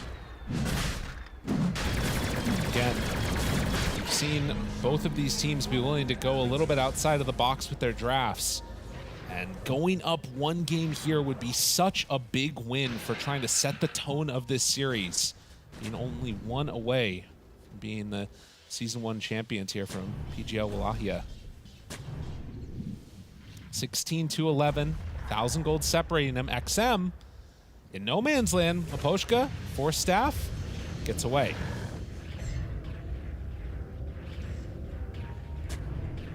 Any pick off here for Secret would be great, and you can see Xtreme, they recognize we just need to grope together and make a play. They're underneath a ward, though, when they make this smoke. Yeah, Dell, they're probably going to realize that, too, by the way Maposhka just moved. Everybody's running out of there. They're going to think they got scanned. Right. Yeah, they're all gone. Creeps are hitting their bottom tower as well here. Yeah, that entire time, Laurel's pushing out the wave. This is a unfortunate time to get found out by Xtreme. We're still trying to make it work here. DY hunting every single corner, plants a ward up on the high ground. Okay. A real sneaky one there. So they're going to lose this tower then on Team Spirit. I don't, either they lose their tower or they're going to have a really bad death on somebody. Yeah, I mean, this ward down here still sees Mira, sees Maposhka, sees them farming in the Radiant jungle, so they know there's no chance they're defending. And as Xtreme back out, Team Spirit, they're going to get together now. Oh, this would be really bad if they get caught on the way out of here, because they see that Lesh is TP'd mid. And DY and Ame are just walking into them. How is this going to break down? Maposhka backs away. Laurel there, the rest of the team showing up. You can see as they retreat. Kind of trying to fight an early, or force an early fight with his Aegis, it feels like, from XG. Yeah. Kind of hoping they would go on Ame. XM was close enough with the wave push that was going to be fine. The Team Spirit, definitely the kings of dodge and fights if they need to. Xtreme, though, as you've said more than a few times, towers can't run. No, that's true. It's good news. Carl, ulti popped. Collapse, has the Eternal Shroud as he comes into this fight. Moves in. Have the root connection already. As Brambles are down very low, but the turnaround, XXS, look at the blade mail and Yadro finding that backline, trying to take down DY and immediately turn their sights onto XXS. Ame dives to the cleave. Now Leshrak under fire. They do get a stun onto the Sven, but they are getting whittled, torn asunder here as 4 die. Yadaro's damage as insane. They find the last one, triple kill. Why not? Oh man, Sven ripped him up there. Man, I felt like they had the positioning there that they could actually take this fight on the tier 2, but yeah, about 30 more damage than the entire Radiant team. Okay, all right. Yeah, that's a lot. I mean, everything just connected for Team Spirit too, right? Like the lasso as the Aegis went down there, pulling the Leshrak. The way it starts too, like good positioning. Like you think about how you want to set up a fight, this is pretty good. Yeah, Gyro's in front. Claps comes in. He doesn't BKB right away. He tanks some damage, but Yadro, yeah, that's a problem. when the Sven gets in the back line and breaks up the way you're trying to set up this perfect positioning, because you're ruining the save from the Grimstroke. You can't set that up nice and easy. DY doesn't have the counterplay to come in with these rebound plays, and so it's broken at that point. Absolutely. And then the last hit here, Mira catching DY on the last bramble. Disgusting. It's so hard to play that fight versus 3 potential jump-ins, right? Charging Primal Beast, blinking DK, blinking Sven. So you think of this idea, and then obviously going to that last pick, we're talking about how like they might have a damage issue inside of XG versus these 3 beefy cores, and they've reached the beefy stage. And their big steak knife right now is pretty much Lesh, and unfortunately XM just not able to pump it out quite yet. No, I mean, he wasn't able to stand alive against Maposhka just getting lasso and Sven hitting into him. I mean, I'm not even really sure. I guess it's just one of those things that if they can get set up on you, it's really hard to win the fight. Vindicators ask with the data. I mean, yeah, he is a problem. He is a real problem. A lot of very even damage numbers, but he's up on top. Getting the damage where it matters the most in that last fight, that's for sure. I mean, that was half his damage, right? Yeah. That's a good point. He did half the damage in the entire game in that one fight. That's scary stuff, man. Xtreme, though. Not going to be deterred. I mean, they're under another ward. That's pretty scary stuff. I mean, you've got BKB and God Strength back up again if they want to take another fight. Go for the D ward, DY. Laurel's just waiting here. Yeah, they're super ready. And gonna back away. But they know they're up here. Team Spirit, do they want to go hunting? Xtreme say, we don't like the look of it. They will start spreading out, send 3 to the bottom lane, send XXS towards mid. Yeah, Maposhka has a ward here. Oh, and they got him again. Yeah, that's... I mean, this is a very... Well, wait a minute now. Hold on. Collapse still... Okay. Wow. Nope. You can't run from Sven, I guess, huh? Smoke. Ame, it immediately breaks. It's okay. Primal Beast there. That Harpoon as well. Keep an eye on that in those next engagements. My goodness. Yeah, they really can track you down. Look how close that sentry was to seeing that ward, by the way. Right. It's like a pixel away. Oh, the other one down bottom. Oh, sorry, down bottom. Yeah, that's not a pixel. Yeah, right there. Yeah, there you go. Ooh, so close. And your Centaur dies for it. And now, of course, you're going to come into immediately sentry. Yep, and there's no ward, guys. What the heck? As it dissipated. Yeah, that's frustrating. He pings that it must have been right there and ends up going away. So as we get to this 30-minute mark, I mean, it was very close 10 minutes ago. Team Spirit have opened up a bit of a lead. Ame is still large and in charge on this gyrocopter, but he needs to get into the Satanic to really try and stand toe-to-toe against the Sven. And as you can see, the levels, they're becoming a bigger issue. The sidekick lifesteal is just not enough, even with a 10% bonus from the talent. Not quite there yet. No. Needs to make it work as, well, they're waiting for the Tormentor to come back up again. Are those Primal Beast grumbles? Yeah. Just grumbling around, huh? It's just grumbling for the team, you know? Team chat. Xtreme anticipating that it is about to be up as they are right on the money. This is one of those ones that's got to be... we need a timer? Yeah, we exactly. Gotta ease the life this thing? The Tormentor timer. Will any of the supports go down to this one? Doesn't look like it. So it's XXS that gets it. Okay. It's pretty good with the Grimstroke, as we were mentioning before. Yeah. Get some big old value.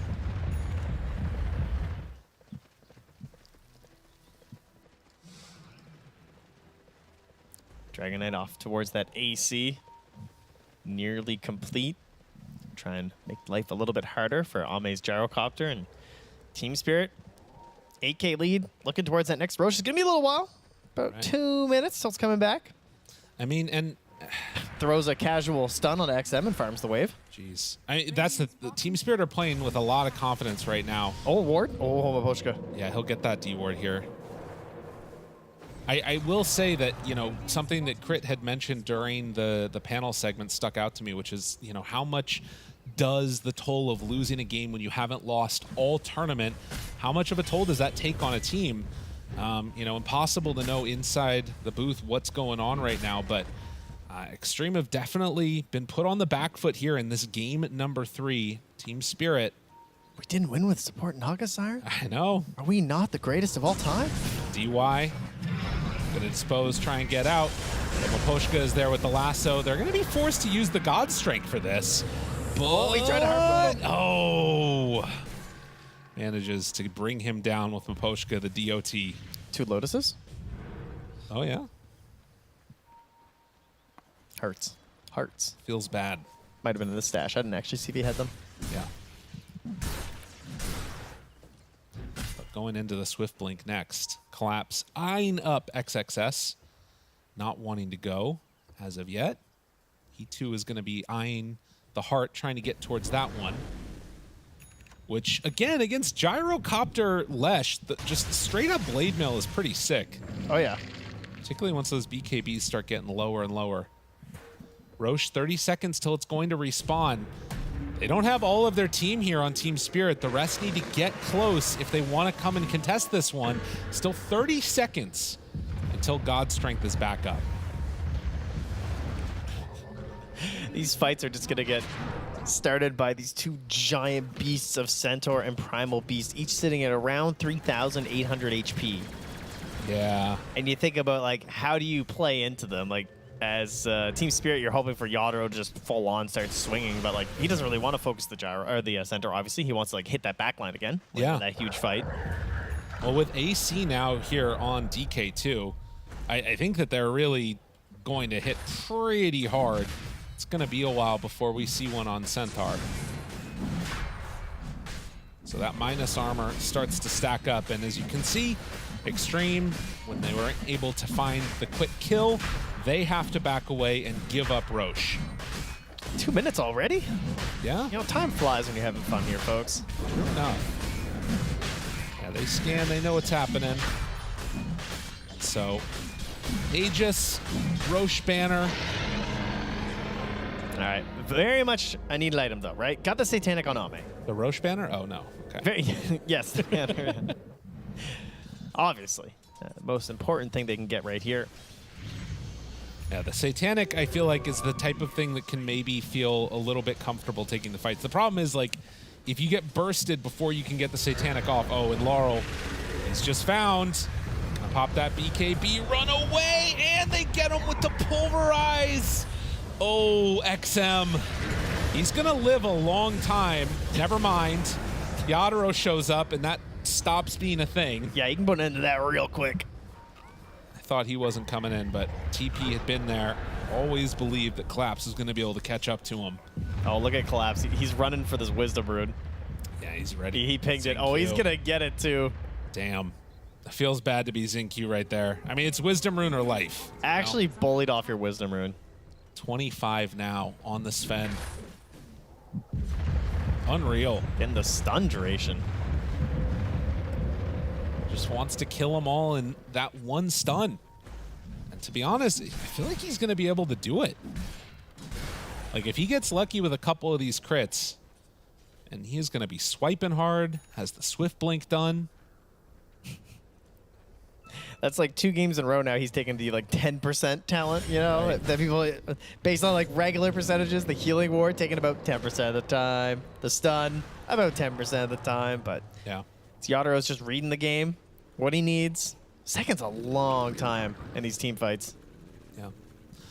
I also think that, you know, looking at this game, there are a couple of windows where Xtreme could maybe, you know, open it up a little bit. If you manage to kill Yadro and he's already popped God Strength, obviously Transformation Hero with Aegis is not the best. And that's where you can really shine, I feel like, on Gyrocopter. But the problem is going to be, how do you kill this Sven without, like, committing everything? And that's what's, I feel like, going to be a lot harder to do. But up top, they have found another. DY hoping to escape from this one, but as they bring in the Sven, got him there with the stun. Wow, really? That seemed a little unnecessary. I guess they're not sure if there'll be a rotation. They want to find somebody here. Laurel holding his blink. Stone cold here. Jeez. And they're just backing away. Weren't afraid. Knew that they were going to be safe there. 11,000 gold is a lot. Trying to buy the shard for Sven. You know what? Why not? It's so helpful versus the Gyro. Yeah. That is their way into this game. Gyro clipping some big hits here. I mean, that's a pretty awesome play. Mindbreaker picked up, and it's another tier 4 for the Gyrocopter. Stormcrafter for the Lesh. They know that their Tormentor is up again. Mira, will you survive this time? Looks like you will. Aviana's Feather. Okay. So that is one thing that they don't have a ton of right now on the Sven is True Strike. A little bit of evasion goes a long way. Yeah, and then in combination with the Satanic too. Maybe like get some flight, back off a little bit, get a flat cannon Satanic going. Yeah. See if you can find a safe spot away from the Sven. That's going to be difficult with the Harpoon too. Success. Maposhka runs out of Firefly, but still could have them if they show again. And they see that stun now with the shard. Does he blink forward, try to find him? Ooh. Won't be able to quite get there. Still just trying to shorten the area that Xtreme can play in. But with this Aegis, it doesn't look like they're willing to go high ground for this. No, I don't think there's a lot of benefits going high ground for them. Yeah. I think what's most likely to happen is that we'll get a smoke out of XG at the end of the Aegis. I don't even know if they'll smoke out, actually, because fighting outside the base doesn't really favor them, does it? Well, and think I feel about like, Bat Rider, right. DK, Primal Beast. I guess DK doesn't have Ags at the very least, so he doesn't enjoy those chaotic outside the map fights that much. I think there is something to be said for like wanting to come and contest the next Roche when that moment happens. So maybe you save your smokes for that. As that is a dead courier. Meanwhile, it is the refresher recipe picked up, but already switching it to go straight for the MKB. So saw that the butterfly is being built and says, no, I don't want any of that mess. Thank you. Will he die? Just gonna TP away. Yeah, that's understandable. Nobody showed for a little bit. Just hide. Get out of there. You don't want any of this. They're gonna smoke now. Okay, so they are gonna go for it. All right, the big fight. Vision down into the favor of Team Spirit. They're going to see XXS. They see Collapse. They see Ame. Jump forward, stun. Brambles, connection. XXS tries to back away, but now they get Ame right on top of him. Yadro, half HP, but look at it. The Soulbind, it's keeping him away. But they get him with the Pulverize, and a couple more swipes is all they need to take him down, and they will get that kill. XM hoping to escape. XXS jumps forward with the stun. DY with the turnaround.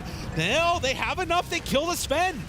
Yadro dies. He is mortal after all, and now Laurel is out way too far. Xtreme Gaming might have been able to turn this back around. They find Collapse before the onslaught goes through. Stomp now onto 2.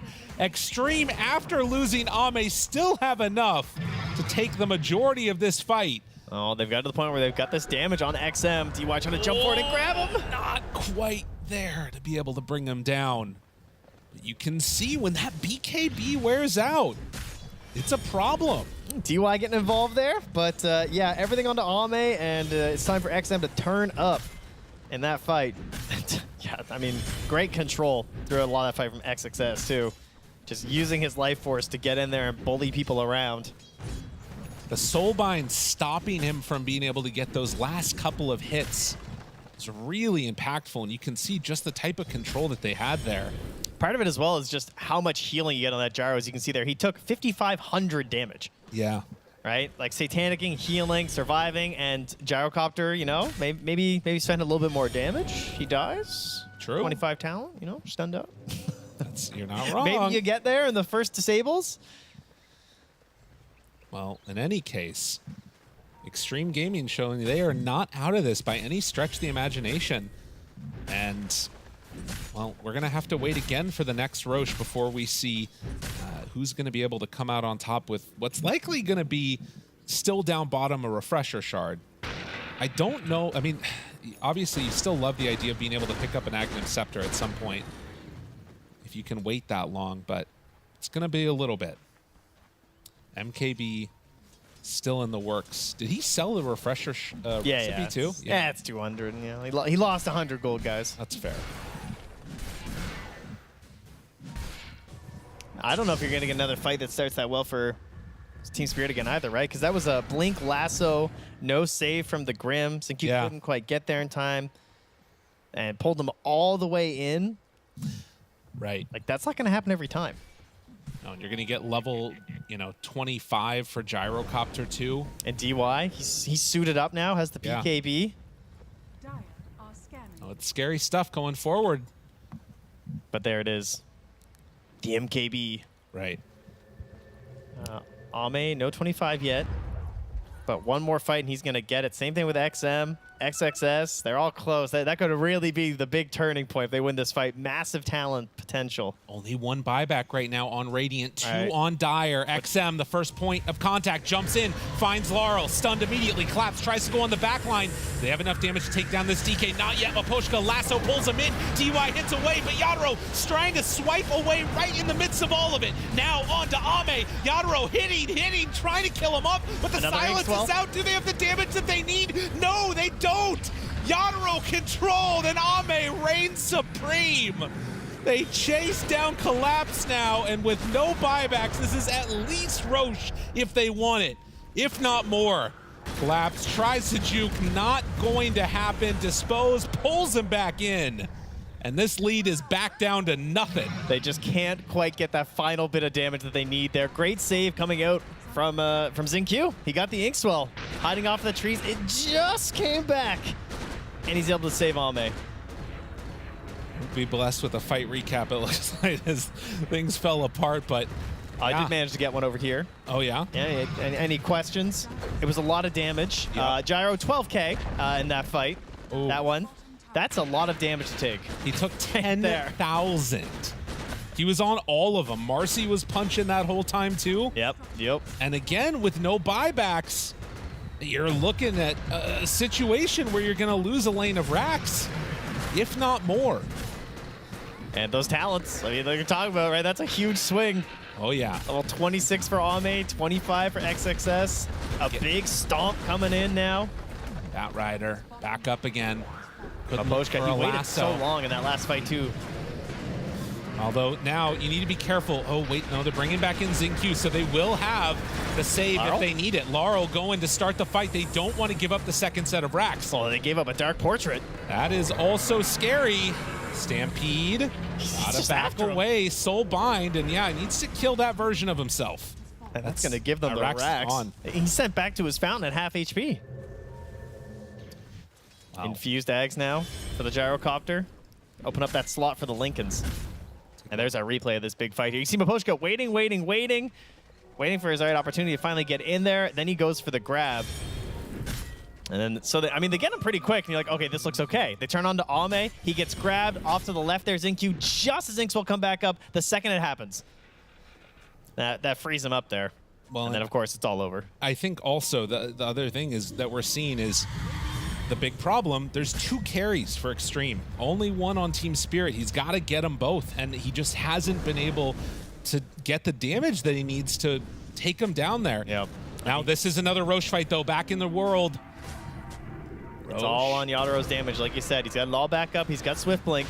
If they keep one or both of those out of the fight, then they should be in an okay position. Maposhka, Flame Break, out. They need to get both Ame and XM caught together. They got to get the Lincolns, too, because Maposhka can't just pull them out of there. Roche in, Collapse there, too. Success. Each team is sending in a representative to battle each other for all eternity. Collapse has to onslaught to the low ground. That ward did some pretty great vision. Another one from the side of the that's Dire. A big item. DY getting the basher. It's on the way. Guys, wait, don't fight. Courier, hurry up.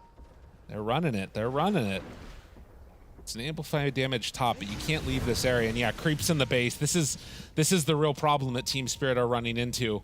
You're giving up so much by sitting here, but giving up Roche is even worse. XM goes in for the stun. They have great vision. TK, the one that gets hit. Now XXS is over to the side. He runs right into the stomp. Oh no, and now demolished. Feared, hit. Wait, they're going all the way in. Yadro jumped He's forward. on the run. Oh no, oh no, oh no, and DY right on top of him. They are going to kill off the Marcy, but there are a lot of heroes left. Collapse tries to run through, getting onto Ame, but look at it, the save, the Inkswell was there. They had no opportunity. XingQ, too much of a problem. GG is called. They've just had enough. We are going again to game 4, Xtreme up 1. Oh man, just sitting up there near that Roche. No opportunities there to find that perfect fight. The creeps are all in the base. And XG, they waited out there because for a lot of this game, it did feel like Team Spirit were kind of in control. But there's always this looming threat of the duo carry coming online and Yadro having to burden of really the whole hope of the team on him. No, absolutely. And I think... Thank you. He's what do we got he's going on animated. Here? He really is. He's looking at me. He's just like, you bought a Solar Crest? Do you see what happens when you get Basher? Yeah, feeling good. And for the side of Team Spirit, needing to come up with some answers for what they want to do going forward. Still a lot of conversations. And I think he's still after XXS. He's not letting him walk away. I mean, the reality of the situation is that I think if you're Xtreme, you obviously come away with the win, but it's one of those ones where are they actually feeling great about this win? Do they actually feel like they came away with the win that they wanted? We'll have to ask. Just trying to get a coffee, man. Just let me go. We'll have to ask as we head on back to the panel. Look, it might not be a flawless win, but I am sure Xtreme Gaming are happy to be back into that momentum of winning games because that start, it was not clear-cut. It was dead even for so long. It was seesawing between these two teams and could have gone either way. In fact, this felt like it should have been a Spirit win. I mean, that is not a way to win a game in the grand finals, right? Like the creep. Hey, it was entertaining. No, doubt. but like it's such a weird. Like Spirit feel bad to lose that way. I'm pretty sure both teams feel like weird to win it, to lose it. I don't know if my speech is also bad. Like you have creeps hitting the tier 4s at the end. The fight just stays top. Tier 4s die. Then suddenly the Ancient dies because Spirit are locked into this like top Roshan duel. Like we rarely see creeps just killing tier 4s and Ancient. I ordered myself food. I'm eating. I'm looking at this sick team fight. I'm like, oh, damn. I'm waiting for one TP back, right? Is he gonna die? Is he not gonna die? Is this Sven dying? Is he not dying? And then I see you off screen thrown. Boom. Okay, never mind. Sure. This isn't okay. It is the first drone to die like this in the tournament, but we've seen yesterday or this morning. Days are a mesh for me, but we did see a mid tier 4, tier 3s, and Rexes died to creeps. Yeah. That was willingly, though. That was left there. Of course, but let's be real. It was off of this fight that we were having Team Spirit be put in this situation. So it's still a lot on Xtreme Gaming on knowing to take this fight, to engage in it, knowing that they have the resources around them to be able to come out on top of it. They were able to do a lot of damage with this. That last pick, Lesh, also playing big factors into it to be able to take buildings as fast as possible while Yotaro was down. It was that fight and the previous fight that where Xtreme kind of managed to clutch it and just come back into it. I really felt that they had it on tire. I felt that Yotaro will be able to eventually carry and just cleave through this slash. But he did. He kind of did. However, one big thing is, of course, XingQ on his Grimstroke as well. This Dark Portrait doing a ton of work. DY as well on Marcy. It was a position 5. But okay, he didn't itemize for that big carry mode. I'm gonna hit and solo the game. Until much later, yeah. Until much later, but he still did so much work on the Marcy. Yeah, for me, XSS, a warranted MVP. Like, his performance, like you could see in some of the fights early on, like Yotaro was ripping the backlines to shreds. And then like there's even like a clutch moment where like Ame dies, but because Centaur steps up, utilizing the supports, pushing him forward, then with the Leshrac, with his build with the Shivas, the Shroud, the Heart, like, and the Shard as well, like he's so tanky that he's able to eat through Yotoro's BKB, punish the fact that the BKB then expires, and then all the magic damage you have available then can kill him off. So like I think it's just surviving was Xtreme's big game plan, and they were able to do it. Yotaro, he went from being like killing everyone to then going, wait. It like 2 hits, by the way. Yeah, doing absolutely everything to then kind of doing nothing just because he just couldn't kill the main heroes. And it's like this Centaur went for being not really forgotten, but kind of put to the side. A lot of other heroes taking priority Slaughter from and Bristle, you know, having the big Slaughter, rise in Bristle, popularity. Lifestealer as well. Because of him, Centaur wasn't picked as much. This Centaur did extremely well in the lane into him. And in the first series, by the way, versus the Lifestealer when he played, he also did well in the lane. Of course, Falcons did lose with Centaur, but overall it didn't look that shabby at all. I love the shard and I love the itemization. If you're going like full armor with that shard and you just rack up all the HP anyway through the fight. I have no idea what Xtreme's doing in this grand finals, right? I'm wondering if they're, you know, where they're going with it too, because everything's going all over the place in draft. And I don't mean that in a negative way. I mean, like, Jinkyu's coming to this grand finals. He's played Ricky game 1, Naga game 2. Then we've seen, like, his best hero of the entire tournament. DY's not touched it once. He then gives it away and he plays Grimstroke. Of course, like, laning setups and everything's really important. But, like, to think that you come into a grand finals and it's 3 heroes that, like, are just... Obviously, Grim's kind of the same, but like 3 concepts at least, which we haven't really seen them do in 3 games. What's crazy for me is that they are willing to switch the heroes instead of just switching the lanes. Yeah. But they're more about, we want this lane. That really shocked me too. Right? Like, if you want to pick the Marcy and play it safe lane, Jinkyu could still do it. Easily. And when you come out of the lanes and you could still play it the same way that he normally does, and he's still able to find that farm for himself, but they're like, no.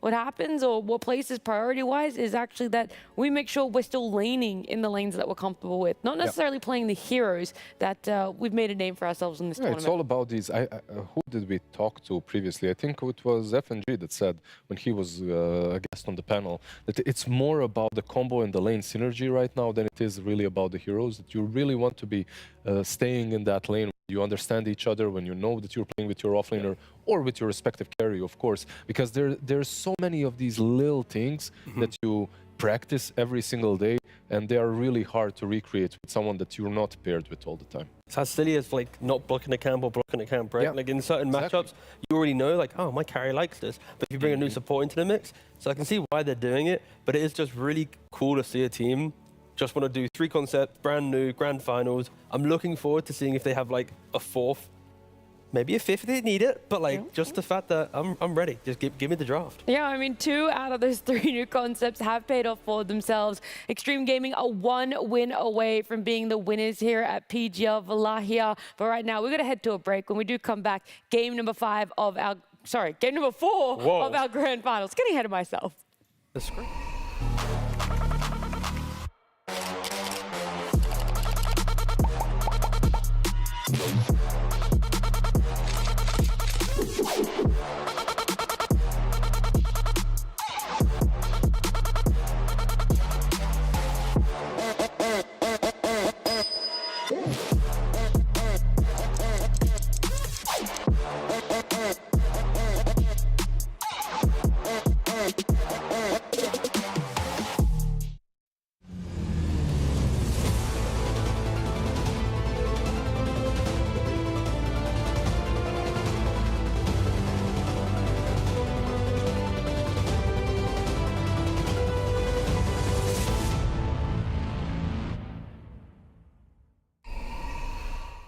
It is an extremely short break between these 2 games because the players, they just want to get in. I'm sure Spirit want to redeem themselves after a bit of a shaky loss in that game number 3 there. Right now, it is Xtreme Gaming being 1 game away from being our champions, from being victors here. But I know Spirit, they're going to have a lot still to fight back here with. I'm not too sure exactly how this draft is going to be changing up, but what I loved seeing in the change-up for game number 3 is that ban for Bane being put all the way up there in the first phase. I think that they don't really have to change the first ban way too much. I think that we're in a healthy spot now in the draft. Because game 2 and game 1, they felt kind of stompy. Right now, it feels much more even. And I feel like we're in a healthy place. You know, just copy the same draft, copy the same bans at least. And let's see maybe not the same same draft. Yeah, the draft can be changed up, switched up a little bit when it comes to the second stage of the ban and the picks. Yeah, I think game 3 was the kind of the healthiest game that we had. It is the most, sorry, I'm just choking here. Most competitive, right? Yeah. Oh, thank you so much, Lizard. It was the only trophy we'll get No, tonight. it was the closest, and I think that's exactly what I want to see in this game for again. I love it when we get to this point of a competition where you can look at two lineups, see the respect given to either opponent, but also how they can play early points of the game, the mid-game. Like, I really don't want to see, like, for example, like Game 2, where you look at Xtreme's lineup and there's like so many holes in it that I don't think they want to see that as well. No, I don't think anyone does. But it's like that's where it's like I'm really hoping that this Game 4 we get to see some beautiful drafts once again. But you know the guys. There is one thing though in the last draft.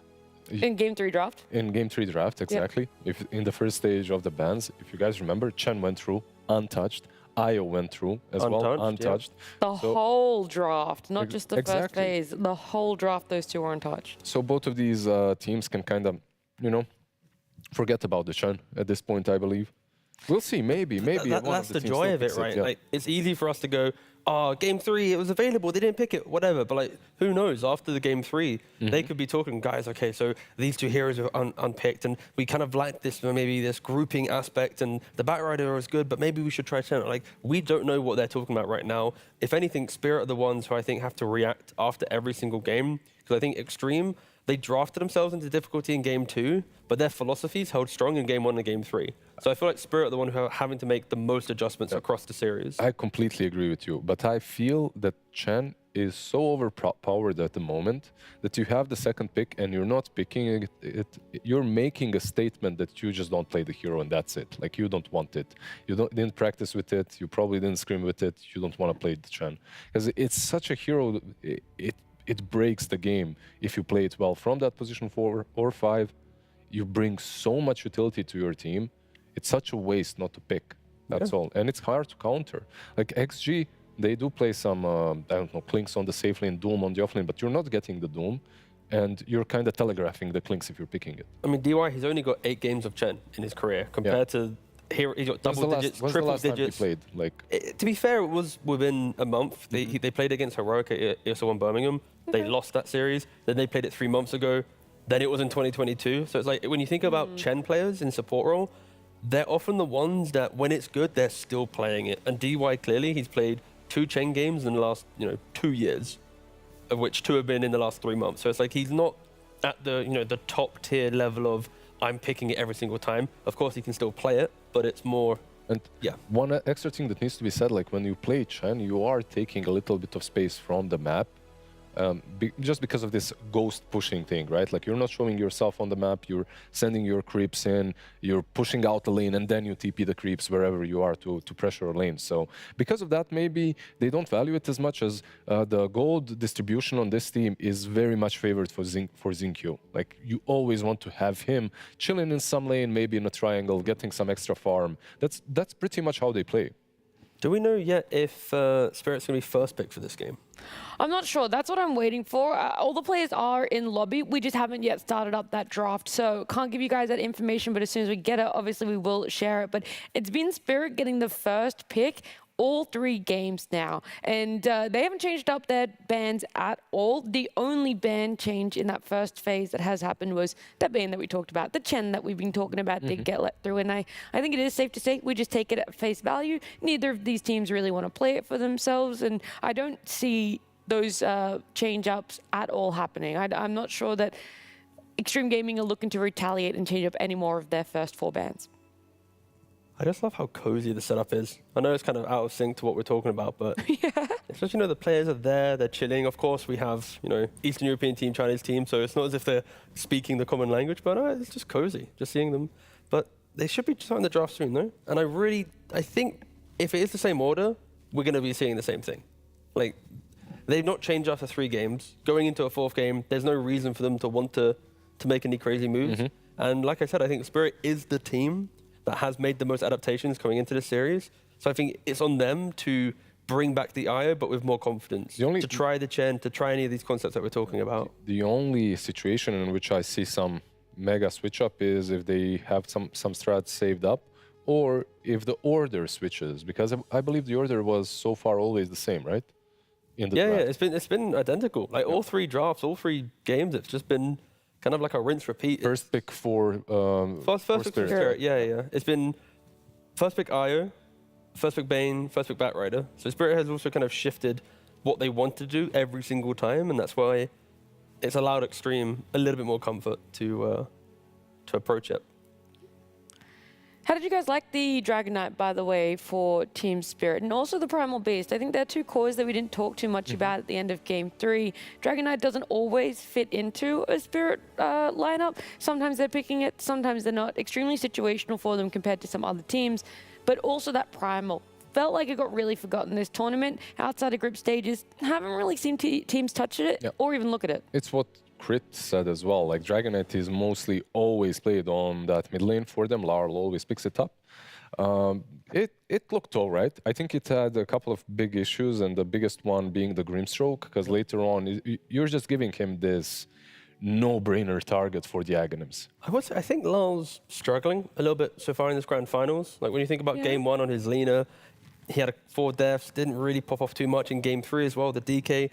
He was there, but I think that Tormentor play just really sticks in my head, where they're smoking to take the Tormentor, but as they take it, then Larl is kind of lagging a little bit behind. He then gets picked off, and yeah, I just feel like maybe Larl kind of wants to have a little bit more say potentially in his hero. I have no idea about the structure at least. I mean, you could also even nitpick in game number 2 when he was playing the Razor. Despite being very high up, there were a couple of moments he was caught out, having a few deaths that, like I said, that's a bit nitpicky because they did end up winning that game. But I do see what you're leaning towards, T. Then again, that's maybe the playstyle that they're going for. You know, he has to be a little bit more sacrificial at times. No, I agree on that. I think that is the key point here, because I think on face value, you can say he's having maybe a weaker grand finals than previous grand finals he's been in, but then he is also under a lot of threat from Xtreme, so someone has to take the L on Spirit in the core role, and it isn't Collapse, it isn't Yotoro, so I think Lau is filling that void of, if there is any pressure, I will be the one making a couple more moves so my team can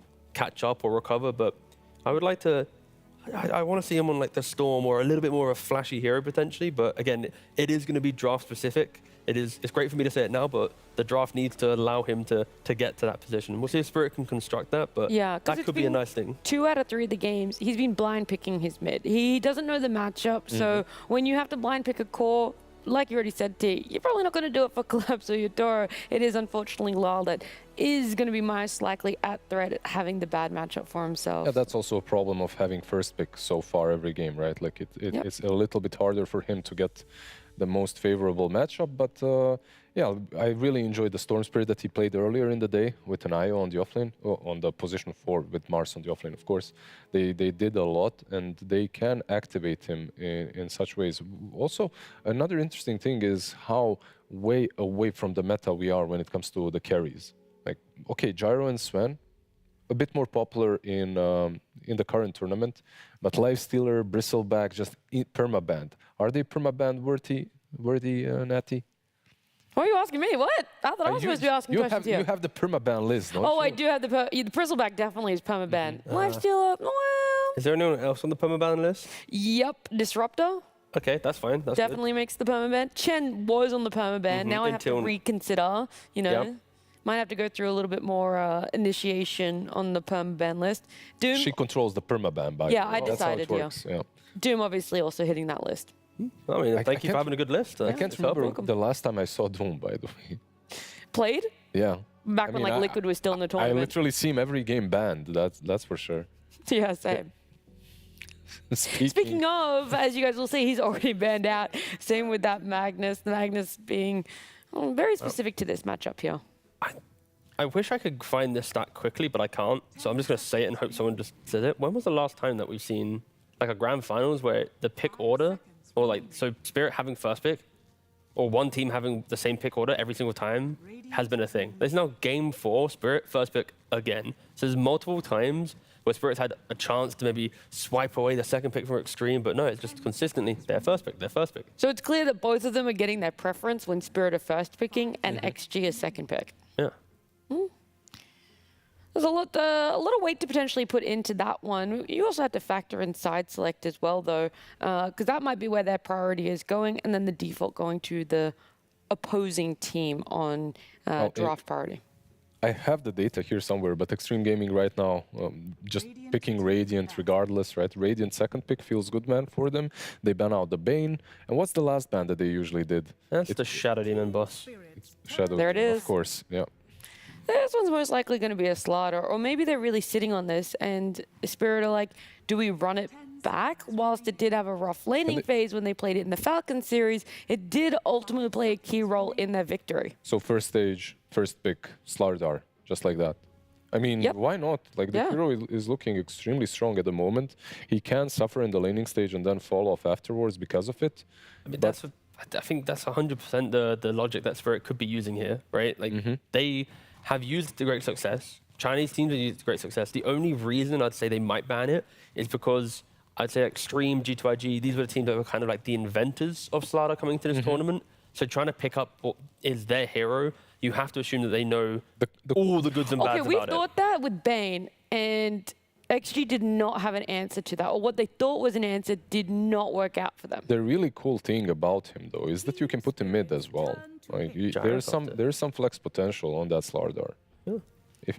Okay, Jaru is an interesting one. Yeah, for a ban. again, leaves open the slaughter. That's what they were sitting there and thinking about. Are we going to let the slaughter through? Will they pick it up if it does go through? Or do we want it? That's going to be the two biggest questions Marcy, Team Spirit are going to answer. still left in the pool as well, by the way. There's Io, there's Slardar, there's Chen, there's Marcy, but I think Slardar feels like the biggest kind of draft change up for Spirit to lean on, and yeah, that's what You're they're going giving to go away for. Marcy. This for XG now most likely is that hero. Marcy and Grim, both left in the pool. Yeah, Marcy Grim. I mean, the only question is, do they want to play her again, right? I believe, why wouldn't they? I don't Worked see out why you so wouldn't. great so far. Yeah, if you're willing to put it either 5 or 4 now, I don't see why you would shy away from it. Oh, this is basically what we saw today, right? Like, on one side you get the Slardar, on the other you have the Venom. Slardar did, like, watching that game, watching that draft, I thought Slardar is going to get crushed in the lane. That was my biggest worry. However, even versus Venom Luna, he did really damn well. He didn't win the lane, but he got enough out of it to actually cause so many problems in the mid game. And don't forget that XM, he likes playing the toxic heroes in mid lane. He's a Viper player. He's played Veno in his pubs in the mid lane as well. So this Veno could be flexed from mid to 5 into the very end of the draft if they want to, if they want to hold that value. Wow. But because like when I see Veno, it's just whatever lane you go to, you're going to annoy the Slardar. Slardar can never chase you down the lane and try and get kills, because one Poison Sting, one Gale, you're locked in place. You're never going to get any right clicks off. I'd say if I'm in the grand finals and it's a decisive game, I probably wouldn't be putting Venom mid. At the same time, though, they picked Naga and they put it on 4. Extreme's been cooking in this grand finals, and it's like I see it as a 98% as a position 5, right? Yeah. But it's like if there was a team to do it, exactly. If there was a team to do it, that's just something to keep note of, that it exists in a very, very small part of the world. I'm sure Collapse is probably having a little bit of PTSD as well. He did not enjoy it when it was played into him earlier in the day. And could cause a couple of mid-ban changes here. So Razor and Marcy are what Spirit are going to opt for there. They know Marcy is still very much in the pool for Xingqiu if he wanted to. There's Venom being that 5, try and lean into Slaughter.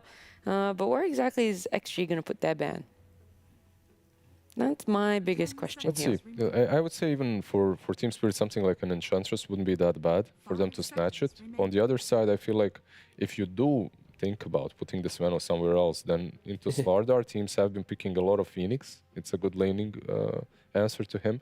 But one other thing that you have to worry about if you're XG is you are letting the Slardar go through and Lifestealer is still left in the pool. Yeah, that's kind of where I'm leaning at, where it's like if you want to go for like the best combo for Slardar, you ban the Lifestealer, and yeah, there it is. Like throughout the entire tournament so far, this grand finals, this 12th ban for them has been an offlaner sometimes, then a mid laner, then a carry. Like each game, they've changed up the single ban, but this time, big value on the Lifestealer. They go with the Grim. No big combo between these two heroes, but with the ulti now, right? Like you can actually combo it up, but nothing crazy. Grimstroke, however, for them has been played on 4 and on 5. So there's still some flexibility in the Grimstroke and in the Veno, like Tigav said, maybe a little bit less in the Veno than on the Grim. I feel like this part of the draft phase feels so comfortable for Spirit because we're entertaining like Ench plus Willow, just Willow plus any strong Maposhka 5 that he sees. Off you go. Okay, so the Pugna, we've seen them already run, but into what Xtreme have, relative damage over time, there's some Inkswell damage, Stroke of Fate, then it's just a lot of like cheap spells going, then all of Veno's toolkit is like, I'll whittle you down. So if you get that life drain on a hero, you can offset that quite nicely. So yeah, not opposed to it. But I would like to see just a little bit of a kill combo being picked up to enable the Slardar. We'll see if they do go for that. Again, the Pugna most likely is the 5 position. So for Mira, the kill combos that I'm mentioning would probably be the Willow. They get the Ench. They still get the Ench. I feel like we talked about this Ench and Veno. I just enjoy playing Ench into Veno, always have. And I think it's just pretty damn strong. It's a strong hero at the moment. And then when you see these two, you can pretty much bully him in the lane. Both the Grim and the Venomancer. Once the rotation starts happening, if you're going through the twin gates with your creeps or rotating around the map, it just feels good being Ench versus these two. And now Xtreme, they see at least one lane, you'd think. Of course, Slardar has some flex, but would most you just likely go... it's the Slardar Pugna, right? Maybe Slardar Ench as well, but... So it's like off lane +1 right now, needing to be picked up. Yeah, there's a couple of options, right? Like you have the Grimstroke, Lifestealer is banned out, maybe a Centaur, maybe a Mars as well that's left in the pool for XXS. They're Primal themselves if they want to. Oh, I'm claiming that one. That was a frame perfect. That was free, yeah. Thank you. I like Primal though because when I see Pugna Ench, they're very good at playing like fights from behind, but that's about it. And there's no real kind of front line for Spirit. It's like a Slardar who jumps in, there's the Ench Pugna who plays behind, and if Primal can just get in between all of that, cause that disconnect, it's like, well, Slardar's in one position, the rest of your team elsewhere, and it can just cause some confusion in the fights, and yeah, don't mind it. But now, Xtreme, So you don't mind it, but where will it be going? I'd like to be off lane. Yeah, okay. Oh, wait, are they? Okay, they are. Oh, they're quite saucy. They are flexing this the Veno and Primal into the very end of the draft. Yeah, they can put it on offlane as well, right? Like it's easy, but when it comes to this troll, how many times did we call for it, Nat? Like so far into the Slardar. Every time there's a Slardar, we get into this discussion. We put it out there in the void. We said probably not going to happen, but just keep in mind that it would be a pretty good matchup. Yeah, why not? Why not pick it into this hero, blah, blah, blah, and it never gets picked. Now you have Aghanims maybe versus a Pugna as well. You have Slardar Pugna into you. Overall, it could be nice. Like the Crabify can be a problem at times, but overall, I like this. I like the troll pick. The problem is something that Fear always says as well. Whenever we're talking about this carry, is the game can go real bad, real fast for him. You're either on top or you're very down on bottom, and now you're playing into a Faceless Void that doesn't really care about your ult. But it's also a Faceless Void that doesn't really enjoy early on playing into Venomancer. Yep. Because like constantly the ward to see where you are, then you have the goos to prevent your like once you time walk out, you're still slowed up. It's so annoying. We saw Pakaz as well on Troll Warlord kind of showcase even in bad matchups you're able to thrive. And I think you're right now what Xtreme's done is prevent Slardar from having any good lane, right? Because Slardar going into Veno Troll is miserable. You still have ultimate last pick if you want to flex the Veno, if you really want to pick another hero if Slardar goes mid. And I think Faceless Void versus Troll is always a delicate matchup because if you chrono him, the Troll that is, and you don't kill him, then Troll just presses ult and he runs at you. Or if the Troll gets ult as you chrono, then it's kind of a little bit lost because you're not killing him during chrono, it expires, and maybe there's a little bit to get some life still. So I think if anything, Spirit, their lanes have to go well for Void to feel good, and right now the lanes are really good for Xtreme. So this last pick, we've already mentioned that Lao's somewhat struggled a little bit in this tournament, or this grand final, sorry, and his pick is going to have to be crucial for Spirit to play this. There's only one thing, like when we were mentioning this Slardar and how his lane always has to be bad, it's not necessarily so if he's playing mid, right? If you rotate the Slardar mid and then pick something into the Troll, I feel like you might solve all your issues on Team Spirit. But maybe a Veno going mid or something like that, but I think that's way too wild. Yeah, I think I prefer, in reality, I prefer just a strong mids getting picked up for XM allow for the, like Venom, that's a really good lane, right? Like you got Gale, you got what, like Axes, like that's gonna just be super punishing. But Spirit, they're gonna have to pick out a phase here. They are, but they do have one more ban for themselves to try and protect whatever they want to pick up for themselves. Sniper, Viper, and Storm. A lot of mid heroes just being taken out of that pool. If you're Team Spirit and you want to pick your mid, something that combos well with a Chrono. Please say it. It's Alina, maybe? Oh, I was going to say Zeus. Zeus as well is my for XM pick. Like I'm looking at Zeus maybe on the other side. I think I want Spirit to take the Zeus. Zeus is also fine. I like it. It's a noob hero though for Larl. He said it. He did I was going to say context, he did say it in an interview. We're not flaming by any means. He said that that's what he feels about the hero. Has picked it up since then, though. Or Kunkka, just for some additional damage mitigation. You can take some fights into your side, and you've got Boat plus the Chronos, the Ench Hills, the life drains. It's like so much survivability that you will be able to at least get through a couple fights to then find the items. But I think Spirit, they've got a couple cool choices. Go aggressive with a Zeus, go defensive with a Kunkka, and it really is on Lau to decide if he wants it, or even if they want to put the Slardar mid and Collapse has some specialty in the offlane that he wants to pick up. We've seen, of course, the concept of Axe be good, but into Venomancer, I wouldn't expect that one. They get the Zeus. And they go for the Zeus, sure.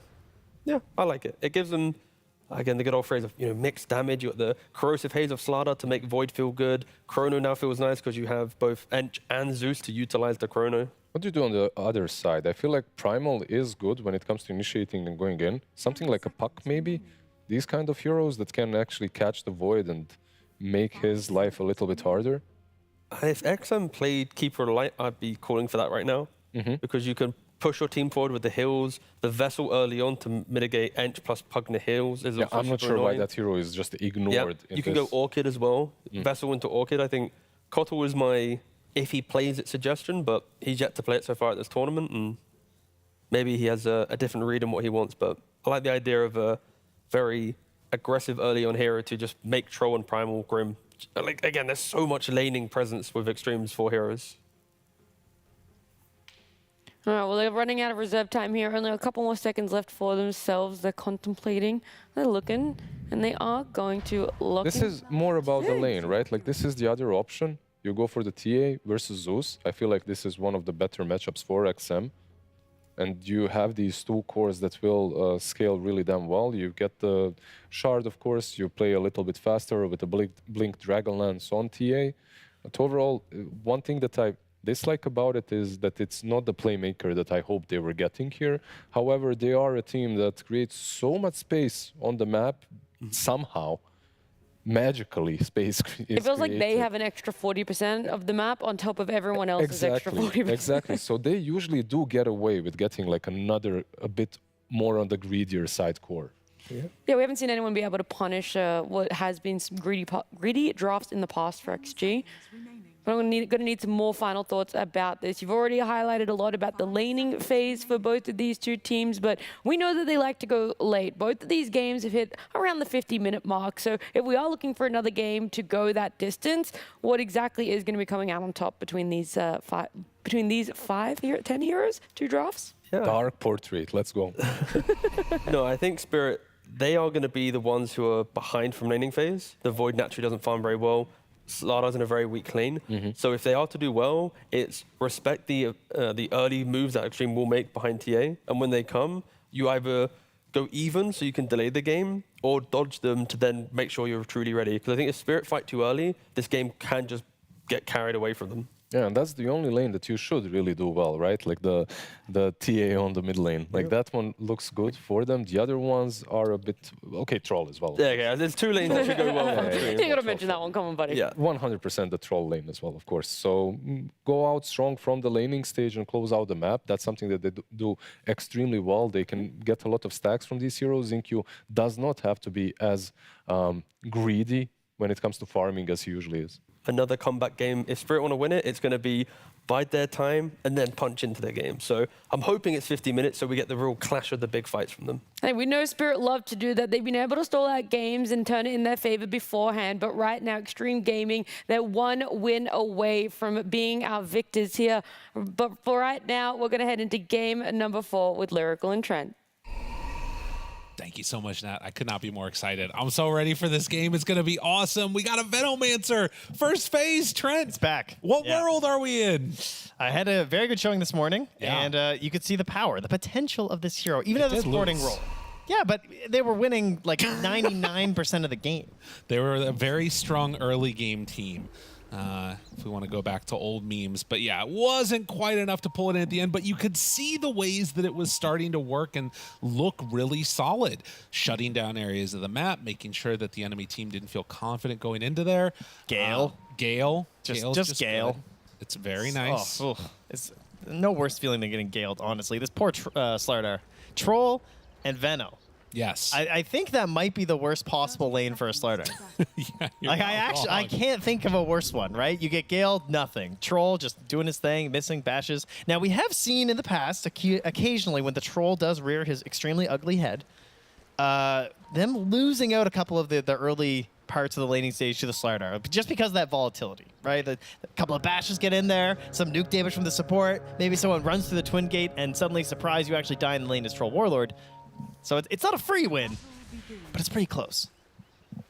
Well, we'll see if they're going to be able to weather the storm for Collapse. And of course, the other thing that you can always count on to go back to that's never going to leave you behind is going to be those stacks. We'll see if they can build them up the whole time through. Of course, Pugna, definitely a hero that wants to run on out and get those down. Actually, D-wards his own ward, but saw that the camp was blocked nonetheless. See if they can get that one open in a few. Likewise, they blocked that Ancient camp, and the Radiant Ancients there too, so early play in there from Miposhka once more. But it's going to be something interesting to watch. And again, like if you can get out of that laning stage okay, I do think that, you know, a Collapse, jump in, crush, a couple extra hits, maybe a bash in there, and then Laurel pop in Thunder God's Wrath, most people are going to die. Yeah, maybe once he can get some last hits here after being galed and then just ranged hit from Ame over and over, denied in his face. There's a creep. Collapse. I'll get a couple of them. Yeah, Mira's going to need to make sure he plays catch up on that. DUI is tanking a lot, though. Getting hit a whole heck of a lot. Miposhka likewise brought down by XXS. That is another dangerous combination.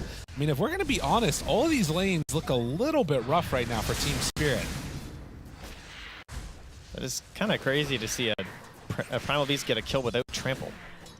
Yeah. Like, never happens. And showing the value right there of the Inkswell. If you can get the Stroke of Fate combo together with it too, it's really nice.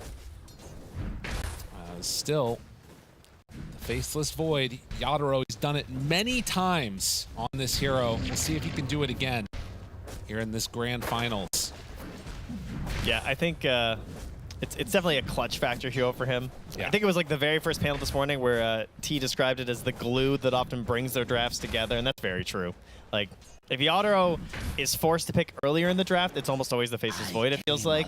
Whereas in the past, you know, like that last pick is when he kind of digs into the bag of tricks, like that Gyrocopter we saw earlier, or sorry, that Juggernaut that we saw earlier, or like when he likes to bust out the Phantom Assassin, those kind of games. But when they really need him to actually hold these other heroes into the game, help them out, hold their hands, it is this Faceless Void. Right, and I think that it definitely would have been banned out in that last phase had it not been taken earlier. Oh yeah. And there were a couple of different options that they could have gone for out of mid that would have been pretty solid. They ended up obviously picking up the Zeus here, and Laurel, despite him calling it a noob hero, there's a reason that noobs play it, and it's very strong. Yeah, it's also known as a noob hero because we were all sitting here going, it's going to be Zeus, right? Yeah, it has right? to be Zeus. Surely they need Zeus. So when us noobs recognize it, at a certain point, you just got to accept it. And oh, that is miserable. Mira's fighting him back, though. Yeah, get him, Mira. I mean, he's somebody that's still going to be pretty quick there on the Pugna, and somebody that's going to be pretty annoying to deal with for Ame as well. There are obviously later options that we've seen. The Trolls go for Aghanim Scepters to dispel stuff off and do all that goodness, but might end up being later on down the line, obviously, as well. I think the only other Troll game that I remember was Pakaz showing up and owning on it as well. Yes, currently Troll has the highest KDA in this tournament because Pakaz played one game. He's the only one, and he had 31 kills. Oh my god. And I believe no deaths, maybe one death. Either way, yeah, he absolutely crushed that one. We'll see if this game is going to end up being in similar fashion. could potentially happen as DY will again Gale collapse. The creep wave now going to chase Mira for a second. It looks like they will lose that range creep though. It's chasing out the other direction. And so far so good, only that one kill by the Primal Beast. And that's something else that I would say is that like, I like Slardar more for Team Spirit because it feels like almost all of the carry isn't just on the shoulders of Yadro in this game. Obviously, you have the Zeus for a ton of damage, but Slardar can be that guy too if he needs to be. Well, certainly can. Big bad beatdown man. You can see 100% win rate. Wow. Sorry, he was 16, 0, and 15. My bad. On the side of 31 total. KDA kills got it. and assists. Yeah. I knew that sounded too high. You know what's interesting is I was really impressed last game with XXS. He has had a pretty interesting scoreline. I remember one really rough brew game that he had, but he's had multiple games now with 0 kills, but at least 10 assists. He had like a 0-something and 20 assist game the other day. And you can see their Primal, some amount of successes. They're going to have to TP all the way home for the Slardar. And DY proving just how annoying this hero can be. As they completely zone everybody out of the lane. There's nobody laning bottom right now. I mean, Troll Veno, yeah. Don't blame him. Dude, Mira. Oh, man. He's going to have to TP out too. And... Oh! That was Good close. try. But too bad you have to lose a blood grenade on that one. Q gonna TP home as well. It's TPs all over the map right now to escape as we have some low amounts of stuns at the moment, it would appear. Yeah. Not a ton. And you can see XM definitely having a good time in that mid lane. This collapse throws out the crush. We'll back out of there. Some denies for the TA, but this is how you hope to salvage some of these lanes. You bring the Enchantress mid with a few creeps just to try and secure that 6-minute rune. Yeah, Zinq here as well here for the Radiant, but once he runs into the Pine Cone, jump gonna forward. have to go on back. And Laurel will get the haste rune, so pretty hard to bring down the Zeus at this point. While DY nursing this stack, and Collapse is just going to try and grab the creep wave and get away from the Venomancer, but the Gale connects.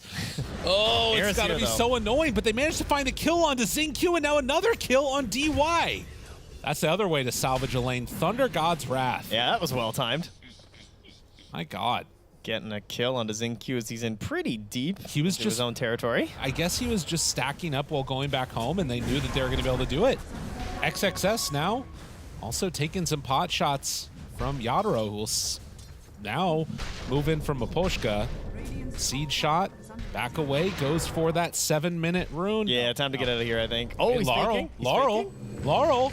Moving, grooving. Forcing them all back. Gale, but they don't care about Gale. Team Spirit get both of the Wisdom runes. Done this a couple times now. Early invasions today. It's been very busy on the 7-minute Wisdom runes for Team Spirit across their 2 series. XM going to take advantage of that and try and put additional pressure on this mid lane, but they're all back here pretty quick. So far, so good. I mean, they're surviving through the laning stage. That's what they need to do right now on Team Spirit. And what's crazy is that in spite of that, there's still like, you know, level 8 XM. These guys are still pretty high levels all across the board for Xtreme. Just because of how that laning stage did go. Maposhka starting to take some hits. Thought about going for a deny there on Laurel, but couldn't get it in time. Now, the silence out, the stun, the follow-up, and yeah, that one's going to hurt. Big kill to get there. Almost into the chrono there. Maybe could have tried to use it defensively, preemptively, but in the end, that's just a glorious combo. Not a whole lot you can do there as a Faceless Void without a quick TP to assist. And now Raindrops keeping DY alive. Collapse moves in. No 6 though, so hard to continue that chase onto XM. Yeah. Just going to back it up. Well, if you can see, I mean, it's obviously he's had a worse lane than the Primal after Primal takes down the carry. But the difference between the Slardar and the Primal not hugely significant right now. So Collapse has been able to get something out of this laning stage at least. Yeah, considering what he was set up for. We'll have to see how much he goes in towards the Ancients as well, like just totally relying on them, how many stacks he can get, how much he's going to spend farming there. Yeah, XXS threatening a little bit, but a wise move to back away, and now the Chrono used. Tries to bring him down with the Thunder God's Wrath. They get the kill onto Xingqiu. They are going to need a lot of bashes if they want to kill XXS. Yeah, even with an Alpha Wolf, that is a tough one to get. It's a big wave coming into the tower, though. And so he wants to get it. Yeah, they use Enchant. Does Yadro jump? He's thinking about it, goes for it, and in fact, Mapochka. He just kind of gave it away. Yeah, that was not a gonna freebie. lie. Maybe he was just trying to call their bluff, that they would think that Onslaught wasn't back yet or something, but I mean, Ench always has this counter potential as well, where if you're mid-Onslaught, you can theoretically enchant it off. Oh, right, of course. She did use that, but yeah, still. but he didn't have it anyway, so. And it's not continuous or whatever, so. Well, just like that, now Team Spirit feeling like they're in a much better position. They've got the full Mask of Madness done on Faceless Void. Ame going in for the Battle Fury. So he still wants to obviously be that big bad carry into the later stages of this game, but of course, with a TA, you kind of wonder, like, where are the moves going to go from Xtreme? It feels like a lot of this pressure is going to be on this Primal Beast to get online and start making some action happen. Yeah, XM will be pressured into being a little bit more active. I'd love to see the Blink Shard come out next. Okay. I think that's a great build to go for when you have this responsibility to assist your teammates in TA. But yeah, XXS, like you said, kind of the one who was to do it, and he's not even level 6 yet. Yeah. XM is having a great game, though. As Phylactery is out for Laurel, and so much pressure, they managed to take down They're on the that Poshka tier right 1 now. tower. Poshka trying to survive, not going to happen. So that is the type of activity that they need to see out of him. Collapse. He is just completely in trouble. Will run away for a moment, and well, it's actually enough to get him out of there. But yeah, that feels bad. It's a miserable old time. Let's go all the way back to the base. Yeah. Kind of a strange game. Some counter picks coming out from the side of Xtreme, as they've had second pick over and over again. That means that a couple of the heroes from Team Spirit feel terrible, but overall, they're still not completely falling apart right now. Some nice moves from Laurel. Been able to set them up for some amount of success. Yeah, and I mean, you're mentioning how Xtreme makes moves and gets across the map. You could kind of point to a similar problem there for Team Spirit in some ways. Right. Because Collapse is going to be so poor that they're really going to need Yadro to assist and come into play. And sure, he does like to get involved a little bit on the earlier ends, but it's not going to be easy to get into these fights. They're going to be very dependent on their smokes because they have this Venomancer. They saw that smoke. They ping it. Yeah, and I mean, XM is saying the same thing. They're going to try and catch them out here. Oh, jump forward. Chrono immediately breaking through the refraction with the illusions. And now Laurel right on top. Do they have enough damage, though? With Xingqiu off to the side and getting that stun, they get the soulbind onto both. That's one dead. Yadro falls in exchange, but now XM actually taking some damage, but they cannot force in with any more. Laurel has just got to back all the way out of there. And DY is not letting him go. The slowdown coming in. Okay. They'll finally call off the charge. Yeah, maybe relax a little bit on that one there, but obviously an extremely good trade there for XG. So they take down Yadro, he used the Chrono, they used Thunder God's Wrath, that's all their offensive power, and they don't get any valuable kills.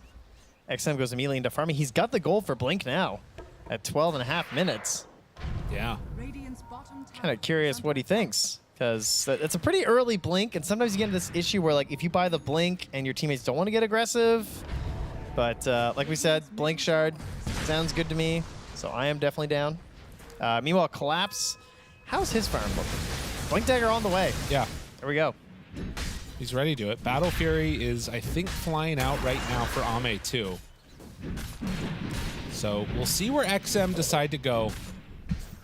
It's obviously a lot of potential to play together with the Primal Beast. Do you mind giving the tip after he steals that creep away from him? Still in good spirits, it seems. They're just going to wait here for a moment. I mean, I also think that, like, there is some amount of worry. I always get afraid when I see just a free farming Faceless Void, which he's not fully doing this game, to be clear. He's 900 gold behind Ame. That's before Battle Fury comes out. But if he can have a free path towards 20, that does feel like some amount of success for Team Spirit. Yeah, that kind of goes back to the whole, you know, holding on and waiting. Right. Team Spirit when they're actually going to power up. XM not able to get aggressive quite yet. Team's not really ready for it there as XXS has to charge away up top there and has the gold for his Blink Dagger too. Right. They're going to find Ame. Interesting. Kind of thinking about it. You know, you're doing some quick maths here. Thunder God's Wrath, jump in there, okay. He did steal all of those creeps from him, which was pretty cool for Mira. He's got raindrops and a great healing bonus, though. This is a very tricky troll to bring down. Yeah. I think they were just trying to mess with them a little bit. And obviously, Thunder God's Wrath about to be online with level 2. But they are going to pressure all the way forward. Glyph is used. Primal Beast making the move over. Seeing if they can punish this pressure for the tier 1 tower. Mira gets it, but everybody backs out for now. Yeah, it looks like just going to retreat away. See, I do wonder if you're maybe missing an opportunity here for Xtreme with Blink Dagger on Primal, Blink Dagger on TA. Like, there is a world of burst potential. Yeah, and the saves are not that easy for Team Spirit, right? Like, if Mira's theoretically in the perfect positioning with level 2 degrip, you know, the cast range is pretty small. Fairly unlikely you would get a good save. They seem to be happy, though, with how much farm they're getting. I mean, fair enough. They're up a game, you know, grand finals. And I guess this is a big one. The worry is if you, like, overextend and go all the way in for a fight, all of a sudden you lose that fight potentially because of something strange happening. You know, now you're suddenly in a situation where Team Spirit with the weaker draft is, you know, getting what they want and more. So it seems as if Xtreme are just willing to try and slowly close the areas where people can farm. As Ame pops ulti there. Yeah, I think it's definitely go time now, though, with the shard, trapping, placing it all around here. Because that's another thing we haven't really talked much about is the dispels currently are non-existent on the Dire. Yeah. You get silenced, you're just stuck. A couple of heroes that rely upon those spells to get them out of trouble. DY stepping forward has the wards down. How far forward are they willing to play? Collapse would be a great blink grab. He's backing away from there. Oh, Yara would be even better. Jumps, gets out, but goes back in. Zinq, crush, got him. Is it enough damage to bring down the Grim? Yes, it is. Try to fight a soulbind maybe for a double grab there. I mean, XM's just long gone, so the fight's kind of over. Yeah. This quickly became a like, oh, never mind, split up farm and waste their time play. XM now level 15 as he's clearing through these camps up top. Yeah, this TA is massive. Jeez, 2 levels over the enemy mid. You would think with going like this a more active build of the Blink of the Shard that you might start to fall behind if you're not finding these kills and stuff, but he's just getting freedom on the waves. He's so threatening that he's able to just chunk through every single wave. Yadaro can't really stay that close, so he's relegated to neutral farming, which is going to be slower. Yeah. And your Battle Fury Troll can't even keep up because well, the TA is just going too quick. Moving through. She almost has Deso. Yeah, she's huge. And then it's just Roche time. You take that away from the Slardar lineup. Checking out the boxes. I did see Gossamer Cape, though, for Yadaro. That's big. It is also coming at the expense, it feels like, a little bit of XXS's farm. Yeah, that's true. Mira is trying to catch up to him a little bit. Well, they'll find him right there. Zeus, though, never mind. Turns it around as they break it. Now Crush looking for more. Silence already on the Slardar. Chases forward for more. They're able to break it again with the Thunderbolt. So the initiation's rebuffed by Team Spirit. And XG not wanting to overextend. It feels like that is the key thing I'm seeing from them is not willing to take risks with what they feel like is this lead that they're building up.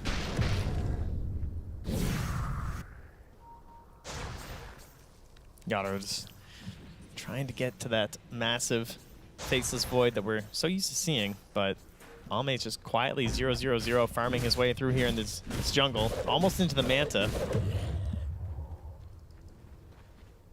Yeah, he's having himself a nice game. And that is Deso. These wards are so annoying for a Venomancer. I mean, plus TA traps too. Yeah, there's stuff all over the ground. Well, that's one way to deal with it. Collapse says, how do you like it?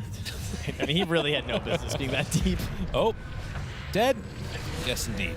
So supports go down for each other. Yeah, and now with the Deso, of course, get a kill near the Roche pit. Start stacking up some melds. Yadaro, I mean, there's no way. No.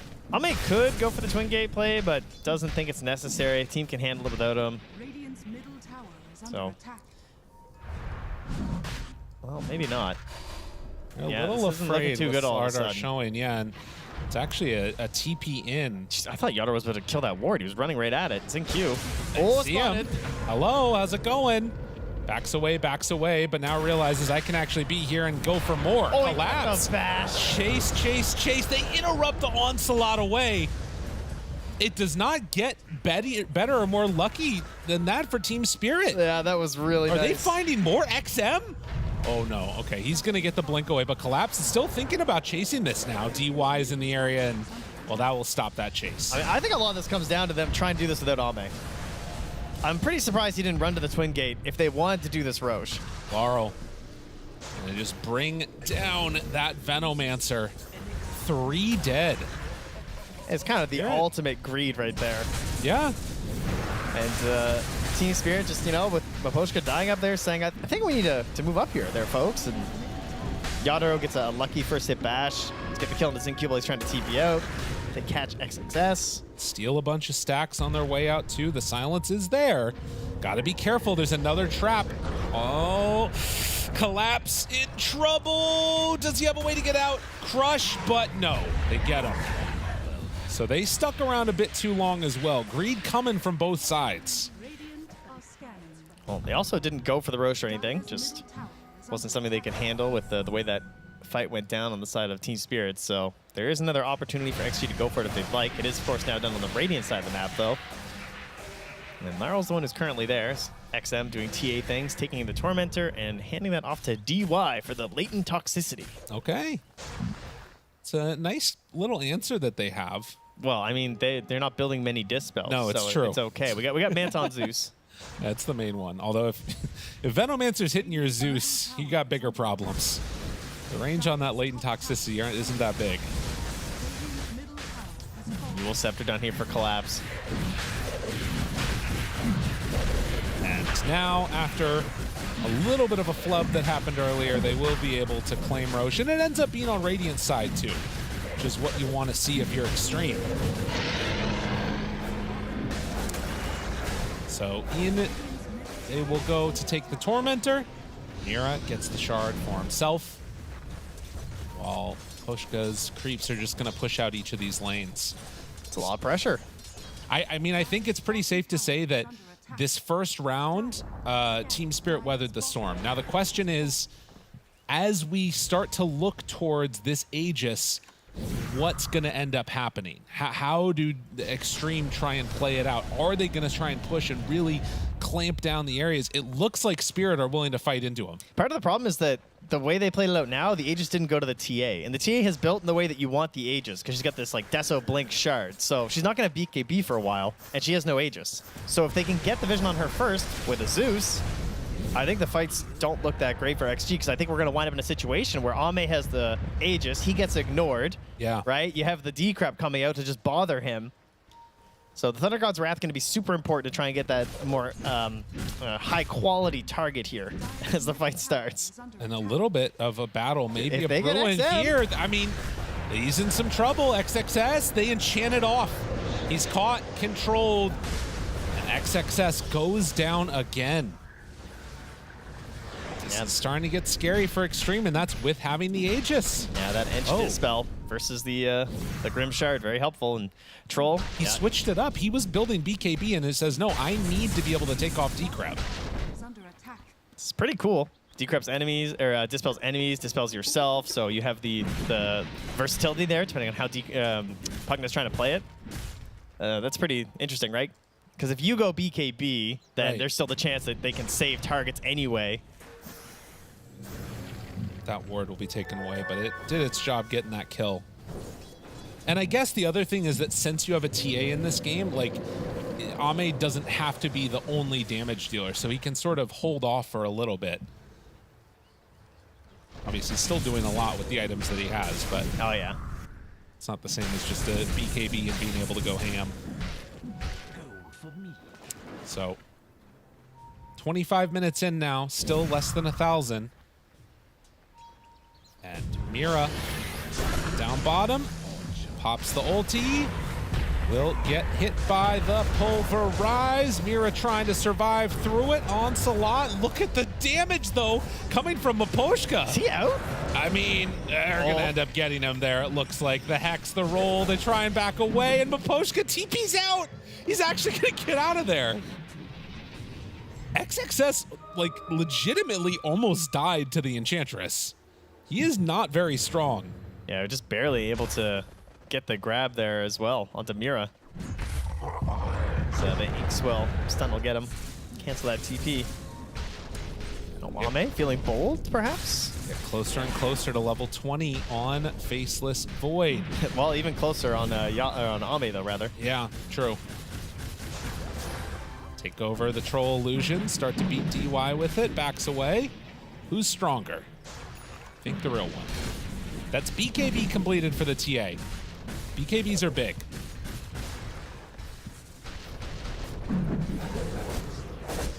As the sprint comes out. And in the meantime, Xingqiu this game not opting to go in for the Aghanim Scepter for himself, and instead is eyeing up the Guardian Greaves. Okay, good way to try and like stabilize the fight a bit after that first jump in. Right. If he's not caught first, Thunder God's Wrath, you just Greaves up everybody. Maybe you're outside of the chrono in addition to your save. Like, you surviving longer means that you're trying to increase the chances that you're going to get Inkswell and Phantom's Embrace off. Mangoes being gorged upon here as XG try and stay forward on the map right now. They got a lot of damage on that bottom tower. 45 seconds on the Aegis. And pop a Thunder Gods just to make sure they know where everybody's at. XXS, gonna take that opportunity to back away. He does finish off the BKB, and you can see immediately still going into the Eternal Shroud. Yeah, it's just so much magic damage on the side of the Dire, obviously. Really Slardar, the big physical damage dealer, but you know, Faceless Void with the bashes and the Maelstrom, he's very magical based. Now, thinking about going forward on Ame. Ame, that's Aegis down. Now watch out. Watch out, Yadro moving forward, Soulbind onto 2. They still have that chrono ready. If they want to use it, looking for the opportunity, he needs to jump away. They got him controlled for the moment. Yadro pops it. There it is. Chrono connects at last. They take him down. They waited so long for that, and even gonna back away from XXS. Wait for Collapse to go instead. BKB reaction time was there for XXS. Now the damage out. Looking for that backline. Yadro finds a BKB out from the TA, but the bashes are there. The hits come out, and they're too strong. Triple kill for Laurel. Xingqiu, you're not getting out of here, mister. Ultra kill for Laurel. The panel said he was struggling. He turned up for game 4. Man, the noob killer. I guess there's just a bunch of noobs on the Radiant side here. According to Laurel, Hero might be noob, but looks pretty good when you got all this control around you. And Yadro just, man, it's like Hannibal there, right? Just drawing them in, and then jump back and attack. They swing in from the sides. The chrono's perfect. Really just taking care of Ame in that one. Felt like he couldn't really do anything. Take a look at this replay here, and yeah, he went in so far, which... Soulbind, right? Some good things are happening. Absolutely. Void's all slowed up. He's got the latent toxicity, and then suddenly Ame's like, where am I? Where's my R button? And even that decision just there to back out, the BKB... Yeah, I mean, XM was hasted this whole time too, right? Now he finally jumps in right there. And he's like, okay, I'm going to BKB this up here, try and get some damage out, but it's not enough. No. Just can't get collapsed. Supports are just silenced in the back from a trap, but it doesn't matter. I mean, this is showing, again, the value of the Manta Illusions as they're hitting a Plague Ward there. But don't worry about that. It was before that that was impactful. Now XXS, he goes down too. Xtreme, they've got a lot of questions to answer now about how this draft plays out. The 7,000 gold lead for Spirit, but this did happen last time as well, where Team Spirit, they waited it out, came back strong in like this sort of mid-game area, and then Xtreme were able to win in the end. Do you think something similar could happen in this one? Oh. That's a good question. We'll have to wait a second here first, though. Maposhka gets down to the low ground, able to back away. Ame hitting all the way into Yadro. They back out, jump away, and with 18 seconds left on Chrono, they could think about going back in. A giant meld does kill Maposhka. Oh, wow. I thought he was going to live through that, but nope. Definitely not. Just give, yeah. The idea of them coming back in this game, it definitely looks hard because the more gold is on the side of Team Spirit, the better they're able to just kite this troll. And that's going to be a problem. But he's got the BKB, so we'll see if that makes the difference here. Getting caught alone. Collapse, stunned for a very long time. Crush tries to escape, but the onslaught there, and Ame on top of him. No way out. Those types of kills are what you need. Xtreme Gaming, see if they can keep this up. Again, some of that set up by all of this vision from these TA traps that are just spread around the map. Yeah, and her getting chronoed and dying, that also helps set up for the kill. Wait, what? Yeah, TA got chronoed and died. Oh my god. So, it was a solo kill. All That's void. pretty good. Yeah. Yeah, I think that's a good trade. Oh my god. Well, that's 2,850 XP for Yadro. Yadro actually got more XP than the entirety of XG got. Holy moly. One of those moments where you thought 23 attacks. Oh, jeez. I love Death Summary. That's the greatest addition to Dota. Mask of Madness, level 20 talent. Yup. And he's going into Mjolnir next. Oh, this is, man, we have a Yules on the Slardar, a Yules on the Pugna, got Aether, Glimmer, Eye of Azir. We got Hurricane Pike on the edge. Like, when this BKB is down from the troll, it's going to be a bad time. But it's, I mean, it's fresh, 9 seconds. If there was an opportunity for Ame to start getting back into this game through these fights, it'll be with this nice, brand new BKB. XM waits patiently, checks his watch. Should be up here in 5, 4, 3, 2, 1. Yeah, bang on. Imagine if that was like a little bit later, the Thunder God's Wrath. Well, Zinky's certainly glad it wasn't. Yes. And Collapse hanging out this area too. Not sure if theirs was taken at exactly the same time, but it is another one of those windows now where it feels like Team Spirit just kind of want to sit back and wait until that Chronosphere is back online. 14 seconds. And Scan does actually connect by the Radiant onto that bottom side, but they saw it turn green too. Roche, it's still 25 away from respawning. Well, they're going to get down here. They'll try and plant the trap in there, presumably. They don't have Slardar with them right now. Bro, thinking about going. There's a lot of heroes behind this TA. Ward. Yeah, that's scary. Just out of range right now. They're still smoked up. Collapse in the area. Troll's going to have the Eternal Shroud for this fight. He's coming in. Doesn't go for the outpost, though. Yeah, wise decision. They're smoked again. All right, who's first? Got to be careful. Maposhka, they see him. Alpha Wolf on the run. Also not in this one. They're just going? They're in the pit, they're just taking it? Oh, this is a really scary move. They drop the Warden, and now they see everything. Ame thinks about going forward. They get the silence out immediately, pulverized on a Roche of all things, and Ame going toe-to-toe with Yadro, but they drop the Chronosphere, got him caught, the BKB be damned, but now he pops his ultimate, keeps going for more. Oh, gotta they're run isolated. away. Yeah, they're separated from each other, but still managed to find the kill on a TY. Yeah, they couldn't keep chasing. The Thunder God's Wrath gets him. He's backing away. They're kiting them all. He has the eggs. Oh, Collapse, though. He's still in some trouble. Yule Scepter, and now XXS. They're getting picked off hero by hero. Crush now onto Ame's InQ. Also gonna fall. Oh, they're running after him, and there isn't any buybacks online. Ame in trouble. Mira, Decrep stay alive, but the axes come out. XM getting kept out of this fight by Maposhka. Maposhka. He does finally pop that BKB, but it's Ame that's gone in XM. Gotta lick his wounds as he heads back home. Oh man, we've seen some Slardars absolutely crush some games. This time he's just the chum in the water, and they're just chasing after this fish over and over, but that Aghanim's keeping him up and alive. They can't get the full control, they can't get the full damage, and they just keep going after him while everyone else is trickling along in the back there. I gotta see the damage numbers from Maposhka at the end of this game, specifically on the XXS, because he's ruining his life. Yes. Like, every time I look at him, he's just getting hit by impetuses over and over again. Wow. And this is that window now too where, I mean, it's not just like the damage numbers of that you're coming out from Maposhka, but how little is coming out from XXS, because the onslaughts are getting canceled. Everything is getting messed up. Look at this guy.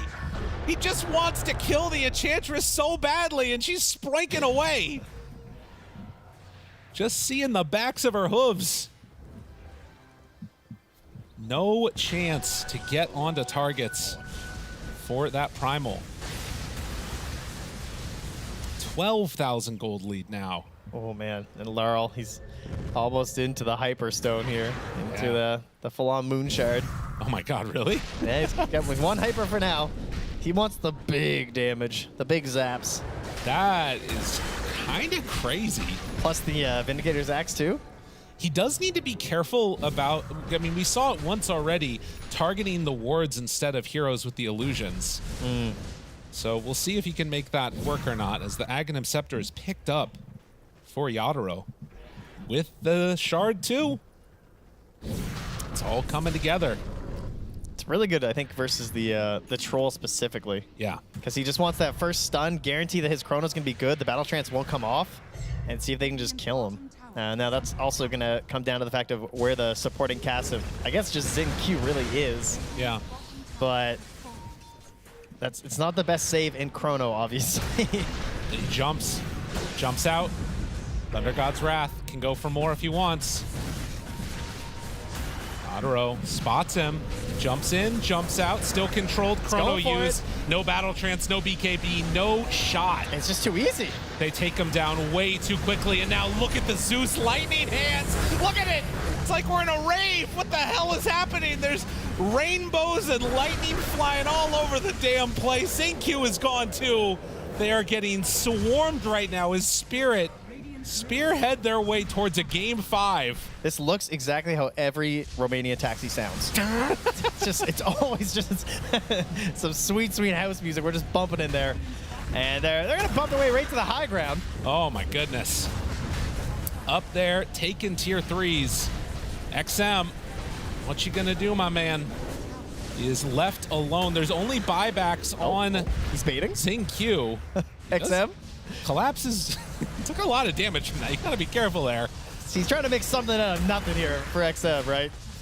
You gotta do whatever you can to slow this down. Maybe put an item down, see if that works. Honestly, whatever you can do. Try all chatting. That's turned around a few grand finals. 30 seconds until Troll is back up. You can see the Wind Waker picked up for the Slardar. Adaro jumps forward. Oh god. Still 60 seconds on Chrono. Just making him sweat a little. Yeah, a little bit. But they get only one lane of racks and they're going to back out. Do not want to tempt fate with more than that. Which, fair enough. I mean, it's 37 minutes. Go back, get your new neutrals. Have a hammer picked up here from Collapse. Oh my goodness. Chat's coming from the other direction. I mean, one thing that you definitely still need to be careful about is that there are no buybacks in this entire game except for the Pugna. And Mira obviously just had to ruin it. Oh yeah. Sorry, he'll buy out soon enough, I'm sure. Surely. That's something that, you know, obviously with a huge lead on Team Spirit, you're not too worried about, but we have seen comebacks from crazier situations than this before. A butterfly with backtrack. Okay, okay, okay. No Chrono quite yet. Jumps away. He was ready for it if the time came. XXS is out on the map right now trying to find a Midas. Xingqiu also queuing up Midas. TY, that's a Yule's lift up. Walks in. Hasn't time walked out. Does not appear to care. Goes high ground, crush from TY, just bullying. Wait, they can't time walk out.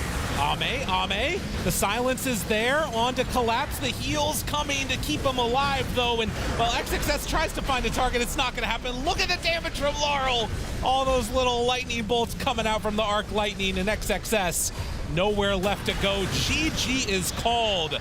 This is the series that needs to have a Game 5. I'm excited to see it.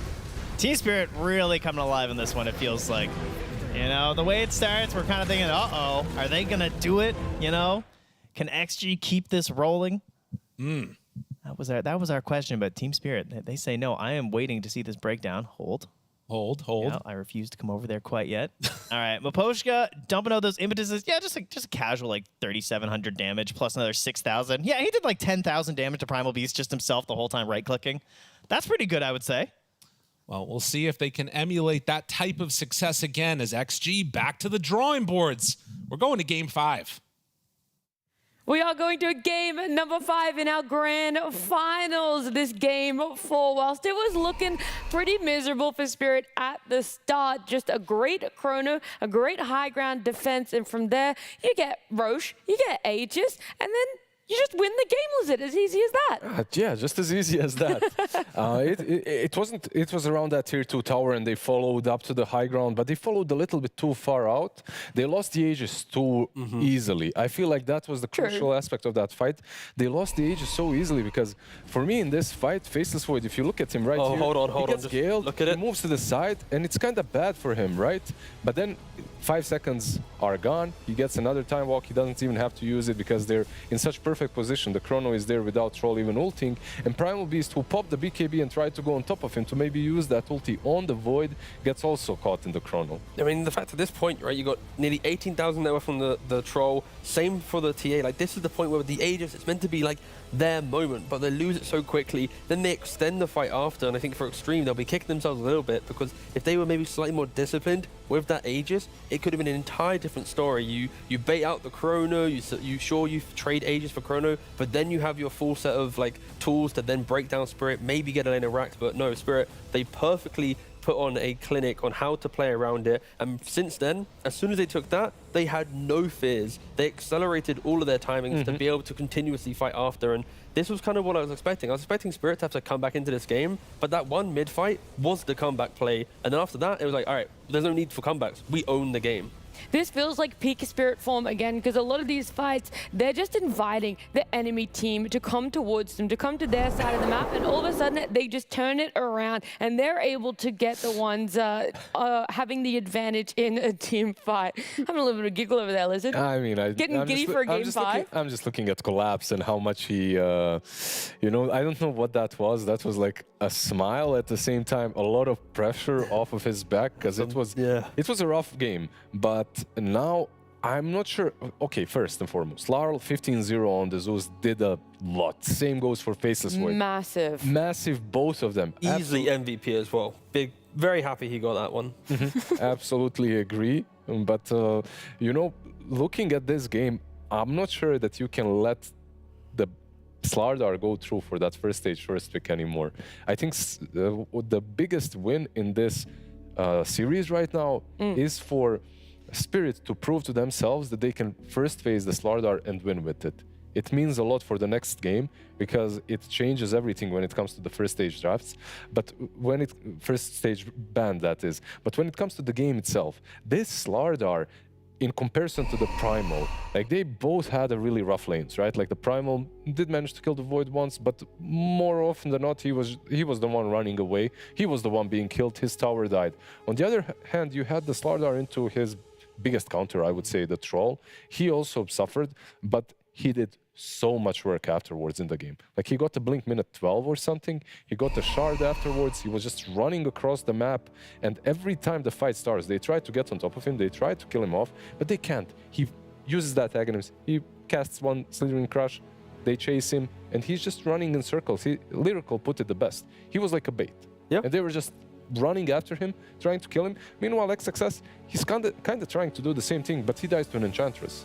Like, Ench +1 and he's dead. Yeah, it's not the same thing. The key thing here in the breakdown as well, Slardar, outside of everything you just mentioned, he is a hero that likes to buy Yule Scepter, even though he's a core, to then eventually transition to a Wind Waker. We don't see it that often from offlaners that want to rush it. Of course, some can, but the fact that it's like his third item is already entertaining. Maybe I need this Wind Waker. Like, if you flip it around, you would love if Xtreme had a Wind Waker, right, to save in the chrono, to solve some of the problems that Spirit was presenting when the clutch fights were occurring. But that's why Slardar as well, just it is a little bit spooky. And I got to say, I'm so happy that we have a Game 5. Because 2024, it's been a snooze, all right? It's been 3-0s, 3-1s, nothing. We've had no hype moment. 4 games is the most we've ever games gotten, is and the that was maximum. once. But finally, in PGL Wallachia, we have a Game 5. And it's like, you don't know who the winner's going to be coming into it. I was like, Xtreme's going to be favourites. But Spirit, the entire theme of their run so far has been developing, improving, and they've found enough improvements to get themselves to a Game 5. The first time in 2024, it's like, yes! Whoa, okay. I'm sorry, I'm just happy, okay? Look, it's totally fair, it's totally fair. And I feel like you're more excited because of how well Lal did in this. Coming into game at number 4, you were a bit harsh on him, I want to say. I was a doubter. Yeah, you were. You were putting that question mark next to his name, and I think a lot of other people were there. I want to clarify one thing, though. On Zeus, the build that we normally see is this, sure, you go the Shard, the Manta, that was still there for himself, but you could transition into going for the Ags and the Refresher. But he went for the Moonshard and the Octarine. I need more clarity exactly why. So he did get the Octarine first, right? And the Moonshard that he got after, in this matchup makes a bit more sense, maybe because you are playing into a TA, so getting a couple of extra right clicks in there makes a lot of sense together with the Manta, and he was dishing out so much damage in these fights because he does have the Chronosphere in front of him. So he will be able to right-click. He has so much front line. You have the Chronosphere, you also have the Slardar, and he's free to rain. He's had a rough series, that needs to be said. Like, the beginning of the series was rough for him. He was the sacrificial player, and this time, he was like the star player. I think that's the best way of wording it. And like, he did more damage in like the TA and the Troll combined in this game. So it's like, this is what I was asking for. In Game 4, I wanted to see Lal have a bit more control of his hero. He gets the ultimate, not the ultimate last pick, but last pick for his team on the Zeus. He gets to like stand up and go, look at me, this is what I can do. And now in Game 5, Team Spirit, replicate that. Give Lal the ability to see a little bit more before his hero is picked, because if he can go 15-0-17 and dismantle Xtreme, then please let him do it again, Game 5. Yeah, I mean, look, Game 1, we had a post for Ricky. In Game number 2, we had a post for Naga. In Game 3, we saw the Creeps taking the Ancient. In Game number 4 there, it was a massive comeback by Spirit. So Game number 5, what could be left on the table for us to see? Well, there's only one way. It's to get to a break and come back as soon as possible.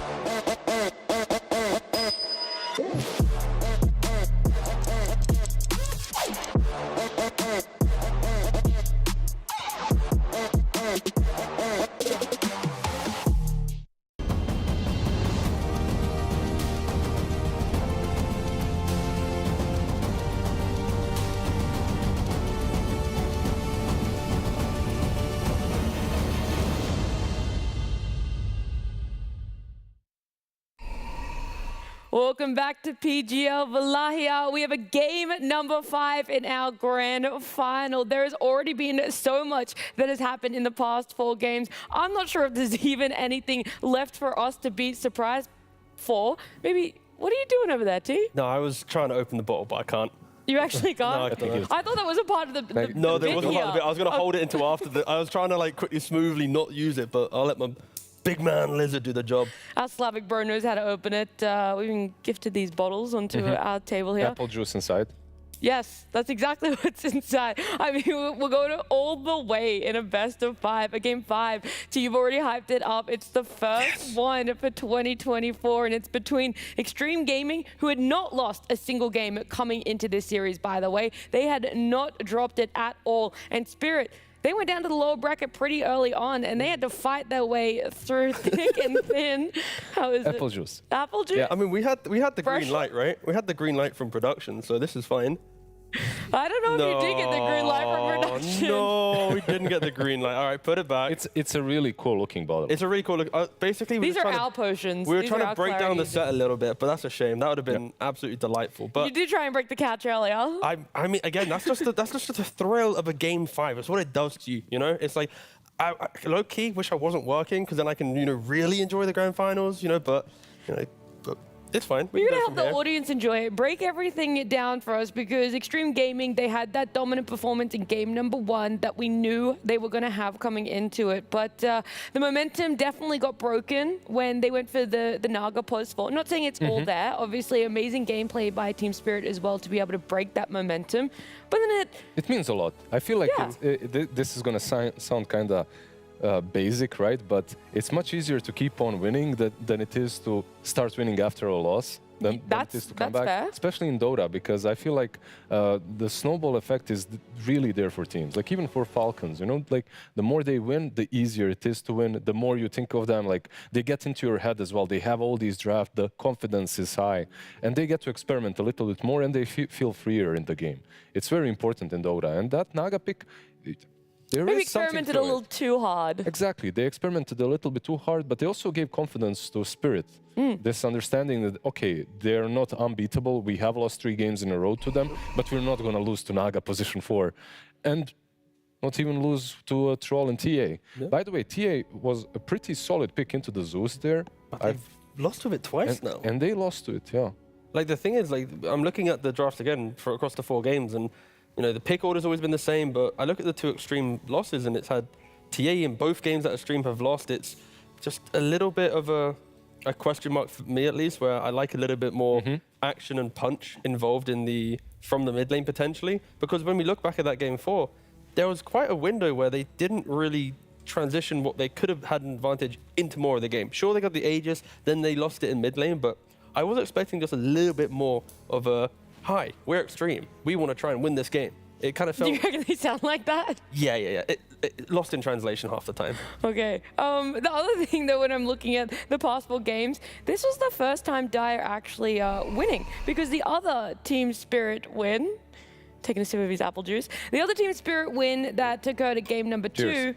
was a Radiant victory for themselves. So we've always had this back and forth discussion of Radiant and Dire, is one more OP than the other? I feel like Xtreme Gaming definitely thinks so. They do prefer Radiant It's like for this themselves. clash of ideas, right? On one side, we have a team that really thinks position 1 is the way to go.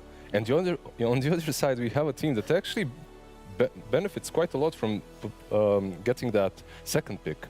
And they have been getting the second pick quite often in this tournament. And Radiant and Dire is also preferred in the opposite. One team prefers Radiant, the other prefers Dire.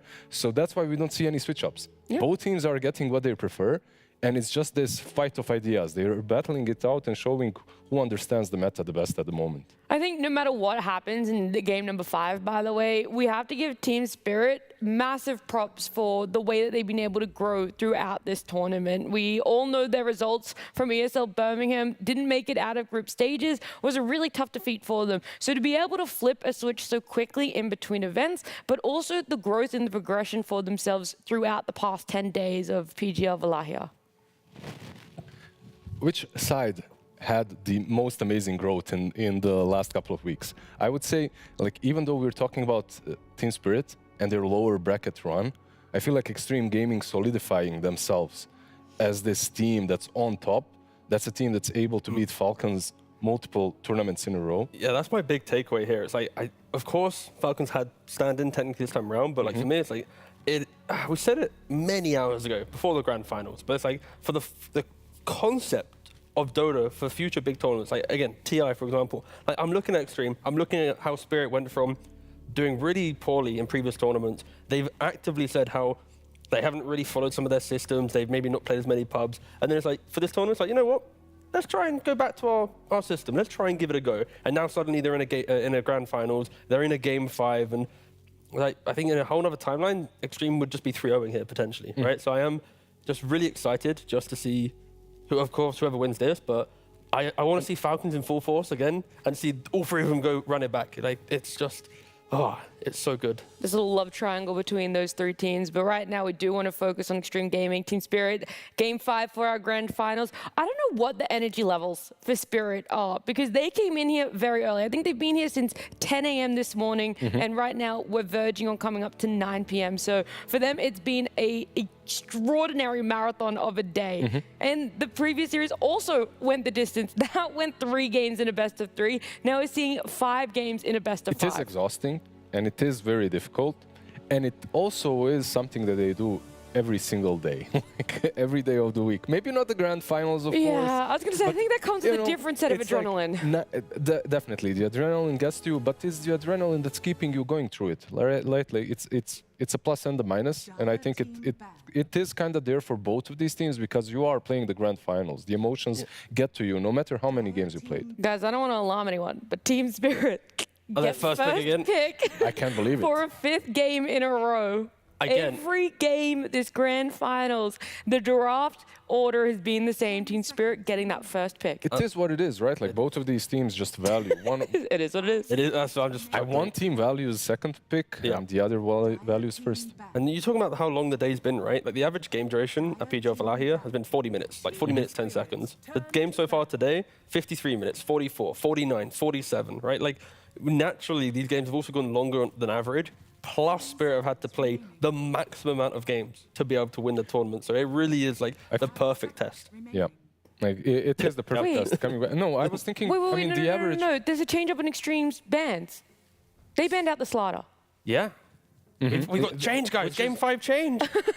I'm sorry, I want to go down this whole like, oh, energy levels, blah, blah, blah, but it's Game 5. You develop your own meta in a best of 5 in a grand final, and it's to this point where Xtreme Gaming don't want to give Team Spirit the control over if slider gets let through or not, No, if they're going to be able to pick it up.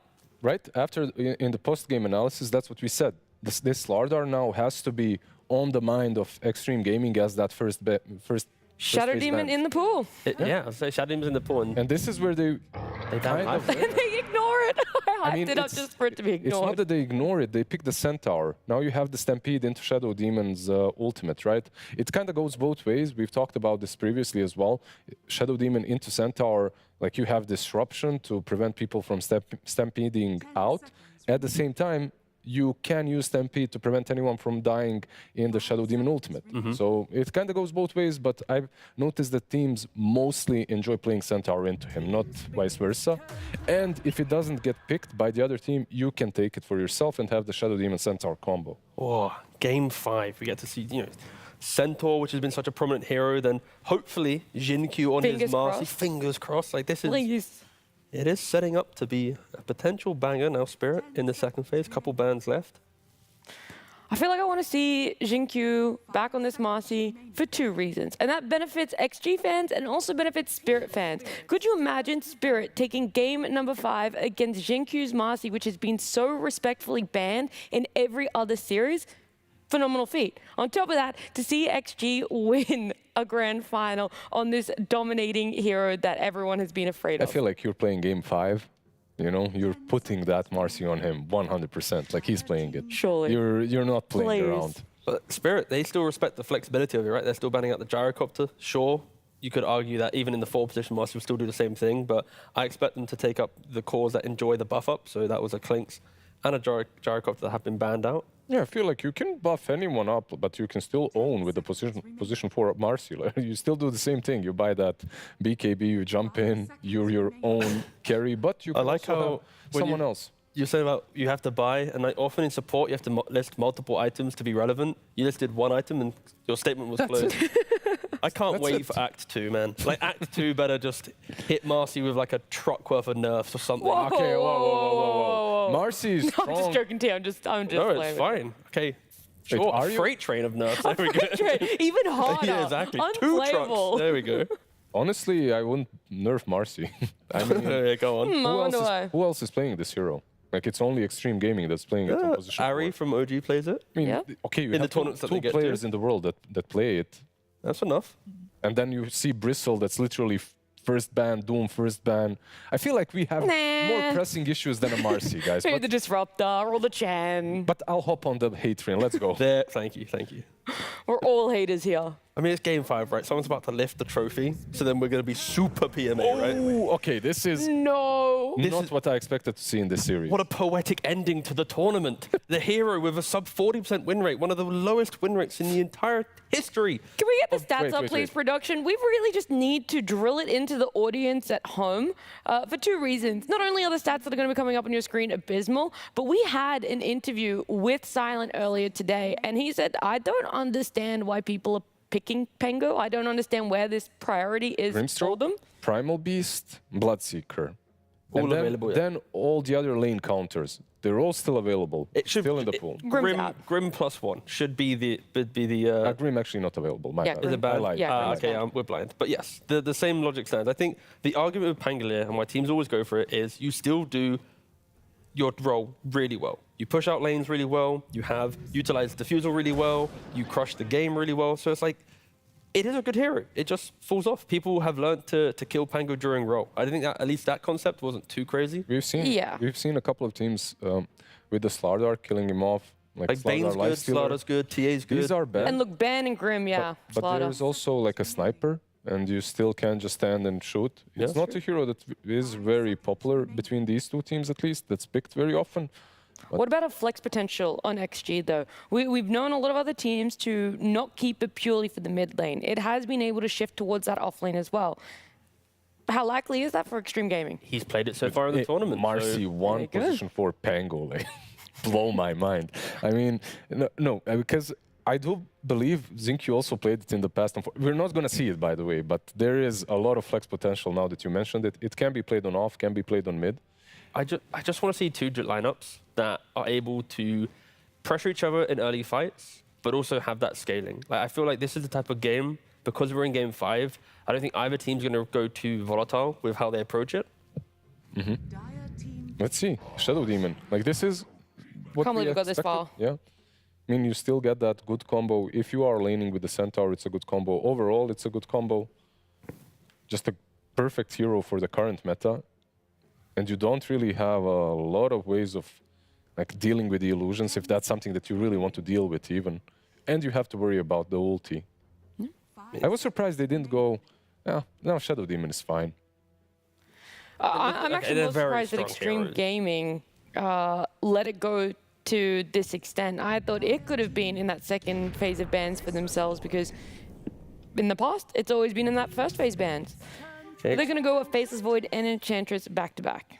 Yeah, strong. These lineups look incredibly strong. That's all I'm saying. Like, between the two, it's like you have Centaur SD on one side, you're picking Faceless Void into Shadow Demon with the Disrupt save, but it doesn't really matter because for the game, Dilation will be great against Batrider. Your laning with Enchantress is really good, and that's the thing as well. Like, when you think about why people pick Pango, Pango is exceptionally good at finding the backlines and making them reposition. So if Void's chronoing a Centaur, Marcy and Pango are jumping around the chrono to then prevent SD walking up with an 8th lanes and disruption to save that guy. So that's where Pango is still preferred by teams. I love it. I think their lanes are really strong at the moment. At the same time, I feel like there is some synergy here with Void and the first 2 picks. Like, there is some synergy, and also in teamfights, it can get a little bit rough to execute, like the Chrono, the Pangolier role, also the Marcy, if it is a position for which it surely is at this point. Yeah. Jumping in, they have to segregate the fight in multiple directions. Oh, okay, they go Leshrac. They do go Lesh, but they've spent a lot of time, Team Spirit. They're actually only down to 3 seconds of reserve time. Now, I believe even if XM doesn't play it, you need to ban out most likely the Sniper and the Coddle. Like, Coddle, let's see. If they let it go through, I'd be worried for them, because this is one of the best heroes to pick up. Weren't we contemplating that in one of the other games, though? That bluff was kind of called, do they play Coddle mid? And they didn't pick it up, despite it being a fantastic I mean, game. Lina and Zeus are also a possibility for them. Yeah, I think for Xtreme, like, Sniper looks incredibly good, because for the backline jump from Spirit, it's really only Batrider Centaur doesn't feel great. Of course, they're banning out carries, but no, I think Sniper is incredibly good for Xtreme. And on the other side, maybe a Naga even on that position 1. You're playing into a Faceless Void, a lot of illusions into Marcy as well. Dictate the map state. Your Leshrac is already getting kind of helped up by the SD with the cleanse and stuff to go further forward. So I can see a world where that works out. Yeah, you kind of have this Pango that you might struggle against, but overall it's not really that big of a deal. And if you, by the way, when I mentioned Kotl, that's only if you are willing to put the Pango on the offlane. And it feels like Team Spirit know that they are not. It feels like Team Spirit know that they will not be putting the Pango off. By the way, PL banned and Morphling banned. Yeah. I feel like this is the pick position where Yatoro is going to step up and he's going to call his hero, and the entirety of Spirit will be like, we trust you, it's your hero. I mean, Morphling into Faceless Void makes a ton of sense. Yep. PL as well is strong as that illusion-based hero. It's just not picked very often at all, but Slark wasn't picked and they got it. I know we don't see it at all. It's maybe wild in Game 5, but like, I kind of want to see like Yatoro Ursa or something. Like you rip through the heroes, Leshrac already early game, like a quick blink. You have big tankiness, so if you are getting chronoed, then the SD can think about saving someone else. Like, I just want to see a carry that doesn't always need his entire team to be ready to help him. It is kind of dead, but would be cool. Why the Ursa over something like a Sven? I mean, they got 2 seconds. We'll find out in a second.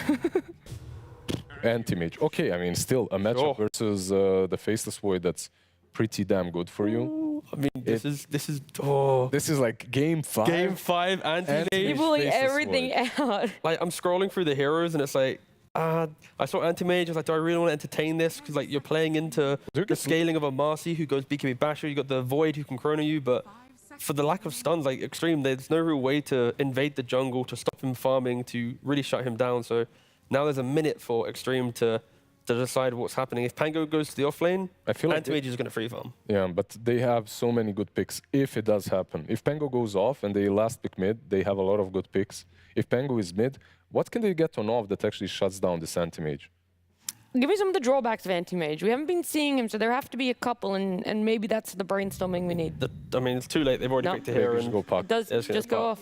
And that at least is a hero that hunts the anti-mage. That was one concern I had so far, was there's no hero outside of Chrono that pressures anti-mage. At least now with the puck, you push out waves, you get Witchblade, you get Blink, you are going to be able to hunt down this anti-mage early on. I think it's really important for XM to keep thinking about this anti-mage, because if you don't shut him down early, the matchup will of course change and anti-mage will become, like if he's not chronoed, he is the king of the game. He can buy Ags, keep sending illusions in, never really commit until he sees everything. That's a good way to push high ground. The perfect Game 5 draft, honestly, like from both teams. We have the big team fight of the puck and the void. We have like the star carry player trying to do the anti-mage thing. But the carry-to-carry matchup between anti-mage and Marcy on Xingqiu is also... Yeah, that's true. That's true. It's also really cool, specifically if Xingqiu eventually gets Aghanims and then you can blink out of it as AM.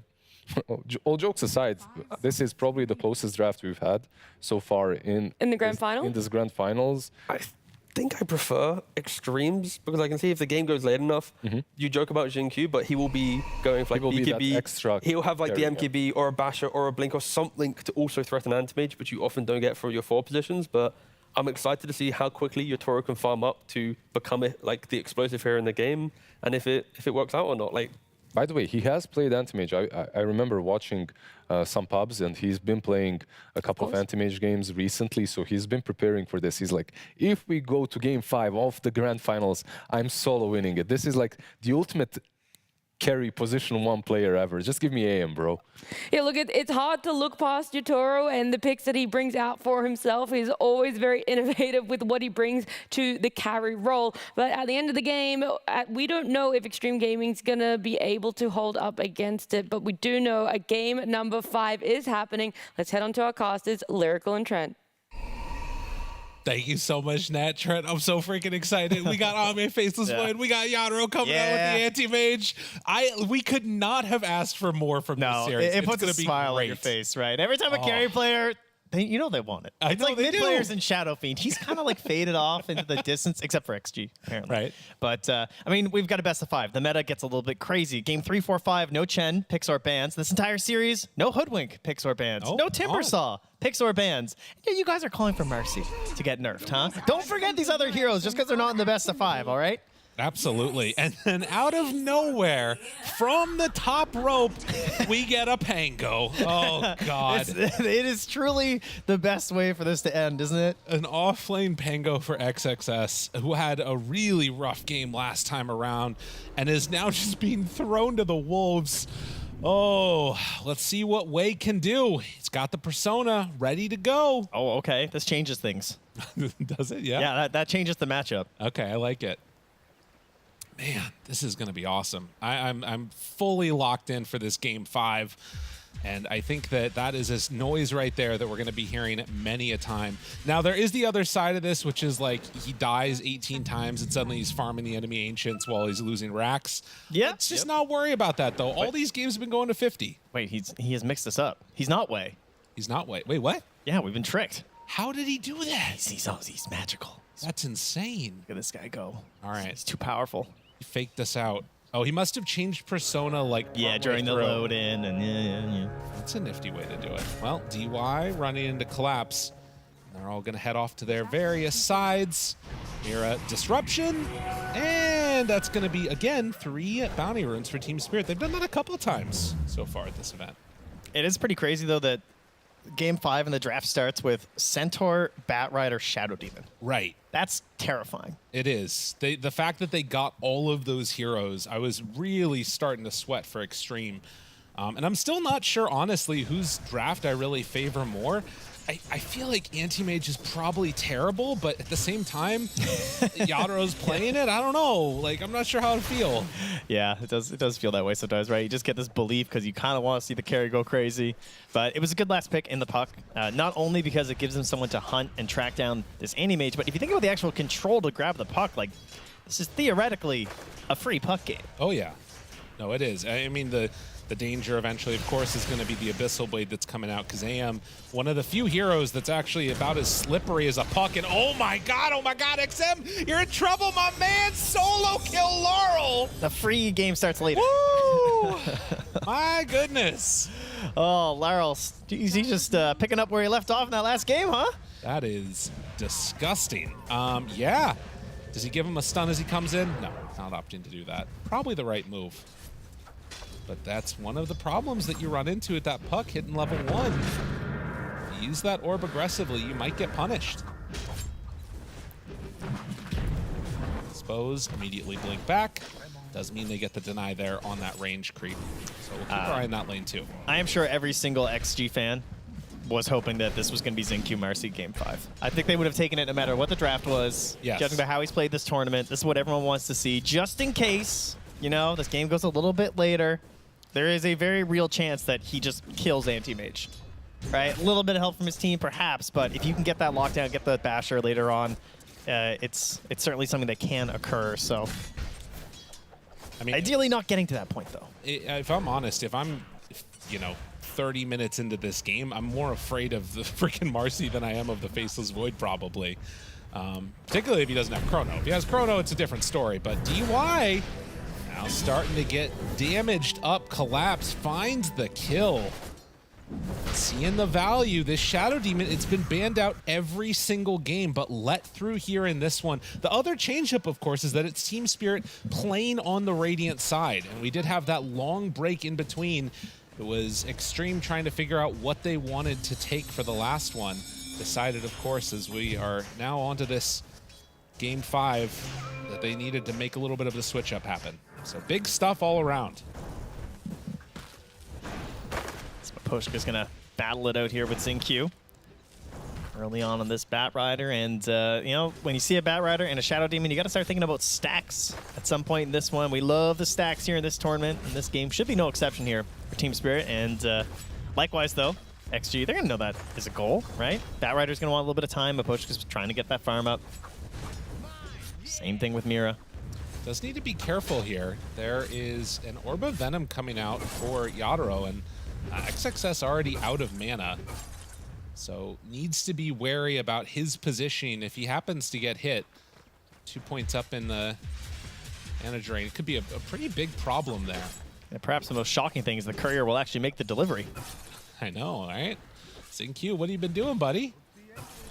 Yeah, and look at it. He's slowing him down, the Orb of Venom.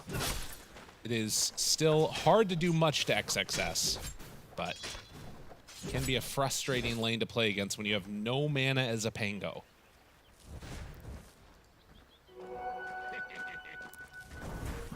Not going to be any help here too fast for the mid lane. It's, yeah, Baposh's going to get that all stacked up here, but Water Rune just going 1 for 1. Baposh not able to chase XinQ all the way. No. And I mean, man, you look at the CS, and Anti-Mage getting a game like this, that is a really, really good start for him. As they're waiting for the stun to land there. Still trading hands. I mean, this is... I guess it's just kind of fine for both teams. In theory, the Pango's not going to have a good time anyway.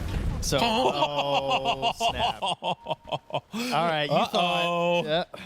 Well, I mean, she has a TP, so yeah, it should be fine. Still, that is not what you imagine he punches this courier. No, you've got to be kidding me, dude. What? He killed a flying courier. They can't find This man can't be stopped. It's impossible. How did that happen? It just flew into him. He just kicked it. He never stops. Even when he's cliffed, he has value. Carry players, I beg you, please. Just one time. They do manage to take that one out, but a clap on a collapse, one hurts a little bit. Could be something interesting later on also, actually, I was thinking about this. The Disseminate from the Shadow Demon, if that's laid down on Centaur or something, Marcy might do a significant amount of damage to herself as well. Yeah, that is a legitimate problem that could occur. You are not wrong.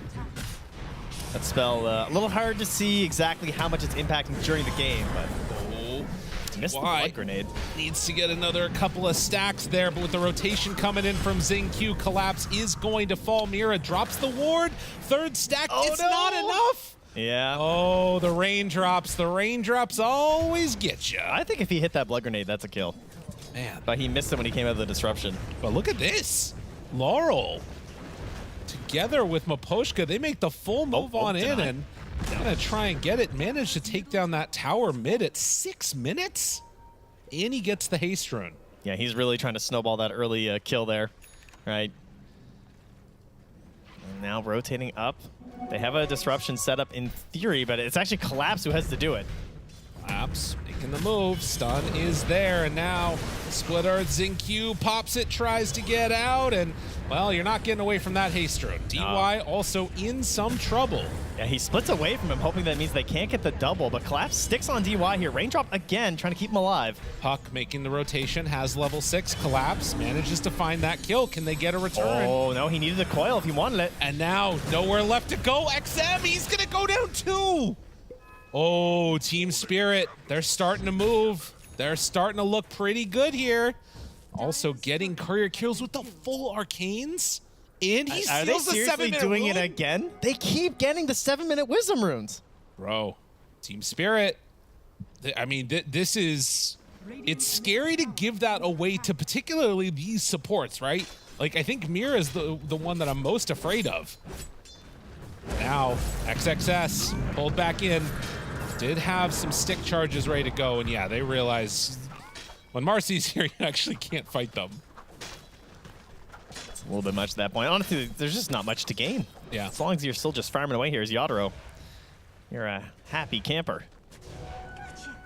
Yeah, Puck definitely behind. XM getting a little bit bodied in this mid lane by Laurel, and this was the last pick Puck. Granted, it sort of had to make up for the weaknesses of the rest of the draft and, you know, being that hunting engine for the anti-mage. But we'll see. Mira getting into a little bit of a tough spot here by the Ench Creep, which actually won't chase him anymore. Doesn't decide to go up the hill there. Poshka forces back Xingqiu. But at 8 minutes in, it's a 2,000 gold lead led mainly by Laurel and Collapse. By the team with the anti-mage, just to be clear. Leading by 2K, you know? That's a worrisome sight. It's really scary. What an anti-mage pick. We'll see if he gets to come online and become that fearsome carry that you're hoping for. Laurel currently going to take his attention to some stacks that are built up here as Mira wants to play it a little bit tight to Collapse, keep him safe. Gonna play the Vanguard here in between the enemy team. Oh yeah. And his valuable offlaner. He's gonna run into DY, but Laurel will be too far away for any sort of a follow-up play. And in fact, with the Golem, Mira's gonna be careful. Gotta hide away from that one. XM. XM still chasing. Has a Shield Rune and Dream Coil, but can't connect in. So they won't manage to bring down that Shadow Demon. But if the lanes are going this good for Spirit, like, you are incredibly happy right now. They got to turn this around, make something happen. jump forward. Still, they have enough no, they really, really don't. I mean, it's close. Come on now. You know, maybe a twin gate play. Maybe Ame comes in. That's another hero, Trent. Well, yeah, he's right there. That's fair.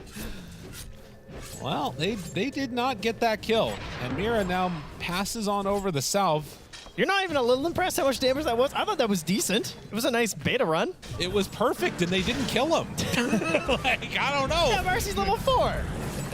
Well, that's too bad for Marcy. As XXS goes down, they drop the coil onto Maposhka.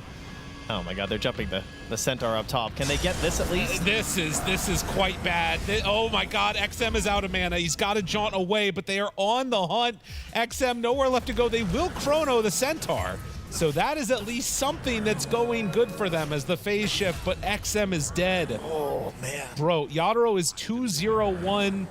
He is going to be a problem. Spirit is going to be a problem. Xtreme, it has fallen apart. This was a perfect series, a perfect tournament before this series started. And oh man. I got some side lane problems right now on XG.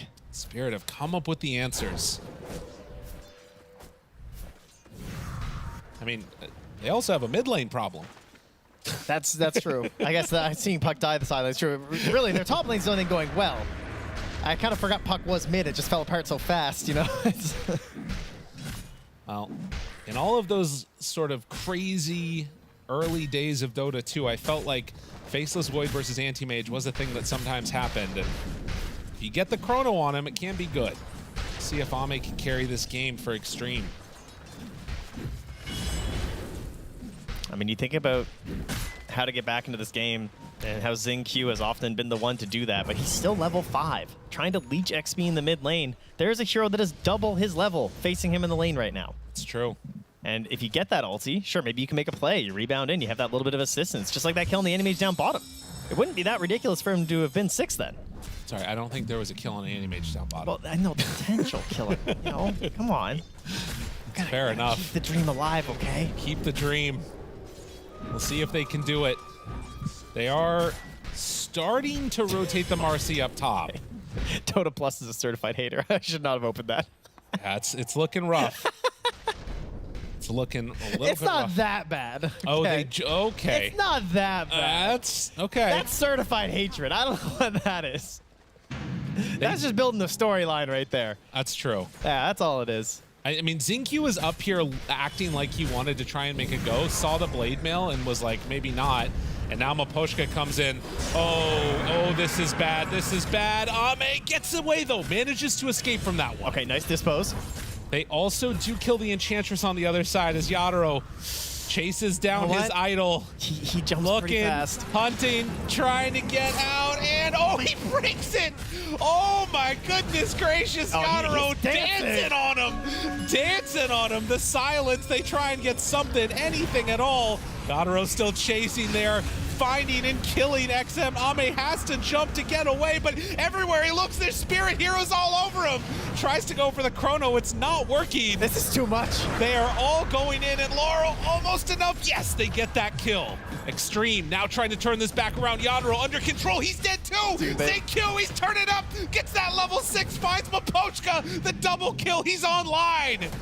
Oh God, Collapse, they decide they can keep fighting. Ame, he's going crazy. Ame, listen, they've stopped farming and it's just all fighting as Mira tries to run away from Ame. Is he gonna be able to get out? The movement speed, he's trying to change over to the side. Mask of Madness hit, Mira dead. If I had to draw up the 7% chance, it's probably the entirety of Team Spirit diving a tier 2 tower when the tier 1 is still up. At 13 minutes. Yeah, that is definitely how you get back in. Oh, wow. That was a long fight. Still, they gained a lot on both teams here. Yeah, it's just gonna pump up the numbers on both sides, but it's gonna make you feel better on XG for sure, right? Yeah. Especially seeing XingQ get in there, having the ulti, making those plays happen. Overall, that's gotta increase their morale here. And it lasted so long, Coil's now back up, but unfortunately, there were some big pickups here on the side of Team Spirit, most notably that Blink Dagger there for Maposhka. That's right.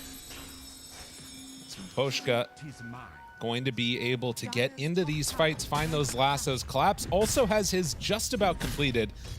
So it looks like Team Spirit are going to take the tier 1 tower. The Mana Void to cancel the roll into collapse killing him. That was too swag. That was so sick. He now has his Battle Fury being delivered as well right here, so that's 14.5 minutes alongside an Orb of Corrosion and Treads. It's a damn good Battle Fury in the year 2024. The other reason is because I don't think he kills the Faceless Void with the Mana Void there. No, his mana's too low. Yeah, it's not quite enough. Well, all right, Pango going to try and get some revenge here with a completed Diffusal Blade. Full Battle Fury done now, 14 minutes. XM starts to make the move up towards the north. I mean, it feels like they can play their draft now on the side of Xtreme, and this is the way that you need. Oh, good blink out. And now DY found by Laurel and killed. That blink dagger delivered just in time. Mira going to the Stampede to run away.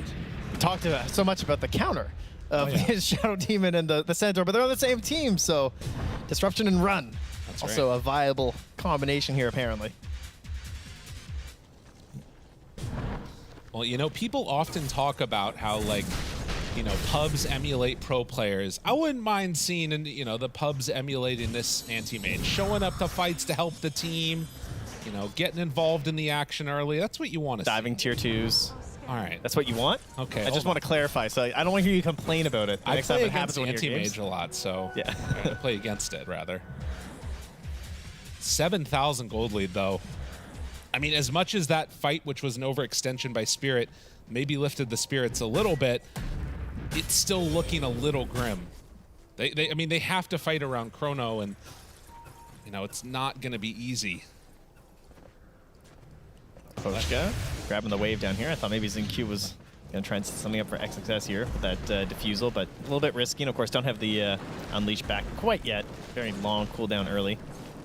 Just farming this entire bottom side here from Aposhka. While Laurel almost at the Bloodstone. He's going Boots of Travel on the Batrider. They do have fighting-oriented items, it feels like, on the side of Xtreme. Yeah, I gotta give credit to XM, honestly. Like, getting the Blink and the Witchblade up at this point, he has as many last hits as Yadoro. Yeah. Like, considering what happened in this game, it's been a rough time for him. He knows what his goal is get into these 2 items, and then he has to come back and fight. He's going to try and set up for these Chronos, set up for these Rolling Thunders. That's the game plan here. See if they can actually kill Yadoro. But every time he finishes these camps, he builds more and more points in the counter spell. It's harder and harder to deal with. Right. Well, and also, I mean, we've talked so much about how this map in this game feels like it's a lot of dodging away from fights. Anti-Mage one of the best at that, but now they actually hit red. Ooh, this is the moment. This is such a huge kill if they can get it immediately onto him. Got him caught. He tries to stampede out. Coil breaks. That is what Xtreme need. Nice choice there in the puck. You see why the Stampede just cannot give you the save versus the Dream Coil. Gonna go down. Didn't have ZinQ nearby. Not gonna lie, I was a little worried. But they got the damage on lock there, even through that resistance. And Chrono used on Namira. So they connect to him as Maposhko is pushing out the mid lane. Yeah, they're regaining control of the map. Getting out here, trying to kick Team Spirit out. That was an amplified damage, Bloodstone, Leshrac. And they're not picking up kills over there. I think you call that a massive success right now as XG. Downside is that there is no Chrono now, so theoretically they might try and get a little bit aggressive on Team Spirit, and yeah, that's the plan. Yeah, they're ready to move. Have an Invis Rune on Laurel. They are dependent on Collapse and Maposhka for the jump, but I mean double blink, so. DY, not who they were hoping for. Yeah, they're just gonna have to take this kill. Oh, the Hurricane to get away. Get back. That is nice. Okay, Xtreme, they dodged the movement. And this is what they need to make happen. Because again, Yadoro is not going to be doing anything besides hitting creeps for a while now. Well, you know who else is doing nothing but hitting creeps? That's ZinQ. Yeah. Yeah, he's taking off the team comms. He's turned up the white noise, turned down the team volume, and he's just doing his thing. So they find DY the second time. That one will be enough for the kill. Picking up the Orb of Destruction from Marcy. Now, they have vision on the Ame. Can they make anything happen with this? This is a hard catch. But with Laurel out front and center. Nah, there's no way. Yeah, he backs out. Laurel pops the invis. I mean, there's just no reason he would come back. I mean, I guess theoretically he could come to this wave. He's over on the Ancients, actually, as it looks like he's going to. And there's lots of sentries down here, so in theory, this invis room could definitely get Laurel punished. So he'll just go right back to farming. Radiant scanning, worried about an invasion into their Ancient camp there. Yeah, and I mean, you kill him once and he's got to play it a little bit safer. Yeah, he walked the whole way around there, didn't go for any of those camps in there. Afterwards will come to rejoin, but here's the thing. They are smoking up now and making that same move again. But Laurel, Mira, they're starting to head top. They want to try and find a kill right now onto the Marcy. How many inventory slots does Zinc you think he has here? Double bracers, queuing up double Wraith Bands. He's got big plans. Battle a Bruin. Laurel, first person that they see, the orb is out. Zincu's going in. Gotta be careful about this now. Instead, they're starting to head towards mid, where Miposhka is blinks away! Whoa! Dodges the coil. Stampede out now. Gotta run. Gotta hide. Get him out of there. Zincu caught the lasso. XM manages to get away. Now you can see going toe-to-toe against him. Yadaro finds that kill. XM nowhere left to go. Does have a blink dagger back off cooldown now, but Collapse was ready for him. The follow-up stun, it's on time. They can't quite get it. Oh, it's just enough there. 21 minutes. It looks like XXS is going to go for the steal on the Wisdom Rune as they get the lasso onto XM. Oh, after all that hard work. I know, that's unfortunate for them. But that's Manta done. And XXS hides over to the side, steals the Wisdom, and looks to be getting out of here. Really good ward also to try and scout Yadaro's movements. Yeah, see if that pays off a little bit later here as Zincu grabs the other Wisdom Rune there. Gonna be working on that BKB still. Oh yeah. And now it's Tormentor time though. Oh man. That was a sick blink. That was and at one point he's like, oh wait, are we good? We're going in, team? Yeah, okay, sounds good. Oh, XM works so hard on this. Zincu just gets focused down by Collapse and Yadaro. Not many possibilities there. And so XG did finish the Tormentor. That went over to Zincu. He got the shard now, so he's got that aggressive potential on the rebound. Makes life quite a bit easier. Also just decreases the cooldown. You get to be faster and stuff too, so it's a super helpful shard for the hero, especially when you're playing it more in this style of BKB and maybe the theoretical Basher later on. Whereas on the other side, they get the Cleanse for the Shadow Demon. Yeah, it's going to be really nice to throw onto that anti-mage. Honestly, if he manages to get the cleanse onto him. And the other thing is that for the Marcy, like obviously you're still going to have rebound, but the Aghanims, or not even the Aghanims, just the ulti from Shadow Demon in the later stages could be pretty spooky to deal with. Yeah, I mean, need to be able to run to keep up with him. I think that's why Mira wants his Ags. I don't know. They'll respect the potential danger from XXS in the rotation from Zincu, so they back out. While Team Spirit on the hunt. Last couple smokes haven't gotten anything too big for them. DY. Oops, Miposhka. Gonna drop the ultimate onto him. Laurel there. Pango comes in. Collapse. Stomp, stomp, stomp, stomp. He's healing. Lives through it. Stampede, run away. XXS. It's just eating those Diabolic Edicts while the wraparound comes, and Ame right onto him. Mira does throw the cleanse. The stomp comes out, but it's not going to be enough or in time.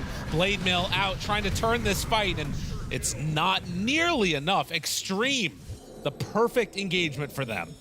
It all starts just with a misplay there from Miposhka. Really doesn't get the lasso. He immediately wants out. There's the disruption, but they kind of stick around, and they couldn't even escape with a stampede, which is crazy. Yeah. You would think that there's no way they can actually get back as long as you did that, but a really big error here from Team Spirit is going to give up this Roche.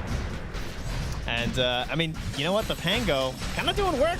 They couldn't get a lasso onto it. It disrupted everything. They got all weird.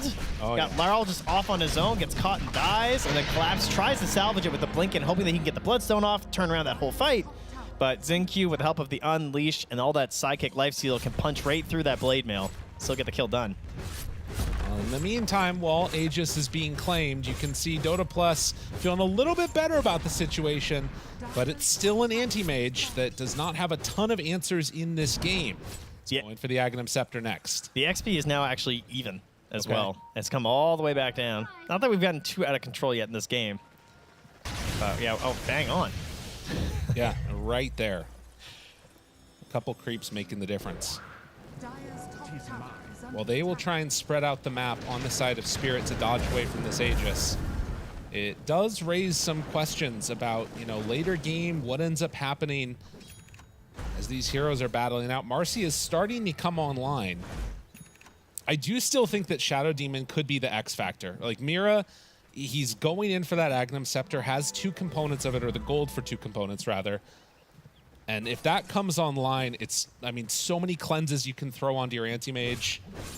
It messes with all the rest of them, breaks to deal with the 25, but the Blink Fragment is there for the AM. Yeah, this has become a very popular Aghanim Scepter for the anti-mage players. They love it. Chucking out these team fights, very annoying. Think about heroes like a Puck. Do you see that? No, I missed it. Yadro just finished his Wraith Band at 25 minutes. He's bringing it out. That's the value. The timing. Bro, that's so sick. What the hell? That's too much efficiency right there. He's like, he's going to be a long time for the butterfly, so he just wants the maximum value. Yeah, it makes sense. I mean, you're going to earn that. Yeah. The speed that it gives you, the survivability. You sell it back for half. The extra armor is great for the Marcy, too. I mean, he already has a ton, but you know how it goes. Pharasma, another option, an Eternal Shroud for DY. We did see in that last fight the value of just having a casual cloak even. Yeah, it's also just this overwhelming magic damage again. Yeah. On the side of the Dire. Another amp damage rune on Laurel. Puck and Void is a lot of magic, especially with that Mjolnir. There's the grab. Why? Oh, the Chrono 1-2. They want to take down Laurel Mira there with the disruption to keep him alive. Collapse. Stampede runs out. Laurel tries to survive. The Bloodstone doing a good job healing, but it's not enough. Now Yadro has to run away. There's already 3 dead. What a sick Chrono coming out from Ame. And Team Spirit, they cannot stand up against it when that happens.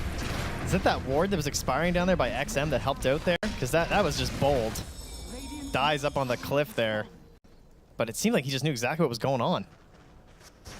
All the answers. And for Team Spirit, you got to start to wonder, too, if they can keep this going through the Aegis. I mean, it feels like they've got their number. I mean, fighting these fights, it's just, they're making it look so easy. Yeah. And Yadro's in just in classic anti-mage mode, where you're just like, it's fine, it's fine. I'm just going to keep farming. Everything will be fine. Don't worry, team. I don't know if he's going to get time to actually hit people. No, the way that it's been going. The fight ends by the time he's there. Well, and like, if he's going Butterfly next, too, his contribution to the team fight, he needs to have all of the control in the world from the rest of his squad. And Ame is just better version of that. And he also has damage. XXS is also just getting a massive upgrade right now, too. He's just getting the shard delivered. He doesn't want to mess around and wait for it anymore. Command illusions going into the triangle. Ame. Oh, he's going to be blocking camps with those. Blocking out the Ancients.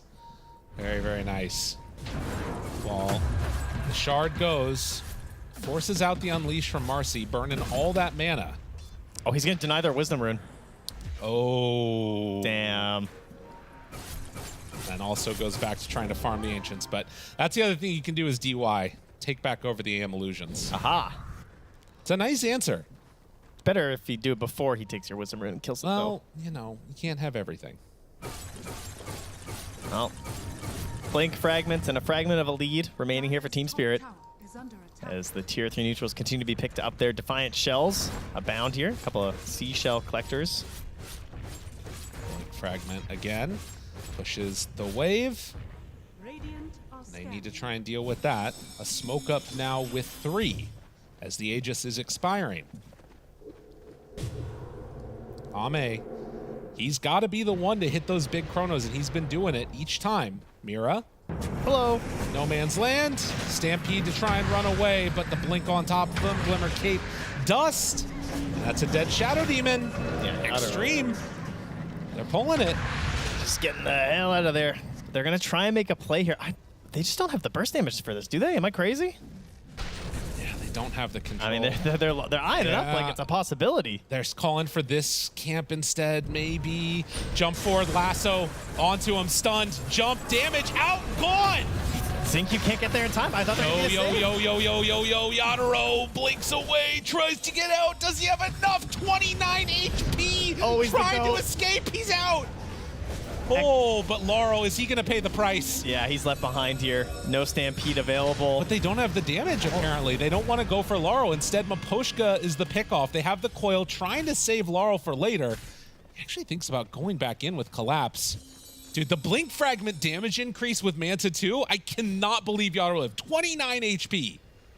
I can't believe how fast that damage was. I really did not think that they could chew through 3,000 HP like that on a Faceless Void. And the other thing, too, you saw there, in the duration of the lasso, he can't get BKB off after the fact. The mana cost now on BKB, it's a problem. He mana voided him for 710. Okay, that's our starting point here, huh? All right. I have to fill out the apology form to Yadaro Animage, I guess, on that play. There it is. The numbers speak for themselves. My goodness. Butterfly now done, so the damage increase. I mean, who needs Abyssal if your teammates are doing that? Collapse, sees DY, and just unbothered.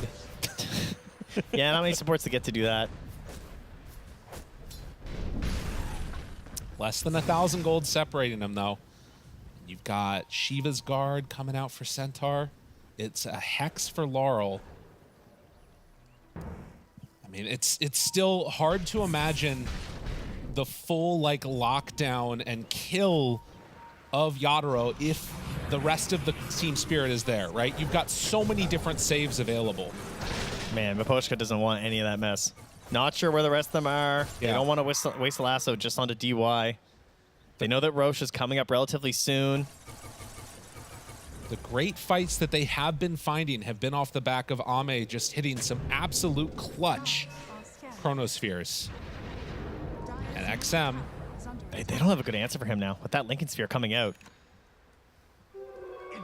For the puck? Yeah. I mean, if they can break it quick enough, right? I mean, Miposhka does have Force Staff. Yeah, I mean, he obviously was excellent on that last one. Yeah. All right, there's another Radiant Ward down. They spot DY. He hasn't dewarded this yet, so they see them on the other side of the tree line. Pango shows. They see Marcy, too. That would be a great grab. Oh, they get Marcy. There's it out already, but she did get BKB off. Yadaro waiting, holding his breath for the moment. Laurel, DY's onto him. Or rather, Laurel's onto DY, and all the illusions do enough to take him down. That's BKB Marcy, so... They would love it if that Roche popped up, but it's not going to be for a while. Yeah, 2 minutes. Very long timer. No vision remaining down there for XG. They're not really going to know what's going on. They can come and poke a little bit themselves, but... I mean, letting the Aegis go, kind of a scary thought since you do have this Chronosphere that you're forced to play around. Yeah, they feel like they need to deny this. And thankfully, for XG right now, Roche, a long respawn. No vision up on that cliff anymore. You can see just regenning back up the mana. Pango is becoming a problem, reducing all of their mana. And in fact, it looks like they're just going to give it up entirely. I mean, it's still... It's a long way spawn. away. Yeah, I mean, it's tough to just play into it when you're playing blind like that. Yeah. I mean, they're going to be pretty happy as they just continue to farm and realize that nothing's happening. They're going to scan up top there, just wondering, like, are they making a twin gate play? Is there any chance of that? But no, Collapse, he has parked it. Collapse is just going to be hanging out in that pit while the rest of the team farms, but in towards mid. That kill on XXS hurts. And that's now Basher done for the Anti-Mage. Yeah, that is another one of those where, you know, protecting Ame makes sense, but then showing on mid and getting caught out of position definitely hurts. as Roche is about to finally spawn here in 20 seconds. It looks like Xtreme are opting to go on in, take their Tormentor. Got themselves a little Sproink here. Nice for DY. It was either that or it could have gone to Ame. How long? I mean, I don't think I've ever seen this where they relegate the offlaner to look how this intense position. he's focusing too. He's like, oh, his hands came off. Hands off the keyboard. He walked out. Right there, it's back. Oh, hey guys, it's actually here. And disruption. All right, so what's the deal here? Have we waited too long? What are we doing? Yeah, I'm unsure. I guess because he's up on top lane right now on the AM, underneath a ward. Laral's TPing in. It's very low on mana. A little scary. Does have a haster and he's going to pop now. But yeah, that's almost full Abyssal Blade done for Yadoro. All right, so he jumps in, and let's say he Abyssals Ame. What do they do on XG Lyrical? What's the play? Walk me through it. I think Tango bashes him with Swashbuckle. The plus side, at least, is that he has a Lincoln's here on Faceless Void. So I don't know if he can just go straight in on him. But well, I'm assuming with the lasso. Yeah. Right, yeah, I got the whole that. thing. Yeah. Yeah, I don't know. They don't really have great saves. It feels like it has to be some type of a swash play or Marcy coming in and trying to just do more damage. Marcy needs an MKB, which she's working towards. Thank you. Understands the assignment. Yeah, a stun, because, again, does not have BKB for Yadoro. That's true. Yeah, just keep dumping them onto him. Maybe the roll through. That is true. That bash is done for the Pango. All right. A coil could be pretty nice. But to be honest with you, I don't even think that you have to do that as AM, right? You can because you've got this Aegis. But I think the worst case scenario and a way that Spirit can definitely still lose this game is AM dying without Chrono being used. Yes. Yeah, I would agree with that. Of course, it's also similar to our last game where the Leshrac was one who ended up kind of carrying in the late game. True. We're getting there from Laral. Success break smoke. Ame right there. Lincoln's broke. Now look for more. Collapse. They jump in with ZQ. Try and find a target. They're not going to get him, though. Mira, disruption, but that means that there's no save. Laurel dead. Can they find more? Yadro trying to play interrupt on this fight. They walk forward onto Marcy, burning him down to death. Collapse, taking up all of that damage. They're all in on this fight. They've bought back on Laurel. They want more. Can they go for more? And now the Enchantress takes over the creep. That was not the fight that Spirit wanted and everything that Xtreme wanted. It's a bad time to buy back. Laurel's not going to be happy there. Huge. XXS just barely getting off that Rolling Thunder, too. He was the closest one to the enemies when that fight started. It's a little bit risky, but he gets it off. He gets a quick bash onto Collapse, and he just opens up that space for the Chronosphere like you're hoping. Chrono layered into a Dream Coil after on top as well. Collapse just sort of kicked out of that fight, really. Oh, yeah. Well, I mean, there's also other scary things that are going to start coming out, I would imagine, in the near future for the side of Team Spirit. You could start thinking about Wind Wakers, potentially, as more forms of save. But you can see Puck going for the straight-up damage route. Yeah. Daedalus. The eventual Aghanims, perhaps, from a Roche. That could be good. Yeah, that's what XM is hoping for here. Chronosphere back up in 15 seconds. There's not really a window here. Oh, they're going to find the tiniest window at least. Yeah, that's right. DY caught. Immediately in. Ame still looking for his opening as he's got 5 seconds until Chrono. Do they want to take this fight? He's in. They're thinking about it. They find it. Marcy caught. Ame, he's got Chrono. If they want to go, they can.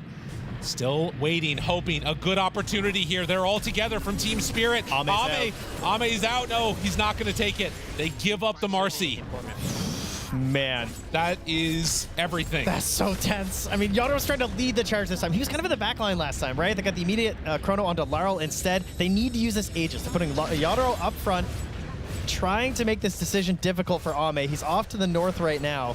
1 minute and 30 of immortality. And again, you have to find a way to kill this anti-mage without using Chrono. If you can do that, you Chrono him on his way back up, and that's an opportunity. They start off trying to whittle him down a little bit. Can you do it without Marcy, though? It's really, really tough. There's also the disruption save behind him.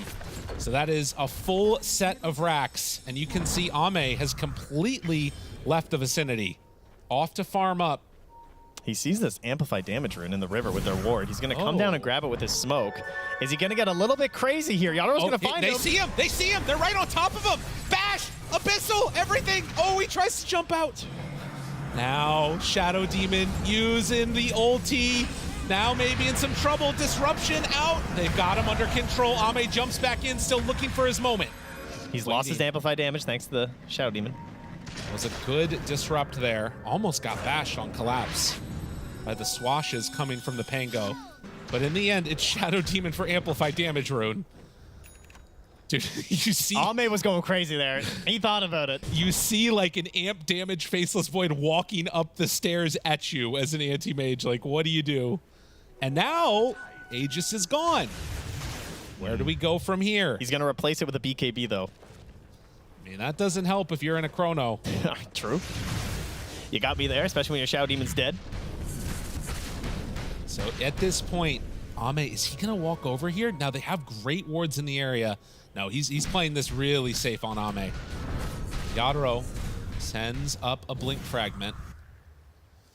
God, this is so sick. It's just both about these two carries. Like we talked about, everything you could want out of a big game. Obviously, there's supporting cast around in it that help enable them. But at the end of the day, it's going to come down to which of those two is able to control and kill the other. So much of it on Mira and the Shadow Demon to these saves during the chrono. Now, Laral also got some help there with the Scythe.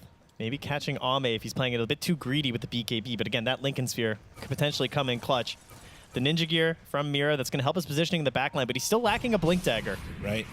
And I got to give credit to XXS. I feel like he's been doing a very good job on these roles. I think it won them the fight in the mid earlier, and also just like the last couple engagements, he is really disruptive, trying to make things tough for them. XinQ getting closer and closer to that MKB, so they can have that extra carry in these fights. You can see Mind Breakers, 3 of them for XG. Yeah, and 3 Ninja Gear, right? We got the duality of man here, right? They're just trying to get around the map. They don't only spot it. They want these little pickoffs inside of Team Spirit, but XG, they're trying to catch you sleeping. Slipping a little bit. If XG can manage to win this game, hats off to them, because this looks incredibly hard to play against. Like, all of this pickoff potential that they have to be completely perfect. And they also have to do it around the Roche pit, because they can't give another Aegis. Yadaro's just going to play way up front. They'll probably have a Blink Dagger on the Shadow Demon by then. Oh, actually, he committed for the Ghost Scepter instead, so perhaps not. Butterfly done for Ame. So more damage, but also that little bit of evasion to try and stay alive and not lose the mana. If he's out of mana, the game, it feels like it's out of hand. Disperser is going to be the next look for Yadaro. Oh, jeez. Yeah, one of those. Oh, God. And now 27. He's going to get up to 30. What the hell is even the other 25? They're still missing 3 shards on Team Spirit. Some pretty good ones, too. Or 2 shards there, yeah. I don't know, 3, yeah, you're right. 3, yeah. You're just so used to the observers correcting us, you thought that that's what they were doing. Isn't that what's happening? I saw the I see what's happening. I saw the Ags on the I know they're wiser. I don't deny it. They're the real. They see everything. It's their job. They're the real power behind all this. The observers. Very scary. Well, they also win all the fights. That's true. Yeah. Can't stop them. That's late game Dota. And the Vision currently, the observers, well, they're nowhere for XG. They've got 1 in the hands of DY. Ninja Gear. Can it win them this engagement here? How about the Monkey King Bar? Can that win it? Is it out there? XinQ's got it. He's ready. Oh, jeez. He's just going to hit. If they can find their targets, you got to be so careful in this game. Oh, Roche is up, by the way. That must have been fast. I that was a very quick spawn. Vision-wise, there's 1 sneaky ward down bottom at the pit for Radiant. Just right over to the side there. But yeah, look, back towards base. They got to deal with this. We already had 1 game end by creeps this series. Now a smoke out. Yeah, oh, this is not good. They're taking the spicy. They know. Ame, he's out there right at the start. It's like they were baiting them. Gotta watch out now. Jump forward, try to get a BKB reaction. Oh, man. If Ame had the shard right there, I feel like he might have jumped back and chronoed. The way that fight was looking, there's an opportunity. Not there this time. BKB forced out. And that was Miposhka's BKB too, though, of course. Ame has to be like, because the other thing is, you know, we can see the illusions, the blink fragments. It's, I feel like, really hard to tell with that ability which it is that's jumping forward. Well, especially in an instant, right? Where yeah. It's just... That's all it can take. And now they see it. Radiant scan.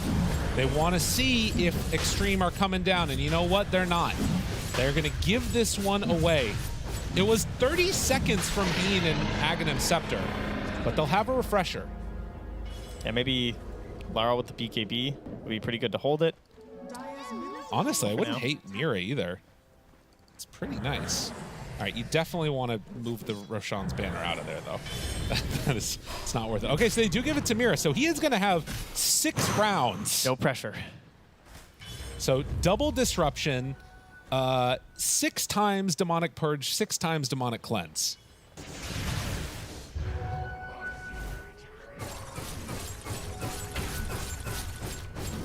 As more farm into the hands for the Anti-Mage. Going into an MKB of his own after the butterfly comes out for Ame. Satanic next with an Aghanim Shard. Hasn't been able to get into the Aghanim Scepter yet.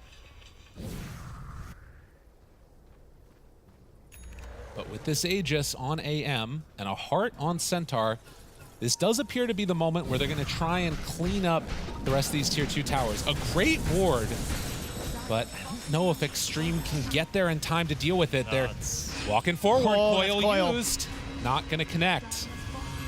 They wanted to protect that ward, but they couldn't get there quick enough. That's a risky play there from XM, but that's the kind of stuff you gotta have to do here. He's trying to get a nullifier as well, but needs to save for buyback. 60 seconds, no coil. XXS desperately on the hunt here for some items, not in the base. He's farming, trying to get this Tiara of Salamene.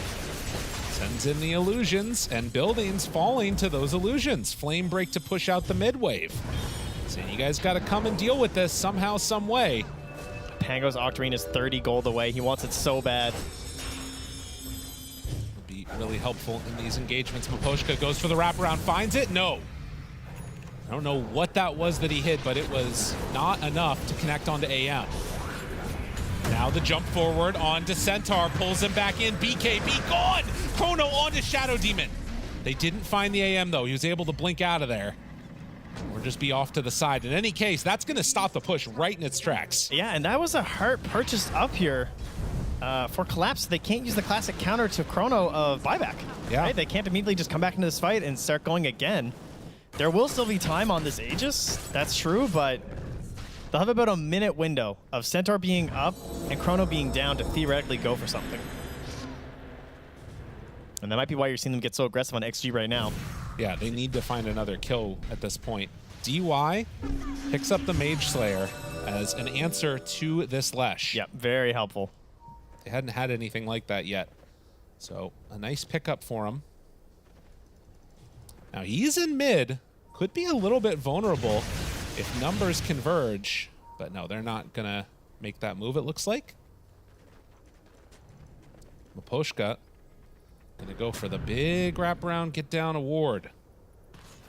And seeing Xingqiu lasso there. Yadro right onto him. Abyssal gone.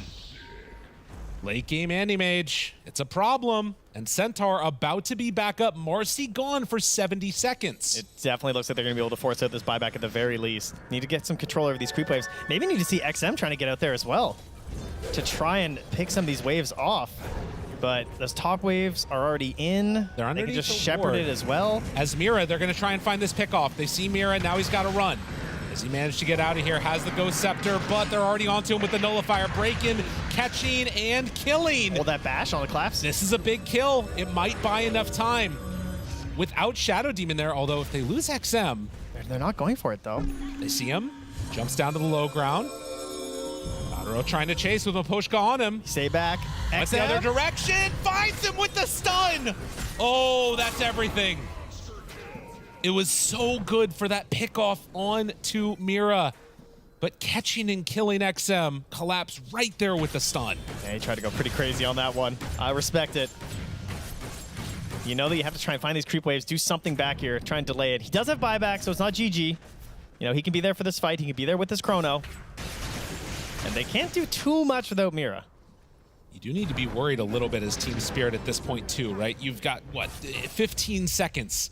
If you chrono the AM, he's still going to be in trouble, and you do not want to put yourself in a position where Yadaro has no buyback. Oh, thank you. He bought BKB, sold, or sorry, blinked, then sold it. Now he just bought it again. Okay. He decided, I don't care. I want it. So he's going to be essentially, I mean, the dream is that Ame does a crazy chrono. Yeah. That Xingqiu can still hit during it. You know, there have been some combos in the past that have relied on that. We'll see if that's going to be a possible option here. The other play, of course, that Xingqiu just chooses someone else. It's not inside the chrono. Tries to blow them up as fast as possible. They're still underneath this ward. I think they would have seen that smoke. So Xtreme knowing what's coming. And again, this is a push without Aegis now. So if you find the magical chrono onto AM, that's the fight won. Mira is still so close here as well. It's so hard for him to position well. Yeah, I mean, it's, like you said, no blink. So clumped right now. Like, honestly, a random jump out there. It's terrifying from our view. It's terrifying, I'm sure, from their view, too. Get away from me. Just need your space, get a little comfortable. We're 10 minutes away from tier 5s in a game 5 of the grand finals. This is everything that you want. The grand finals coming out. Did you want a level 30 Animage? Well, so we might get there. Yeah, I think it's going to happen. 4 Mindbreakers now. Just there saying, whatever control we can possibly get. He's got a couple dispels. We'll wait him out. Now. Yeah, the BKB being the big one. That was pretty helpful. I mean, a random Mindbreaker silence. I was going to say, he still hasn't used that, eh? It's 9 seconds. Can make all the difference. Oh, yeah, for Yadaro, yeah, he hasn't taken it. Just keeps getting Aegises. So there is obviously that other window, too, where Anti-Mage is not like the be-all, end-all carry. He's still incredibly scary right now. But I feel like there could be a window where, like, if he ever messes up, which so far this game, he really has not that much at all, 10, 2, and 6, this game could all fall apart. But if there's one player in the world that you might want to rely upon, it's him. Jump forward, Stampede, XXS. Still going. Manages to find a stun. He is in very, very deep right now. Looking like he's ruptured, but it's just Diabolic Edict. And now they have to back out. That is Stampede down, though. He was really trying to force something there. See if they would commit on top of him and then give Ame a window to jump in. But they're not taking the bait here on Team Spirit. Happy with their control over the entire map, growing this net worth lead. And trying to find the ultimate answers. Some other items and also just buybacks and an Aegis. Again, it's a chrono. They know how to play around it. They've been here before. Man, if Marcy's level 25 could also be pretty huge. If she gets that plus 65 sidekick damage, I don't know if that's what she ends up going for, the disposed throw distance, but either way, like, Marcy 25 is also going to be nuts. Walks over Aposhka. The D ward, DY. Maybe gonna have to give up his life. He Not is trying an easy to sack. kill. He's 100% just trying to die right now. Yeah. Like, look at them, all sitting behind him. Showing a little bit more willingness to step forward on the side of Xtreme. All right, they don't see anything on the side of Team Spirit. God, man. Cut the tension with the knife every time. Like, nobody wants to put forward any type of, even anything that could get punished here. And it's just long enough of a respawn that we're going to get an Aghanims. Yeah. Moonshard on the docket for Yadaro. I mean, I think that these games are the types of things, too, that absolutely just melt your brain as a Dota player. Well, it's a good thing they've had lots of practice with them lately. That's true. You're not wrong. You know, they've been seeing the other teams playing them. They've played in some of them. I'm sure their pubs have gone that way a few times. We're in a bit of a late game patch right now. And they're alone here. They're moving in. Mira. Oh, panic. Demonic cleanse. Run. They say, get here, rest of the team. Need to all be on the same page with this one. And of course, to both teams, you know, Roche could just be up. Yeah, it's a long spawn, but obviously Xtreme do not want to give up another Aegis. Maposhka and Yadro are hunting up top here. They're hoping that XM's going to come out of the space. And he's going to. XM. No, Yadro showing. He's pushing. Okay. Well, they still need to deal with this. Oh my god, XM. Oh, Maposhka. Whoa, whoa, whoa, whoa, whoa, whoa, whoa, whoa, whoa, whoa. Now, in trouble. Xingqiu is on him. Maposhka is dead. That's the gem down. They find DY. That is not the kill that you want. Wait, but they buy back? Going back into this fight. XXS wants to chase, maybe? There's no Ame. No, yeah, they can't do this. They got to get out. It's all right. This is just a buyback on Ench. So Maposhka buys back for that. They think this wins them the Roche. And it is still not up, so they're going to go through the gate. This is the right play now. Yep, and XM quickly trying to get up here, push this wave out. Interestingly enough, it's actually going to spawn up here, so it won't even have to take the time to get through the gate. And yeah, they're not going to be able to come up and get into this, I don't think. Oh, they're planning on coming up here. They're They smoking. are smoked. Okay. Eul's Scepter is there on Laral, but we do have that nullifier. Are they going to be able on to XM. do this quick enough? Maposhka, remember, this could be a dieback. He's up close. Maposhka is out very, very far. They see him. They ping. They saw the flame break. He's got to blink away. Went for the enchant. Couldn't quite get it. Buying Roche. time. Roche, it's down low. It's down low. Oh, he gets bashed. He gets bashed by Roche. There's the Aegis, though. She's out. Already into it. Needs to be careful. Wait, the Aghanim's on the ground. XM gets it. He gets the Ags.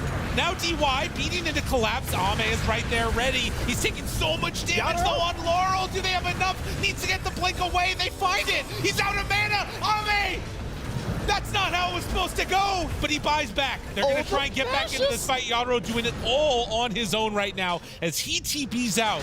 They don't have a buyback on Maposhka. The Stampede, they need a bash. They're trying to get it, and it looks like they're going to find it for the moment. With 2 dead, Collapse is going to be the 3rd. I cannot believe that they stole that Aegis, or stole the Aghanims. I mean, XM has been desperate for it with his build this whole game. Praying and dreaming that they'd somehow find it, and he's gifted it in the pit. That's crazy. But that kill onto Ame, forcing out the buyback. That puts a bit of a timer here on this one for XG. Xingqiu still killing couriers. DY. Wait, Abyssals? Chrono! It's out, but this is the Aegis. Can they kill him a second time, though? That's going to be the question. Can they even kill him once? Yadro turns, says, I'm going to fight. Ame now out of mana. You got to be careful, but Xingqiu, the real carry, is here. Mira wants to get into range. Try and help him out. Demonic Cleanse. Do they have enough? Xingqiu jumps on Mira instead. Oh, there's the pressure, keeping him alive. Now goes Scepter out. Yadro backs out. Ame's in trouble. They get the big mana void. The connection is there. They don't have enough. DY, the last one in this fight right here, actually, as they find him and kill him. That refresher shard given to Mira so long ago. No buyback. They got to get something. That was so clutch. Disruption into self-disruption when he gets jumped on by the Marcy. Oh, and right down mid, they're going to run. You need everything, and you need 100 seconds. No Ame. They know their chances now. XXS, can he kill off the creep waves? They have a creep wave bottom. He's going to try and roll for this one. Goes in. Gets hecked inside the bowl, but they're going to glyph, and the Abyssal Blade is there, the answer. It comes out. Mana Void says no. XM. There's the buyback. XM is going to try and kill it a second time. Oh, he glimmers. He glimmers the rage creep. Oh, my God. Stay alive, friend. The one rage creep. That's all they need. You're coming with us. That's all they need. Glimmering the rage creep to make sure that they can break through backdoor. 60 seconds. They do not have enough. Yadro says, everybody get on my back, it's time to move, but XM, he wants to try and finish this off, bringing down that Lesh. Yules to get away, Maposhka chase, Maposhka kill, and with the throne exposed, the lasso pulls him back in. Team Spirit gonna claim their victory. GG is called. Unbelievable best of 5. Yeah, Mira's letting them know, getting some claps off there, feeling good about that game, and I don't blame him. Unbelievable show. Team Spirit take it in the end. They play so many games today, 8 games all told. exhausted, tired. They were saying that they were not happy with their performance this year. They did not get the results that they wanted after winning TI, and they were going to take this tournament seriously, playing 10 hours of Dota a day, and that played off in the victory here. You can look towards every single player on this team too, right? With how they played throughout this series, everyone had their highlight moments. Laurel with that Zeus game coming through when they really needed it. Now in this one here too, the absolute saves from Mira, but I mean, as much as I'm a support player lover, you gotta give it up. When the big man shows up, when Yadro comes through and the Animage carries the game, that's some good team spirit Dota. That's all that you could possibly want in the world. And XG, perfect throughout this entire event, undefeated in the lead up to this series. And Team Spirit take them right to the brink and then go right over the edge after the fact. What a performance. With that, Laurel, who had been struggling a little bit at the beginning of the day, but made it all together at the end. And with that one, Team Spirit, your PGL Wallachia Season 1 champions are Team Spirit.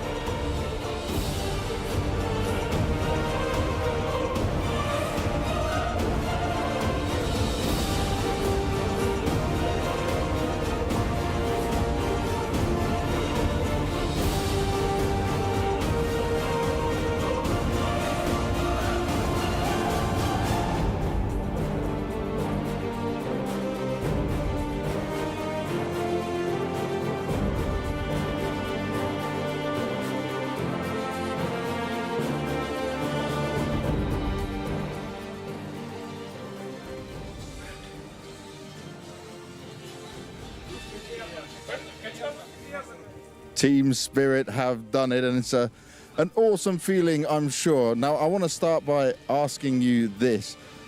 Beating them, and beating them from the lower bracket coming on up, you had some very fun drafts. You had some interesting drafts in here. Did you enjoy this grand final? Yes, of course. It's obviously. I mean, yeah, it's like another day where we play 8 cards, 8 maps. I mean, like, not really enjoy, but we're happy that we win. Specifically, though, drafting against this team and some of the interesting hero picks they were making as well, was that fun for you to go through? Not really. I think they tried to pick some fun heroes, but we are not. So it didn't really matter to you, just play through it and get through it, that's for sure. Now, I want to ask for the rest of you guys here. I'm going to squeeze on in. Yotaro, once again sat here as the winner, but this year you have not been able to win so far, right? It's been a tough year. How do you feel different this time, and how confident does this make you for the rest of the year? I think we just played like regular, but this time we got luck. Just luck? Yeah. Really? I think it's a little bit more than luck. There's some skill in there for sure. No? No. Always the meme answers from you guys. Mr. Collapse. You told me, remember I pushed you and I said, oh, are you going to win it? You said, oh, probably, maybe. What I thought about IG and Liquid, it's like totally 100%. But versus the finalists, I had some some doubts. But how it was 2-2. I mean 3-2. 3-2, a very fast game, right, in terms of how much energy you were spending, how much you were having to put into it, how much you had to do across this whole day. All worth it in the end, though, for sure. Did it feel, though, like you were struggling, that you were running out of energy at any time? Not really, but for now I want to sleep, to be honest. You want to sleep? That makes a lot of sense. 10 or 12 hours. 10 or 12 hours. I think we'd all want that after a long game like that, that's for sure. Now, with you guys being able to do this, right, and all the fans you guys have had out there and the ups and downs that Spirit go through, is there anything you want to say to all the fans out there? Yes, Starbuck. Okay, the strong man for sure coming in there. And last but not least, I heard it was your manager's birthday as well. So is this win for him? Yeah, sure. Like this win is a gift for our best manager, Dmitry Korban. And we tried so hard, like only because he has birthday. Like in our case, we won't win, I guess. So thanks to him, we won. He needs to have a birthday more often at more tournaments than if it's thanks to him we won. But that's it here, at least with the finalists. We're going to go back to the panel. But guys, give it up one more time. Everyone here, everyone from the PGL crew for Team Spirit as they win out the Wallachia Season 1. A massive congratulations to Team Spirit. They played the maximum number of games they could going through that lower bracket. 3 games in the earlier best of 3, then 5 here in the grand finals. That's Corbin, by the way, the person who is celebrating his birthday as well as the win with the boys from Team Spirit. That trophy is actually a cake as well, so he gets We did a 2-for-1 just in case. Exactly, 2-in-1 just in case he wins. Yeah, just, I don't know, a treat of a best of 5 grand finals. I can't remember the last time I've seen a grand finals as exciting as this one. Like some crazy Ame versus Yatoro late game, Faceless Void versus Anti-Mage. And on top of that, like, the ending, we get 1 winning team from CIS from Eastern Europe, we get 1 winning team from Europe Falcons, and we get 1 Chinese team as well in the last 3 events that have been taking the grand finals. Dota, in a great space. The chef's kiss of, as you've been putting it lately, Lizard, of how healthy the competition is right now for Dota. Yeah, I mean, coming into this tournament, like into this grand final, sorry, I was looking at it, like I was expecting Xtreme to be just dominant. I didn't expect them to have such problems because in the upper bracket, the semi-finals, days ago, they dismantled Spirit with a 2-0. Spirit as well, like coming through the lower bracket, they were improving, but maybe not as quick enough to deal with what should have been the final boss that is Xtreme, and they took down the final boss in the 5 games, in the game 5 with the answer. Like it really was just like the perfect grand final. Like we've only had 3-0s, 3-1s throughout 2024, so to actually sink our teeth in to a true best of 5 with some of the greats, so like this is exactly what I want, and it is just a good sign for tournaments to come, TI to come. It's like if we are seeing multiple teams be true contenders, this isn't a TI that we're just looking at, maybe it's just 1 team, maybe it's just this. It's like there are so many options, and that is just like for Dota fans, for teams, for everyone, it's just like the perfect recipe for the rest of the year. At what point do we stop doubting the teams coming in from the lower bracket, by the way? That is how all of our teams have been winning the tournaments this year. In the last few, I should say, not all of this year, but in the last few tournaments coming in through the lower bracket, having that momentum strong enough to break XG's undefeated streak here. Not a single game dropped prior to coming into the grand finals. Yeah, it's something that Team Spirit have talked about. They needed more series, they needed more practice, they needed to get back. Exactly, they needed to get back to their A game, and in the end, they played the maximum amount of games. They got to the game 5 of the grand finals. They took it. Look, I want to cheer them on. I want to say the best about these 2 teams, but other teams as well, before the grand finals, have put up a really good fight and have been looking better and better as well, have been improving. Like our finalists as well, they had a stand-in, but of course they have taken all the recent tournaments, or at least gotten to the grand finals. Yeah. So I'm looking forward to them in the future, and also other teams such as G2IG looking better and better. I feel like the scene is really preparing for this culmination of these great events that are coming in the summer.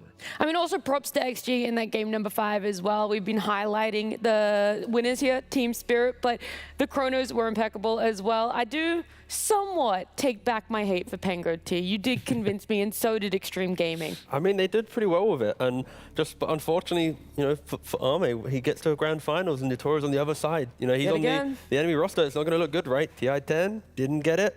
Arlington Major didn't get it. Like when we think of best of 5, sure, there's a best of 3 in there which you could use, but like the best of 5 territory, Ame just unfortunately can't overcome maybe the final bosses. That's what we've seen all along. So. Yatoro is actually the final boss. Yeah, he is the final boss. I mean, exactly. I just have to say one thing here in Wallachia. Even though Ame has lost once again to Yatoro, like after the loss, after the 5th game loss, like I was looking at him in the camera.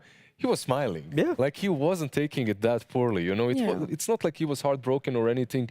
They had their chances in this best of 5. Maybe if that game 2 was drafted a little bit differently with the Naga Siren, Naga Siren on position 4 as well. So I don't think that he is taking it too personally, but it feels great to see Ame in such a solid form, and also Yatoro at the same time. I think that just goes to how pros nowadays deal with the losses. Like sure, we've seen some scenes where they have that, but when you get to like the highest heights, like I think they manage it a little bit better, because it's like the love and enjoyment of the game, less about like the result in the moment, right? And I think that's at least what we see from some of these players. For others, of course, if they're new to this position, new to a grand finals, might hit them differently, but these guys, they just love the game. So even if they aren't winning it today, they know they've got more chances in the future. They know this isn't the end of it all. The Grim Warden. That's You're what a Shadow Demon. That's what it felt like so often. I mean, look, sometimes he was getting picked off in fights, did go for 11-20, but had an insane impact at the end of the day for his team. With Team Spirit talking so much throughout this tournament of the form they want to get back into, putting in 100, 110%, how worried do other teams have to be now when it comes to the rest of the tournaments later down Shiver this me year? timbers, right? Dude? Yeah. Oh no, my gold's gonna be stolen. No, I don't know. Yep, they're gonna be worried. There's 3. Get me out of here. I mean, you control this at this point. You do what you want. But to your question, they should be fearful. I think there are a lot of teams in this tournament, specifically, where you come in relatively sleeping, and now there's 3 teams that are insanely good. So I think there are some teams that may have been sleeping a little bit, and they're going to have to look at how good Xtreme, Falcons, Spirit are. Falcons with a stand-in, still getting to top 3. When Maureen's in the mix, that grand finals could have been completely different. So I think anyone who isn't top 3 right now, there is a lot of work for them to do if they want to be contenders. Everyone knew about Xtreme Gaming, right? Because they have won one tournament previously and they looked really damn strong. They looked really strong in the upper bracket too. But for Team Spirit, no one knew what they were getting from them, because this team was really not performing well in the last couple of months. It took them to get here. It was in multiple Romania. tournaments they weren't making it out of group stage, but when this team wants to switch on, my goodness, you have to be worried what's going to come. They chose Wallachia, they chose Romania to really switch it on and start playing their A game. I just thinking the fact that I just called out Liquid for no reason, just because they're above my shoulder. It was just, yeah, just reminiscing about that one. Hey, look, someone had to do it, but very quickly, guys, some of your final thoughts about maybe what's to come, but also the Team Spirit win that we saw today, the 5 games in the grand final. I think overall, I like the fact that we had 16 teams on tournament, on site, with Swiss format. Loved the format, loved the grand finals. Overall, tournament, tick. Champions, tick. Good event, tick. S-tier. Couldn't ask for anything more. I mean, you put it beautifully. Thank you, mate. Thank you. S-tier tournament, S-tier colleagues to work with, S-tier arena as well, S-tier teams. Like, it was very enjoyable. I have to say, modified Swiss stage. Another chef's kiss. Wow, you guys are just handing them out. I feel like the last one has to go towards Team Spirit, though. They are going to be our champions of PGL Wallachia Season 1. That is the end of our 10 days, but I am very excited to be seeing you guys for Season 2 in October.